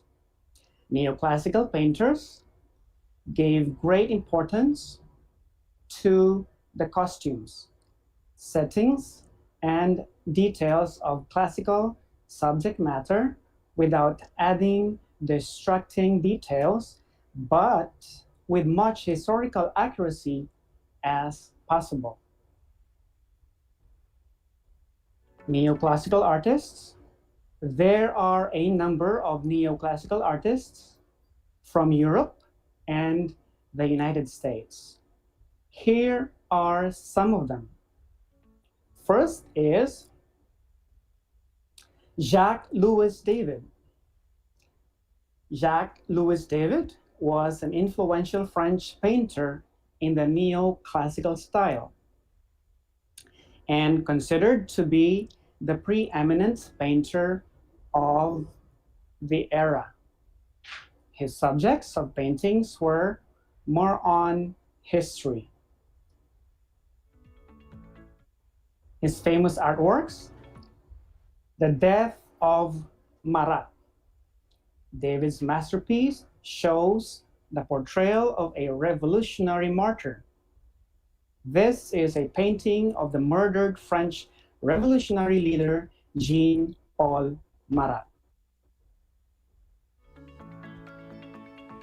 Another famous artwork of David is Napoleon Crossing the Alps, the painting that showed a strongly idealized view of the real crossing that Napoleon and his army made across the Alps through the Great Saint Bernard Pass in May 1800.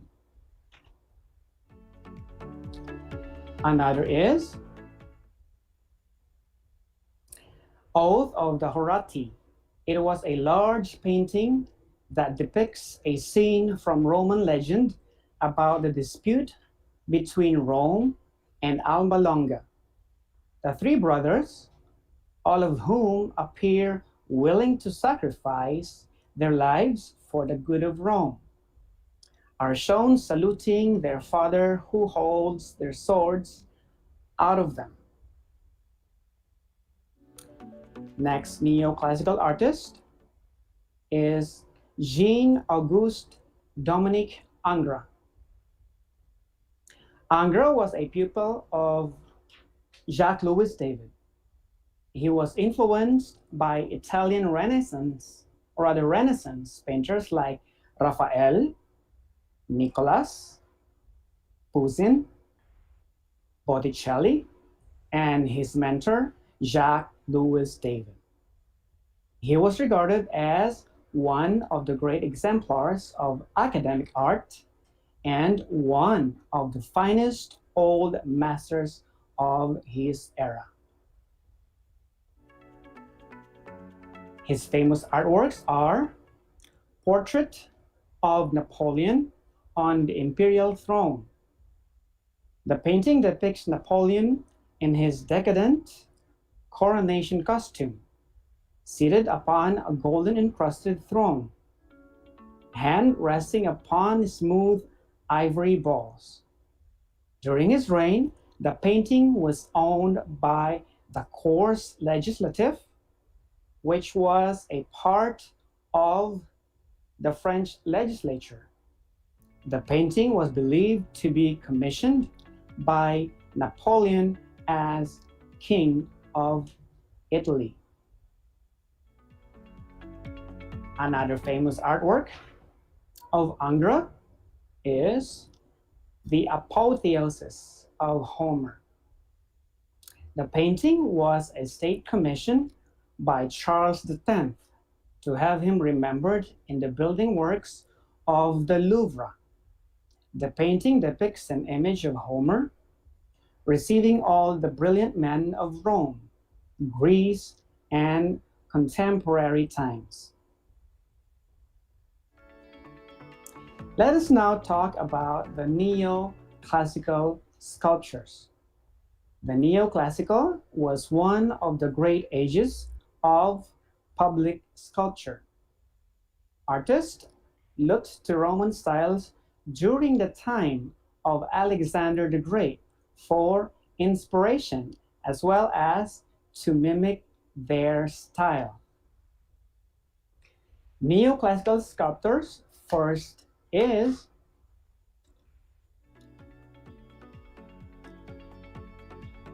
Antonio Canova.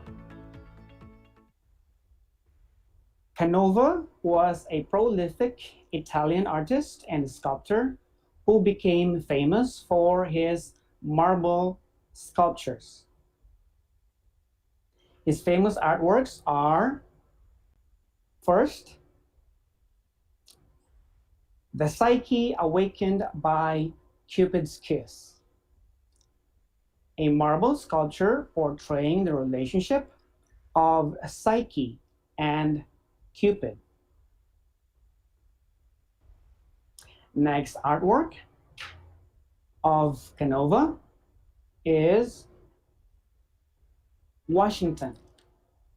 This is a marble sculpture of Washington currently displayed at North Carolina Museum of History. The next sculptor is Bertel Thorvaldsen. Thorvaldsen was the first internationally acclaimed Danish artist. He executed sculptures of mythological and religious theme characters. His famous artworks are, first, Christ, a marble sculpture image of resurrected Christ located at the Thorvaldsen Museum. Lion of Lucerne, a sculpture of a dying lion in Lucerne, Switzerland, that commemorates the Swiss guards who were massacred in 1792 during the French Revolution. Let us now continue with the neoclassical architecture. Neoclassical architecture, or rather neoclassical architectural styles, started in the mid-18th century. It turned away from the grandeur of Rococo style, or rather Rococo style, and the late Baroque. In its purest form, neoclassical architecture was a style principally derived from the architecture of classical Greece and Rome and the architectural designs of the Italian architect Andrea Palladio. Types of neoclassical architecture. We have temple-style building. Its design was based on an ancient temple. These buildings were uncommon during the Renaissance, as architects of that period focused mainly on applying classical elements to churches and modern buildings like palazzos and villas. Many temple-style buildings feature a peristyle. This is a continuous line of columns around a building, a rare feature of Renaissance architecture. Most famous temple-style buildings of the neoclassical age. We have the Pantheon, Paris, by Jacques-Germain Soufflot, or rather Soufflot. British Museum in London by Robert Smirk. La Madeleine de Paris by Pia Alexandra Vigneault. Next type of neoclassical architecture is the Palladian style. Palladian style buildings were based on Andrea Palladio's style of villa construction. Some of the buildings feature a balustrade, which is a railing with vertical supports along the edge of the roof. There are vertical supports within a balustrade known as balusters or spindles. It is also a classical method of crowning a building that has a flat or low-lying roof.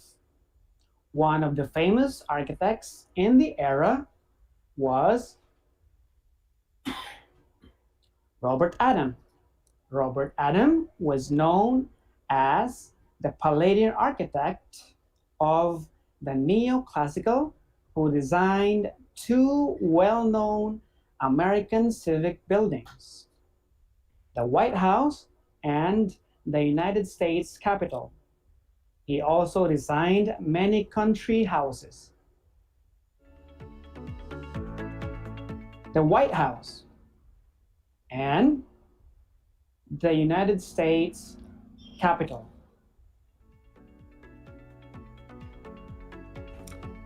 Lastly, the classical block style.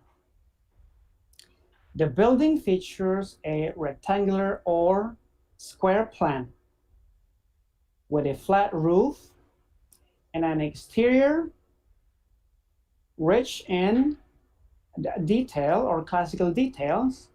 The exterior features a repeated classical pattern or rather series of arches or columns. The overall impression of such building was huge. Classically decorated rectangular block. Classical block aesthetic was also known as Beaux Arts style, since it was developed principally by the French École des Beaux Arts or School of Fine Arts. Classical block architecture also flourished in the United States, particularly in New York. Famous architects of this architectural style were Henri Labrouste. His masterpiece is the Library of Saint Genevieve. Next, we have Charles Garnier. He designed the most famous classical block of all, which is the Palais Garnier. This is a neo-Baroque opera house. Other buildings in a classical block style. We have the New York Public Library by Carrera and Hastings, architectural firm in 1895. Another is the Boston Public Library by Charles Follen McKim in 1895. And there you have it, my dear students. Our discussion ends here, and it is now time for you to answer the activity sheet that is provided for you. I want you to choose the correct answer. First is,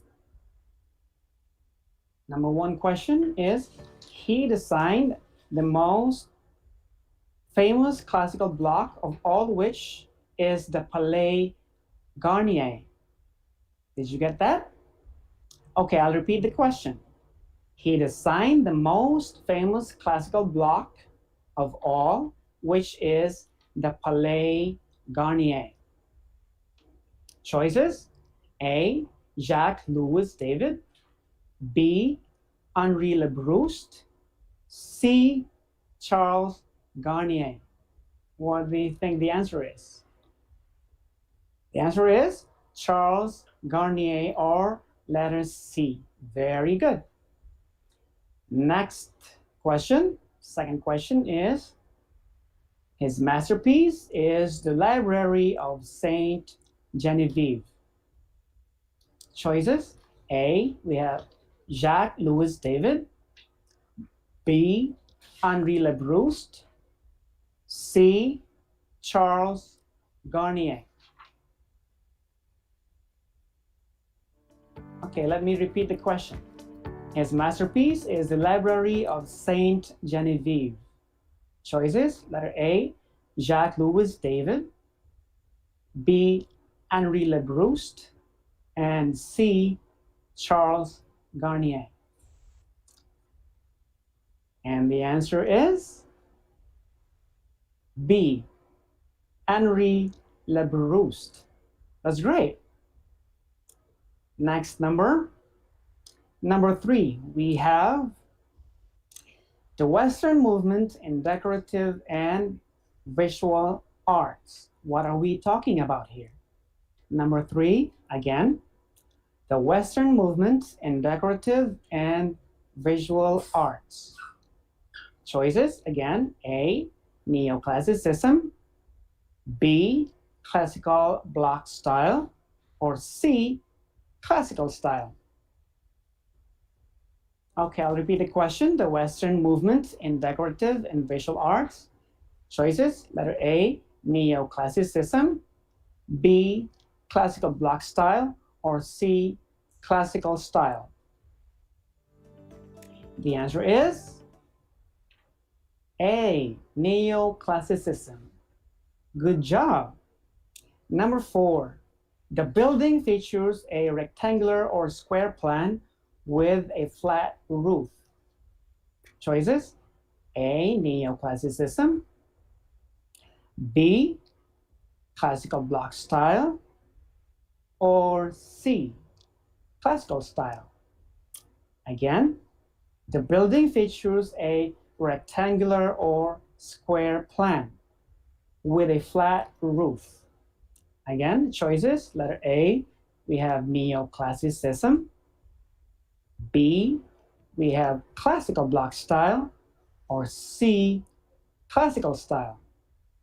What do you think the answer is?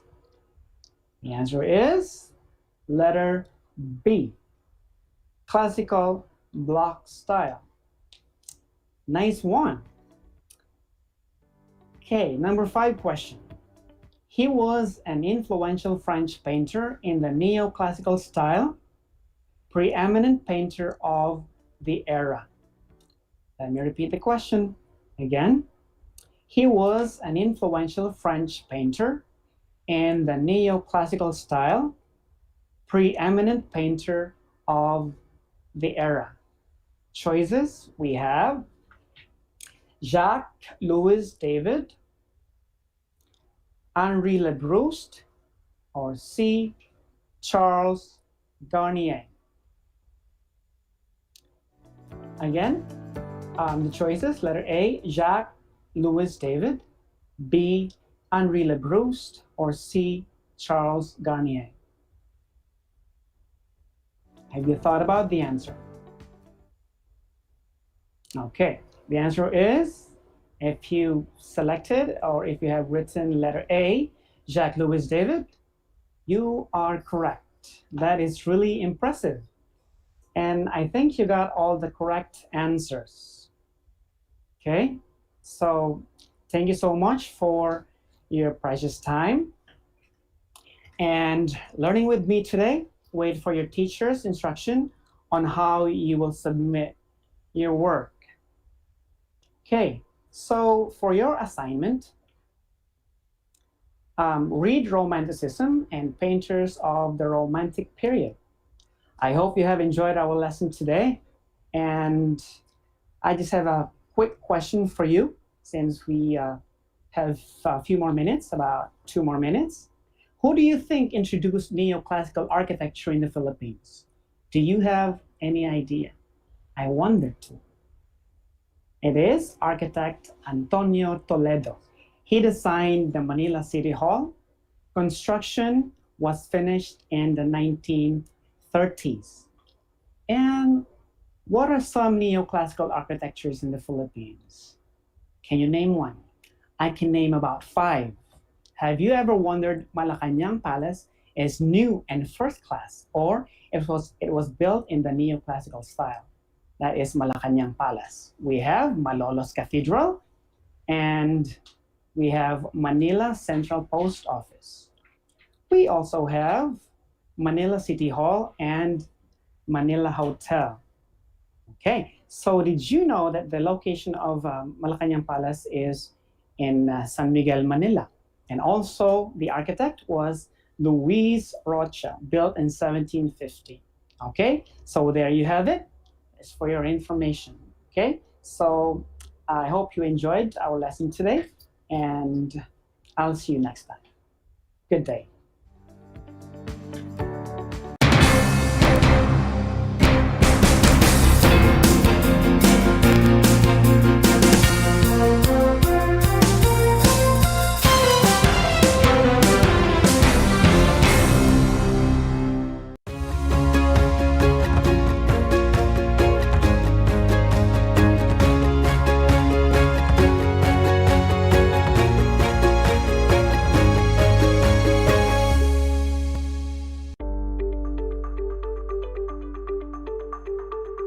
Sa pagnanais na mapigilan ng ating pamahalaan ang pagdami ng bilang ng mga kaso ng COVID-19, binuo ang One Hospital Command Center o OHCC upang mas mabilis na matugunan ang medikal na pangangailangan ng ating mga kababayan.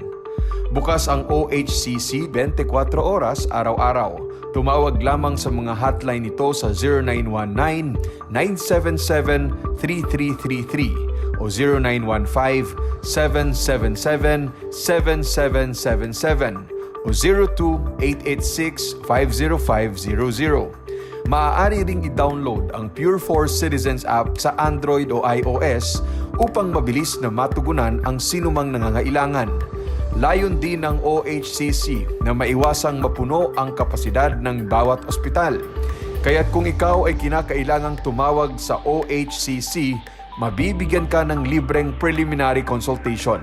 Para sa mga nangangailangan ng emergency quick response, makikipag-ugnayan ang OHCC sa DOH Bed Tracker at sa mga ospital upang makahanap agad ng pinakamalapit na bakanteng ospital. Ang transportasyon o ambulansya naman ng ospital na inirefer ng OHCC sa pasyente ang siyang susundo sa bahay nito. Kaya't kapag ikaw ay nakakaranas ng anumang sintomas ng COVID-19 o nangangailangan ng agarang tulong medikal, tumawag lamang sa OHCC at handa silang tumulong sa lahat ng oras.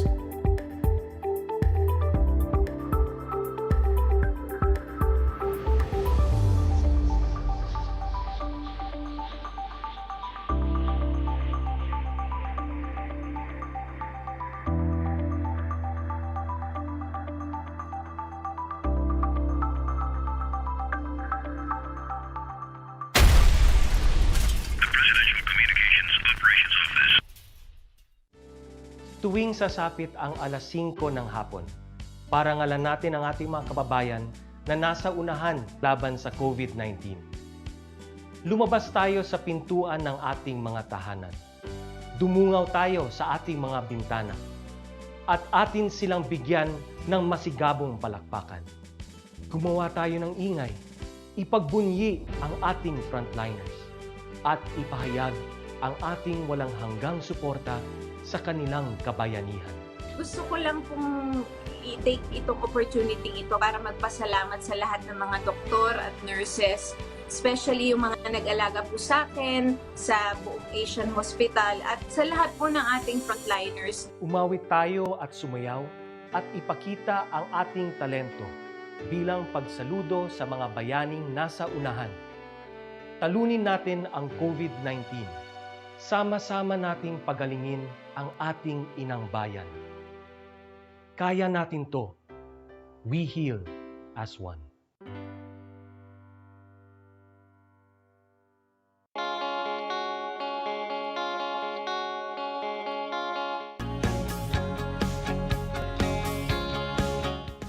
buhay mga bata, sa mga batang nasa ika-5 baitan. Hello! Magandang araw din sa inyo, mahal naming magulang.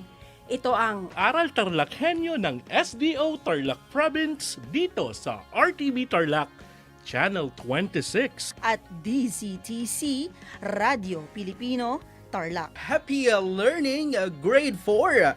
Welcome to Aral TarlakHenyo here on RTV Tarlac, Channel 26. Simulcast over DZDZ 828, Radio Pilipino, Tarlac.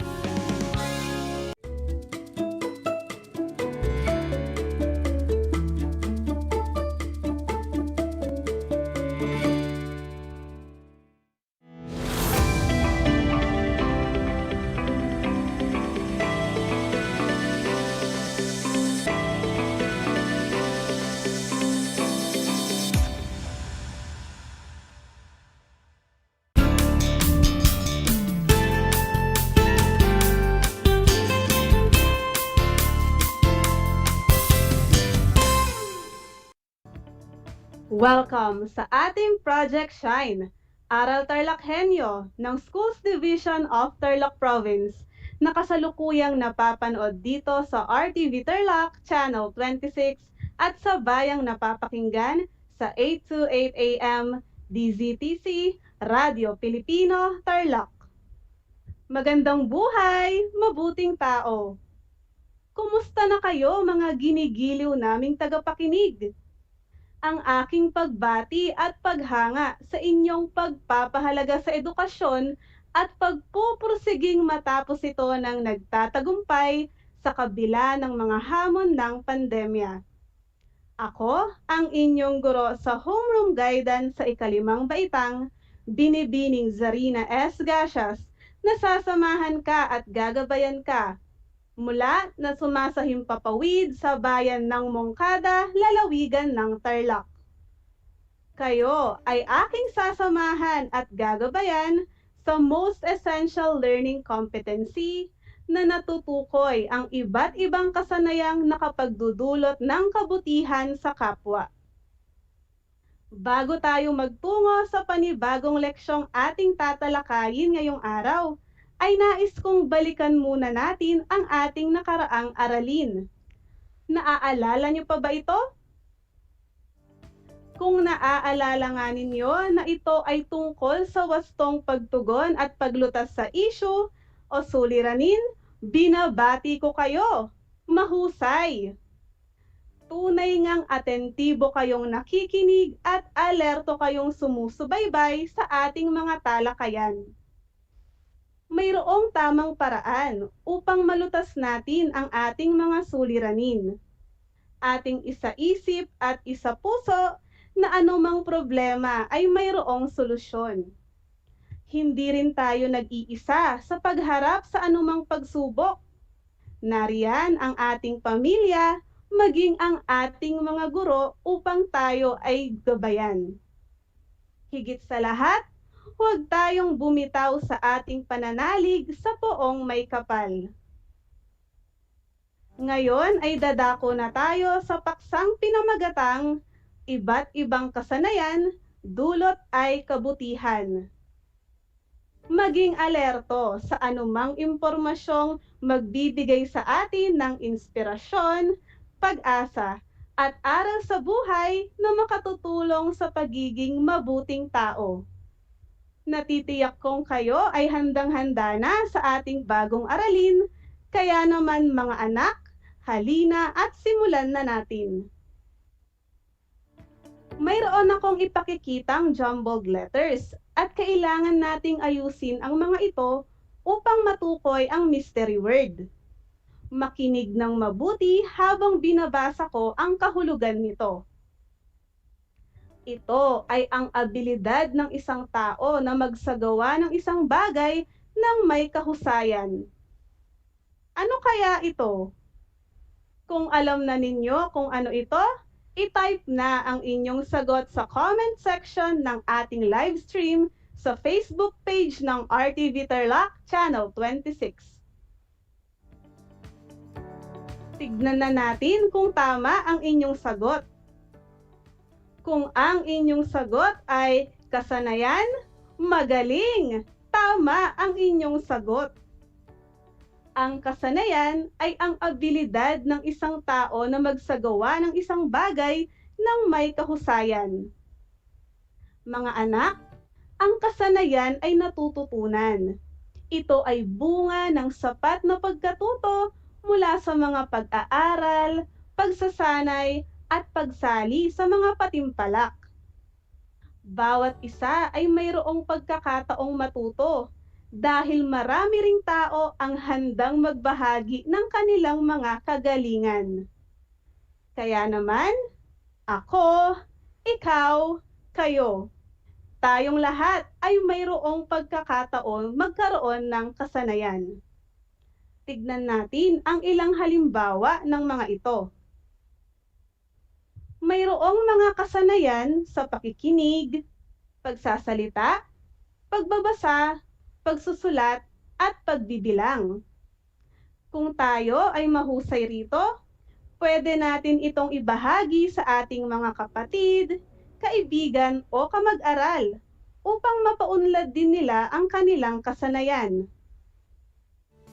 Itinuturing ding kasanayan ang mahusay na pagkilala at pag-unawa sa sarili. Dito nagsisimula ang ating pagpapahalaga at pag-iingat na nararapat din nating ibahagi sa ating kapwa. Mahalagang abilidad din ang mahusay na pakikipag-ugnayan sa kapwa. Nagbubunga ito ng magandang resulta dahil nagiging mas madali na para sa atin ang maging miyembro ng isang grupo at makiisa sa pagtupad sa mga layunin ng pangkat. Ang paggawa ng mga tamang desisyon ay isa ring halimbawa ng kasanayan. Sa paggawa ng desisyon, mahalagang isaalang-alang din natin kung ito ba ay makabubuti rin sa ibang tao. Itinuturing ding kasanayan ang epektibong paglutas sa mga suliranin. Dahil sa abilidad na ito, natutukoy natin ang ugat ng problema, nakikilala at naisasagawa rin natin ang wastong solusyon. Pwede rin nating gamitin ang kagalingang ito kung ang grupong kinabibilangan natin ay humaharap sa isang pagsubok. Siyempre pa, mayroon ding kasanayan sa pagguhit, pagbuo ng proyekto at pagkukumpuni ng mga kasangkapan. Ang ating malikhaing pag-iisip at malikhaing kamay ay nakagagawa ng mga kaaya-ayang produkto. Ang mga bagay na ito ay kapaki-pakinabang sa atin maging sa mga taong maaabot nito. Mga bata, bukod sa mga nabanggit na halimbawa, ay marami pang iba't ibang kagalingan ang pwede nating idagdag sa listahan. Nakita rin natin sa bawat halimbawa na hindi sapat ang pagiging magaling kung hindi naman ito makapagdudulot ng kabutihan sa iba. Bilang miyembro ng pamilya, paaralan at pamayanan, nararapat lamang na gamitin natin ang ating mga kasanayan hindi lamang para sa ating mga sarili, kundi pati na rin sa ating kapwa. Mga anak, samahan natin ng malasakit at pagmamahal sa kapwa ang kasanayang mayroon tayo. Sa pagpapatuloy ng ating talakayan ay mayroon kayong kwentong mapakikinggan. Habang kayo ay atentibong nakikinig sa ating kwento, suriin kung ano-ano ang mga kasanayang tampok dito, kung paano nila ito natutunan, at kung paano naging higit na makabuluhan ang pagkakaroon nila ng kasanayan. Naniniwala akong handa na kayong makinig sa ating kwento, kaya naman mga anak, umpisahan na natin. Ang pamagat ng maikling kwentong aking isinulat para sa ating aralin ngayong araw ay sa sitio Manggahan. Sa isang maliit at simpleng sitio na kung tawagin ay sitio Manggahan, Bata man o matanda ay nakikibahagi sa pag-unlad ng pamayanan. Nakakamiss naman ang pagsasanay natin ng volleyball kasama sina Ate Angela at Kuya Angelo. Minsan ay nabanggit ni Mia nang tawagan siya ng pinsang si Billy. Ang magkapatid na Angela at Angelo ay kapwa mga varsity player sa universidad. Noong wala pang pandemya, sinasanay nila sa larong volleyball ang mga kabataan sa kanilang sityo na interesado rito. Oo nga, sang-ayon ni Billy. Malaki ang naitulong sa akin ng mga pagsasanay natin. Natutunan ko ang tamang paglalaro. Kalaunan ay nakapasok din ako sa volleyball team ng eskwelahan. Sana ay matapos na ang pandemya. Sabi naman ni Mia. Sigurado akong mas marami na tayong makakasama sa paglalaro matapos ang mahabang panahong pananatili sa loob ng bahay. Maya-maya pa ay natapos na ang pag-uusap ng magpinsan sa telepono.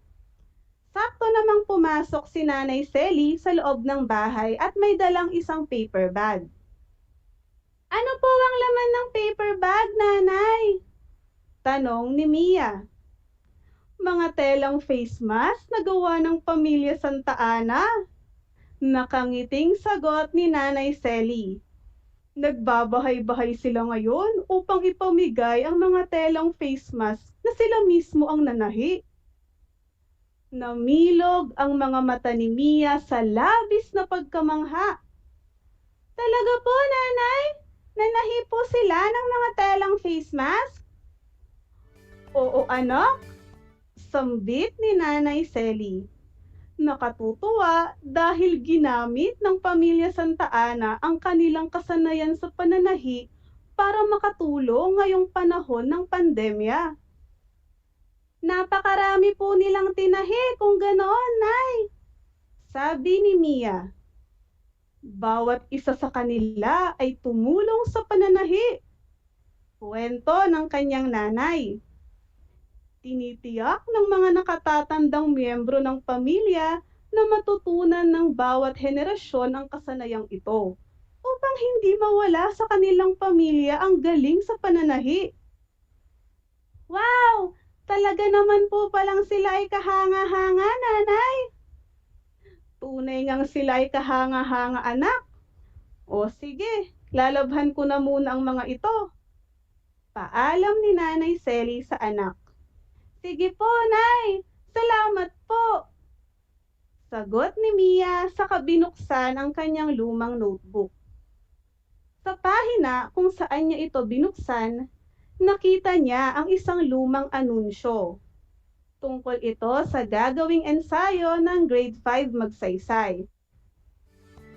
Napangiti si Mia habang inaalala ang mga araw na sila ay nag-e-ensayo. Tuwing hapon ay sinasanay sila ng kanilang guro na isang mahusay na mananayaw. Kahit noong una ay nahihiya pa ang karamihan sa kanila at tila parehong kaliwa ang mga paa, nawala ang kanilang pangamba at nagkaroon sila ng sapat na kasanayan sa pagsasayaw dahil sa tiwala at tiyagang magturo ni Binibining Loren. Naalala rin ni Mia ang tuwa sa mukha ng mga manonood tuwing sumasayaw ang grade 5 magsaysay para sa mga palatuntunan ng paaralan. Ilang beses din silang nanalo sa mga paligsahan, kaya naman nakilala rin ang kanilang eskwelahan sa larangang ito. Maya-maya pa ay pumasok sa sala ang kanyang Ate Bona at Kuya Mavi na parehong estudyante sa high school. Dala-dala ng mga ito ang kanilang mga aklat sa pagbasa. Makabubuti nga kung kukumustahin natin sila. Ang narinig niyang sambit ni Bona. Tama, sang-ayon ni Mavi. Kahit ganito ang sitwasyon ay aktibo pa rin ang Readers Club on the go. Hindi na nakatiis si Mia at tinanong na niya ang kanyang mga nakatatandang kapatid. Ate, kuya, ano po ang pinag-uusapan ninyo? Katatapos ng aming online meeting sa Readers Club on the Go sa pangunguna ni Sir Arvin. Panimula ni Bona. Napagkasunduan naming kumustahin ang mga kabataang tinutulungan namin sa kanilang pagbabasa noong wala pang pandemya. Paano po ninyo gagawin yan ngayong bawal pa po ang lumabas? Tanong muli ni Mia. Kukumustahin namin sila sa pamamagitan ng messenger o kaya ay tatawagan namin sila. Sagot ni Mavi. May binubuong plano ang samahan para maipagpatuloy namin ang aming pagtulong sa kanila. Nakakabilib naman po kayo. Buong paghangang sabi ni Mia. Gaya ng palaging sinasabi ni nanay at tatay, lahat tayo ay mayroong pagkakataong ibahagi ang ating mga kasanayan para sa ikagaganda ng sitwasyon at para sa ikauunlad din ng ating kapwa. Paalala ni Bona. Tignan mo si nanay. Ibinabahagi rin niya sa ating mga kabarangay ang kanyang kagalingan sa pagluluto at pag-iimbak ng pagkain. Si tatay rin at ang kanyang mga kaibigan. Dagdag pa ni Mavi. Noong nakaraang buwan ay ginamit nila ang kanilang kasanayan sa pagguhit upang makalikom ng donasyon para sa mga nasalanta ng bagyo. Namangha si Mia sa kanyang mga narinig. Kaya ko rin po ba yan? Makatutulong din po ba ako kahit ako'y bata pa? Oo naman, Mia. Sagot ni Mavi. Sa tuwing tumutulong ka sa pangangalaga ng ating gulayan, ay nagagawa mo na ito. Tama si Kuya. Sang-ayon ni Bona. Tumango si Mia na bakas sa mukha ang kasiyahan. Tatandaan ko po yan. Salamat po. Tunay ngang sa sitio Manggahan, bata man o matanda ay nakikibahagi sa pag-unlad ng pamayanan. Mga anak, atentibo ba kayong nakinig sa ating kwento? Kung ang inyong sagot ay opo, atentibo po kaming nakinig sa ating kwento, mabuti naman kung ganon. Natitiyak kong naunawaan ninyo ang ating kwento at masasagot ninyo ang bawat katanungan. Kung kayo ay nakasubaybay sa ating Facebook Live, ilagay ninyo ang inyong mga sagot sa comment box. Para sa unang tanong, ano-ano ang mga kasanayang nabanggit sa kwento? Kung ang inyong sagot ay kasanayan sa paglalaro ng volleyball, pananahi, pagsasayaw, pagbabasa, pagluluto, pag-iimbak ng pagkain, pagguhit at pangangalaga ng gulayan, kayo ay magaling! Para sa pangalawang tanong, paano nagkaroon ng kasanayan ang mga karakter sa kwento? Kung ang inyong sagot ay nagkaroon po sila ng sapat na kasanayan dahil sa pag-aaral, pagsasanay, at pagsali sa mga palatuntunan, mahusay! Tama ang inyong sagot. Pangatlo at huling tanong. Paano naging higit na makabuluhan ang pagkakaroon nila ng kasanayan? Kung ang sagot ninyo ay naging higit na makabuluhan ang pagkakaroon nila ng kasanayan sa pamamagitan ng pagtulong at pagpapaunlad din sa kakayahan ng kanilang kapwa, kayo ay mahusay! Naway nakaramdam kayo ng kasiyahan at inspirasyon sa ating binasang kwento. Nagamit ng mga karakter ang kanilang kasanayan upang makapagdulot ng kabutihan, hindi lamang para sa kanilang mga sarili, kundi pati na rin sa kanilang mga kapamilya, kaibigan, kaeskwela, at maging sa kanilang mga kababayan. Napakasarap isipin na ako, ikaw, kayo, tayong lahat ay may mga kasanayan ding pwede nating ibahagi sa ating kapwa. Higit na magiging maganda at payapa ang mundo kung gagamitin natin ang ating kalakasan sa tamang paraan. Bilang pasasalamat na rin sa Poong May Kapal na nagbigay sa atin ng pagkakataong matuto. Mga anak, mahalagang tandaan natin ang mga sumusunod na konsepto mula sa ating aralin ngayong araw. Una, ang kasanayan ay ang abilidad ng isang tao na magsagawa ng isang bagay ng may kahusayan. Pangalawa, mayroong iba't ibang uri ng kasanayan. Ito ay bunga ng pag-aaral, pagsasanay at paglahok sa mga palatuntunan. Pangatlo, ang kasanayan ng bawat isa ay nagiging higit na makabuluhan sa pamamagitan ng paggawa ng kabutihan, hindi lamang para sa sarili, kundi pati na rin sa kapwa. Isang talakayan na naman ang malapit ng matapos. Ako ay masayang-masaya sa ipinakita ninyong aktibong pakikibahagi sa ating aralin ngayong araw. Higit sa lahat ay ang inyong pagmamahal sa edukasyon. Mga anak, ipagpatuloy ang kagandahang asal na ito na hakbang tungo sa katuparan ng inyong mga pangarap sa hinaharap. Sa puntong ito, panahon na upang alamin kung kayo ay mayroong natutunan mula sa ating aralin sa pamamagitan ng maikling pagsusulit. Sa lahat ng nanonood sa ating Facebook Live, gamitin ang Facebook chat box para sa inyong mga kasagutan. Para naman sa mga nanonood sa telebisyon at nakikinig sa radyo, ihanda ang inyong panulat at sagutang papel. Unawain ang panuto ng ating maikling pagsusulit. Gumuhit ng masayang mukha kung ang sitwasyon ay nagpapakita ng kasanayang nakapagdudulot ng kabutihan sa kapwa at malungkot na mukha naman kung hindi. Una, si Andrea ay mayroong kasanayan at kaalaman sa pagpapalaki ng mga halaman. Kaya naman, nang sumangguni sa kanya ang kaibigang si Hana, ay malugod niya itong ginabayan.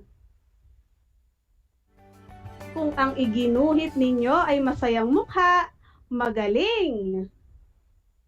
Pangalawa, si Zan ay mayroong kasanayan sa pagsusulat ng balita sa kanilang school paper. Tuwing Sabado ay sinasanay niya ang kanyang mga nakababatang kapatid sa larangang ito. Kung ang iginuhit ninyo ay masayang mukha, mahusay! Pangatlo, ito ang unang pagkakataon ni Pipo na mamuno sa isang pangkat. Kaya naman humingi siya ng payo sa kaibigang si Kaloy na marami ng karanasan sa pagiging pinuno. Masayang ibinahagi ni Kaloy ang kanyang nalalaman sa pagiging isang mahusay na leader. Kung ang inyong sagot ay masayang mukha, tama na naman ang inyong sagot. Pang-apat, si Juan ay mahusay magkumpuni ng mga sirang kagamitan. Taos-puso niyang tinutulungan kahit ang kanyang mga kabarangay na walang pambayad. Kung ang iginuhit ninyo ay masayang mukha, mahusay! At para sa panglima at huling bilang, si Maria ay mahusay sa pagluluto, ngunit ayaw niyang tulungan ang kanyang kapatid sa paghahanda ng hapunan. Kung ang inyong iginuhit ay malungkot na mukha, tama ang inyong sagot. Binabati ko kayong lahat sapagkat natitiyak kong nakuha ninyong lahat ang tamang sagot sa ating pagsusulit. Mula sa akin, tanggapin ninyo ang mga salitang magaling at mahusay, mabuting tao. Mga anak, ako ay naghanda ng mga gawain at refleksyon sa inyong learning activity sheet.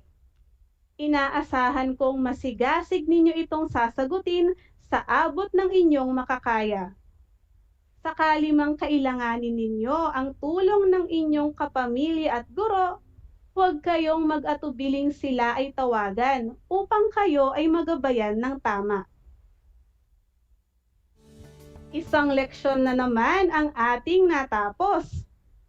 Panalangin ko na anumang konsepto, higit lalo ang mga aral sa buhay na inyong natutunan sa araw na ito ay inyong maisasabuhay sa araw-araw. Muli, ako ang inyong guro sa homeroom guidance sa ikalimang baitang, Binibining Zarina S. Gasias, sumasahimpapawid mula sa bayan ng Mongkada at nagpapaalalang, piliing maging mabuting tao sa lahat ng panahon at pagkakataon. Hanggang sa muli!